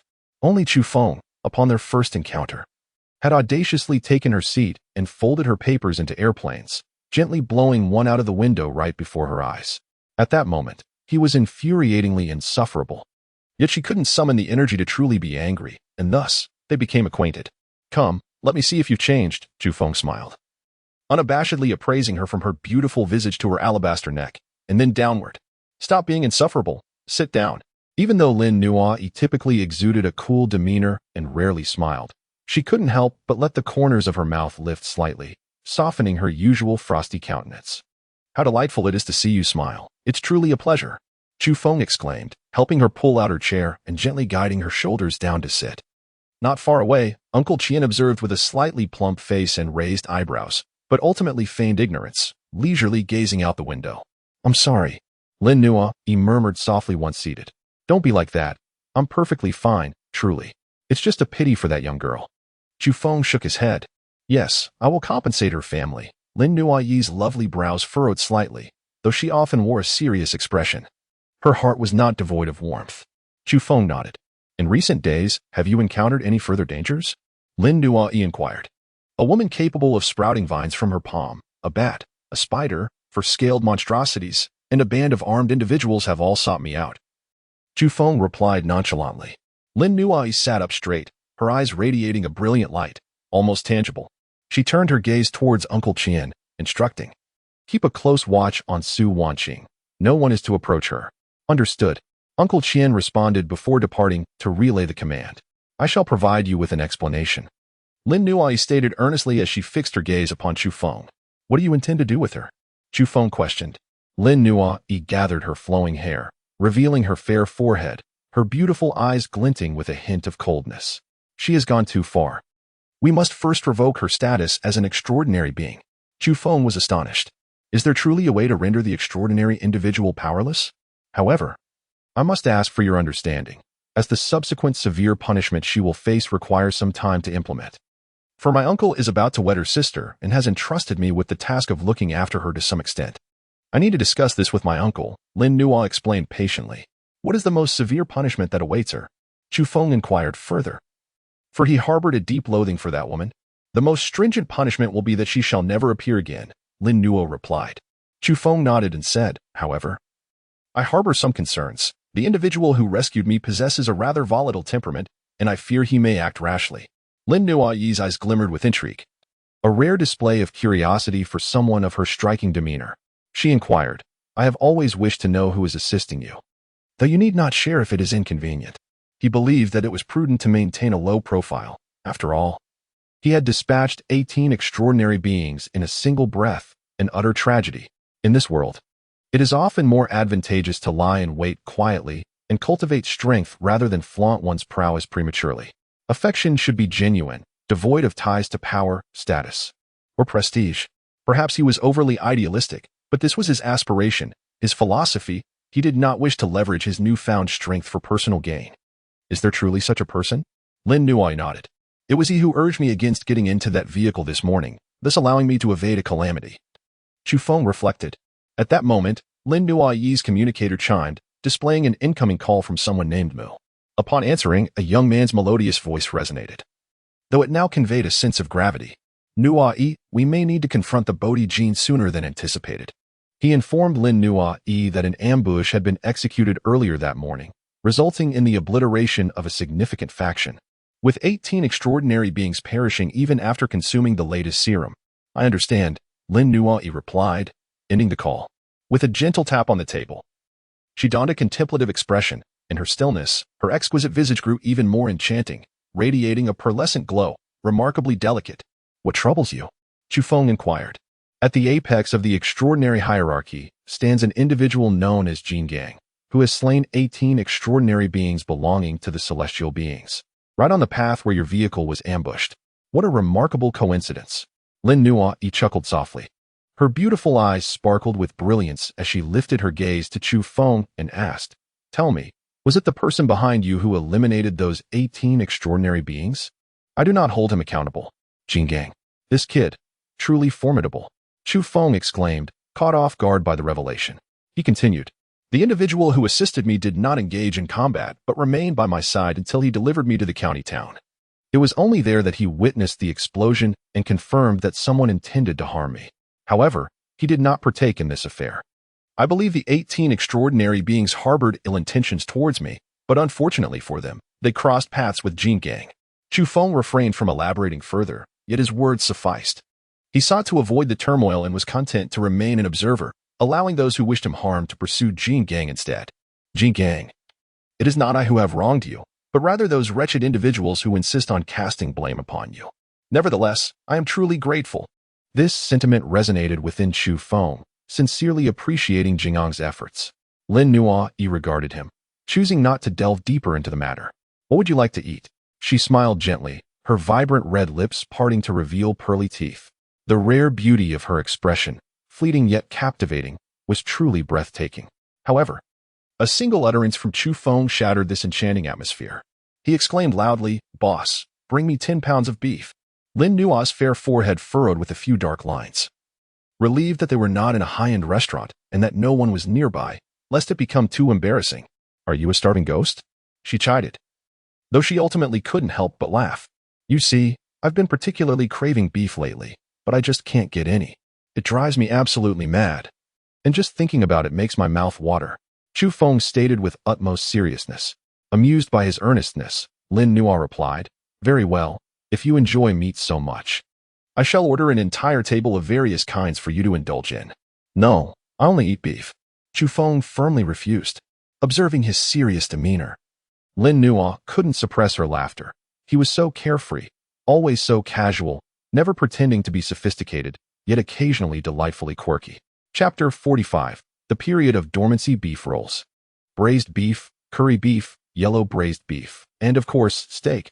An entire table brimming with beef dishes. If the yellow cow were here, it would surely overturn the table. This was a blatant provocation, a table laden with an array of dishes, each uniquely crafted, all centered around beef. Even the soup was Westlake beef soup. In the end, they even brought out 20 skewers of Xinjiang beef kebabs for Chu Feng. If the yellow cow knew of this, it would undoubtedly seek revenge. Yet, once he began to eat, he thought little of such matters. Repeatedly praising the chef for their remarkable effort in creating such a diverse spread of dishes from beef. While dining, the two engaged in soft conversation, reminiscing about their past, their classmates, and alumni. However, when it came to their shared history, they only touched upon it briefly. Chu Feng sensed that Lin Nuyi was indeed intentionally distancing herself in this regard, as their conversation remained rather mundane. He was cheerful and optimistic. Yet this did not imply a lack of self-respect. He did not attempt anything overtly, instead engaging her with a calm demeanor, allowing both to deftly avoid any potential awkwardness. They conversed for an extended period, ranging from their university days to the present, as well as the recent upheavals in the world. Upon hearing this, Lin Nui expressed a slight sense of remorse, candidly admitting that she had anticipated a transformation in the world, although she had not expected it to be so drastic. In this post-civilization era, during the protracted span of time, several mysterious changes had already occurred, significantly impacting the populace, remaining an enigma to ordinary individuals. However, the divine beings were aware, having encountered the truth. Yet, this seemed to touch upon certain taboos, which Lin Nui hesitated to fully disclose. As she recounted some past events, Chu Feng listened attentively, contemplating earnestly. Eventually, Lin Nui inquired whether Chu Feng intended to depart to another location, such as the towering city in the north. As the Taihang Mountains were soon to become tumultuous, attracting numerous otherworldly beings, he earnestly cautioned Lin Nui to exercise caution and protect herself. For the influx of extraordinary beings to the Taihang Mountains was indeed overwhelming. Even the mighty King Kong had made an appearance, surely heralding a great conflict.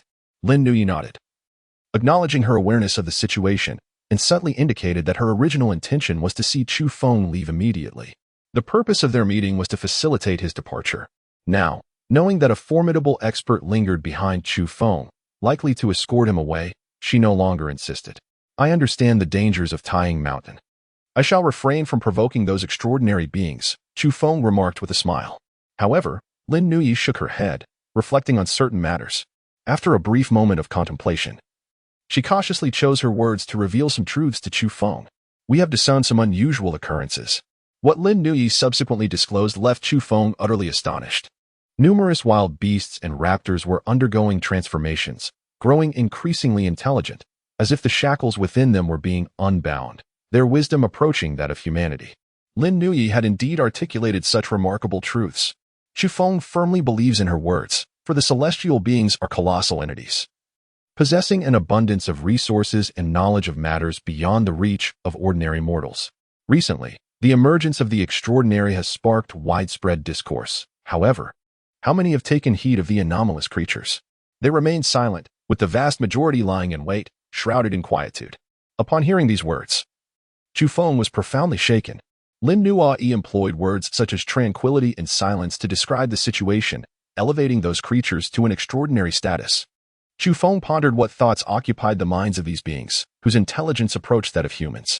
We have captured several of them. They are remarkably exceptional, exceedingly clever, and undoubtedly on par with humanity, if not superior, possessing an extraordinary capacity for learning and imitation. Lin Nuai's expression grew slightly grave as she mentioned this. A significant event is on the horizon. Chu Feng pushed aside his utensils, his mind in turmoil, contemplating numerous thoughts as he lightly tapped his fingers upon the table.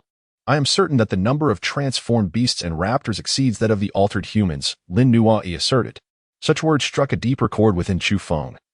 As this seemed to be the truth, after all, most beasts and raptors reside in the wild, closer to the flora. Following the emergence of the mysterious fruit, they have a greater ease in accessing it than humans do. I find myself unnerved by the prospects of the future, Chu Feng remarked. Therefore, we must choose to enter the colossal city, Lin Nuai advised. Chu Feng has long harbored a question. Recently, apart from soothing the populace, the nation has remained somewhat silent. Could it be that there are underlying concerns? The state has consistently safeguarded its citizens, perhaps indicating that significant actions are imminent. A thought that Lin Nuai has formed. Their conversation spanned an extensive duration over lunch.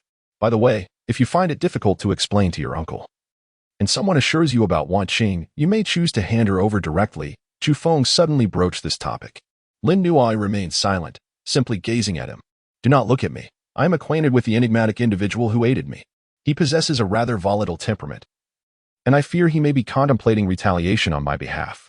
If that woman were to encounter an unfortunate incident in your hands, it would undoubtedly place you in a precarious position, Chu Feng articulated, adding, does she qualify as your friend? Understood. Ultimately, as they rose to bid farewell, Lin Nuai calmly approached him and unexpectedly embraced him lightly, an act that could be deemed the most intimate gesture between them since their acquaintance began. I mentioned that you owe me a hug. Today, have you truly made amends? Chu Feng sighed softly, aware of the significance of this moment. She was tall, her long hair smooth and flowing, her complexion radiant, her beautiful eyes shimmering with brilliance. Despite her somewhat frosty demeanor, her crimson lips and pearly teeth, along with her slender waist and snow-white legs, rendered her enchanting yet ethereally striking. You have compensated me, yet you bring up the past again. You truly are. Concerned I might overthink, Chu Feng remarked, shaking his head with a hint of dissatisfaction. For Lin Nuai, he had previously relayed similar sentiments to him. No need. I am aware of your busy schedule. Significant events are about to unfold in the Taiying Mountains. Attend to your matters. Simply arrange for a vehicle for me. Chu Feng stated. Very well, Lin Nuai nodded, revealing her multitude of tasks, as she was likely on the brink of engaging in conflict with Bodhi. Upon reaching his doorstep, Chu Feng exited the vehicle and waved his hand in gratitude as it swiftly departed. Did he smell of beef? He inquired of himself. Unable to detect any, yet still felt a twinge of unease. First, he needed to attend to pressing affairs. He did not enter the courtyard, but instead headed directly towards the mountains, retrieving a large-caliber firearm along the way. Recently, he had faced assaults involving firearms on 2 occasions, confiscating numerous weapons. That afternoon, Chu Feng remained in the deep mountains, practicing his marksmanship and continuously firing bullets, with his accuracy improving remarkably with each target. Since adopting a specialized breathing technique, his physical attributes have been on an upward trajectory, further complemented by his training in the formidable bull demon fist, rendering his physique extraordinarily formidable. Through relentless practice, bolstered by keen eyesight and exceptional perception, he had nearly evolved into an unparalleled sharpshooter. Standing at a distance, he observed the location of the personnel from the Celestial Biological Company, silently scrutinizing them. Their living arrangements appeared scattered, seemingly to avoid being targeted by firearms. However, their actions stemmed merely from a sense of prudence. It is unlikely that the individuals associated with Bodhi genetics would resort to such madness as deploying heavy weaponry in densely populated areas of the county. During the day, Tianshan Biotech and Bodhi genetics engaged in 2 or 3 significant confrontations, and it was evident that this night would not be particularly tranquil. In the depths of the night, the 2 colossal forces indeed clashed once more. Chu Feng observed quietly, remaining hidden until the most tumultuous moment. He approached cautiously, yet maintained a sufficient distance, for his vision was remarkably keen, surpassing that of others by several magnitudes. Through his conversations with Lin Nuai, he had gleaned a wealth of information, even having seen a photograph of Su Wanqing. After a prolonged search and careful observation, he finally spotted Su Wanqing. Indeed, she had been released. Was it Mu Bao who facilitated her release? Chu Feng gazed from a distance. The woman before him was an extraordinary being, her strength formidable. At that moment, he displayed an icy demeanor, and with a resounding click, he pulled the trigger. From afar, a sharp report echoed, followed by a spray of crimson, accompanied by a chilling scream of terror. Chapter 46. The stillness of the night. The night was shrouded in darkness, the clouds obscuring the celestial tapestry above. Along the way, the distant roars of wild beasts could be heard, and one could observe a raptor soaring from the mountains, carving a fierce trajectory through the shadows. Chu Feng paused slightly, sensing the agitation of the creatures around him. He believed that among them, some might have undergone genuine transformations, though they remain dormant for now. What the future holds is uncertain. No one can say for sure. However, he had mentally prepared himself, unafraid of potential crises that might arise. The journey stretched over 100 miles, with numerous towering mountains along the way. For an ordinary person walking alone, there would be a suffocating sense of dread. Yet, Chu Feng was undaunted, composed and unruffled, swiftly making his way through the forested terrain. Soon, the clouds parted, and gentle light cascaded from the heavens, dispelling the darkness. The wild beasts ceased their restlessness, and the atmosphere felt less oppressive. The stars twinkled like scattered pearls, shimmering brilliantly against the night sky. Given the time that had passed, the yellow cow should have lost its scent by now. Approaching Qingyang town, he was almost home. He decided to bribe the yellow cow. "Boss, I'll take 150 skewers of beef." Upon entering the town, Chu Feng immediately spotted the barbecue stall and strode over. "Sorry, we only have lamb skewers." The young vendor looked at him quizzically, having never sold beef skewers before. "You must be mistaken, right? Lamb skewers. I'll have 150 of those," Chu Feng said, glancing nervously towards the east of the town, where his home lay. "No cash, only food," the vendor declared firmly, with strange phenomena appearing across various regions. Roads becoming impassable, people now valued tangible goods far more than currency. "Though we aren't well acquainted, we do know each other. Just grill them for me now, and I'll bring you the food tomorrow," Chu Feng suggested. The vendor, being from the same town, was somewhat reassured, knowing that Chu Feng wouldn't default on his promise. "How long have these been frozen? They're not spoiled, are they?" Chu Feng whispered. The vendor hesitated, responding, "It should be fine. That's good enough." Chu Feng clapped him on the shoulder, projecting an air of camaraderie and nonchalance, seemingly unbothered by the prospect of an upset stomach. Eventually, a large batch of skewers emerged from the grill, generously sprinkled with cumin and pepper, wafting a delightful aroma. "Don't eat too many, if you get an upset stomach." "I'm not responsible," the vendor warned. "Don't worry, I have a strong constitution," Chu Feng replied dismissively, then glanced towards the freezer behind the vendor. "Let us grab a few bottles of beer too." "Sure thing."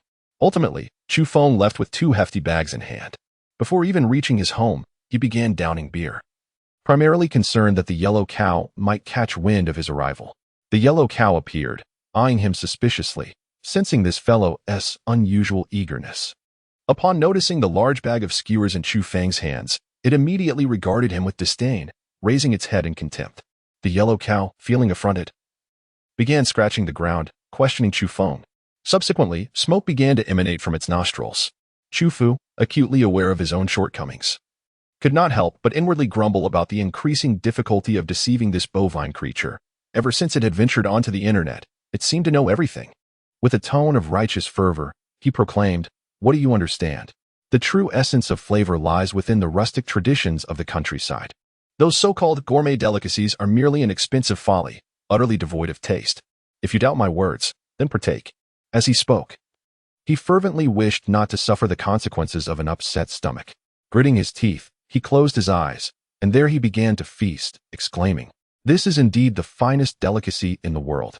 The yellow bull, filled with skepticism, observed his expression of utter delight, and, captivated by the enticing aroma, succumbed to temptation.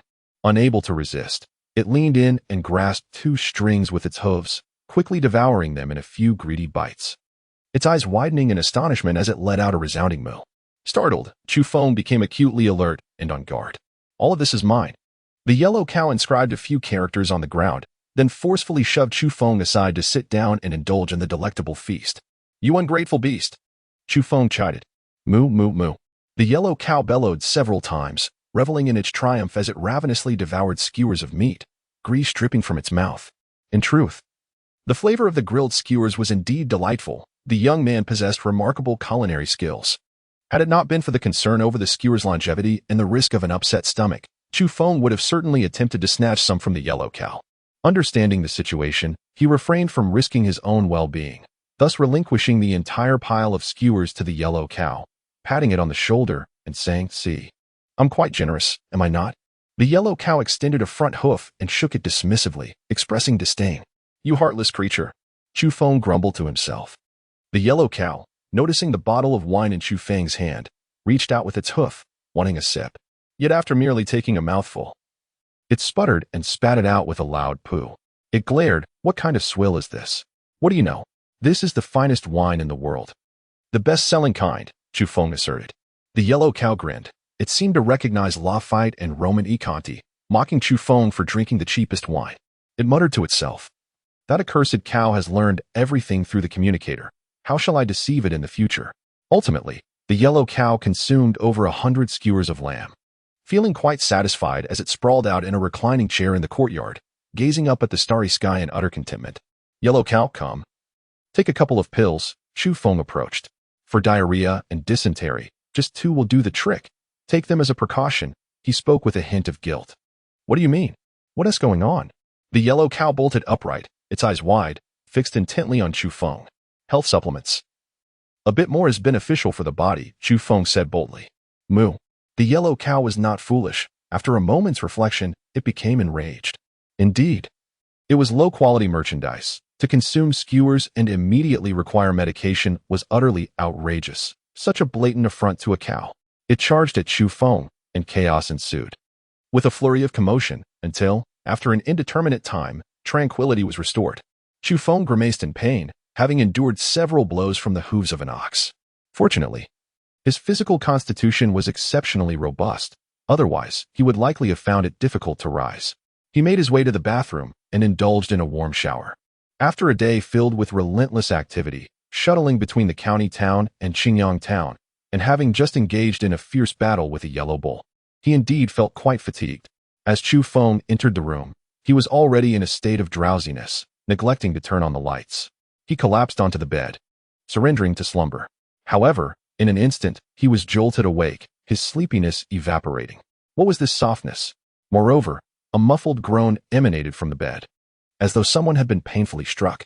The cold wind rustled through the room, and as Chu Feng realized he was not alone, he swiftly retreated, the light snapping on with a sharp click. What was happening? He stood there, utterly astonished.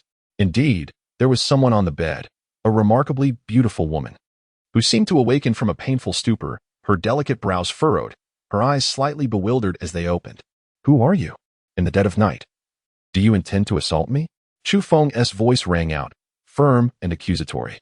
Confused, he believed it prudent to assert himself first, as he certainly did not wish to hear a woman, especially a striking one, screaming in his room. Upon closer inspection, Chu Feng's heart skipped a beat.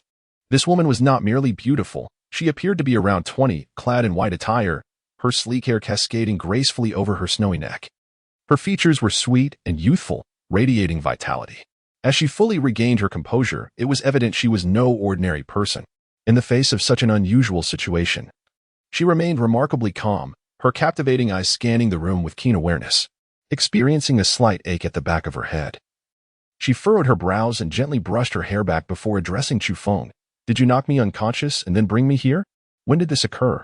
If I had such intentions, would you still be unscathed?" Chu Feng swiftly denied the accusation. He would not bear the weight of such blame. "Why are you here?" the young woman inquired, her tone steady yet betraying a hint of tension as she discreetly assessed her surroundings. "I was about to ask you the same. When did you enter? And how did you end up in my bed? What were you planning to do?" Chu Feng's audacity shone through as he calmly questioned her. The beautiful woman raised an eyebrow at his words, slightly taken aback by his audacity, yet she restrained herself from retaliating. "Wait a moment. I need some time to gather my thoughts." Chu Feng hurried downstairs and barged into the room of the yellow bull. "What have you done, you stubborn beast?" The yellow bull was sulking and nearly erupted upon seeing him, but was ultimately restrained by Chu Feng. "Why is there a woman in my room? Have you honored me?" The yellow bull disdainfully raised a hoof. Eventually, Chu Feng discerned the truth of the matter. It seemed that trouble had been sought with him, as the woman indeed approached the courtyard of Chu Feng's home. Without uttering a word, the yellow bull stealthily followed her, charging from behind and landing 2 powerful hoof strikes, rendering her unconscious as she rolled her eyes. "You truly have a vicious strike," Chu Feng remarked, gnashing his teeth. The yellow bull silently mused. "You even knocked out a beauty." While indulging in skewers, it had already learned of Chu Feng's recent venture to the county town. "And you just tossed her into my room?" Chu Feng inquired. The yellow bull, rarely displaying embarrassment, realized later that other peculiar individuals had appeared, seeking lodging in Qingyang town. It understood that it had overreacted, having struck the woman without cause. "You've caused trouble, throwing her onto my bed." Chu Feng glared at it. Communication among individuals is essential. The yellow bull inscribed this line, then extended a hoof towards the door, signaling Chu Feng to depart swiftly. At this moment, the young, beautiful woman had fully acclimated, standing serenely by the window, gazing at the starry sky. Chu Feng was at a loss for words, struggling to explain how a cow had rendered her unconscious. Who would believe such a tale? He certainly could not bring the yellow cow over to provide evidence. If that rumor spread, it would likely lead to significant trouble. "Do you have any food here?" inquired the beautiful woman. Chu Feng was taken aback. The reality was quite different from his expectations. The woman before him exhibited no intention of reproach. Rather, she appeared serene and even requested some food. "Yes, there are some skewers in the yard," Chu Feng replied. A gentle smile graced her lips, undeniably sweet, rendering her even more beautiful than before. "Are you not an extraordinary being?" she inquired. "Indeed," Chu Feng nodded. "The one who ambushed me was a beast of otherworldly origin." In the final moment, I sensed its formidable and perilous presence. Her words alleviated Chu Feng's concerns, assuring him that he would not be unjustly blamed. "You have raised a beast of otherworldly origin?" she softly asked, her laughter warm and her large eyes glimmering, curving at the corners as she observed his reaction. "That is unfounded," Chu Feng vehemently denied. As they conversed, they had already arrived in the yard. The woman frowned slightly, clearly unaccustomed to consuming such street food, yet hunger seemed to prevail, leading her to eventually pick up a skewer. She ate delicately and gracefully. Even while enjoying lamb skewers, her demeanor remained refined. Chu Feng surmised that she must hail from an extraordinary lineage, as she consistently exuded an air of decorum and etiquette. After a modest meal, the woman produced a communication device, her brow furrowing slightly as she began sending messages incessantly. "Well, I must take my leave, having been absent for so long. They are quite anxious. In the future, I shall return to settle accounts with that beast," she declared, and to his astonishment, she ascended into the air. A pair of luminous wings unfurled behind her, radiating a pure white brilliance. She stood suspended, resembling a celestial deity, ethereal and elegant. The strands of her hair, cascading to her snow-white neck, danced in the wind, her bright eyes sparkling, clad in white garments that rendered her seemingly untouched by the mundane world. "Wait," Chu Feng called out. "What is it?" she gently inquired. "This is for you." Chu Feng tossed a vial into the air. "What is this?" The woman expressed her confusion as she caught it, her exquisite countenance reflecting puzzlement, the wings behind her glowing with a sacred light. "Take it," Chu Feng urged. Upon hearing this, the young woman in white shuddered slightly. Despite her captivating beauty, a glint of ferocity surfaced in her eyes. Ignoring Chu Feng, she flapped her wings and soared into the sky. "Do not discard it. Be sure to keep it safe," Chu Feng shouted after her. In midair, she hesitated momentarily, visibly restraining herself before vanishing from sight. Shortly thereafter, she joined a group of extraordinary beings. "Thank heaven. We were unable to reach you and feared that the divine beings had laid an ambush to jointly attack you. At last, you have appeared." Some expressed their relief, as though a great weight had been lifted from their shoulders. Chapter 47. The Great Thunder Sound Bow. That night, Chu Feng slept particularly soundly, drifting into slumber as soon as he lay down, experiencing a night devoid of dreams. In stark contrast, the ox demon wore a grim expression. Having made several excursions throughout the night, grinding its teeth in frustration, and was almost tempted to storm into Chu Feng's room to deliver a few kicks. However, it feared to disturb that fellow and be ridiculed. Under the moonlight, it stealthily crept into the storage room, rummaging through boxes and drawers, finally discovering an identical small bottle. At dawn, Chu Feng and the yellow cow rose almost simultaneously, standing in the courtyard, facing the east, engaging in a unique breathing exercise. Chu Feng felt that the effects of the breathing technique were remarkably profound, particularly when basking in the gentle warmth of the morning rays. His entire being was enveloped in comfort, as if warm currents were swirling around him. Ultimately, he felt as though he were immersed in a furnace, his body ablaze, pores dilating, undergoing a purification that signified a transformation. Indeed, upon opening his eyes, he beheld a wondrous sight. A delicate, golden veil appeared to drape over him, so vivid and real, only to recede into his flesh as the breathing exercise concluded. Not far away, the yellow bull observed enviously. This extraordinary breathing technique found its most potent expression in Chu Feng. Remarkably, in such a brief span of time, it had transformed his constitution. This was evolution. The breathing technique yielded tremendous results, refining his flesh and blood, adjusting his vital parameters, and continually enhancing his physique. The yellow bull became increasingly convinced that the petals Chu Feng had obtained were extraordinary, serving as a top-tier catalyst that played a crucial role. However, upon reflecting on the passage of time, the effects were soon to wane, for all substances possess a certain temporal limitation. Thoughts of pollen and catalyst ignited a fervor in the yellow bull, prompting it to rush to the flower bed for another look, only to find that the 3 seeds remained dormant, still unyielding. With a low bellow, the yellow bull charged unexpectedly towards Chu Feng, intent on avenging the previous night's humiliation. "You dare to challenge me?" Startled, Chu Feng sprang to his feet, narrowly evading the charge of the rampaging bull, and retaliated with a swift flurry of punches. Ultimately, he managed to escape. A wise hero does not fall victim to immediate peril. He sensed that the bull, brimming with pent-up frustration, was eager to devour the remaining skewers of lamb. He made his way to Master Zhao San's cold weapon workshop, intent on acquiring some sharp blades. He had come to realize that with his newfound strength, a mere flick of his wrist could send a black short sword soaring through the air, yielding results even more astounding than that of a crossbow bolt. Chu Feng briefly articulated his desired outcome, to which Master Zhao readily agreed, promising to craft a batch of flying daggers for him. "Little Chu, do you have a fondness for these items?" Zhao inquired, his tall stature complemented by a head of short, upright hair that imbued him with a robust and spirited presence. "I've always had an affinity for them. I once believed that crossbows were impressive, yet now I see that nothing compares to the swiftness and directness of a flying dagger," Chu Feng replied. "You are mistaken. True archery possesses immense power, but some techniques have sadly been lost to time," Zhao lamented. "The progression of the times is inevitable. Moreover, even the mightiest bow pales in comparison to firearms," Chu Feng stated. "Not necessarily," Zhao countered with a shake of his head. Chu Feng was astonished. He was aware that Master Zhao's craftsmanship was a familial heritage, and his workshop for cold weapons was renowned, attracting many from distant lands. It was said that his ancestors had once forged divine weapons in ancient times. However, it remained uncertain whether those ancient armaments still possessed the requisite hardness and sharpness when compared to contemporary techniques. In antiquity, some weapons were remarkably enchanting. For instance, bows not only loosed arrows but also unleashed a certain mysterious force, inflicting tremendous harm. Master Zhao mentioned that his family's ancient records contained accounts pertaining to this matter. Chu Feng was astonished. The bow was extraordinary, yet it was said that only those venerable individuals over a century old, such as ancient Taoist priests and monks, could barely draw it. Such a mystical notion left Chu Feng perplexed. It seemed almost mythical. Could it truly be that the older one grew, the more adept one became at drawing a bow? However, he had heard tales of certain elder Taoists and eminent monks from antiquity whose corporeal forms remained uncorrupted after death, filling the air with a fragrant aroma. This was attributed to their extraordinary physiques, possessing immense strength during their lifetimes, thus achieving a legendary state of sanctity in flesh.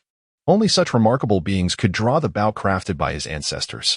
Zhao Sanye's face bore an inexplicable radiance, as if he longed for the era that could forge such mythical bows. According to him, a single arrow released from such a bow could collapse city gates. "You little rascal, dare you mock me? Do not doubt, such a bow indeed exists," Zhao Sanye asserted, his pride slightly bruised. This was a tale from many years ago, perhaps measured in millennia. After all, we now reside in a post-civilization era. Chu Feng remained unconvinced. Even if such a bow existed, who could lay eyes upon it? It had likely long been buried beneath the earth. "I have seen it," Zhao Sanyi blurted out, his temperament stubborn and resolute. A true old-timer. Even in jest with acquaintances, he often remained inflexible. "If it truly exists, show it to me." Chu Feng's eyes sparkled with excitement. If such a mysterious great bow were to be found, he wished to borrow it and take it to the Taihang Mountains to test its power, unperturbed by armed helicopters. Otherworldly beings, or celestial beings with silver wings, if they dared to provoke him, he would bring them down from the skies. Upon uttering those words, Zhao Sanyi regretted his statement and quickly shook his head, waving his hands insistently, declaring that such an object did not exist. Oh, come now, Sanye. Do I not know your disposition? It must be there. Let me see it. Chu Feng's gaze was fervent. Zhao Sanye glanced around furtively, then, with a decisive clang, he closed the door. After a moment's hesitation, he said, "Very well, I shall show you." Ultimately, he retreated into the bedroom and, with considerable effort, dragged out a large stone box from beneath the bed, ancient and rustic, unmistakably not a modern artifact. It was remarkably heavy, even dragging it across the floor. Zhao Sanye found it burdensome. Stored in a stone box? Chu Feng inquired, astonished. Indeed, it was buried underground for many years, fearing that a wooden box might decay. My ancestors believed a stone box to be more reliable, hence it was preserved as such. Upon opening the stone box, a large bow was revealed. Nearly 1.5 meters in length, its surface a deep brown, dull and lacking luster, evoking a sense of profound antiquity. The bow exuded an aura of archaic elegance and weathered history, embodying the weight of time, and it was evident that it was no ordinary object.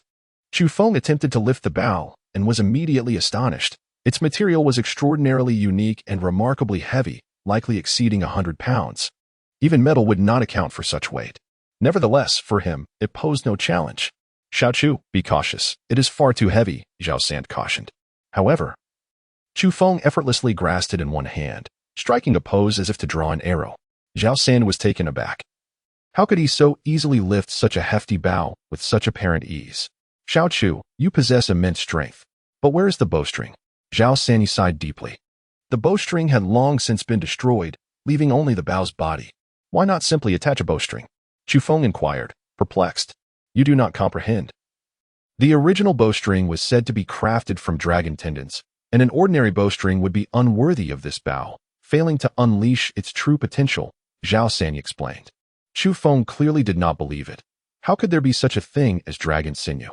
Master Zhao nodded and remarked, "It must be the sinew of some kind of monstrous beast. This bow, kept here, serves little purpose. Gifting it to you poses no issue. Yet you could never draw it."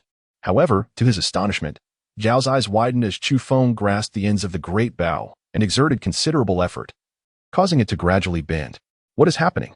Zhao was astounded, for he knew how formidable this bow was in the past. 7 or 8 strong young men together had failed to bend it. Yet, Chu Feng's disbelief ran deeper. As he strained, the bow emitted sounds reminiscent of tigers and leopards. The roar of wild cattle and the calls of giant birds, an enchanting display, culminating in a thunderous roar that was nothing short of astonishing. "Little Chu, you are a monster," Zhao exclaimed, utterly shocked, as he babbled incoherently, nearly losing track of his own words. The yellow bull stared blankly at the bow, fixated and transfixed. When it too attempted to bend the mighty bow, it echoed with various beastly roars and bird calls, ultimately erupting in thunderous sound. The name of this bow? It inscribed characters upon the ground, inquiring. Zhao replied, "This is the Great Thunder Bow, but the bowstring has long since been accidentally destroyed. It is said that the original bowstring was crafted from dragon sinew." Chu Feng added, "Let us hunt a dragon." The yellow bull decisively wrote these 3 characters, pulling him toward the great wilderness mountains, clearly holding a peculiar fascination for the bow. "Zhou Quan, come quickly. I will take you to hunt dragons." Chu Feng activated Zhou Quan's communicator, summoning him for the journey, intending to further hone his skills along the way. "Do not go. I have heard that the mysterious fruit in the mountains will likely ripen tomorrow. You should conserve your energy now," Zhou Quan replied. "No time for idle chatter. Hurry here." Chu Feng urged, believing that if a battle were to unfold tomorrow, it was the perfect opportunity to reattach the bowstring and let it shine once more. Chapter 48. Dragon Hunting. Zhou Quan hesitated, appearing quite reluctant, but ultimately agreed over the communicator, deciding to accompany Chu Feng into the mountains. The primary reason for his hesitation stemmed from his previous traumatic experience. Having been chased by ferocious birds and beasts, he had nearly lost his soul to fear, only to later witness Chu Feng battling a group of ruthless individuals wielding rocket launchers, a breathtaking spectacle that had sent shivers down his spine. Chu Feng and the yellow bull moved swiftly to the outskirts of the county to meet him. Zhou Quan arrived late, mustering the courage to come, yet slowed his pace from a distance. Chu Feng was momentarily lost in thought, then couldn't help but chuckle.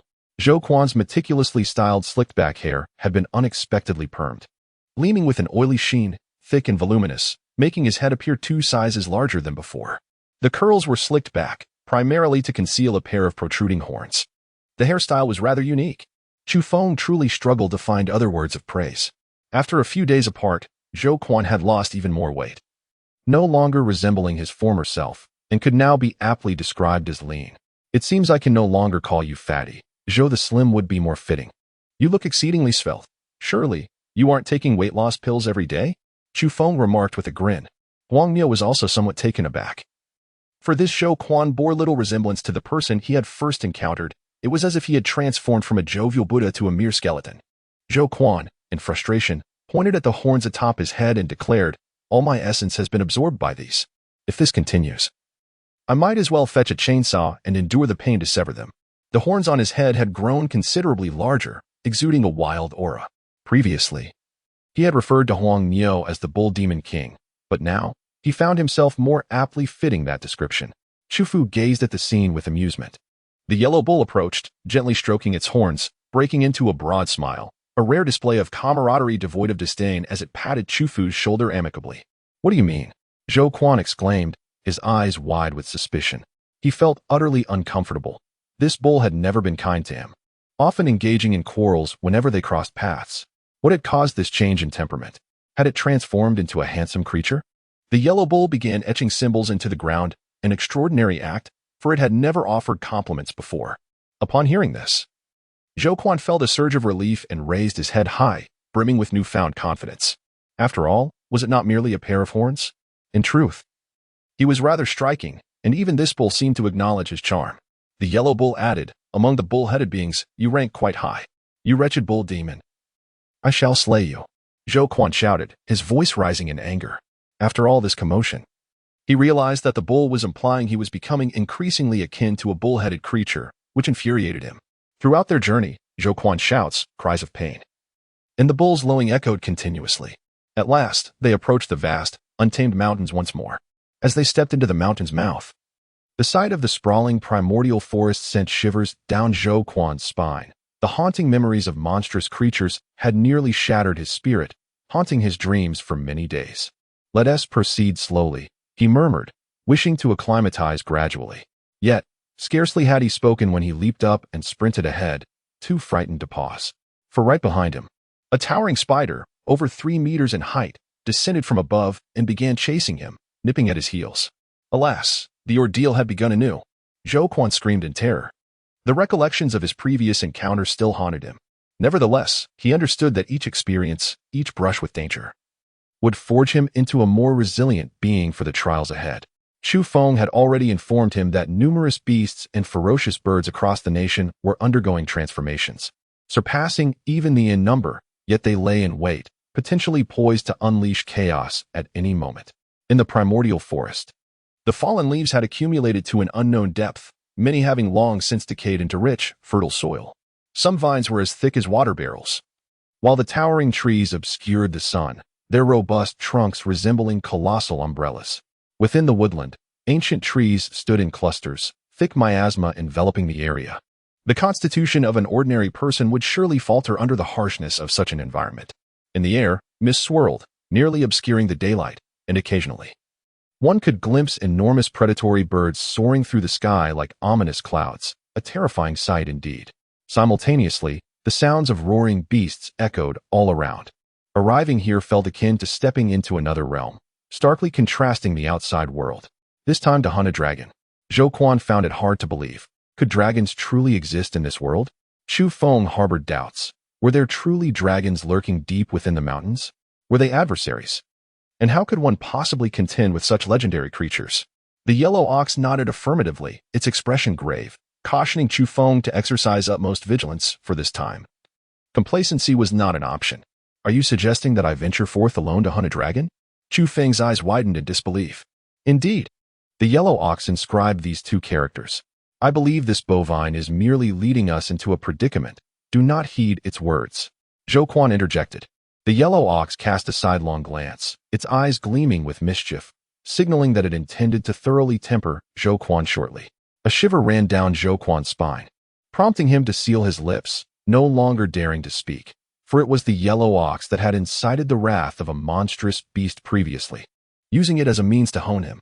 As they traversed the increasingly steep and primal forest, occasionally scaling cliffs, it became evident that they were crossing the mountains to reach another area, Eventually, they navigated through several marshy regions. At last, they approached their destination. The yellow ox gradually slowed its pace. Ahead, the towering trees stood sparse, the ground dry and hard, strewn with jagged stones, an ominous aura permeating the air. This area was palpably distinct, exuding a sense of peril. The miasma swirled about, and even the ferocious beasts that occasionally passed through here appeared fearful, unwilling to linger. Hastily fleeing in trepidation of this place, we have arrived. The yellow ox gestured towards a waterhole ahead, where, amidst the stone forest, lay an open expanse littered with scattered bones. It seemed as if the remnants of prey devoured by some creature were carelessly discarded. As they ventured deeper into the clearing, the miasma thickened, and without having encountered any colossal beasts, Chu Feng was already engulfed by an overwhelming sense of dread. The atmosphere was utterly terrifying. The yellow ox halted, pulling Zhou Quan back, urging Chu Feng to proceed alone. Chu Feng inhaled deeply and strode confidently into the stone forest, arriving at a vast clearing. Behind him, Zhou Quan was so tense that he could scarcely breathe, fixated on the scene ahead. Could there truly be a dragon lurking here? The miasma was partially dispersed by the wind, and in that moment, Zhou Quan's hair stood on end, nearly causing him to cry out. He caught sight of a pair of eyes in the mist ahead, as large as lanterns, cold and merciless, fixed upon Chu Feng. At that instant, goosebumps erupted on Chu Feng's skin as he beheld a colossal creature. It was a gigantic beast, towering at least 10 meters high. Its body cloaked in silver scales that shimmered ominously in the fog, exuding an overwhelming aura of ferocity. It was gazing down, its pupils glimmering with a terrifying silver light. Each eye as large as a basin. In a heartbeat, the monstrous entity surged forth, charging with astonishing speed, accompanied by an aura of dread that caused the very ground to tremble beneath its strides. Chu Fu evaded sideways, deftly maneuvering out of harm's way. With a thunderous crash, he barreled through a heap of rubble, disregarding it entirely, as if it were nothing but chaff. A tyrant dragon? Chu Feng finally discerned the colossal beast before him. Its form was strikingly reminiscent of a tyrannosaurus, yet it boasted a resplendent silver hue. Towering at a height of 10 meters, its length was even more astonishing, adorned with densely packed, gleaming scales. With a low hum, this silver behemoth lashed its tail, sweeping towards him with unparalleled swiftness. Despite its massive size, it exuded no sense of clumsiness, instead trailing a fearsome gale in its wake. The Chu wind once again evaded, the tail striking directly amidst the stone forest, causing numerous colossal rocks to shatter and scatter in all directions. A roar echoed. A silver tyrannosaurus bellowed, its voice resounding with immense force, shaking the very heavens and earth. This is indeed the dragon spoken of by the yellow bull. Chu Feng felt a surge of trepidation. Was this not a dinosaur? Yet, it was undeniably distinct from the creatures described in paleontology, its size far more imposing. Is this what you refer to as a dragon? In the distance, the ground trembled beneath the weight of its presence. Even from such a far-off vantage point, he could sense the overwhelming terror emanating from this creature, far surpassing any of the monstrosities he had previously encountered. Its silver scales shimmered with an ethereal glow, impervious to the wear of colossal boulders, exuding an aura of malevolence. Could mere mortals hope to challenge such a beast? Standing before it, a human seemed infinitesimally small, utterly incapable of inflicting any harm. In the clearing of the stone forest, the fierce battle between Chu Feng and the silver tyrannosaurus commenced. He took the initiative, harnessing his extraordinary speed to dart to one side, channeling every ounce of strength he possessed to strike the tyrant with a powerful fist. The impact resonated with a thunderous reverberation. The silver scales of the Tyrannosaurus proved to be even harder than steel, producing a horrifying metallic clang when struck. Chu Feng felt a chill run through him. This was indeed a beast, its body resilient and nearly impervious to the piercing of its scales, let alone its extermination. Soon after, he noticed something peculiar. The Tyrannosaurus Rex exhibited an unusual breathing pattern, particularly labored during his assault. It comprehended the art of respiration? Chu Feng was taken aback. No wonder it was so formidable. His earlier blow, capable of shattering a boulder weighing thousands of pounds, struck it with the impact akin to striking iron. And it withstood it, likely due to some intrinsic breathing technique. In that moment, a tempest of thought surged within him. Astonishingly, this silver Tyrannosaurus possessed such knowledge as well. His gaze sharpened, observing intently, discerning that its method of breathing was rather rudimentary and coarse, far from the sophistication of that of a yellow cow. Its strength stemmed from its sheer size, a natural endowment of robust flesh and sturdy scales, an inherent advantage bestowed upon it at birth. For the first time, Chu Feng encountered a colossal beast adept in the art of breathing techniques, which led him into a predicament. However, he found solace in the fact that the silver Tyrannosaurus, though swift, could not match his speed. Furthermore, his punches were not in vain. Each strike inflicted pain upon the beast, intensifying its ferocious glare. In the distance, Huang Niu signaled to Zhou Quan that it was time to embark on their trials. Zhou Quan, taken aback, exclaimed, "Is it truly wise to leave him here alone? What if that savage dragon devours him?" Without hesitation, Huang Niu lowered his head and butted Zhou Quan with his horns. Ouch! Zhou Quan leapt high in fright and fled. Realizing the seriousness of the situation as he witnessed the bull's earnestness, avoiding it was paramount. Soon after, Zhou Quan's terrified screams resonated through the nearby mountains and forests, as he found himself engulfed in peril, stirring a host of monstrous creatures. His trial had commenced. An hour later, utterly exhausted, Zhou Quan unleashed a terrifying blaze that incinerated a 6-meter-long bat that had relentlessly pursued him, leaving it lifeless. Dragging his weary body to the outskirts of the stone forest, he found Chu Feng still engaged in combat with the silver Tyrannosaurus. However, the battle was nearing its conclusion. Chu Feng was visibly fatigued, drenched in sweat, and his garments were tattered, nearly reduced to mere rags.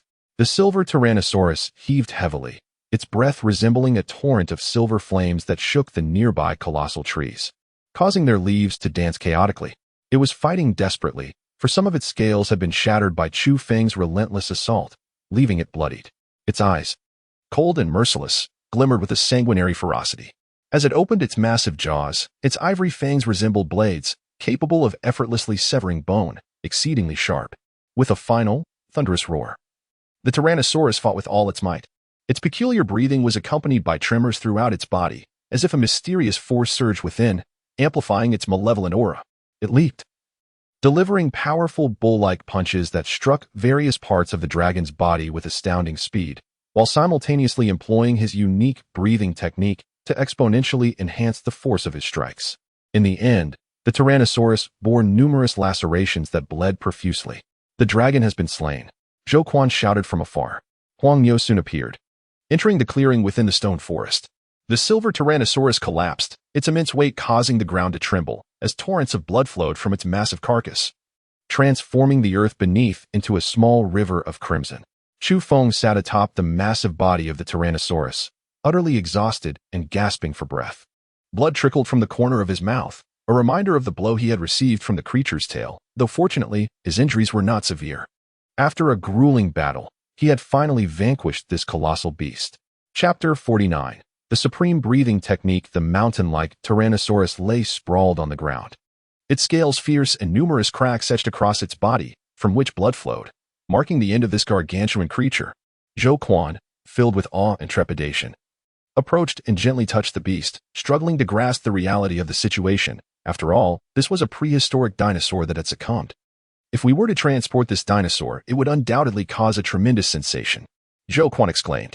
"Dragon tendons," Huang Niu scribbled, fixated solely on that. He circled the fallen Tyrannosaurus, displaying even more enthusiasm than Chu Feng, eager to repair the great thunderbow. The scent of blood wafted through the air, permeating the surrounding forest. Yet, despite the passage of time, no ferocious beast dared to intrude, deterred by the Tyrannosaurus's formidable presence, which had rendered this place a forbidden domain. Chu Feng was somewhat lost in thought, quietly reflecting on the events of the battle. Unbeknownst to him, he had unconsciously employed a special breathing technique. Tendrils of white mist emanated from his mouth and nostrils, while the sunlight pierced through the haze, cascading down and bestowing a faint golden radiance upon his form. Chu Feng felt a warm sensation enveloping his body. Moments ago, he had been struck by the tail of a Tyrannosaurus, experiencing excruciating pain and coughing up blood. Yet now, to his astonishment, the discomfort was gradually dissipating. Was there truly such a remarkable effect? He marveled at the breathing technique, which seemed profoundly mysterious, akin to a vast treasure that could be continuously unearthed. Soon, a soft golden glow permeated his being, and all his injuries healed completely, leaving no trace of discomfort. Not far away, Zhou Quan and Huang Niu were attempting to strip the hide from the Tyrannosaurus. "The scales are incredibly tough. I reckon even bullets wouldn't penetrate them," Zhou Quan lamented, finding the task of skinning utterly impossible. Huang Niu, however, demonstrated remarkable strength, striking the beast with powerful kicks that widened the cracks in its body, seemingly intent on shattering the massive creature. "Let me give it a try," Chu Feng leapt down from the mountainous form of the Tyrannosaurus, brandishing a black short sword, deftly slicing through its silver-scaled hide in search of the dragon sinew within. Half an hour later, an exceptionally long beast sinew was extracted. Is this truly dragon sinew? It seems rather coarse. Zhou Quan felt slightly dizzy. The sinew was transparent, with its thinnest section as thick as an adult's arm. Extract its essence, wrote Huang Yo, who was quite experienced as he explored the sinew, resembling someone in pursuit of something elusive. At last, he indicated a particular section. Chu Feng employed his black short sword to peel it away, attempting to unearth it. Indeed, the dragon sinew proved resilient and far more challenging to manage than the Tyrannosaurus's hide, consuming a full 2 hours before they finally beheld the true form of the silver thread. This was the essence of dragon sinew. A slender strand concealed within the larger sinew, nearly 2 meters in length, perfectly suited for crafting a bowstring. The great thunderbow measured 1.5 meters, making it an ideal fit. This silver sinew, both delicate and strong, was tested by Chu Feng after binding it to the Tyrannosaurus's teeth. It was capable of pulling the colossal creature without any sign of fracture. What a remarkable find! Even Zhou Quan, with his limited knowledge, could discern the extraordinary value of this dragon sinew. Chu Feng finally comprehended why the legendary bows of ancient times were often strung with the tendons of colossal beasts. Indeed, there was profound reasoning behind it. The yellow bull shook its head, exuding an air of experience, and remarked, "Natural bowstrings require no processing. It is imperative." Zhou Quan swallowed hard. In this day and age, the prospect of tasting dinosaur meat was nothing short of astonishing. Dragon teeth, the yellow bull inscribed. It conveyed that this was the finest material for crafting arrows, and to forego it would be a grievous waste of resources. With great effort, Chu Feng finally managed to detach the thick dragon fangs, binding them together with a vine and resting them upon his shoulder. With the thunderous bow in hand and several dozen pounds of Tyrannosaurus meat in tow, Chu Feng arrived at the cold weapon workshop. When Master Zhao laid eyes upon the shimmering silver dragon tendons, his eyes nearly bulged out in disbelief, as if he had encountered a ghost. How could there possibly be a dragon in this day and age? How did you come by this, little Chu? He inquired, his throat parched, feeling as though he had been rejuvenated by 2 or 3 decades, brimming with vitality. He truly yearned to witness the restoration of the great bow, to see its divine might once more. With a heavy heart, Chu Feng pondered how to explain the situation to Master Zhao. "It was gifted to me by an extraordinary individual," he managed to say, bracing himself as he referred to the recent anomalies involving certain individuals, urging Master Zhao to maintain utmost confidentiality. Master Zhao nodded, sensing something amiss but opting not to probe further. He scrutinized the beast sinew and concluded that it could indeed be utilized without hesitation. Under Master Zhao's guidance, Chu Feng entwined the dragon sinew and secured it to the great bow. A hum resonated through the air as Chu Feng gently pulled the bowstring, unleashing a terrifying roar akin to that of a wild beast, accompanied by piercing avian cries, culminating in a thunderous clap that reverberated throughout the courtyard. The glass within Master Zhao's residence shattered in a cacophony of sound. This was merely the result of Chu Feng's slight tension on the bowstring. Had he drawn it fully, the spectacle would have been all the more fearsome. "A bow of extraordinary prowess," Master Zhao exclaimed with excitement. "If you cherish it, I shall return it to you once I have finished using it," Chu Feng offered, recognizing the bow's newfound status as a treasured artifact and unwilling to take advantage of Master Zhao. "No need for that. I bestow it upon you. Just bring it over occasionally for me to admire," Master Zhao replied. Chu Feng nodded, affirming that it was indeed permissible. Unless confronted with a great battle or an urgent matter, leaving the formidable longbow at Master Zhao's residence for an extended period posed no issue. As he prepared to depart, Chu Feng took with him a bundle of iron arrows. It would be unwise to test the arrows at home. The deep mountains beckoned. He remarked that the previous noise had already been considerable, and should he fully draw the longbow, he feared the consequences could be dire. In the desolate wilderness, far from the presence of humanity, he found solace. Chu Feng endeavored to draw the great bow to its full extent, placing an iron arrow upon it. In an instant, the air was rent by the earth-shattering roars of beasts, and the silhouettes of birds flitted across the sky, surging upwards. Most fearsome of all was the sudden explosion of thunder, from which a flicker of lightning emerged, soaring forth alongside the iron arrow. Throughout this tumultuous scene, the yellow ox remained unfazed, utterly indifferent to the might of the projectile, as if attuned to some unseen presence, its expression profoundly solemn.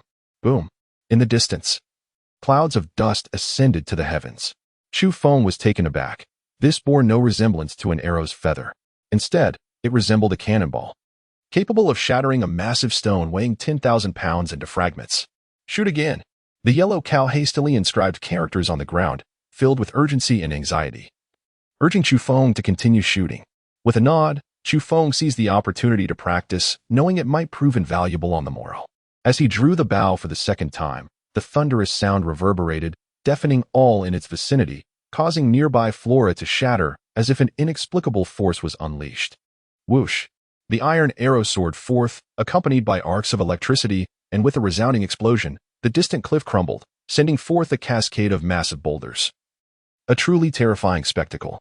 Throughout this tumultuous scene, the yellow ox remained unfazed by the arrow's might, instead pressing its ear against the bow's frame, undeterred by the cacophony. Intent on listening intently, Chu Feng comprehended thoroughly that the deceased bovine harbored ulterior motives. No wonder it was even more eager than he, urging him to hunt dragons and restore this grand bow. Continue. The yellow ox implored, its ears pressed against the bow's body, remaining utterly still, intently sensing something.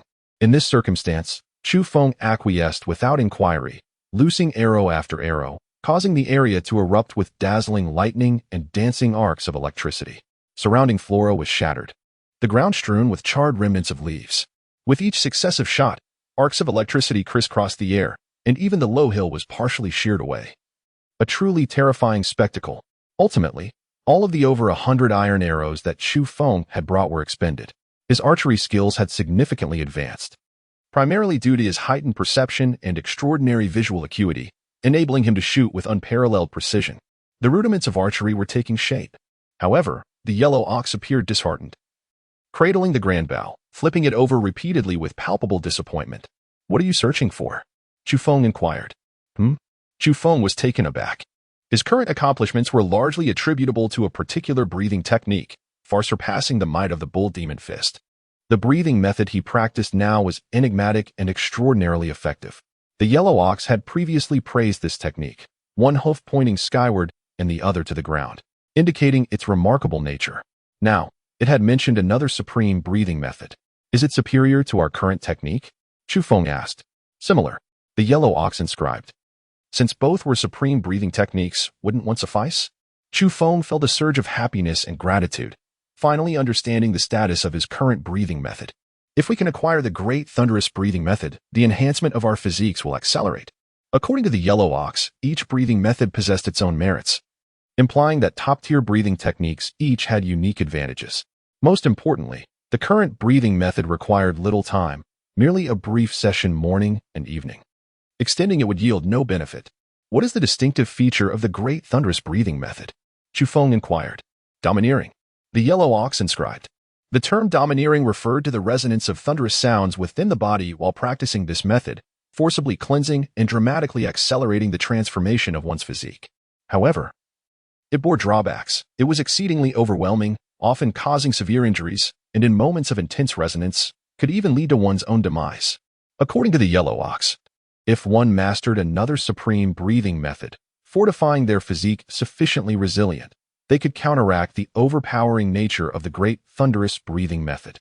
Chu Feng's eyes sparkled with brilliance, as he finally comprehended why the yellow cow held the great thunder sound breathing technique in such high regard.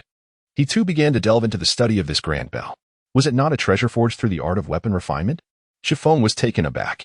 The yellow cow merely rolled its eyes in response. Chu Feng humbly inquires whether the so-called breathing technique is indeed a method for cultivating inner strength or a practice for refining one's vital energy. Chu Feng felt a sense of embarrassment, realizing that he had overthought the matter. The so-called breathing technique was entirely unrelated to those concerns. Chapter 50. Who in the world does not recognize you? The great bell, shrouded in a dull hue, lacked any luster, measuring approximately 1.5 meters in length. Its bow body bore a brownish tint, resembling rock, and exhibited a slightly coarse texture, evoking a sense of antiquity. After prolonged contemplation, Chu Feng remained devoid of significant discoveries.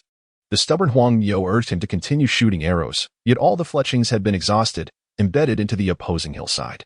A moment of reflection revealed the truth. Such tremendous force could shatter a colossal stone. Thus it was only natural that the iron arrows would not emerge unscathed. Huang Yao, restless and anxious, insisted that Chu Feng retrieve the iron arrows, as if his very heart were clawed by 100 talons, desperate to ascertain the potential of acquiring that unparalleled breathing technique. Before long, the atmosphere crackled with arcs of electricity and thunder rumbled ominously. Huang Miao pressed its ears against the grand bow, attuning to its pulsing rhythm. While Chu Feng, too, immersed in the sensation, ceased to aim during his shots. They listened intently, pondering deeply, and caught a faint glimmer of understanding. A revelation emerged, switched to the dragon-tooth arrows.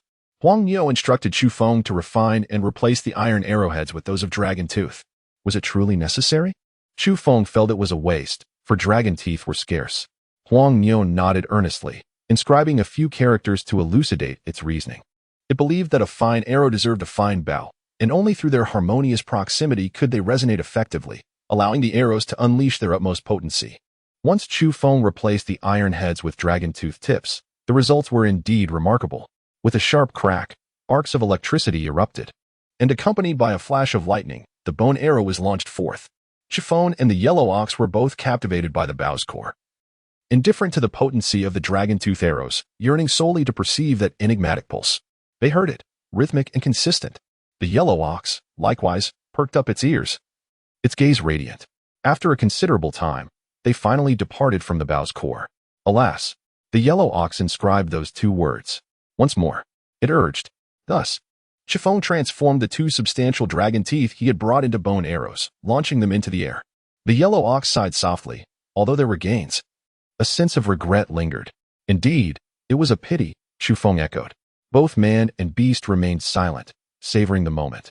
Before long, a thunderous rumble resonated within their bodies, causing them to tremble as if a hammer of thunder was striking their bones and organs. Chu Feng was taken aback. Had it not been for his mastery of an alternative breathing technique, his physique would have undergone a significant evolution long ago. Such a shock would have surely resulted in him coughing up blood.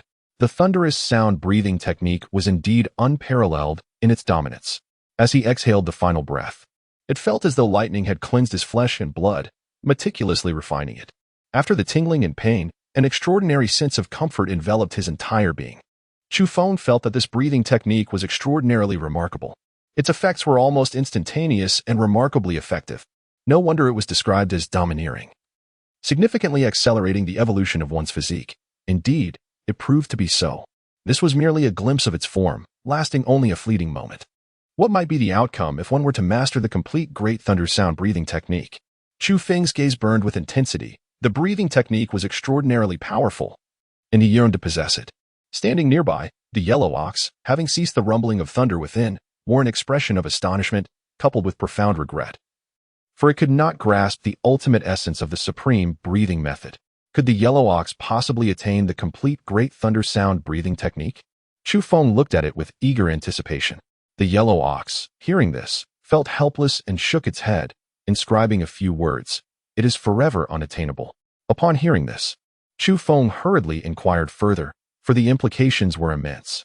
The explanation from the yellow ox was enlightening. The Great Thunder Sound breathing technique was indeed a culmination of ultimate methods, typically unattainable by ordinary means.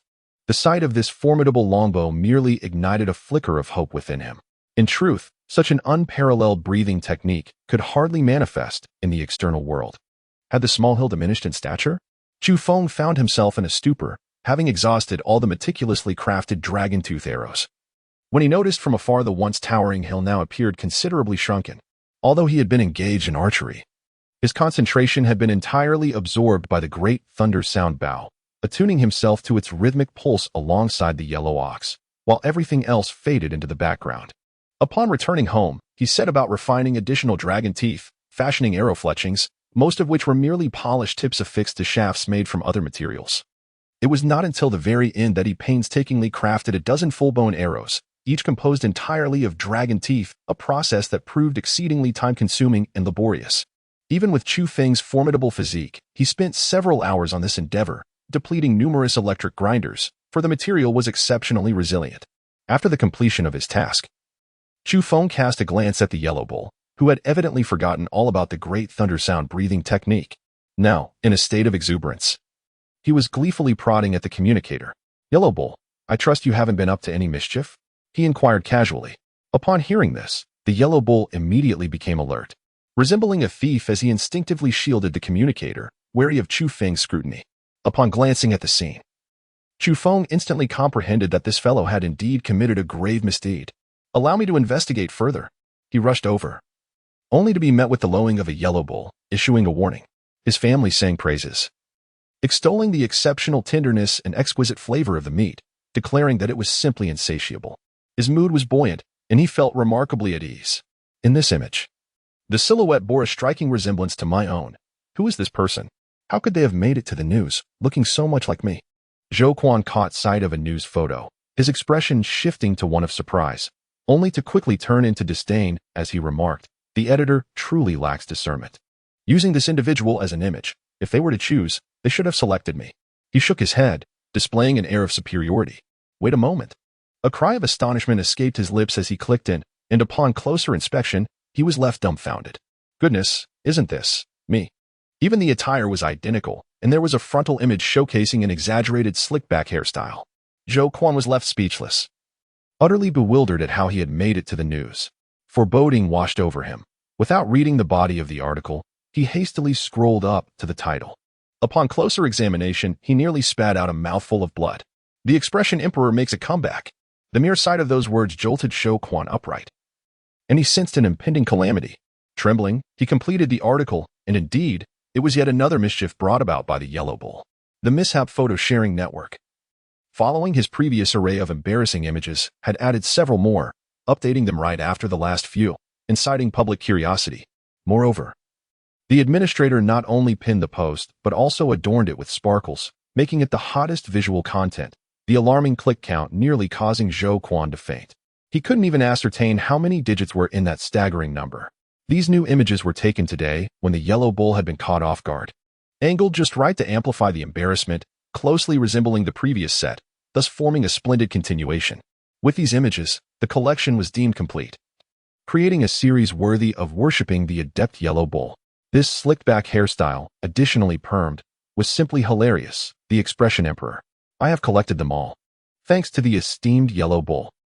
A cacophony of voices reverberated below, as a crowd revered the account of the image poster, the Yellow Bull. "Ah!"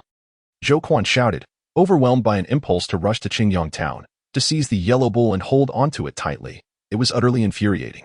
This series of images, having already gained significant traction from the previous release, had ignited an even greater frenzy with the new updates, prompting some media outlets to report on it as news. I shall have my revenge on the Yellow Bull.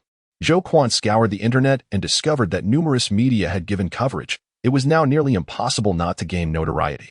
He directly dialed the Yellow Bull's communicator, only to have it promptly hung up on him, refusing to answer. This left Zhou Quan on the verge of explosion, nearly bursting with pent-up fury, as he sent a text message, cursing the Yellow Bull with fervent insults.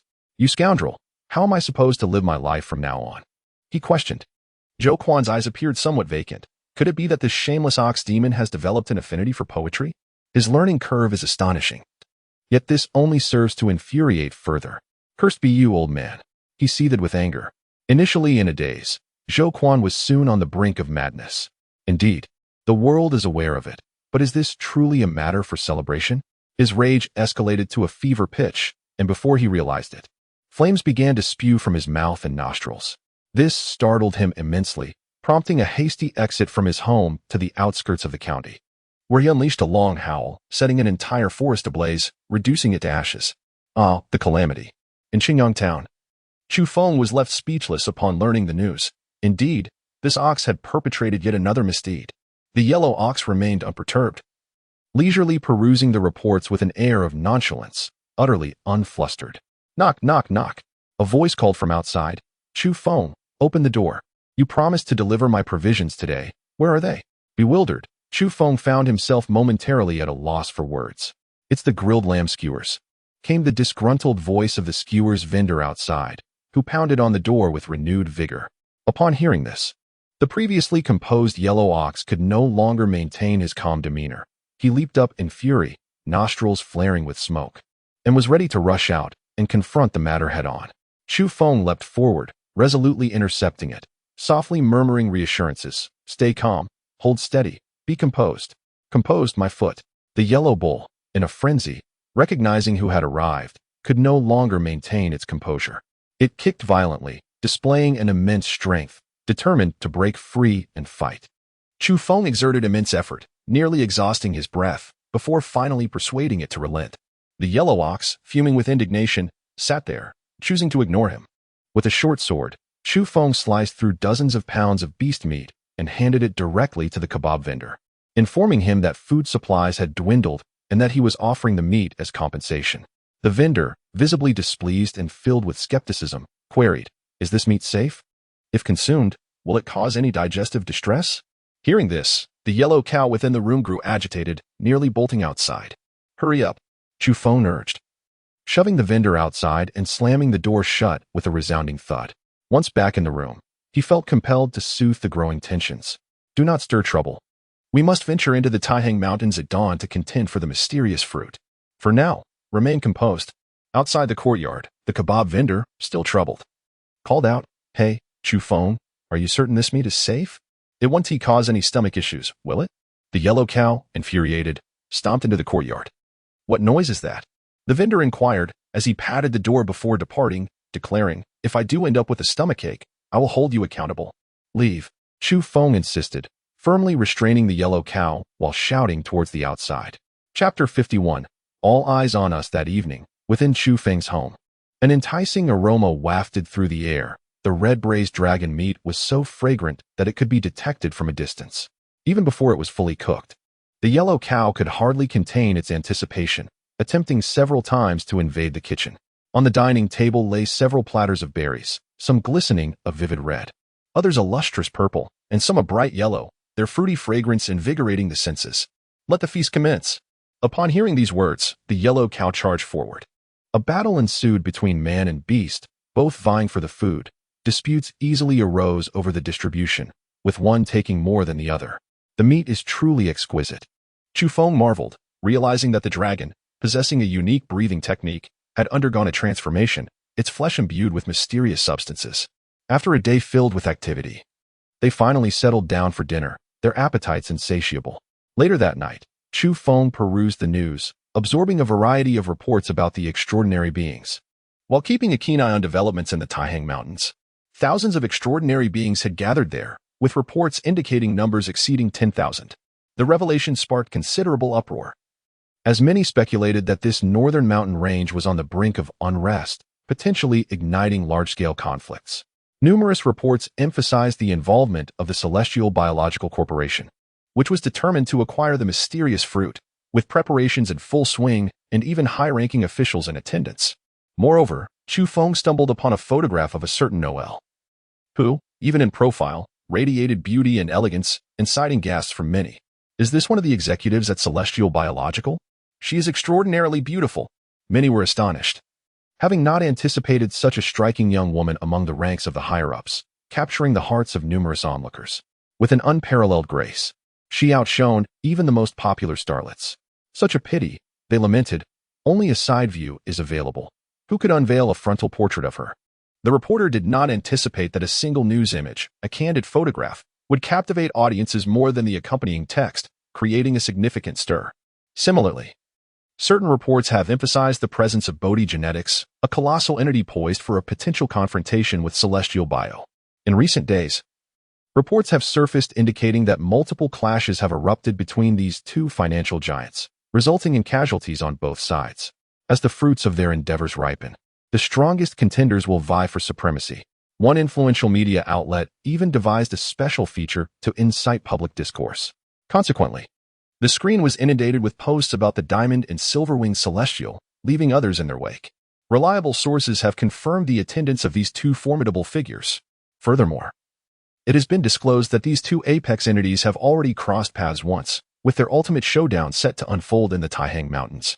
Once the mysterious fruits of the peculiar small tree mature, it will signal their decisive contest. Will the fire spirit make an appearance? Will the white tiger king arrive? If both do, then the four titans at the pinnacle will be assembled, truly an event to anticipate. I too hope to witness the emergence of these two extraordinary beings, as they clash in a battle for supremacy on Taihang Mountain, revealing who among them is the strongest. However, if those at the apex truly arrive, what chance do we have? A mere strike from them would be insurmountable, even with collective effort. The special feature sparked fervent discussions, drawing countless eyes. Subsequently, A betting company seized the moment to offer wagers on who would emerge stronger, the silver-winged celestial, the diamond, the fire spirit, or the white tiger king. Anyone could place a bet. They also introduced a so-called top 100 masters list, inviting further bets. This ignited a considerable uproar. However, it undoubtedly garnered attention, drawing many into participation and wagering. A single stone has stirred 1,000 waves. That night, the executives of the betting company were left in euphoric disbelief, as the response was overwhelmingly robust, with throngs joining the fray. Ultimately, it became apparent that the silver-winged celestial was particularly favored, boasting a remarkable lead in popularity, with many believing him to be the strongest. Moreover, his tall stature, flowing silver hair, and impeccable image, adorned with silver wings, evoke the presence of a deity descending to the mortal realm, exuding an extraordinary aura. Many young women find him exceptionally handsome and charismatic. Their initial impressions foster a psychological bias, leading them to perceive him as the strongest. It must be said that the betting company's strategy was astoundingly successful, capturing widespread attention and prompting many companies to follow suit.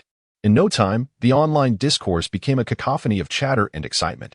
It is precisely due to the myriad of topics and discussions that various rumors began to circulate, consistently capturing public attention. One might wonder if the young woman with only a side-profile photograph has any connection to the silver-winged celestial. Undoubtedly, being part of celestial bio, there must be some relation. Upon reflection, I must admit that they do seem remarkably compatible. Indeed, although it is merely a profile photograph, it is unmistakably the visage of a goddess, perfectly complemented by the celestial grace of the silver-winged deity. This has left certain media outlets floundering, hastily seeking to uncover more for further reporting. This night is destined to be anything but tranquil, as a plethora of trending topics arise. Many are now aware that the fruit of the Taihang Mountains is on the verge of ripening. Perhaps by tomorrow, it shall be harvested. And the Taihang Mountains are sure to be engulfed in a tremendous tempest.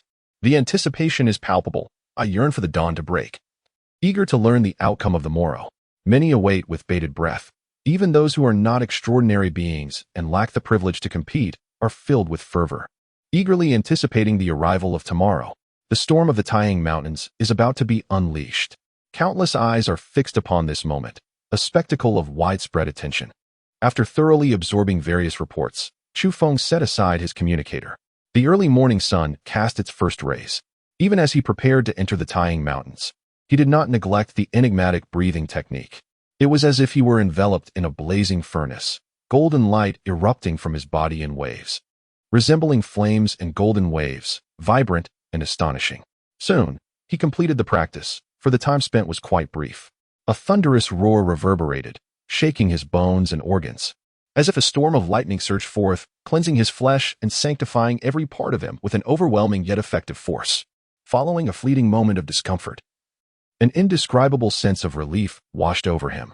The great thunder sound breathing technique, albeit significantly flawed, still bore some effect. Well then, let us enter the mountains. Chu Feng called to the yellow cow. Suddenly, he pricked up his ears, sensing something amiss. Vehicles were approaching from the street, and not just a few. How could there be so many cars heading toward his home so early in the morning? Indeed, his assessment was accurate, as those vehicles came to a halt right outside his door. Chu Feng acted swiftly, collecting all the arrows and animal hides. Someone knocked forcefully on the door, the sound resonating with considerable volume. It seemed that many individuals had arrived outside, yet the atmosphere remained surprisingly calm.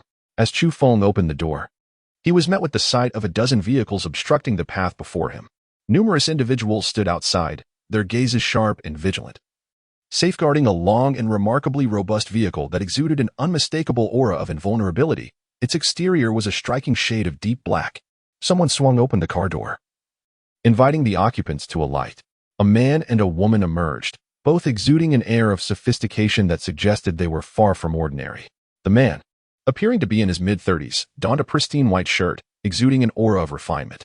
His fair complexion and strikingly handsome features were complemented by a demeanor of calm assurance. As he stepped out of the vehicle, he cast a discerning glance towards Chu Feng. Beside him stood a woman, seemingly in her mid-20s, with alluring almond-shaped eyes and sensuous red lips. While her beauty did not quite rival that of Lin Nuai, she was undeniably an exquisite vision, possessing a captivating charm that rendered her enchanting. Upon catching sight of her, Chu Feng's heart skipped a beat as he discerned her identity. She bore a remarkable resemblance to one individual, Su Wanqing's sister. With this deduction, he could also infer the identity of the man accompanying her. It was none other than Lin Yu, Lin Nuayi's uncle, who was rumored to be on the verge of marrying Su Wanqing's sister. Surrounding this man and woman were a dozen extraordinary individuals, unwaveringly guarding them. Lin Yu approached, his gaze fixed upon Chu Feng with a calm demeanor, revealing little of his thoughts. Meanwhile, Su Wanqing's sister linked her arm with his, her enchanting phoenix eyes glimmering with a certain light as she scrutinized Chu Feng intently. None of the assembled spoke. All eyes were directed at Chu Feng, some assessing him, others exuding hostility, while a few remained indifferent. Suddenly, to everyone's astonishment, Chu Feng resolutely closed the door. The crowd was taken aback by his unexpected action. Lin Yu paused momentarily, a flicker of surprise crossing his features, before a slight smile emerged as he remarked, "What a character." An extraordinary individual stepped forward and forcefully knocked on the door. Chu Feng paid no heed and settled himself into the wicker chair in the courtyard. Since these individuals remained silent, regarding him with an air of insolence, he chose not to utter a single word in return, leaving them to grapple with their own disappointment. "Open the door. Quickly, open the door. We have matters to discuss." Someone rapped on the door, demanding entry. Chu Feng took a sip of tea and observed their restraint, noting that they did not force their way in. He succinctly uttered a single word, "Speak." The implication was clear. If there was something to discuss, they should proceed. "Mr. Chu, please open the door. We have a few inquiries to make and will leave immediately after our conversation," came the voice, unmistakably that of the woman, who was none other than Su Wanqing's elder sister. As Chu Feng encountered the principal, he finally opened the door. Indeed, he remained composed in the face of adversity, displaying considerable courage. Upon their subsequent meeting, Lin Yu, clad in a snow-white shirt and exuding an air of erudition, spoke first. "Please, take a seat." Chu Feng gestured, maintaining an attitude of neither servility nor arrogance. In the absence of inquiries from his counterpart, he refrained from asking questions himself. "Was my sister killed by the person behind you?" The sister of Su Wanqing was direct in her approach, her eyes shimmering with an unusual light, imbued with an enigmatic power. "I do not comprehend what you are alluding to," replied Chu Feng. In that moment, he sensed a peculiar mental wave drawing near, profoundly mysterious in nature. "My sister is Su Wanqing," the woman declared. "Oh." Chu Feng elongated his response, feigning surprise as he remarked, "She was quite an unpleasant woman. Is she dead?" A flicker of coldness flashed in the woman's gaze, though it quickly receded as she pressed further. "Is her death unrelated to you?" "Unrelated," Chu Feng answered calmly. However, within, he felt tumultuous emotions, a strange mental wave enveloping him, compelling him to voice the deepest truths of his heart. The woman, now disheartened, let the mysterious glimmer in her eyes fade, remaining silent. It was evident that she harbored no fondness for Chu Feng. When she turned to look at him again, her expression was devoid of warmth, cold as ice. "You are commendable," Lin Yu remarked while patting Chu Feng on the shoulder with a gentle smile before turning away and walking outside. Su Wanqing's sister clung to his arm as they departed, while other extraordinary beings dispersed, surrounding them for protection. "You should relay this to Nuai." "It is of no use to me," Chu Feng replied. "I advise you to leave quietly. You are from two different worlds. Can you compare yourself to Mu? You certainly cannot stand alongside the silver-winged deity." After saying this, Lin Yu entered the vehicle. A dozen cars departed in succession, vanishing into Qingyang town. "Yellow Bull, into the mountains to hunt," Chu Feng called out, slinging the great thunder sound bow across his back and preparing the dragon-tooth bone arrows. "Mu." The Yellow Bull dashed forth. "Put this on." Chu Feng signaled to the Yellow Bull, retrieving a rough-hewn beast-skin cloak, a simple creation of his own stitching. The Yellow Bull's fur was a radiant golden hue, smooth as silk, glinting with brilliance, rendering it exceptionally conspicuous. If it were to stride boldly into the Taihang Mountains, it would undoubtedly attract attention and likely be mistaken for a mythical beast, leading to trouble. Reluctantly, the Yellow Bull donned the cloak, which was excessively thick, enveloping it snugly, leaving only 2 holes for its eyes. Its mouth, nose, and ears were completely covered. "Mu," protested the Yellow Bull. "There is no room for negotiation. You must wear it," Chu Feng asserted firmly. Once clad in the beast's skin, the Yellow Bull walked upright, resembling an oddity. However, with the multitude of extraordinary beings in the Taihang Mountains, it was hardly out of the ordinary. Chu Fu felt that its head appeared excessively swollen, an awkward sight indeed. It was preferable to allow the 2 pale golden horns to protrude outward. He punctured 2 holes in the hide, enabling the golden horns to emerge. Surely, there would be some extraordinary beings with long horns. Well then, from this moment forward, You shall be known as the masked hero, the Bull Demon King." Chu Fu chuckled heartily. Subsequently, he adorned it with leather boots, even concealing its 2 front hooves, and adorned it with a pair of golden gloves, completing the ensemble. The yellow bull approached the mirror, gazing at its reflection repeatedly, boiling with indignation at the thought of tearing off this ridiculous attire. "What is this? It tarnishes its glorious image. Do not be discontented. In order to match your appearance, I have donned a brotherly costume as well. Be grateful." Chu Feng donned a helmet, a specially crafted piece that concealed his visage while revealing only his mouth, nose, and eyes, adorned with a pair of silver horns atop. "From this moment forth, I shall be known as the Bull God King," Chu Feng proclaimed, patting the shoulder of the yellow bull. The bull regarded him and surprisingly nodded, inscribing a few words, more handsome than before. "Get lost. What kind of gaze is that?" Chu Feng thought of giving it a couple of slaps. "Let us go." With a wave of his hand, he led the yellow bull out, basking in the morning glow as they strode towards the Taiyang Mountains. The yellow bull walked upright, patting its belly, signifying reassurance that nothing had been lost, all had been consumed. "You gluttonous beast, did you sneak away in the room and devour my portion as well?" "Moo." The yellow bull stood on its hind legs, rubbing its belly, indicating its lingering hunger, as if to say it was still not satisfied. Bull Demon King. As the sun rose, the mist mingled with the forest, painting the landscape in hues of crimson. Though early, the Taiyang Mountains were far from silent, with peculiar figures occasionally appearing, some arriving alone, others in clusters. Throughout the mountainous terrain, on cliffs and within canyons, the ethereal beings could be seen. Many were already aware that the mystical fruits born from the extraordinary pine trees within the Taiyang Mountains were nearing ripeness, and those who dared to venture here did so with hope. Naturally, this would lead to inevitable conflicts. Amidst the towering mountains, Chu Feng has already stumbled upon several grisly incidents where strange beings have clashed violently, leaving lifeless bodies hidden within the underbrush. This is merely the beginning.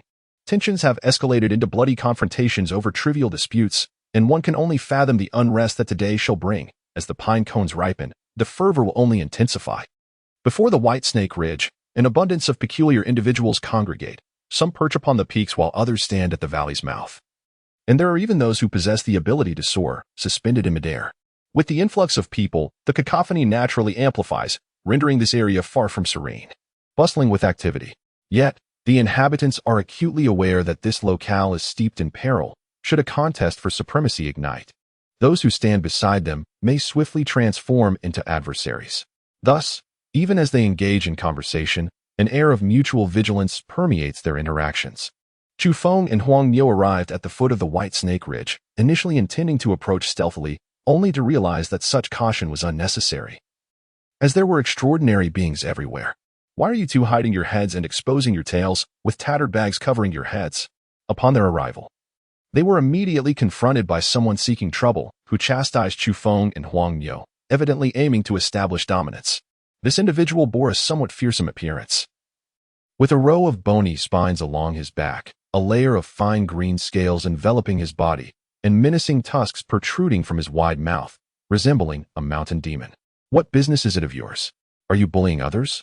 As soon as Chu Feng finished speaking, 4 or 5 individuals swiftly encircled him, led by the peculiar figure.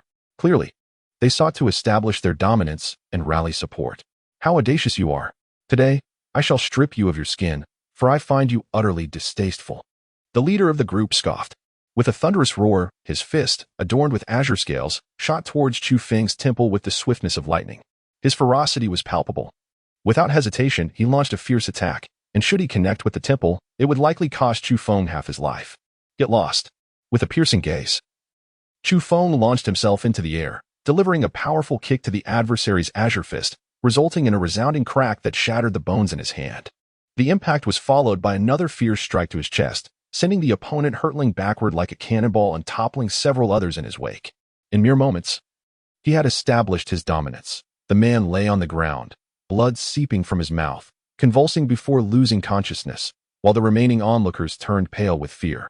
They realized they had encountered a formidable opponent and scrambled to retreat. "Brother, you are truly impressive. Shall we join forces?"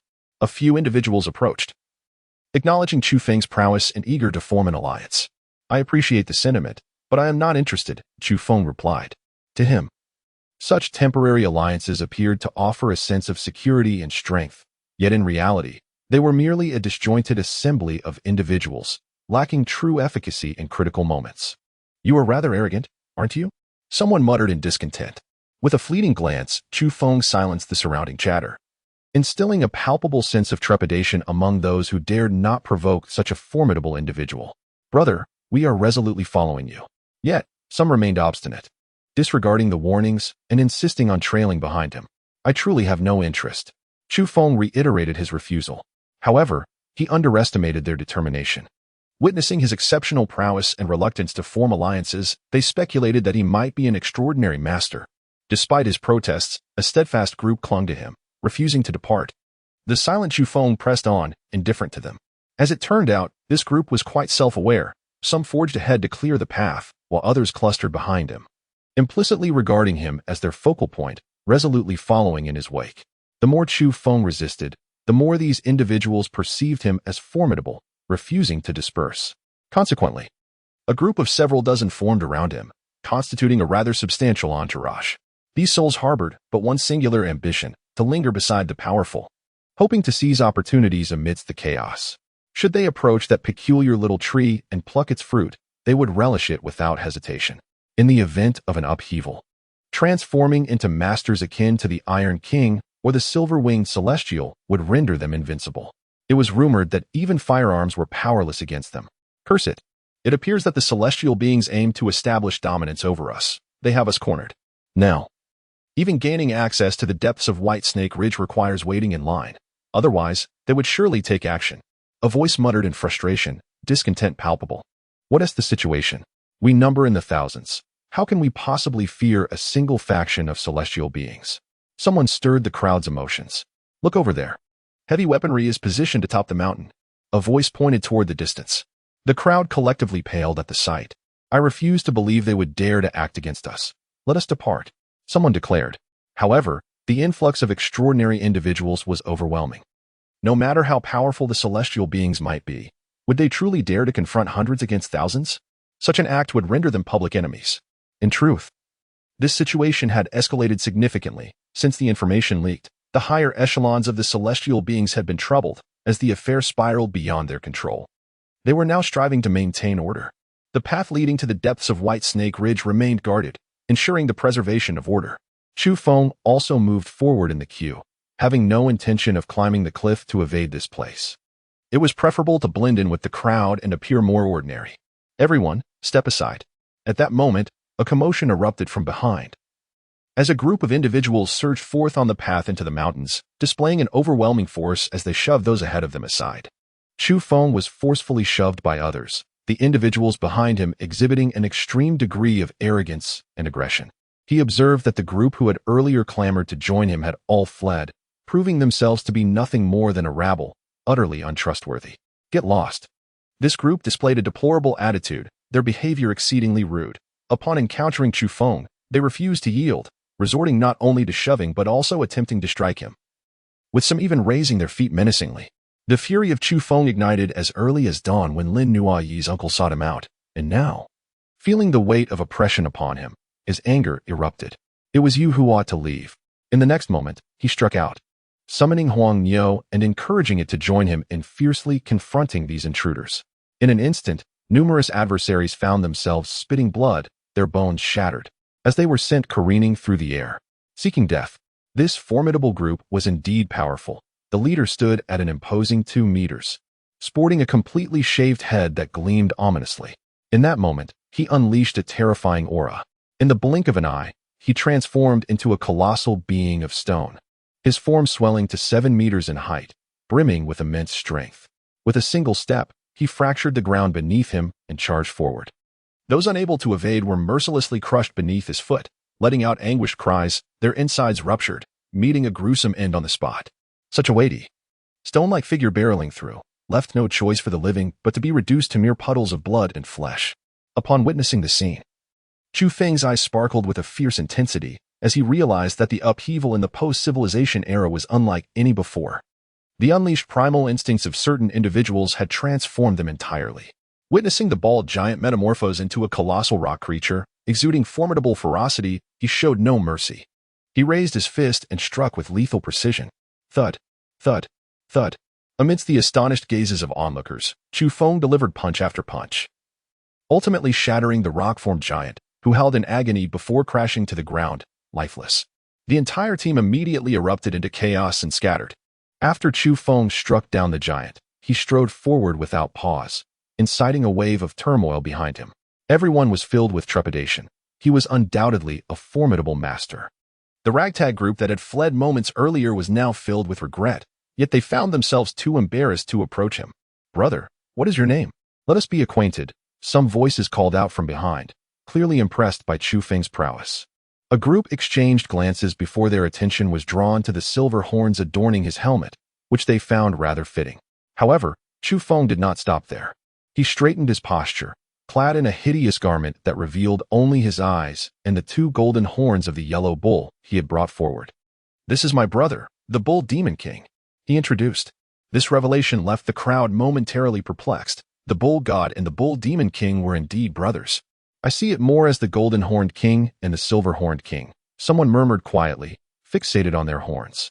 The transformed beings were diverse in appearance, and the presence of horns was hardly extraordinary. With a graceful turn, Chu Feng departed, ignoring the murmurs behind him. The name he had invoked, that of the Bull God King, remained unspoken, while the moniker of Silver-Horned King had already spread among many, deep within the White Snake Ridge. A serene tranquility prevailed despite the presence of numerous individuals, each occupying their own space. Clearly, those who dared to venture here and linger were formidable masters. Many had arrived, only to retreat upon grasping the gravity of the situation, unwilling to partake further. Chu Feng selected a hilltop and ascended it directly, finding the location quite favorable, as it afforded a clear view of the peculiar little trees not far away. In truth, the neighboring hilltops were already occupied. The fruits had yet to ripen, indicating that he would need to wait for a while longer. Chu Feng's gaze was sharp, far exceeding that of an ordinary person.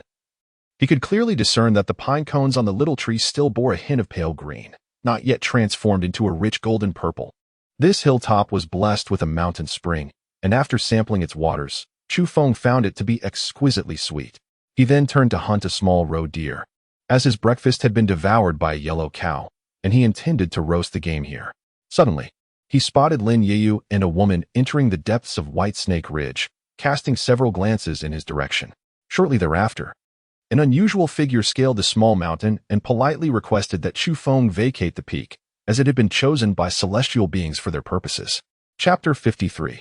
The Bull God King. Upon hearing these words, the figure perched on the cliff felt a flash of menace in his eyes. His voice, slightly hoarse, resonated as he said, "My friend, I have already been quite courteous. Do not mistake my kindness for weakness." Chu Feng observed keenly that this individual had evidently come from Lin Yao and Su Wanqing's sister, clearly acting under orders. After the events of the morning, his regard for them had considerably diminished. "Is this your idea of courtesy, attempting to drive me away?" Chu Feng cast him a glance, his expression darkening. "Shall I extend my hospitality by inviting you to leave? Do you possess the capability to do so?" The man, an otherworldly being, sneered. After all, he was the leader of the otherworldly beings in Lin Yao's entourage, regarded as a formidable figure within the celestial biological realm. Did any outsider dare to treat him with such disdain? Boom. Without uttering a word, Chu Feng stepped forward, unleashing the formidable bull demon fist. At that moment, it was both fierce and overpowering, the impact of his punch reverberating with a thunderous sound, shaking the small hill. "What is happening?" The leader of the was astonished. How could he randomly select a mountain peak and encounter such a formidable expert? With a low growl, he opened his mouth and expelled a torrent of blue flames, radiating an intense heat that melted the very rocks of the mountain. Chu Feng was astonished. Indeed, this was a formidable individual, possessing abilities akin to those of Zhou Quan. The flames were terrifying, capable of incinerating gold and melting stone.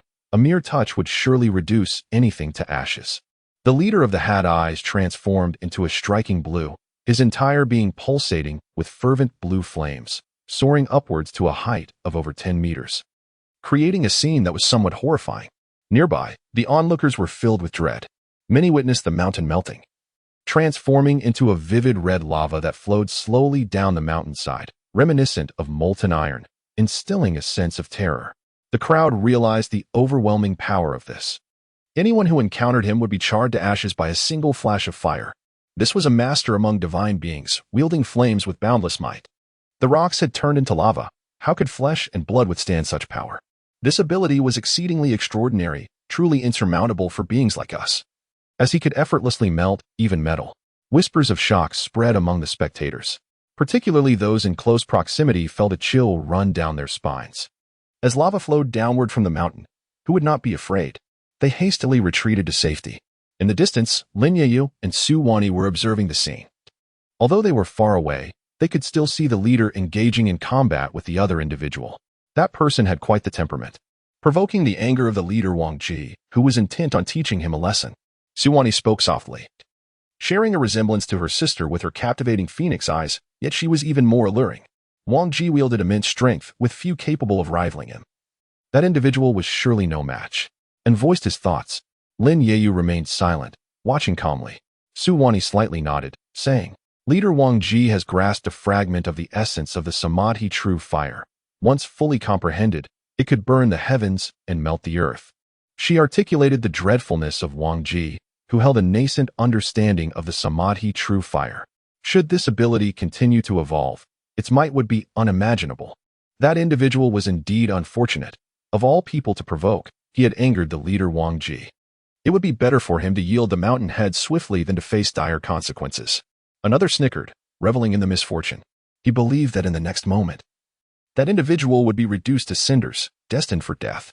In truth, nearly everyone shared this sentiment, once the nascent Samadhi true fire manifested. Anyone daring to confront it would inevitably suffer severe losses. On the mountain, Chu Feng did not retreat. To ensure his safety, he employed a special breathing technique. Simultaneously, his fist strikes grew increasingly ferocious, generating a fierce wind that echoed like thunder, sending sand and stones flying around him in a terrifying display. Boom! The blue flames were pierced by Chu Feng, as a layer of mysterious energy enveloped his body, resembling a gossamer veil of pale gold, warding off the encroaching flames. The special breathing technique proved remarkably effective. In fact, even the mighty bull demon fist alone could withstand the blue fire, after forming his fist imprint. Mysterious energy automatically enveloped Chu Feng's body, enabling him to counter external harm. The leader of the stared blankly. How could the blue flames, capable of effortlessly melting metal, be so easily extinguished? After receiving a punch, he coughed up blood and tumbled down the mountainside. How could such a thing occur? Nearby, a group of onlookers gasped in astonishment, their mouths agape. In the distance, surrounding Lin Yayu, they fell silent, their hearts gripped by shock. Each one horrified that their leader had been struck down the mountain by a single blow. Su Wani's beautiful eyes sparkled with a glint of fear. Casually selecting a mountain peak to claim seemed to lead to encounters with formidable masters. One of them hurriedly rushed forward, only to find that Wang Ji had already ascended the mountain peak once more. Bang, bang, bang. Sounds echoed from the summit, and then people witnessed Wang Ji, engulfed in flames, being rendered dim as he collapsed at the feet of a figure. This person was undeniably domineering. In the distance, Su Wani spoke, her delicate features revealing displeasure. After all, Wang Ji was one of their own, a leader among a being of divine origin. And yet this individual showed him no respect whatsoever. A cold glint flickered in her eyes as she turned to Lin Yayu, seeking his judgment. Suddenly, many gasped, their expressions frozen in disbelief as they gazed at the mountain peak. Su Wani quickly turned her head again, and in the next moment, she was left dumbfounded. Atop the mountain, Chu Feng was skinning and cleaning a deer by the mountain spring, skewering it on a sharpened stick to roast over a fire. The source of the flames was beneath his feet, as he restrained the leader Wang Ji, compelling him to breathe fire to aid in the cooking. Nearby, numerous stood in shock, unable to comprehend what they were witnessing. This individual was so domineering that he forced one who wielded the divine flame to exhale fire for his roast.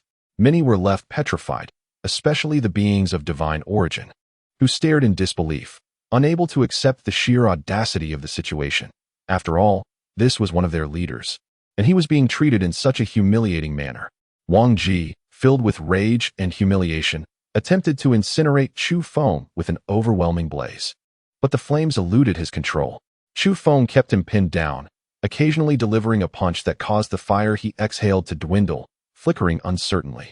The once mighty flames of the head now become mere embers for roasting meat. Wang Ji seethed with fury. Thrashing about his flames surged over 10 meters high from his mouth and nose. Yet at that moment, Chu Feng lifted him, directing his mouth skyward, rendering him unable to reach the roast. Who is this formidable figure? So extraordinarily arrogant. This is the most audacious method of roasting I have ever witnessed. I am certain he is a superpower summoned by the Bodhi gene, a display of defiance against the divine beings of The area erupted into a cacophony of discussion. Su Wani's expression soured.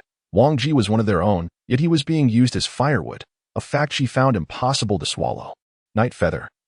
Are you merely going to stand there and do nothing? That person is utterly arrogant, showing us no respect. She pouted, vigorously shaking Lin Night Feather's arm. Lin Night Feather's expression shifted, his gaze fixed on the mountain peak as he sighed softly. It seems there are many extraordinary individuals. One must not underestimate the world. I don't care. It's too humiliating.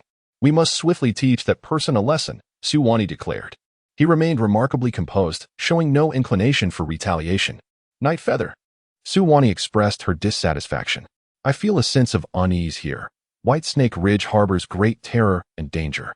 It is unwise for us to linger. We should withdraw, Lin Night Feather stated. His tone was calm, yet carried an undeniable authority that brooked no dissent. Very well, Su Wani conceded reluctantly. Ultimately, to everyone's astonishment, Lin Night Feather's group softened, offering an apology and taking away the fainted Wang Ji. Pray tell, who exactly are you? Before departing, a member of the celestial beings, filled with indignation, inquired about Chu Feng's identity. I am the Bull God King, Chu Feng proclaimed, introducing himself. Upon hearing this, the crowd murmured in surprise. The name was rather distinctive. Remember, I am the Bull God King, not the Silverhorn King, Chu Feng emphasized, his voice resonating clearly for all nearby to hear. The crowd fell silent. They all understood that he was the Bull God King, an individual of immense power. What does the Bull God King amount to? Once the silver-winged celestial arrives, he could extinguish you with a mere flick of his hand. A voice emerged from a nearby peak, belonging to a young man who spoke toward Chu Feng with hostility. The crowd reacted with astonishment. And who might you be, so enamored with the silver-winged celestial? Are you well acquainted with him? Chu Feng inquired, turning his gaze toward him. I have long admired the celestial beings, and today I choose to join them. While I am not familiar with the silver-winged celestial, I am aware that should he take action, no one in the world could stand against him, the young man asserted. Upon hearing this, many in the crowd began to understand. Chu Feng revealed a chilling smile, for this individual truly exemplified shamelessness, targeting him publicly merely to curry favor with the celestial beings, in hopes of gaining admission among them. Perhaps this person even harbored aspirations of being viewed with newfound respect upon joining the celestial beings. With such a character, I doubt the celestial beings would dare to accept him. Nonetheless, I shall extend a hand and assist them in resolving their dilemma. Upon reaching this point, Chu Feng drew forth a large-caliber firearm. With a resounding bang, he pulled the trigger, causing the young man across from him to let out a piercing scream. His body instantly marred with blood. Chu Feng did not kill him, but instead inflicted a grievous wound with a single shot. He harbored no fondness for this petty individual who sought to humiliate him, yet felt no inclination to extinguish his life outright. That man tumbled and rolled down the mountain peak, emitting continual cries of agony. A collective gasp arose from the crowd, who were acutely aware of the overwhelming might of the Bull God King. Anyone who dared to provoke him further would be courting death. Simultaneously, many realized that the Bull God King, through these two displays of power, had solidified his dominance, and it was likely that no one would dare to trouble him again. I have a premonition that the name Bull God King will be etched in the memories of all today, resonating far and wide, someone remarked. Indeed, even now. Uttering the name Bull God King evokes a sense of profound weight. Suddenly, a radiant light cascaded down from the heavens, and a graceful figure descended, strikingly beautiful. Appearing upon the mountaintop where Chu Feng stood, the onlookers were taken aback, for the woman's beauty was unparalleled. Clad in white garments, pristine and untainted, she bore a pair of luminous wings.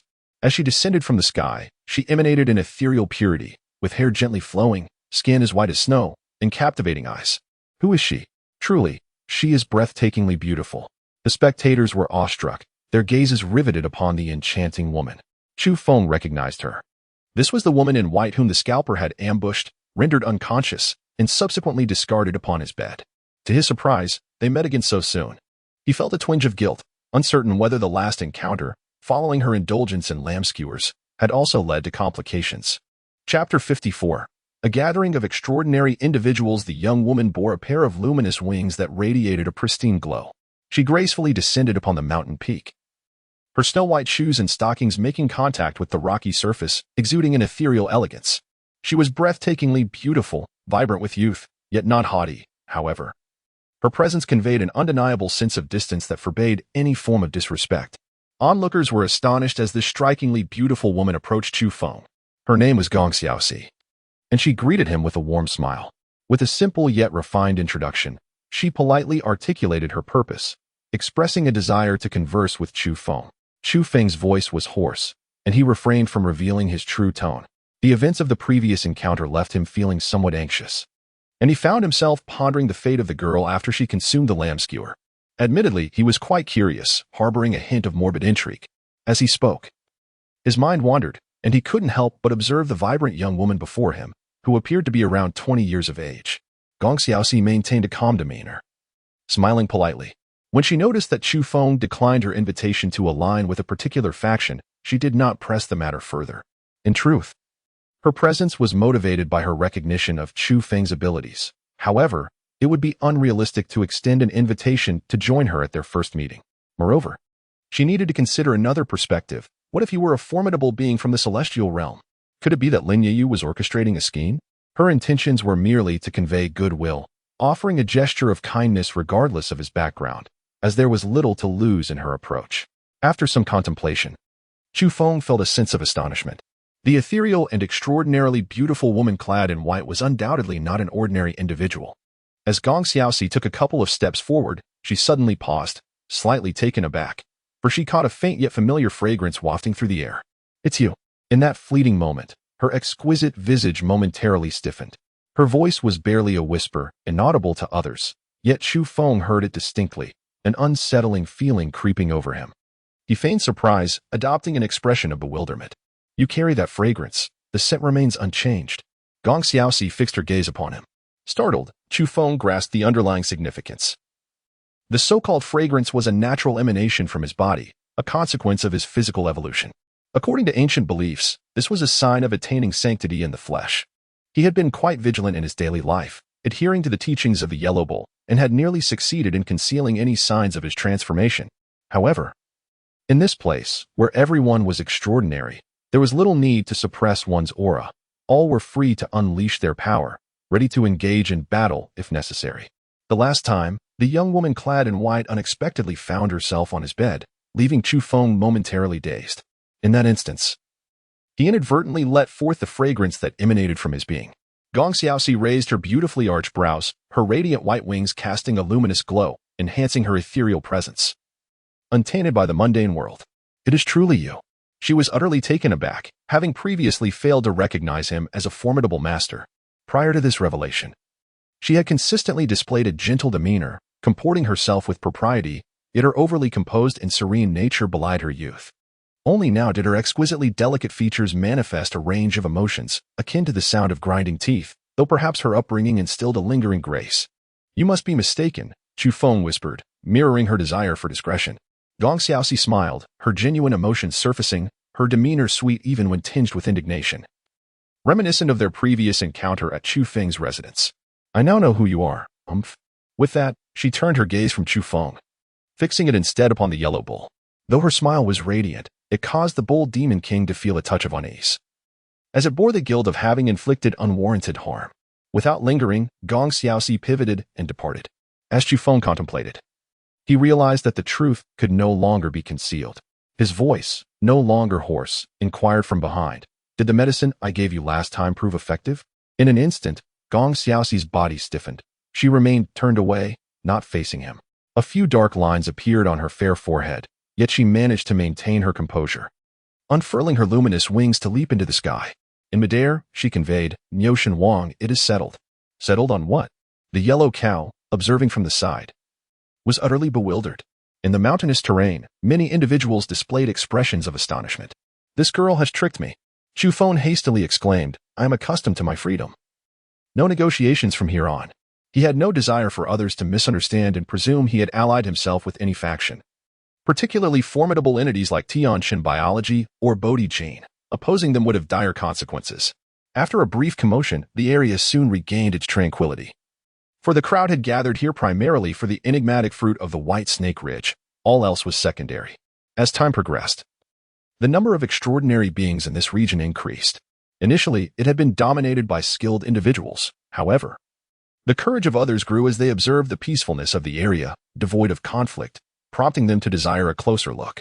Although many were aware that their chances of obtaining the rare fruit were slim, witnessing the event firsthand was deemed worthwhile. How did such a diverse crowd manage to gather? Some extraordinary beings voiced their discontent. Within the mountains, an eccentric individual was distributing business cards, eager to make acquaintances with others. Half an hour later, the assembly of extraordinary beings had swelled, and the noise escalated to a cacophony. The commotion intensified, particularly when a unique extraordinary being made an appearance, drawing a crowd that erupted into a clamor. To everyone's astonishment, a significant number were taking photographs. The yellow cow nudged Chu Feng's waist, urging him to glance in that direction. As Chu Feng turned his head, he discovered Zhou Quan, who was besieged by a crowd. Instantly, he comprehended the situation, pricked up his ears, and indeed, he couldn't help but chuckle. A divine being had appeared, and astonishingly, they were an extraordinary individual. This was undoubtedly a significant scoop. Expression Emperor, do not leave. Come, let us take a photo together. I hold you in the highest regard and admiration. Zhou Quan was bewildered. He had infiltrated by climbing over cliffs and had not queued along the mountain path. As soon as he emerged, he was cornered.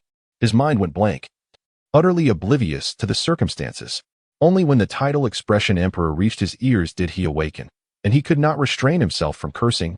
What nonsense is this? Damn scalpers. Get away. I don't know you. No way, let us take a picture. Someone stood beside him, raising their communicator, snapping selfies with a flurry of clicks. All right, it's my turn now. Hurry up and step aside. Expression Emperor, please cooperate, strike a divine pose, and let us take a picture with our heads together. Hey, this is infringement. All of you, step back. Zhou Quan was nearly in tears. In just a brief moment, the incessant clicking had captured hundreds of photos. And this was merely the beginning. An ever-increasing throng gathered, snapping pictures from afar, even if they couldn't join him in a photo. Could you all exhibit a modicum of restraint? We are all extraordinary individuals. Do not surround me like this. Zhou Quan regretted his decision profoundly. Had he known, he would have stayed hidden as far away as possible. With a darkened expression, he could already envision the plethora of reports that would emerge about him. The most trending topic on the internet would likely be the extraordinary individual spotted in the Taiying Mountains, undoubtedly becoming a hot discussion. Damn it. I am about to be ruined by this cow. Zhou Quan cursed repeatedly, fully aware that a myriad of chaotic events awaited him, and the thought alone was overwhelming. At that moment, a powerful extraordinary individual squeezed through the crowd, pushing others aside, and declared, "We must learn to respect others. We should only take photos with permission." Upon hearing this, Zhou Quan felt a wave of gratitude. The individual promptly handed him a business card, stating, "Allow me to introduce myself. My name is Zhou Etienne. And here is my card." Zhou Quan was momentarily taken aback, recognizing the shared surname, but perplexed by the circumstances. Had this individual merely come to join the commotion? As an extraordinary person, was it necessary to exchange business cards? "You are a director?" Zhou Quan exclaimed in astonishment after glancing at the card. "What could someone like you want with me?" "I possess a grand aspiration. I wish to create the most authentic mythological blockbuster, showcasing the profound cultural heritage of the ancient East." Zhou Etienne spoke earnestly. "What does this have to do with me?" Zhou Quan still wore a look of confusion. "Your appearance is rugged, unrestrained, and wild. Just look at those robust horns, hidden beneath that slicked-back hairstyle. It's a tremendous waist," Zhou Etienne said with utmost seriousness. Zhou Quan stared at him, pondering the implications. Was he complimenting him? "I aspire to create a grand mythological drama entitled The Great Sage of the Bull Demon, Chronicles of Ancient Warfare, which revolves around the tale of a bull demon, intricately weaving the entirety of ancient mythology. You see, this is truly crafted for you," Zhou Etienne earnestly proclaimed. "Leave," Zhou Quan retorted with indignation, questioning the presence of such an inept director who dared to touch upon his innermost feelings. The very essence of his anguish had become intertwined with the notion of those two bull-like horns. And now he was being urged to star in a mythological epic centered on the bull demon? "I am sincere in my intentions," Zhou Etienne insisted, gesturing towards a few other unusual individuals nearby, each bearing various pieces of filming equipment. "Who are you people causing a ruckus here?" Zhou Quan glowered. "They too are extraordinary beings, and they are not frivolously causing a disturbance. Previously part of the film industry, they now wish to leverage our unique attributes as extraordinary beings to capture scenes in the Taiying Mountains. with the impending clashes between extraordinary beings. These spectacles shall serve as the grand backdrop for our mythological drama. Just imagine the grandeur of such battles among extraordinary beings. It will not merely be special effects, but rather a genuine occurrence, destined to become an epic mythological saga. Zhou Etian became increasingly animated, grasping Zhou Quan's arm and declaring that he would make him the leading star. Dizzy and overwhelmed, Zhou Quan shook off his grasp and bluntly declared that he would not participate in this absurd production. Frustrated, he squeezed through the crowd, hastily seeking solace in a quieter space, lamenting his misfortune at encountering such individuals. Suddenly, he heard some commotion and looked up, discovering two peculiar figures atop a nearby low hill, each adorned with horns. In that moment, tears nearly welled in Zhou Quan's eyes, for he had encountered kindred spirits. "Brothers, you two bear horns? Let us converse." He climbed up eagerly, gazing at the two individuals clad in animal skins, seemingly bundled up against the chill, one with golden horns and the other with silver. A sense of shared plight enveloped him, feeling as though he had encountered long-lost kin. Zhou Quan lamented his troubles aloud, only to have one of the figures gently pat his shoulder, seemingly in empathy. This gesture moved him profoundly, igniting a desire for heartfelt conversation. Moo. The other strange individual similarly patted his shoulder while emitting an unusual sound, causing Zhou Quan's body to stiffen instantaneously. He swiftly turned to face the two odd figures. "Is it you two?" he exclaimed, wishing he could simply collide with a yellow bull in his bewilderment. Chu Feng consoled, "Do not be distressed. Furthermore, I believe the director has a point. It is evident that he is earnest and possesses a deep passion. Perhaps he will indeed shine with an extraordinary brilliance during this upcoming battle of the exceptional beings in Tying Mountain. I feel you should not dismiss him. You two share a unique rapport, making you quite compatible." Zhou Quan retorted with a hint of annoyance. "Look over there. Who is that?" Chu Feng exclaimed, astonished, his expression changing. "Ah, is that not Ding Sidhong? The national goddess, my ideal sweetheart." Zhou Quan's earlier sighs were forgotten, his eyes now glinting with excitement. In the distance stood a woman, surrounded by numerous protectors. Her beauty was striking, and she was inexplicably positioned within a certain faction of extraordinary beings. "That is someone from the Bodhi gene." A whisper floated through the air. "What is happening? The national goddess Ding Sidong is with the Bodhi gene people?" It had long been suggested that her background was remarkable, but this revelation was indeed astonishing. "I have heard that Ding Sidong is also an extraordinary being, and her transformation is quite extraordinary, giving rise to 9 snow-white fox tails." Someone quietly remarked from afar. "What? A 9-tailed fox?" Upon hearing this, Chu Feng was deeply astonished. After the upheaval of heaven and earth, the impact was indeed immense, affecting everyone. The national goddess turned out to be an extraordinary being, resembling the mythical 9-tailed white fox. Something was amiss. Suddenly, Chu Feng's expression shifted slightly. He sensed the ground tremble beneath him, accompanied by an overwhelming aura of terror pervading the atmosphere.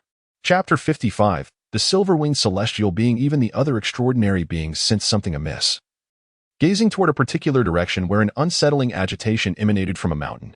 Upon undergoing physical transformation and awakening certain abilities, the extraordinary beings found their 5 senses heightened, albeit to varying degrees. Deep within the White Snake Ridge, an eerie silence enveloped the area. A faint yet unmistakable scent of blood wafted through the air from a nearby mountain peak, unmistakably not of human origin, but rather from a ferocious beast. "Be cautious. There may be extraordinary beasts approaching," a man cautioned. Since the emergence of human transformations, reports of such phenomena have proliferated. While extraordinary beasts surely exist, they seldom enter the public eye. It remains unclear how many such creatures lurk in the shadows, lying in wait within humanity's blind spots, often overlooked. If you have ever laid eyes on these extraordinary beasts. Suddenly, a sharp crack echoed as rocks began to dislodge from the mountain, creating a fissure. Subsequently, boulders tumbled down with a thunderous noise, shattering numerous ancient trees in their wake. With another crack, the fissure in the stone wall widened, followed by a deafening roar as a multitude of stones fell.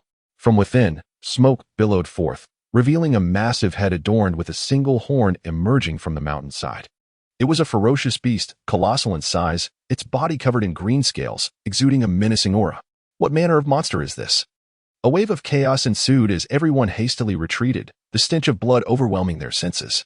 As it opened its maw, flames and smoke erupted, carrying the acrid scent of sulfur, incinerating rocks, vegetation, and everything in proximity to ashes. With a thunderous crash, it emerged from the crevice in the mountain, revealing its full form, glistening as if forged from lapis lazuli, imbued with a chilling metallic sheen. Simultaneously, it exuded a foul odor, a testament to its years of hunting. Thick with the scent of blood, it measured 12 to 13 meters in length, resembling a crocodile, its scales formidable, yet a horn protruded from its head, having shattered the mountainside with its brute strength. Not a crocodile, but rather akin to a pangolin, someone murmured. Upon this observation, others noted the resemblance, though its size was astonishing, showcasing the remarkable enhancement of its physique following the transformation. The creature's eyes were cold, surveying the assembly of extraordinary beings with a calm demeanor, exuding no fear as it held its terrifying head aloft. Observers noted a vast dark cave behind it, obscured in shadow, the depths of which remained unknown. Indeed, it is truly a pangolin, now more aptly named. Someone sighed. As the people recoiled, reluctant to confront the creature, an oppressive aura emanated from the beast, instilling a profound sense of unease in their hearts. With each of its movements, the expressions of some individuals shifted dramatically. Its massive claws shattered the boulders and trees in its path, rendering any obstacles utterly ineffective. A resounding crack echoed as a colossal stone, weighing 1,000 pounds, was effortlessly splintered by a single swipe of its paw, illustrating the futility of any attempts to hinder its advance. Its intentions were unmistakably singular. Aimed directly at the peculiar sapling nestled within the White Snake Ridge, its eyes gleaming with a chilling light as it moved with remarkable velocity. "We must stop it," someone shouted. With so many extraordinary beings present, awaiting the maturation of the golden pine cones, it was outrageous that a ferocious beast would attempt to seize the opportunity so brazenly. In that critical moment, operatives from the celestial beings acted swiftly. Several individuals fired their high-caliber firearms at the creature, unleashing a ferocious barrage. The faces of those present paled at the thought of those bullets being directed towards them. Could they evade the onslaught, or withstand it? The air crackled with sparks as the bullets struck the monster, producing a sound akin to metal clashing, accompanied by a shower of fiery sparks. The creature's scales proved to be harder than steel, as the bullets merely ricocheted off, creating a terrifying spectacle. Was this still a being of flesh and blood? To what level of evolution had it ascended, allowing it to withstand bullets? This was a capability many extraordinary beings could only dream of. Yet it was manifested in this monstrous entity. With a thunderous roar, the creature was incensed, leaping with astonishing speed, akin to a flash of azure lightning. The few armed with high-caliber weapons screamed in terror, realizing that in an instant, escape was beyond their reach. In a mere heartbeat, the monster closed the distance of several dozen meters, pouncing upon them with lethal precision. The scene turned grotesquely bloody, their cries abruptly silenced, leaving behind mere pools of crimson on the ground. How could its speed be so extraordinary? A single leap, swift as lightning, brought it upon them in an instant. Its agility belied its formidable size, exhibiting neither clumsiness nor hesitation. It was ruthless, precise, and lethal. "Eliminate it," commanded a figure from the celestial beings, their tone frigid. The loss of several elite members to merely a beast was unacceptable, especially considering the deterrent effect of their high-caliber weapons. With a resounding crash, someone atop a mountain readied a rocket launcher, unleashing a fiery tongue that shattered the sound barrier with a tremendous roar. The rocket struck the creature's body with a thunderous impact. "Perish," someone shouted from the peak, eagerly awaiting the outcome. Yet, as the dust settled, the monster staggered but ultimately rolled away, undeterred. One can observe that its skin has been torn, blood gushing forth, and numerous scales have shed. However, it remains unbroken, thriving with vigor. As it rolls over, it swiftly rises to its feet, its eyes shimmering with a malevolent glow, and it releases a chilling, anguished roar, its gaze turning a deep crimson. Thunderous. Its movements are extraordinarily swift, rampaging through the area, mercilessly slaughtering any human in sight. Moments ago, it dispatched armed mortals. Now it targets the extraordinary, and the outcome remains overwhelmingly one-sided. Its massive form does not impede its agility. It darts like lightning, leaping several dozen meters with each bound, leaving a trail of blood in its wake. Numerous extraordinary beings scream in agony, utterly powerless against it, no match for its might. One extraordinary being, whose physique swells to resemble an ancient tree, is cloaked in bark and extends colossal branches, a manifestation of a most enigmatic ability. Towering over 10 meters, it transforms into a humanoid tree, thrusting its branches toward the ground, causing a thunderous crash as earth and stone crumble under its might. Yet, the tree man is still unable to pierce the creature's armored hide. The monster leaps forth, extending a claw that snaps with a crack, tearing the tree man's branch-like arms asunder. Blood erupting in a gruesome display. With a chilling crunch, the creature opens its cavernous maw and bites the ancient tree in half. The extraordinary being lets out a harrowing scream, meeting an untimely demise. This is a chilling sight, as such a powerful extraordinary being falls so easily. How can one hope to resist it? It is worth noting that countless other lesser extraordinary beings have already perished, all within the blink of an eye. This monster is an insurmountable force. Thud, thud, thud. The creature's swiftness is unparalleled, its colossal form crushing all in its path, and in mere moments. Dozens have met their doom. Flee. A voice cries out in desperation.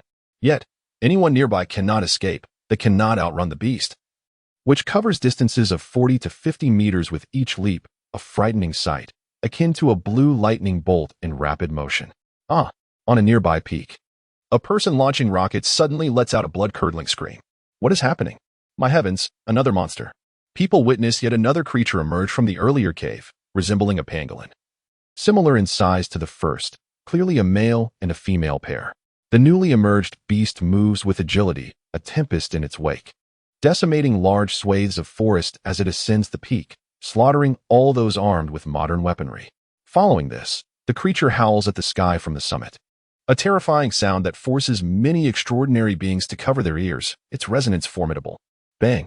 In the next instant, it leaps from the mountaintop, crashing down and instantly reducing several extraordinary beings to mere pulp. The two monsters, clad in impenetrable scales, are undeterred by modern weaponry, possessing immense strength and astonishing speed, rendering them nearly invincible. They converge, charging toward the peculiar little tree. A chill runs through the crowd. These beasts resemble the ferocious entities of ancient myth, and it is uncertain how far they are from the legendary man-eating creatures of lore, such as Tao Tai and Tao Wu. Roar! Two bolts of azure lightning surged forth with astonishing speed, leaving several miles behind in the blink of an eye and along their path.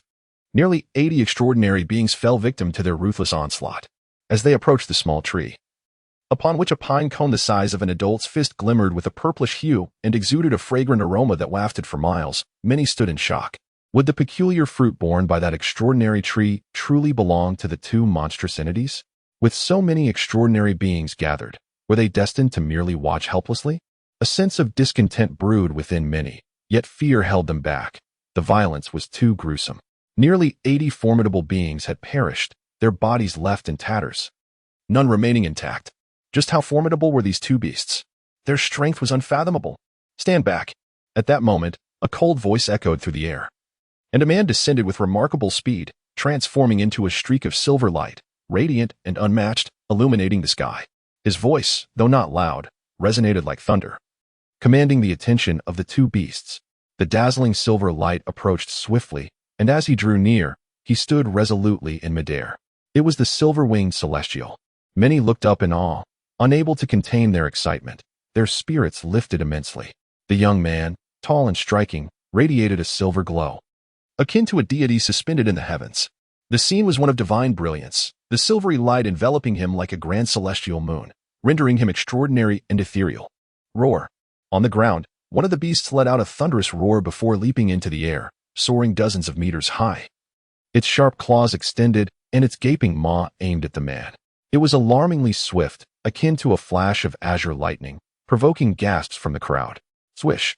Yet, in an instant, the silver light flickered, and the young man vanished from his position, deftly evading the beast's ravenous jaws.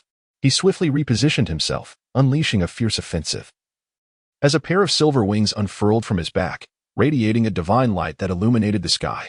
Then, he dove toward the beast, striking at its midsection with a horizontal blow.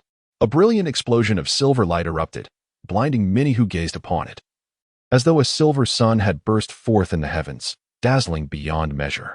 Splash! Blood sprayed forth, and a deluge of crimson rain fell from the sky. The beast let out a mournful wail, its body severed in two, plummeting from the sky. In that moment, all were left in awe. What incredible strength was displayed!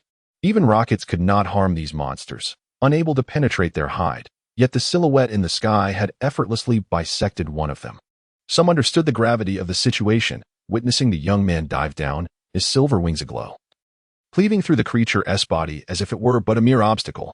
This astonishing scene left everyone dumbfounded. The young man stood poised in the air, silver hair cascading to his waist, exceptionally handsome, with eyes that sparkled with silver brilliance. His demeanor was somewhat aloof, yet it only enhanced his otherworldly presence. As he radiated light, embodying a divine being among mortals, this individual is truly remarkable. The silver-winged celestial. Indeed, he stands as an unparalleled existence at the pinnacle of the pyramid, astonishingly powerful, leaving one speechless. There are those who express their admiration, particularly among the female extraordinary beings, who scream ecstatically, repeatedly calling out for the silver-winged celestial. In the direction of the Bodhi Jin, the national goddess Ding Sidong also gazes intently, her beautiful pupils shimmering with divine radiance. The recent strike was undeniably extraordinary, evident to any extraordinary being. Ding Sidong, my goddess, look over here. I am right here. Zhou Quan, unabashed and exuberant, seizes the chaotic moment amidst the crowd, standing atop the mountain and shouting excitedly towards Ding Sidong. As an extraordinary being, his senses are remarkably acute. Ding Sidong indeed hears him, turning her body to glance in this direction.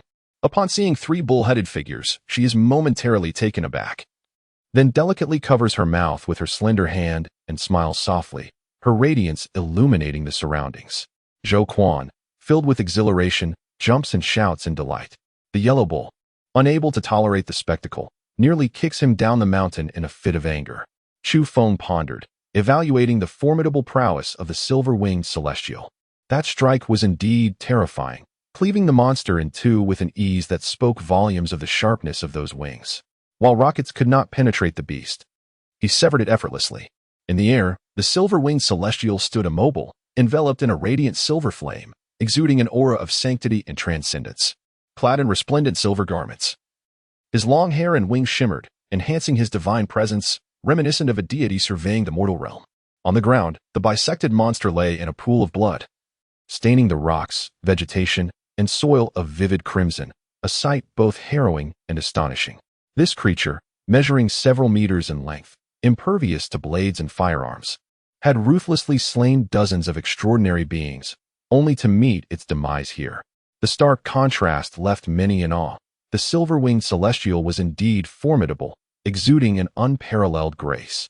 A roar erupted from another monster on the ground, its voice resonating like distant thunder as it gaped with a bloodied maw, eyes ablaze with rage. Some covered their ears, contorting in pain, for the sound waves emitted by this creature were lethally potent. Surrounding flora shattered, and debris flew as it unleashed a deafening bellow. Stirring a tempest of dust and chaos, it poised itself to leap into the sky, seeking vengeance for its fallen companion. The silver-winged celestial hovered silently above, his silver pupils aglow, gazing down with an expression of perfect calmness, devoid of any turmoil.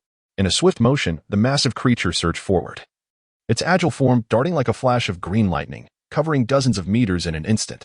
Yet, rather than launching into the air, it lunged toward a nearby sapling, intent on devouring a golden pine cone. Despite the crimson rage in its eyes, it restrained its primal instincts, opting instead to pursue the coveted fruit. Consuming it would significantly enhance its strength. At that moment, it envisioned breaking free from the Taihang Mountains to roam the northern lands, seeking out even more enigmatic mountains and rivers. As for its enemies, they would be mercilessly slaughtered once its power surged. This unexpected turn left many astonished. The red-eyed monster did not attack instinctively, which was indeed peculiar. A fierce wind howled as it advanced, causing the ground to crack beneath its weight. For each leap spanned several meters, sending tremors through the earth. "Quick, stop it," cried some, desperate to prevent the golden pine cone from falling into the creature's maw. With a thunderous crash, akin to a colossal drum being struck, the air reverberated. Then, to the astonishment of the onlookers, the enormous monster was sent hurtling away by an unseen force, crashing into the distant mountains, ancient trees splintering and debris scattering. What is happening? Many stood in bewilderment, utterly perplexed. A figure emerged in the arena, standing not far from a small tree. It was he who had sent the monster flying. The scene was startling, and an instant silence enveloped the surroundings. Clad in loose-fitting training attire, he exuded a robust presence. Though his musculature was not overly prominent, his physique was undeniably formidable, invoking a sense of extraordinary strength merely by appearance. This individual possessed a unique charm.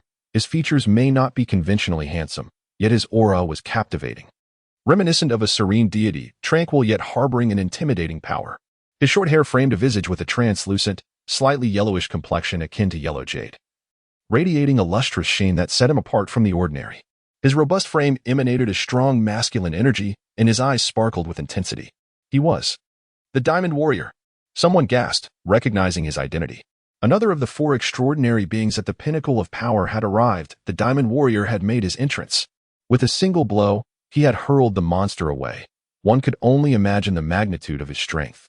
Just moments ago, the monstrous creature, measuring over 10 meters in length, had rampaged with reckless abandon, effortlessly obliterating everything in its path. Even towering tree men had fallen before it. Yet now, a solitary human had effortlessly dispatched it, his strength surpassing even that of the beast itself.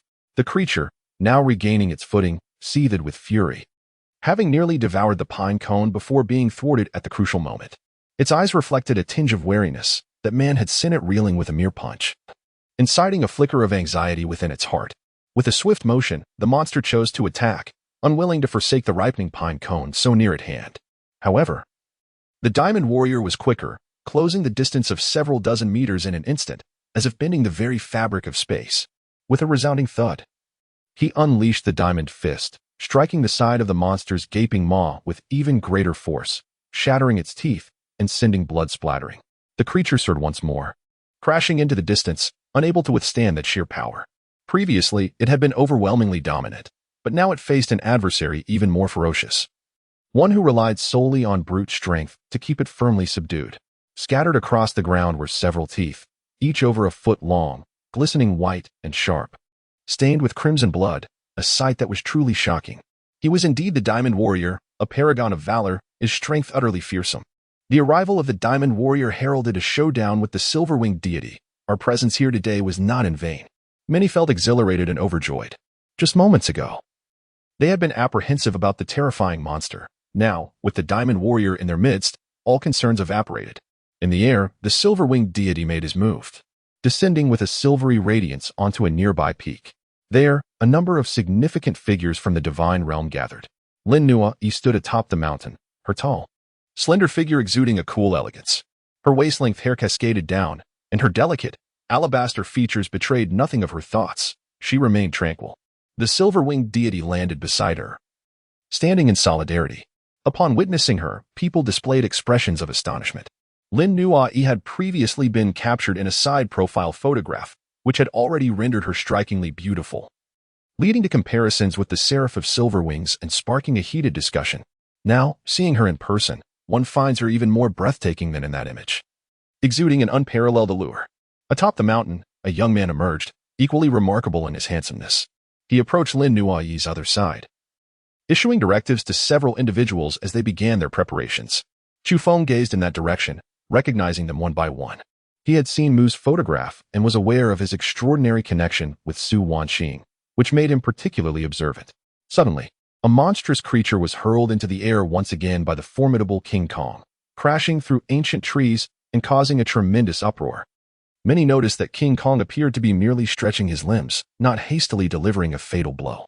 They understood that his adversary was the silver-winged celestial, seemingly disregarding the terrifying monster, merely engaging in a display of physical prowess. Enraged, the creature unleashed a torrent of black flames, reeking of sulfur, as it fought back desperately. Clearly, King Kong had no intention of wasting time with it. With a swift motion, he drew a gleaming long knife from his back and, in a flash, covered several dozen meters, closing in at an astonishing speed. With a swift slash, the blade glimmered like a galaxy, illuminating the mountainside with a stark white light. And a massive head, adorned with blood, was sent flying.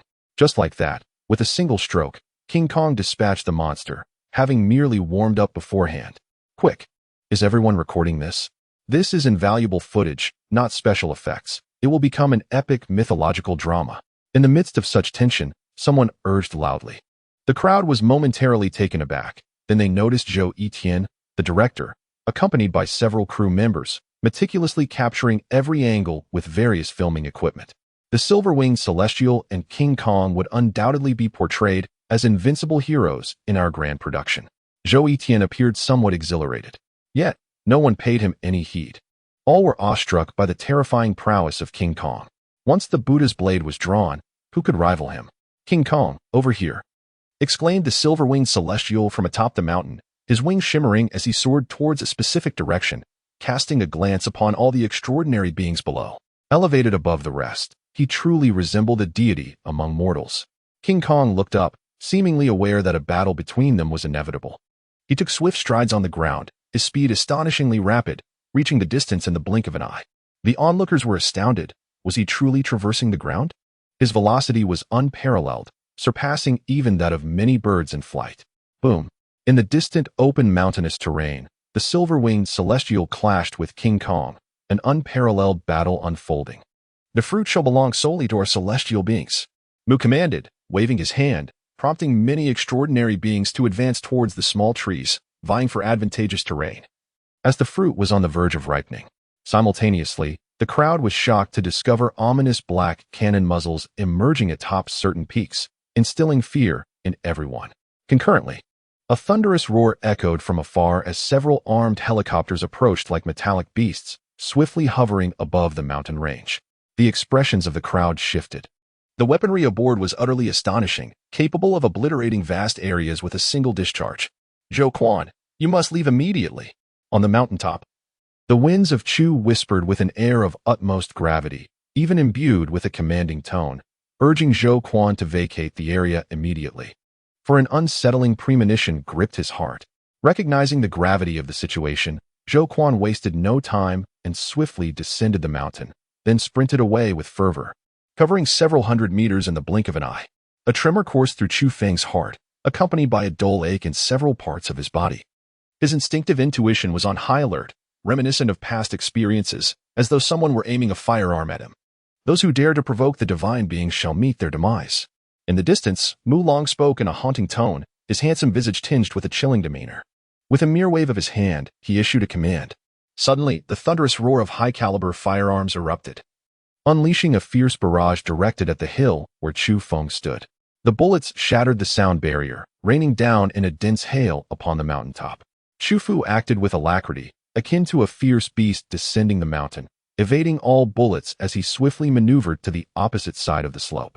The angry yellow bull, in a fit of rage, followed suit, hastily seeking refuge on this side of the peak. A cold beam of indifference shimmered in Chu Feng's eyes. He was reluctant to engage in combat with the celestial beings, as Lin Nuo Yi was present on that side. However, with someone intent on taking his life, he was compelled to make a decisive choice. As Chu Feng emerged, he brandished a firearm, a weapon of his own accord, cold and merciless, directing it towards a specific target. Bang! Bang!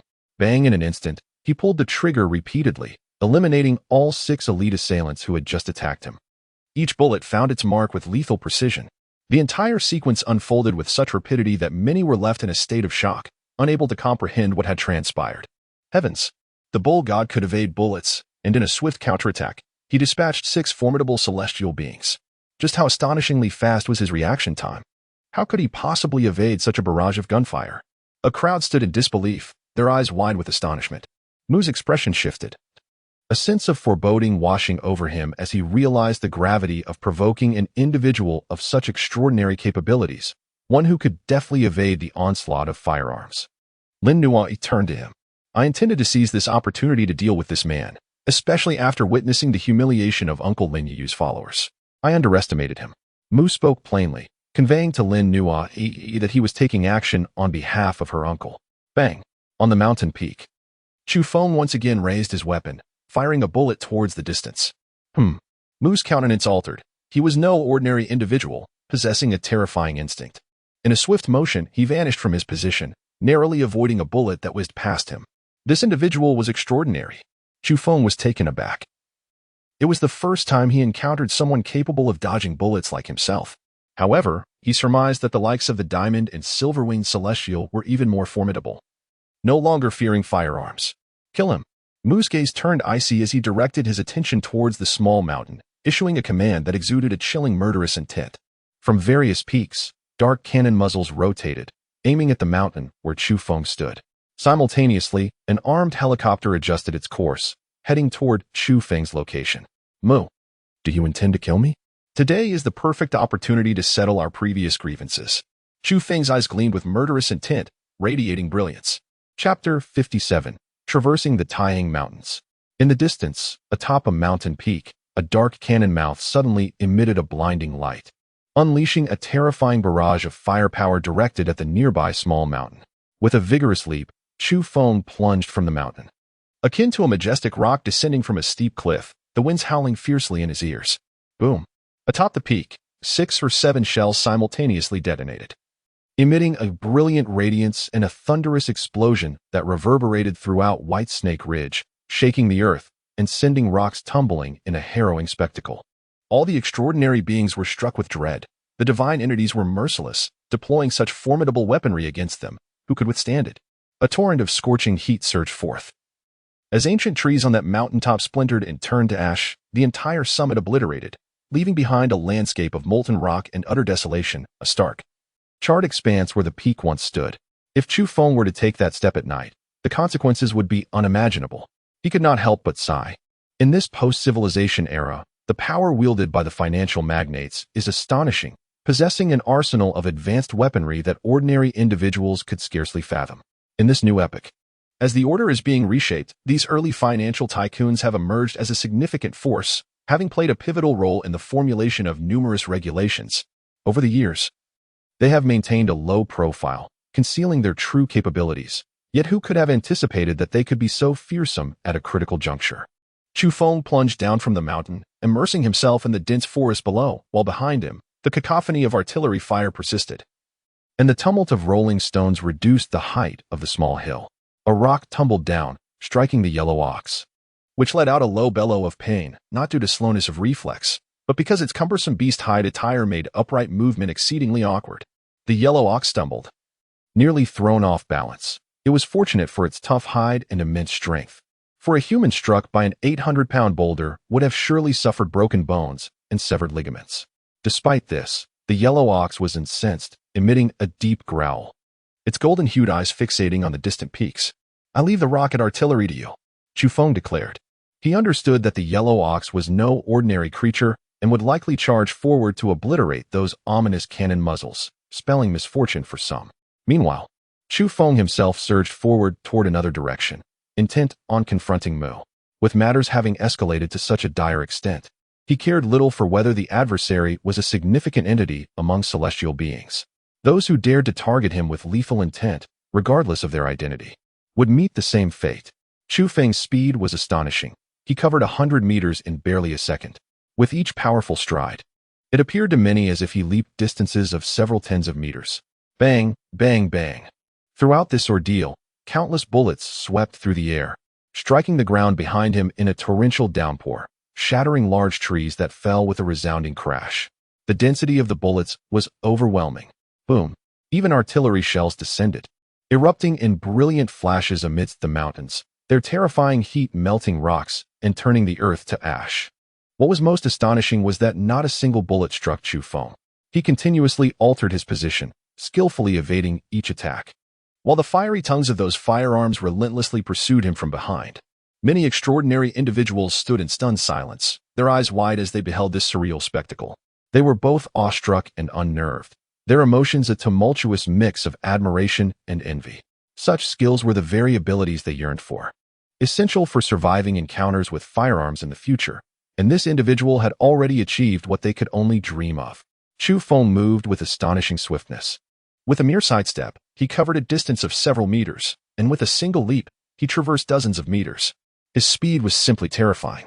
On the battlefield, he resembled a fleeting specter, unparalleled in his rapidity, adeptly evading various dangers with extraordinary perception, swiftly navigating through a hail of bullets. Many were left in a state of disbelief. Was this truly a human being? How could one achieve such feats? Lin Nua's expression shifted. She realized they had encountered significant trouble. The celestial beings, opposing the Bodhi genes, were not entities to provoke, especially not such formidable masters. Mu's countenance changed. He had reevaluated this individual and found him even more formidable than he had anticipated. This was an exceedingly dangerous person. He must be eliminated. Concentrate all firepower to ensure his demise. Mu gritted his teeth, his gaze icy. Since they had already stirred the hornet's nest, they must eradicate the threat entirely. This opportunity must not be squandered, lest it burgeon into a greater menace in the future. He was a decisive individual, and once a resolution was made, immediate action was imperative. The sound of explosions grew increasingly deafening. Even though Chu Feng sought refuge among the mountains and navigated through the hills, he still faced a barrage of ferocious gunfire. Were it anyone else, they would have been reduced to mere rubble. Director, that individual is extraordinary. He shows no fear of bullets, and artillery is ineffective against him. Is he even human? He resembles a terrestrial deity, someone exclaimed, astonished. In their eyes, this bull god king was immensely powerful, undaunted by the dense hail of bullets and the terrifying weaponry, moving freely through the White Snake Ridge. Zhou Tian believed that they might capture an abundance of astonishing footage. Bang, bang, bang, as Chu Feng launched his counterattacks. The large-caliber firearms in his hands became an extension of his will, each bullet claiming the life of a celestial being. Ah, this is the prototype of the bull demon king I have been searching for. Hurry and record it. Zhou Tian bellowed. Rest assured, we haven't missed a single moment. Our equipment is exceptionally advanced. Even from a distance, we can capture everything with clarity. An excited voice chimed in. Excellent. Truly wonderful, Zhou Tian exclaimed, clenching his fist with fervor. Many observers cast peculiar glances at the group, struggling to comprehend whether they were reckless or simply mad. Unfazed by the scrutiny, Zhou Tian and his companions pressed on, narrowly escaping peril time and again, yet continuing their frantic chase and filming with wild abandon. Moments later, the gunfire ceased. Upon the mountaintop, a bull-headed creature with golden horns was wreaking havoc, effortlessly dismantling artillery with its bare hands. Heavens, is that even human? It's a veritable demon. Did you see? It obliterated a cannon barrel as thick as a thigh with its bare hands. Unbelievable. That was the brother of the bull god king, rumored to bear the name Bull Demon King, aptly reflecting his ferocity and might as he rampaged through the battlefield. From the mountainous terrain echoed a chorus of astonished gasps. Even among the extraordinary beings present, a chill ran down their spines as they struggled to fathom the ferocity of such an abomination. In the distance, the gunfire came to an abrupt halt. In mere moments, the celestial beings had suffered catastrophic losses, failing to graze even the hem of Chu Feng's garment. While he had dispatched numerous elite marksmen, this was a significant blow. Firearms were meant to intimidate, instilling fear in many extraordinary beings, preventing them from openly contesting for the precious purple golden pine cones. Now, with Chu Feng having eliminated a dozen snipers in one fell swoop, their anguish was palpable. Suddenly, shadows began to emerge, belonging to the Mu family, a formidable group of extraordinary beings answering to Mu. Each of them was exceptionally powerful, uniting to confront Chu Feng.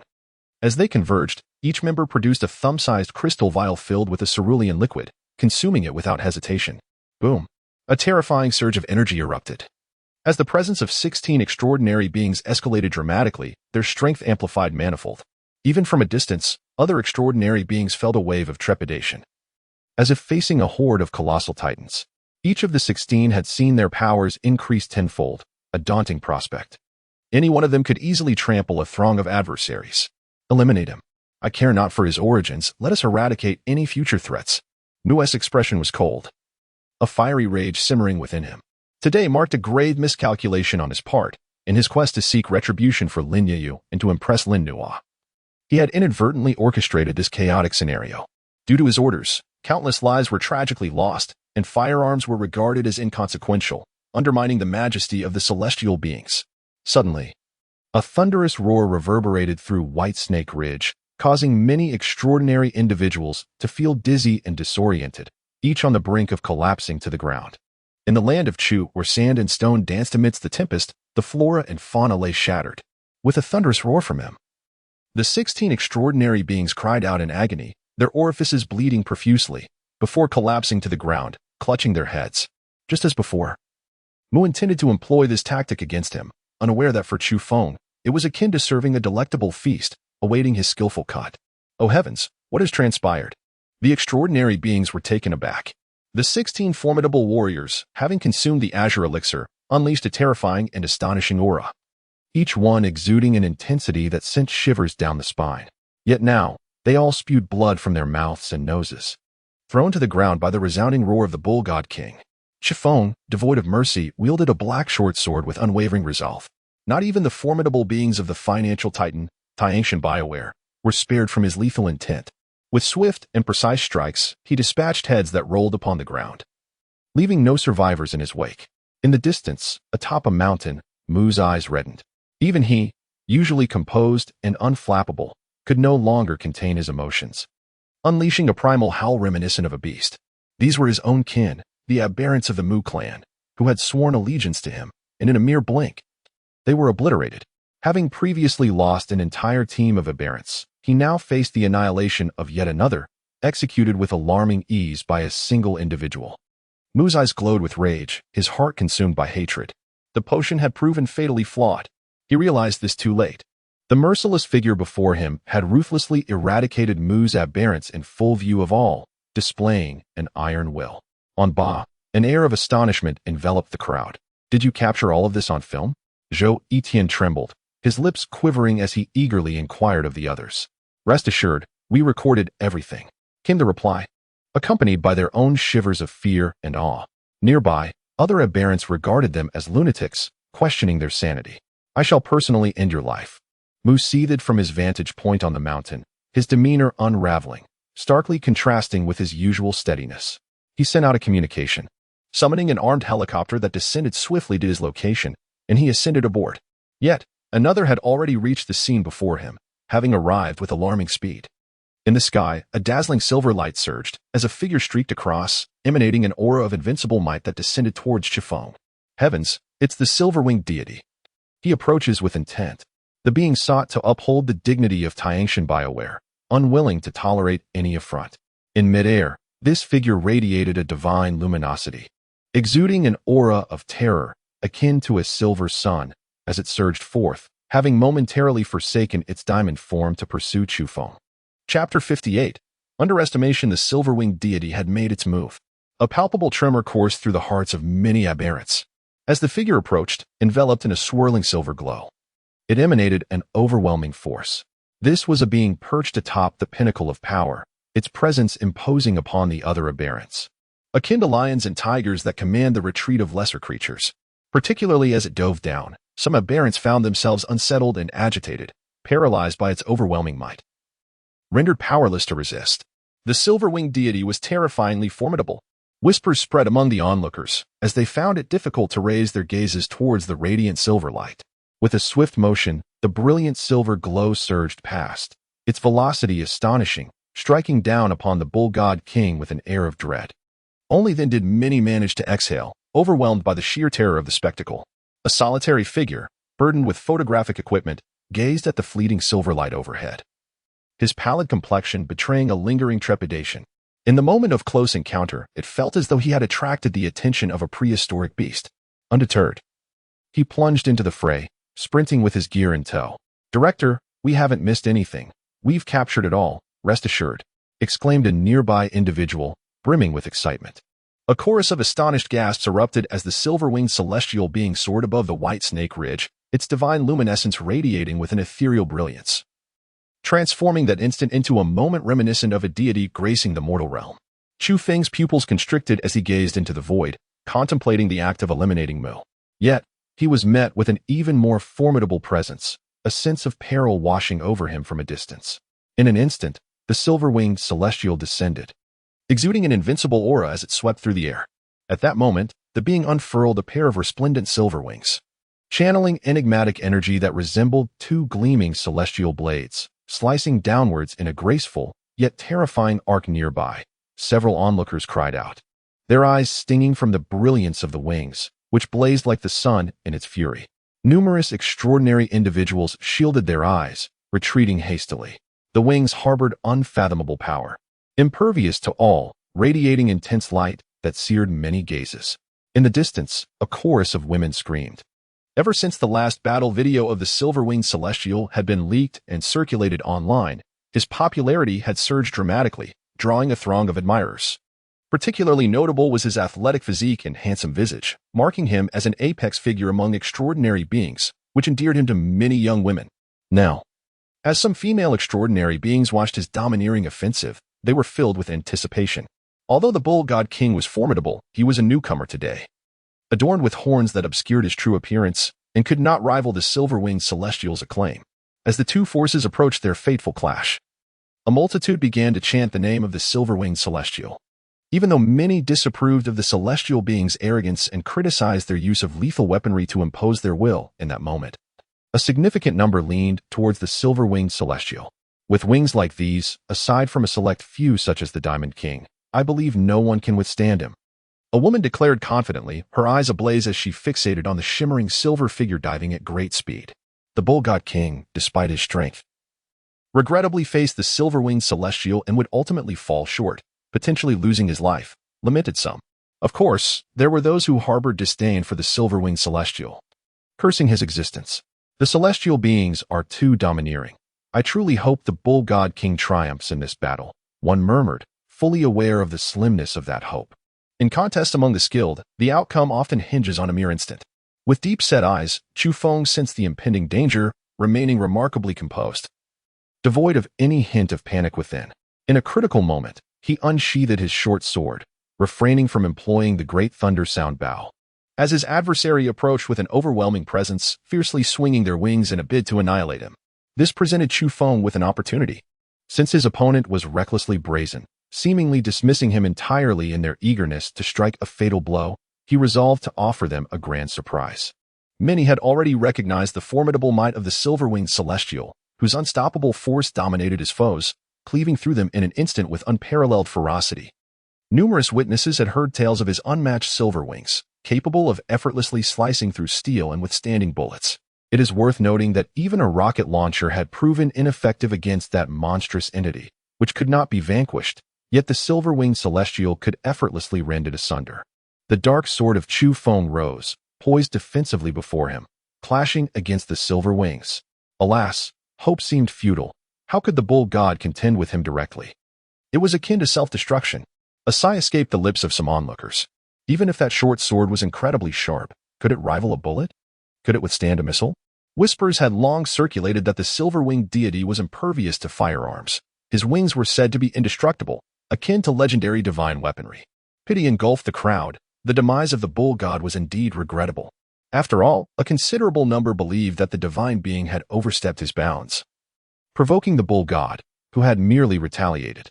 Yet, this provocation had summoned the silver-winged deity into the fray. How foolish to challenge such a formidable opponent with nothing but a short sword. Engaging in such folly was like a mannish trying to stop a chariot. While empathy was felt towards him, it was undeniably unwise to confront the silver-winged deity in battle. Some female beings spoke out, not favoring the divine entity but rather expressing admiration for the silver-winged deity, thus aligning themselves with him. The clang of metal rang out, reminiscent of a fierce friction. A blinding silver light erupted in that vicinity, illuminating the area in a dazzling spectacle that was almost unbearable to behold. The spectators understood that this was the might of the silver wings, a manifestation of mysterious energy exploding forth in that moment, unparalleled in its intensity. This was a power capable of annihilating firearms. It was evident that the bull god could not stand on equal footing with the silver-winged deity. The disparity was substantial. Whispers of sympathy arose, lamenting his misfortune of confronting the pinnacle of extraordinary beings, a fate seemingly written in the stars. In the eyes of many, no unexpected turn of events was anticipated. Regardless of the bull god's strength, he was not a match for the silver-winged deity. Not even within the same realm of comparison. The brilliant silver radiance gradually receded, revealing the silhouette of the silver-winged deity in midair. Undoubtedly, he was indeed the embodiment of invincibility. A young girl screamed in awe, her youth betraying her fervor as she fixated solely on that silver figure, oblivious to the nuances of right and wrong. A few other girls around her echoed her excitement. What of the bull god? Even if he was formidable enough to evade bullets, what was the point if he was ultimately slain? How magnificent! Such overwhelming prowess. With but a single dive, he had vanquished a mighty foe who could rival him. Several young female beings were enraptured, their enthusiasm palpable. In the distance, Zhou Tian sighed. He had once harbored great expectations for the bull god, yet never anticipated such an early confrontation with the silver-winged deity, a most unfortunate turn of fate.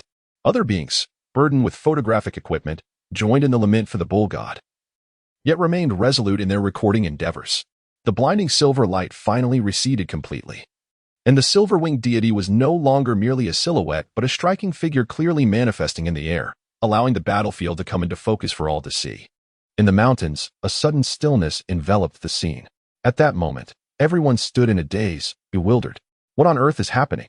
A startled voice shattered the tranquility. The young maidens who had previously screamed were now petrified, utterly unable to believe their eyes. This cannot be real. A female being, taken aback, stared blankly ahead. Director. There's a situation. Hurry, don't miss it. Continue recording from all angles. One of the beings, shouldering camera equipment, urgently reminded Zhou Tian. At this moment, all the beings on Baisha Ridge focused intently on that specific area. Suspended in the air, the silver-winged celestial bore wounds, albeit minimal, yet strikingly noticeable. He had been injured. Each of his silver wings bore a gash, blood trickling down and staining his form. Clad in bloodied silver, he gazed down impassively, coldly surveying his adversary. The bull god king stood enscathed amidst the mountains, wielding a black short sword pointed defiantly at his airborne opponent, remaining fearless, composed, and serene. The black blade, glistening with blood, emitted a chilling aura. Zhou Tian, both shocked and exhilarated, exclaimed, "This is truly unexpected. Continue. Ensure nothing is missed." The silver-winged celestial remained expressionless. His gaze frigid. He realized that he had indeed been negligent, a mistake that should never have led to injury. He had not formed any hand seals nor employed any techniques. Relying solely on his indomitable silver wings, he intended to overpower his opponent in a single strike. He had the confidence, having been validated in the past. His silver wings were impervious, capable of slicing through diamonds, which afforded him great assurance. Little did he anticipate that his wings, which could withstand cannon fire, would be cut by a mere short sword, leaving him bleeding. Ultimately, his overconfidence had led him to underestimate the world. Strike! The silver-winged celestial commanded, preparing to dive once more. His injuries were not a sign of weakness, but rather a consequence of his arrogance. Having learned this lesson, he would not be so presumptuous or careless in the future. Hurry, stop him. The diamond is about to seize the pine cone. At that moment, a voice cried out in alarm, urgently shouting. The diamond appeared, leaping dozens, if not hundreds, of meters with each bound, racing towards the resplendent little pine tree. The tree, standing about a meter tall, bore a purplish-golden pine cone, nearing maturity. The last vestiges of green vanished, the fruit radiant, enveloped in purple mist, exuding a delightful fragrance. Whoosh! The silver-winged celestial abruptly halted, tracing an arc through the air like a bolt of silver lightning, swiftly departing to intercept the Bodhi Jane's diamond. Bang! This was not their first encounter. A violent clash ensued, akin to a fierce earthquake, with the silver-winged celestial soaring into the air while the diamond was sent reeling backward. Charge! Several beings shouted, frantically rushing forward. Indeed, many individuals are regressing. That alluring fruit, though captivating and desirable, remains unattainable for most. Those who recklessly pursue it, disregarding the consequences, can only meet their demise in vain. Some have arrived merely to witness the unfolding events, feeling their journey worthwhile. The bull god king has captured the attention of many. However, no one anticipated such a conclusion. From this day forth, it is impossible for him to remain nameless, as he becomes the first to injure the silver-winged deity. A mere moment has already shaken the white serpent ridge. Mu, let us bring this to an end. Chu Feng, while observing the small pine tree, is also mindful of Mu's movements. Chapter 59. Unfettered rampage. The white serpent ridge is thrown into chaos as the peculiar fruit on the small tree ripens, inciting a frenzy among the extraordinary beings. The diamond and silver-winged deities engage in a fierce battle in that very region. Many extraordinary beings, anxious to rush forward and seize the purple-golden pine cones from the small tree, realize that they must first confront the formidable duo. Who can stand against them? It is impossible for anyone to match their prowess. The winds of Chu stirred, yet he refrained from joining the fray, instead making his way towards a distant peak. His aim set upon Mu for a final reckoning. Some onlookers took note of him, their expressions filled with astonishment. Although the preceding battle was brief, he had indeed wounded the silver-winged celestial with his obsidian blade, rendering it impossible for him to go unnoticed. What was his intention? The crowd was perplexed. The speed of Chu Feng was astonishing, propelling him several dozen meters in a single bound, akin to a furious tempest. Around him, dust and debris swirled, creating a scene of remarkable intensity. He charged forward, heading towards a towering peak. Along the way, attempts were made to assassinate him, with even rockets launched in a bid to entomb him within the mountainous terrain. Chu Feng possessed an exceptionally keen intuition, always able to anticipate danger a step ahead. Amidst the deafening roar of explosions and the terrifying blaze, he strode through unscathed. This scene left everyone in awe. He remained undaunted by the onslaught of firearms. Here he comes. With a fierce wind at his back, Chu Feng sped forward, arriving at the foot of the mountain. At this moment, he could see Mu, along with Lin Nua Yi, who stood atop the peak, radiating beauty and elegance as she gazed down at him. Kill him.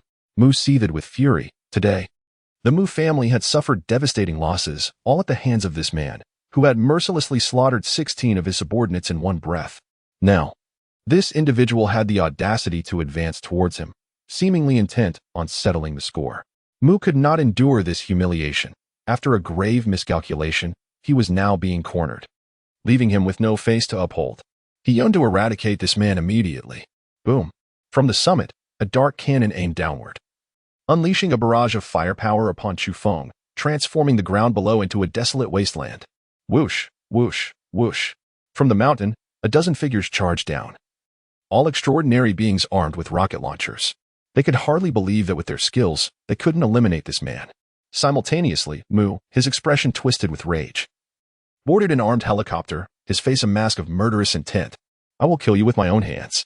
The commotion drew the attention of numerous extraordinary beings, their hearts racing at the sight of Mu deploying an armed helicopter to obliterate the Ox God King. No matter how powerful an individual may be, there are inherent limitations. After all, they are still flesh and blood. The Ox God King might evade bullets, but could he withstand the onslaught of a helicopter? I care not who you are, nor do I wish to know your origins. Today, you must die. Mu screamed frantically, his face contorted with fury. Boom. The armed helicopter opened fire, unleashing a torrential rain of bullets that shattered the mountain forest, causing ancient trees to splinter and fall. Mu had gone mad, vowing to eliminate Chu Feng. Meanwhile, the extraordinary beings descending from the mountain continued to fire their rocket launchers, relentlessly targeting Chu Feng. They were somewhat apprehensive, unwilling to engage in close combat, yet positioned perfectly for a counterattack. Chaos erupted at White Snake Ridge. All extraordinary beings were stirred into action. The tumult was overwhelming, a cacophony of gunfire and the roar of the helicopter, resembling the onset of war. Chu Fu raced through the mountainous terrain with incredible speed, skillfully evading the onslaught of gunfire. Niaoshan Wang, perish at my hands. Mu shouted, his furious roar resonating even from within the helicopter, reaching the ears of all present. The crowd understood that his murderous intent was boundless. He had completely lost his composure. Having suffered a devastating defeat earlier, he was now determined to eliminate Niaoshan Wang at any cost. Chu Feng's gaze was piercingly cold as he lifted his head to the heavens.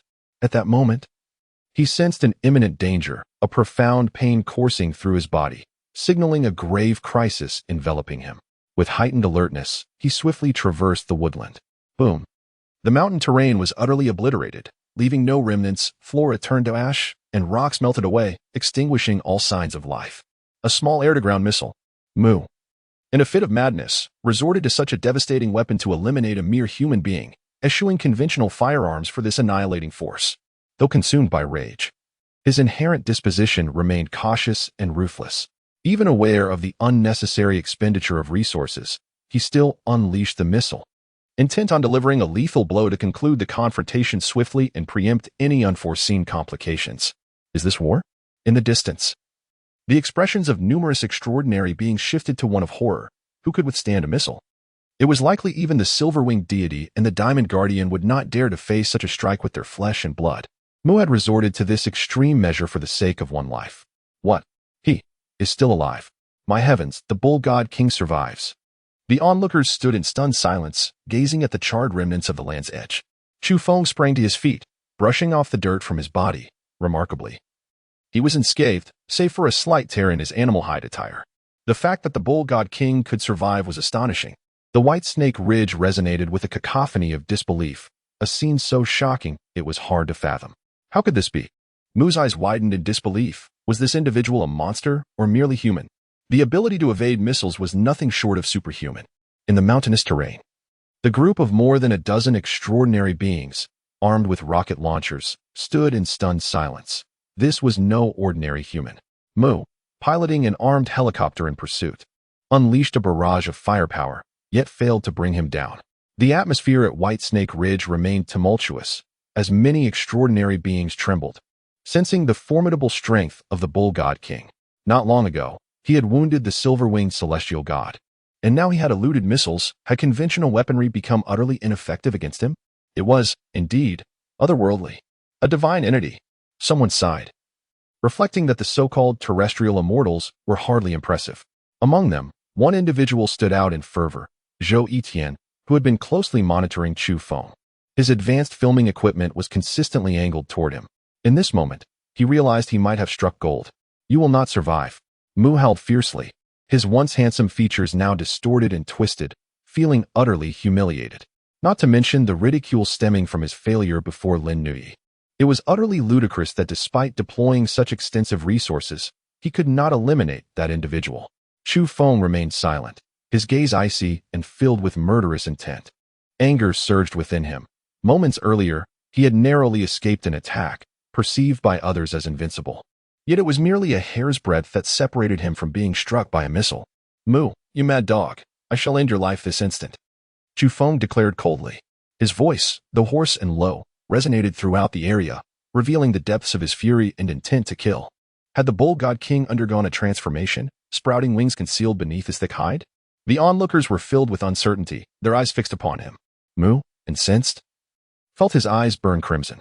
From a young age, he had traversed a path of unimpeded success. Who dared to label him a mad dog? "Bull demon, I will annihilate you at once," he bellowed in wrath. Yet, in the next moment, he found himself momentarily stunned, halting his assault as he stared blankly at the scene below. Not just him, but all present were rendered nearly petrified. Chu Feng removed a grand bow from his back and, astonishingly, drew an arrow aimed at the heavens. What was happening? Was he truly attempting to shoot down a military helicopter with mere archery? Was this a jest? In the post-civilization era, such formidable military helicopters were constructed from specialized materials. How could a bow and arrow possibly penetrate them? Even conventional firearms would struggle. The very notion of using a bow to target an aircraft was absurd. Mu, momentarily taken aback, could not suppress his laughter. "You fool, have you been rendered senseless by a rocket? How dare you point a mere bow at me, you ignorant wretch?" He pondered whether this individual had emerged from the depths of the mountains, utterly oblivious to the realities of this age. Ha ha. The dozen or so extraordinary beings wielding rocket launchers also erupted in laughter, unable to comprehend how such a formidable figure could commit such a foolish act. Among the mountains, many others were left in stunned silence, questioning whether the bull god king had been momentarily dazed by the blast. A collective silence enveloped the crowd, leaving them at a loss for words. In an instant, the atmosphere in the area grew eerily quiet. What should the director do? A being burdened with camera equipment cast a wry smile towards Zhou Etienne. Gritting his teeth, Zhou declared, "Forget it for now. Let us concentrate our resources and continue to track and record him, come what may." At that moment, Mu's subordinates were still laughing. However, as the moment approached, laughter faded from every face. In the domain of Chu Feng, the air crackled with the sound of thunder, and arcs of electricity danced about. He drew back the bowstring, and with a resounding thwack, loosed an arrow. Crack! It was as if a bolt of lightning had descended from the heavens, deafening in its intensity. Dust and stone swirled around Chu Feng, illuminated by the flickering light of the lightning, while the arrow, trailing an electric arc, surged towards the armed helicopter. Boom! The tail of the helicopter erupted in a fiery blaze, engulfed in thick smoke, before it careened towards the forest. Mu's face turned ashen, his expression one of sheer terror. He could scarcely believe that the bull god king, resembling a primitive figure, had drawn his bow and, truly brought down the aircraft. No, he screamed in fear. The dozen or so individuals, who had previously been hoisting rocket launchers and laughing heartily, were now rendered speechless, their faces a portrait of fright. Within the confines of White Snake Ridge, a brief stillness enveloped the scene as all present were left in stunned silence, grappling with the surrealism of the event, which was simply too bizarre to fathom. Zhou Etienne bore a dazed expression, uncertain whether what he had witnessed was indeed reality. "Director, we've captured it all on film," exclaimed one individual, holding the recording equipment, his voice brimming with excitement. In the distance, others were similarly bewildered, and after a moment, a cacophony of disbelief erupted, as they struggled to comprehend the extraordinary occurrence. What the hell? This is like witnessing a ghost. By the heavens, what has the bull god king done? This defies all logic. The wind stirred as Chu Feng pursued the helicopter. Not long before, he had intentionally shot at its tail, granting Mu a fleeting chance for escape, leaving it to him to seize the moment. Indeed, Mu was no ordinary individual. As the helicopter plunged into the forest, he surged forth, leaping towards a towering tree. Subsequently, the aircraft barreled onward, only to crash in the distance with a resounding thud, erupting into a conflagration that illuminated the sky. Whoosh! In the blink of an eye, Chu Feng arrived, and with a resounding thud, he seized Mu by the collar, lifting him effortlessly. At this moment, though Mu was still alive. He had fallen from a great height, his bones shattered and muscles torn. Even with the obstruction of a large tree, he was gravely injured. Please don't kill me. In this instant, fear enveloped Mu. All notions of decisiveness and ruthlessness evaporated in the face of the mortal peril he confronted, leaving his visage pale. Truly a formidable individual. The Ox King was nothing short of terrifying. The atmosphere around Barrow Ridge became tumultuous, as everyone felt their hearts race with trepidation. The prowess of this figure was indeed astonishing. Chu Fu, with Muse in tow, strode purposefully into the expansive mountainous terrain. He cast a glance at Muse's subordinates before directing his gaze toward a distant peak. On that mountain, Lin Nuo was also observing the scene, her beauty striking and her deep-set eyes captivating. Please, let me go, Muse implored softly, having succumbed to a sense of humility. Chu Feng paid him no heed. I caution you all, do not provoke me again, or this shall be your fate, Chu Feng proclaimed, addressing the assembly. He then cast a glance at Mu, decisively brandishing his short sword. With a swift motion, the sound of a slicing blade echoed as he severed Mu's head before the astonished crowd. You mad dog. You prematurely revealed my great thunderbow, Chu Feng murmured. He then abruptly raised his head, realizing that the secret was out, and resolved to no longer conceal his intentions. Chu Feng strode purposefully towards another battlefield at Whitesnake Ridge. It was well known that he sought to contend for the purple gold pine cone, even from a considerable distance. Chu Feng unslung his great bow, nocked an arrow, and drew the string, aiming at the silver-winged celestial. What was his intention? Was he truly aiming to slay the entity atop the pyramid? At this moment, the crowd was left in astonishment. Earlier, the silver-winged celestial had attempted to kill him, but failed due to carelessness. Now, the Bull God King was approaching with intent to strike.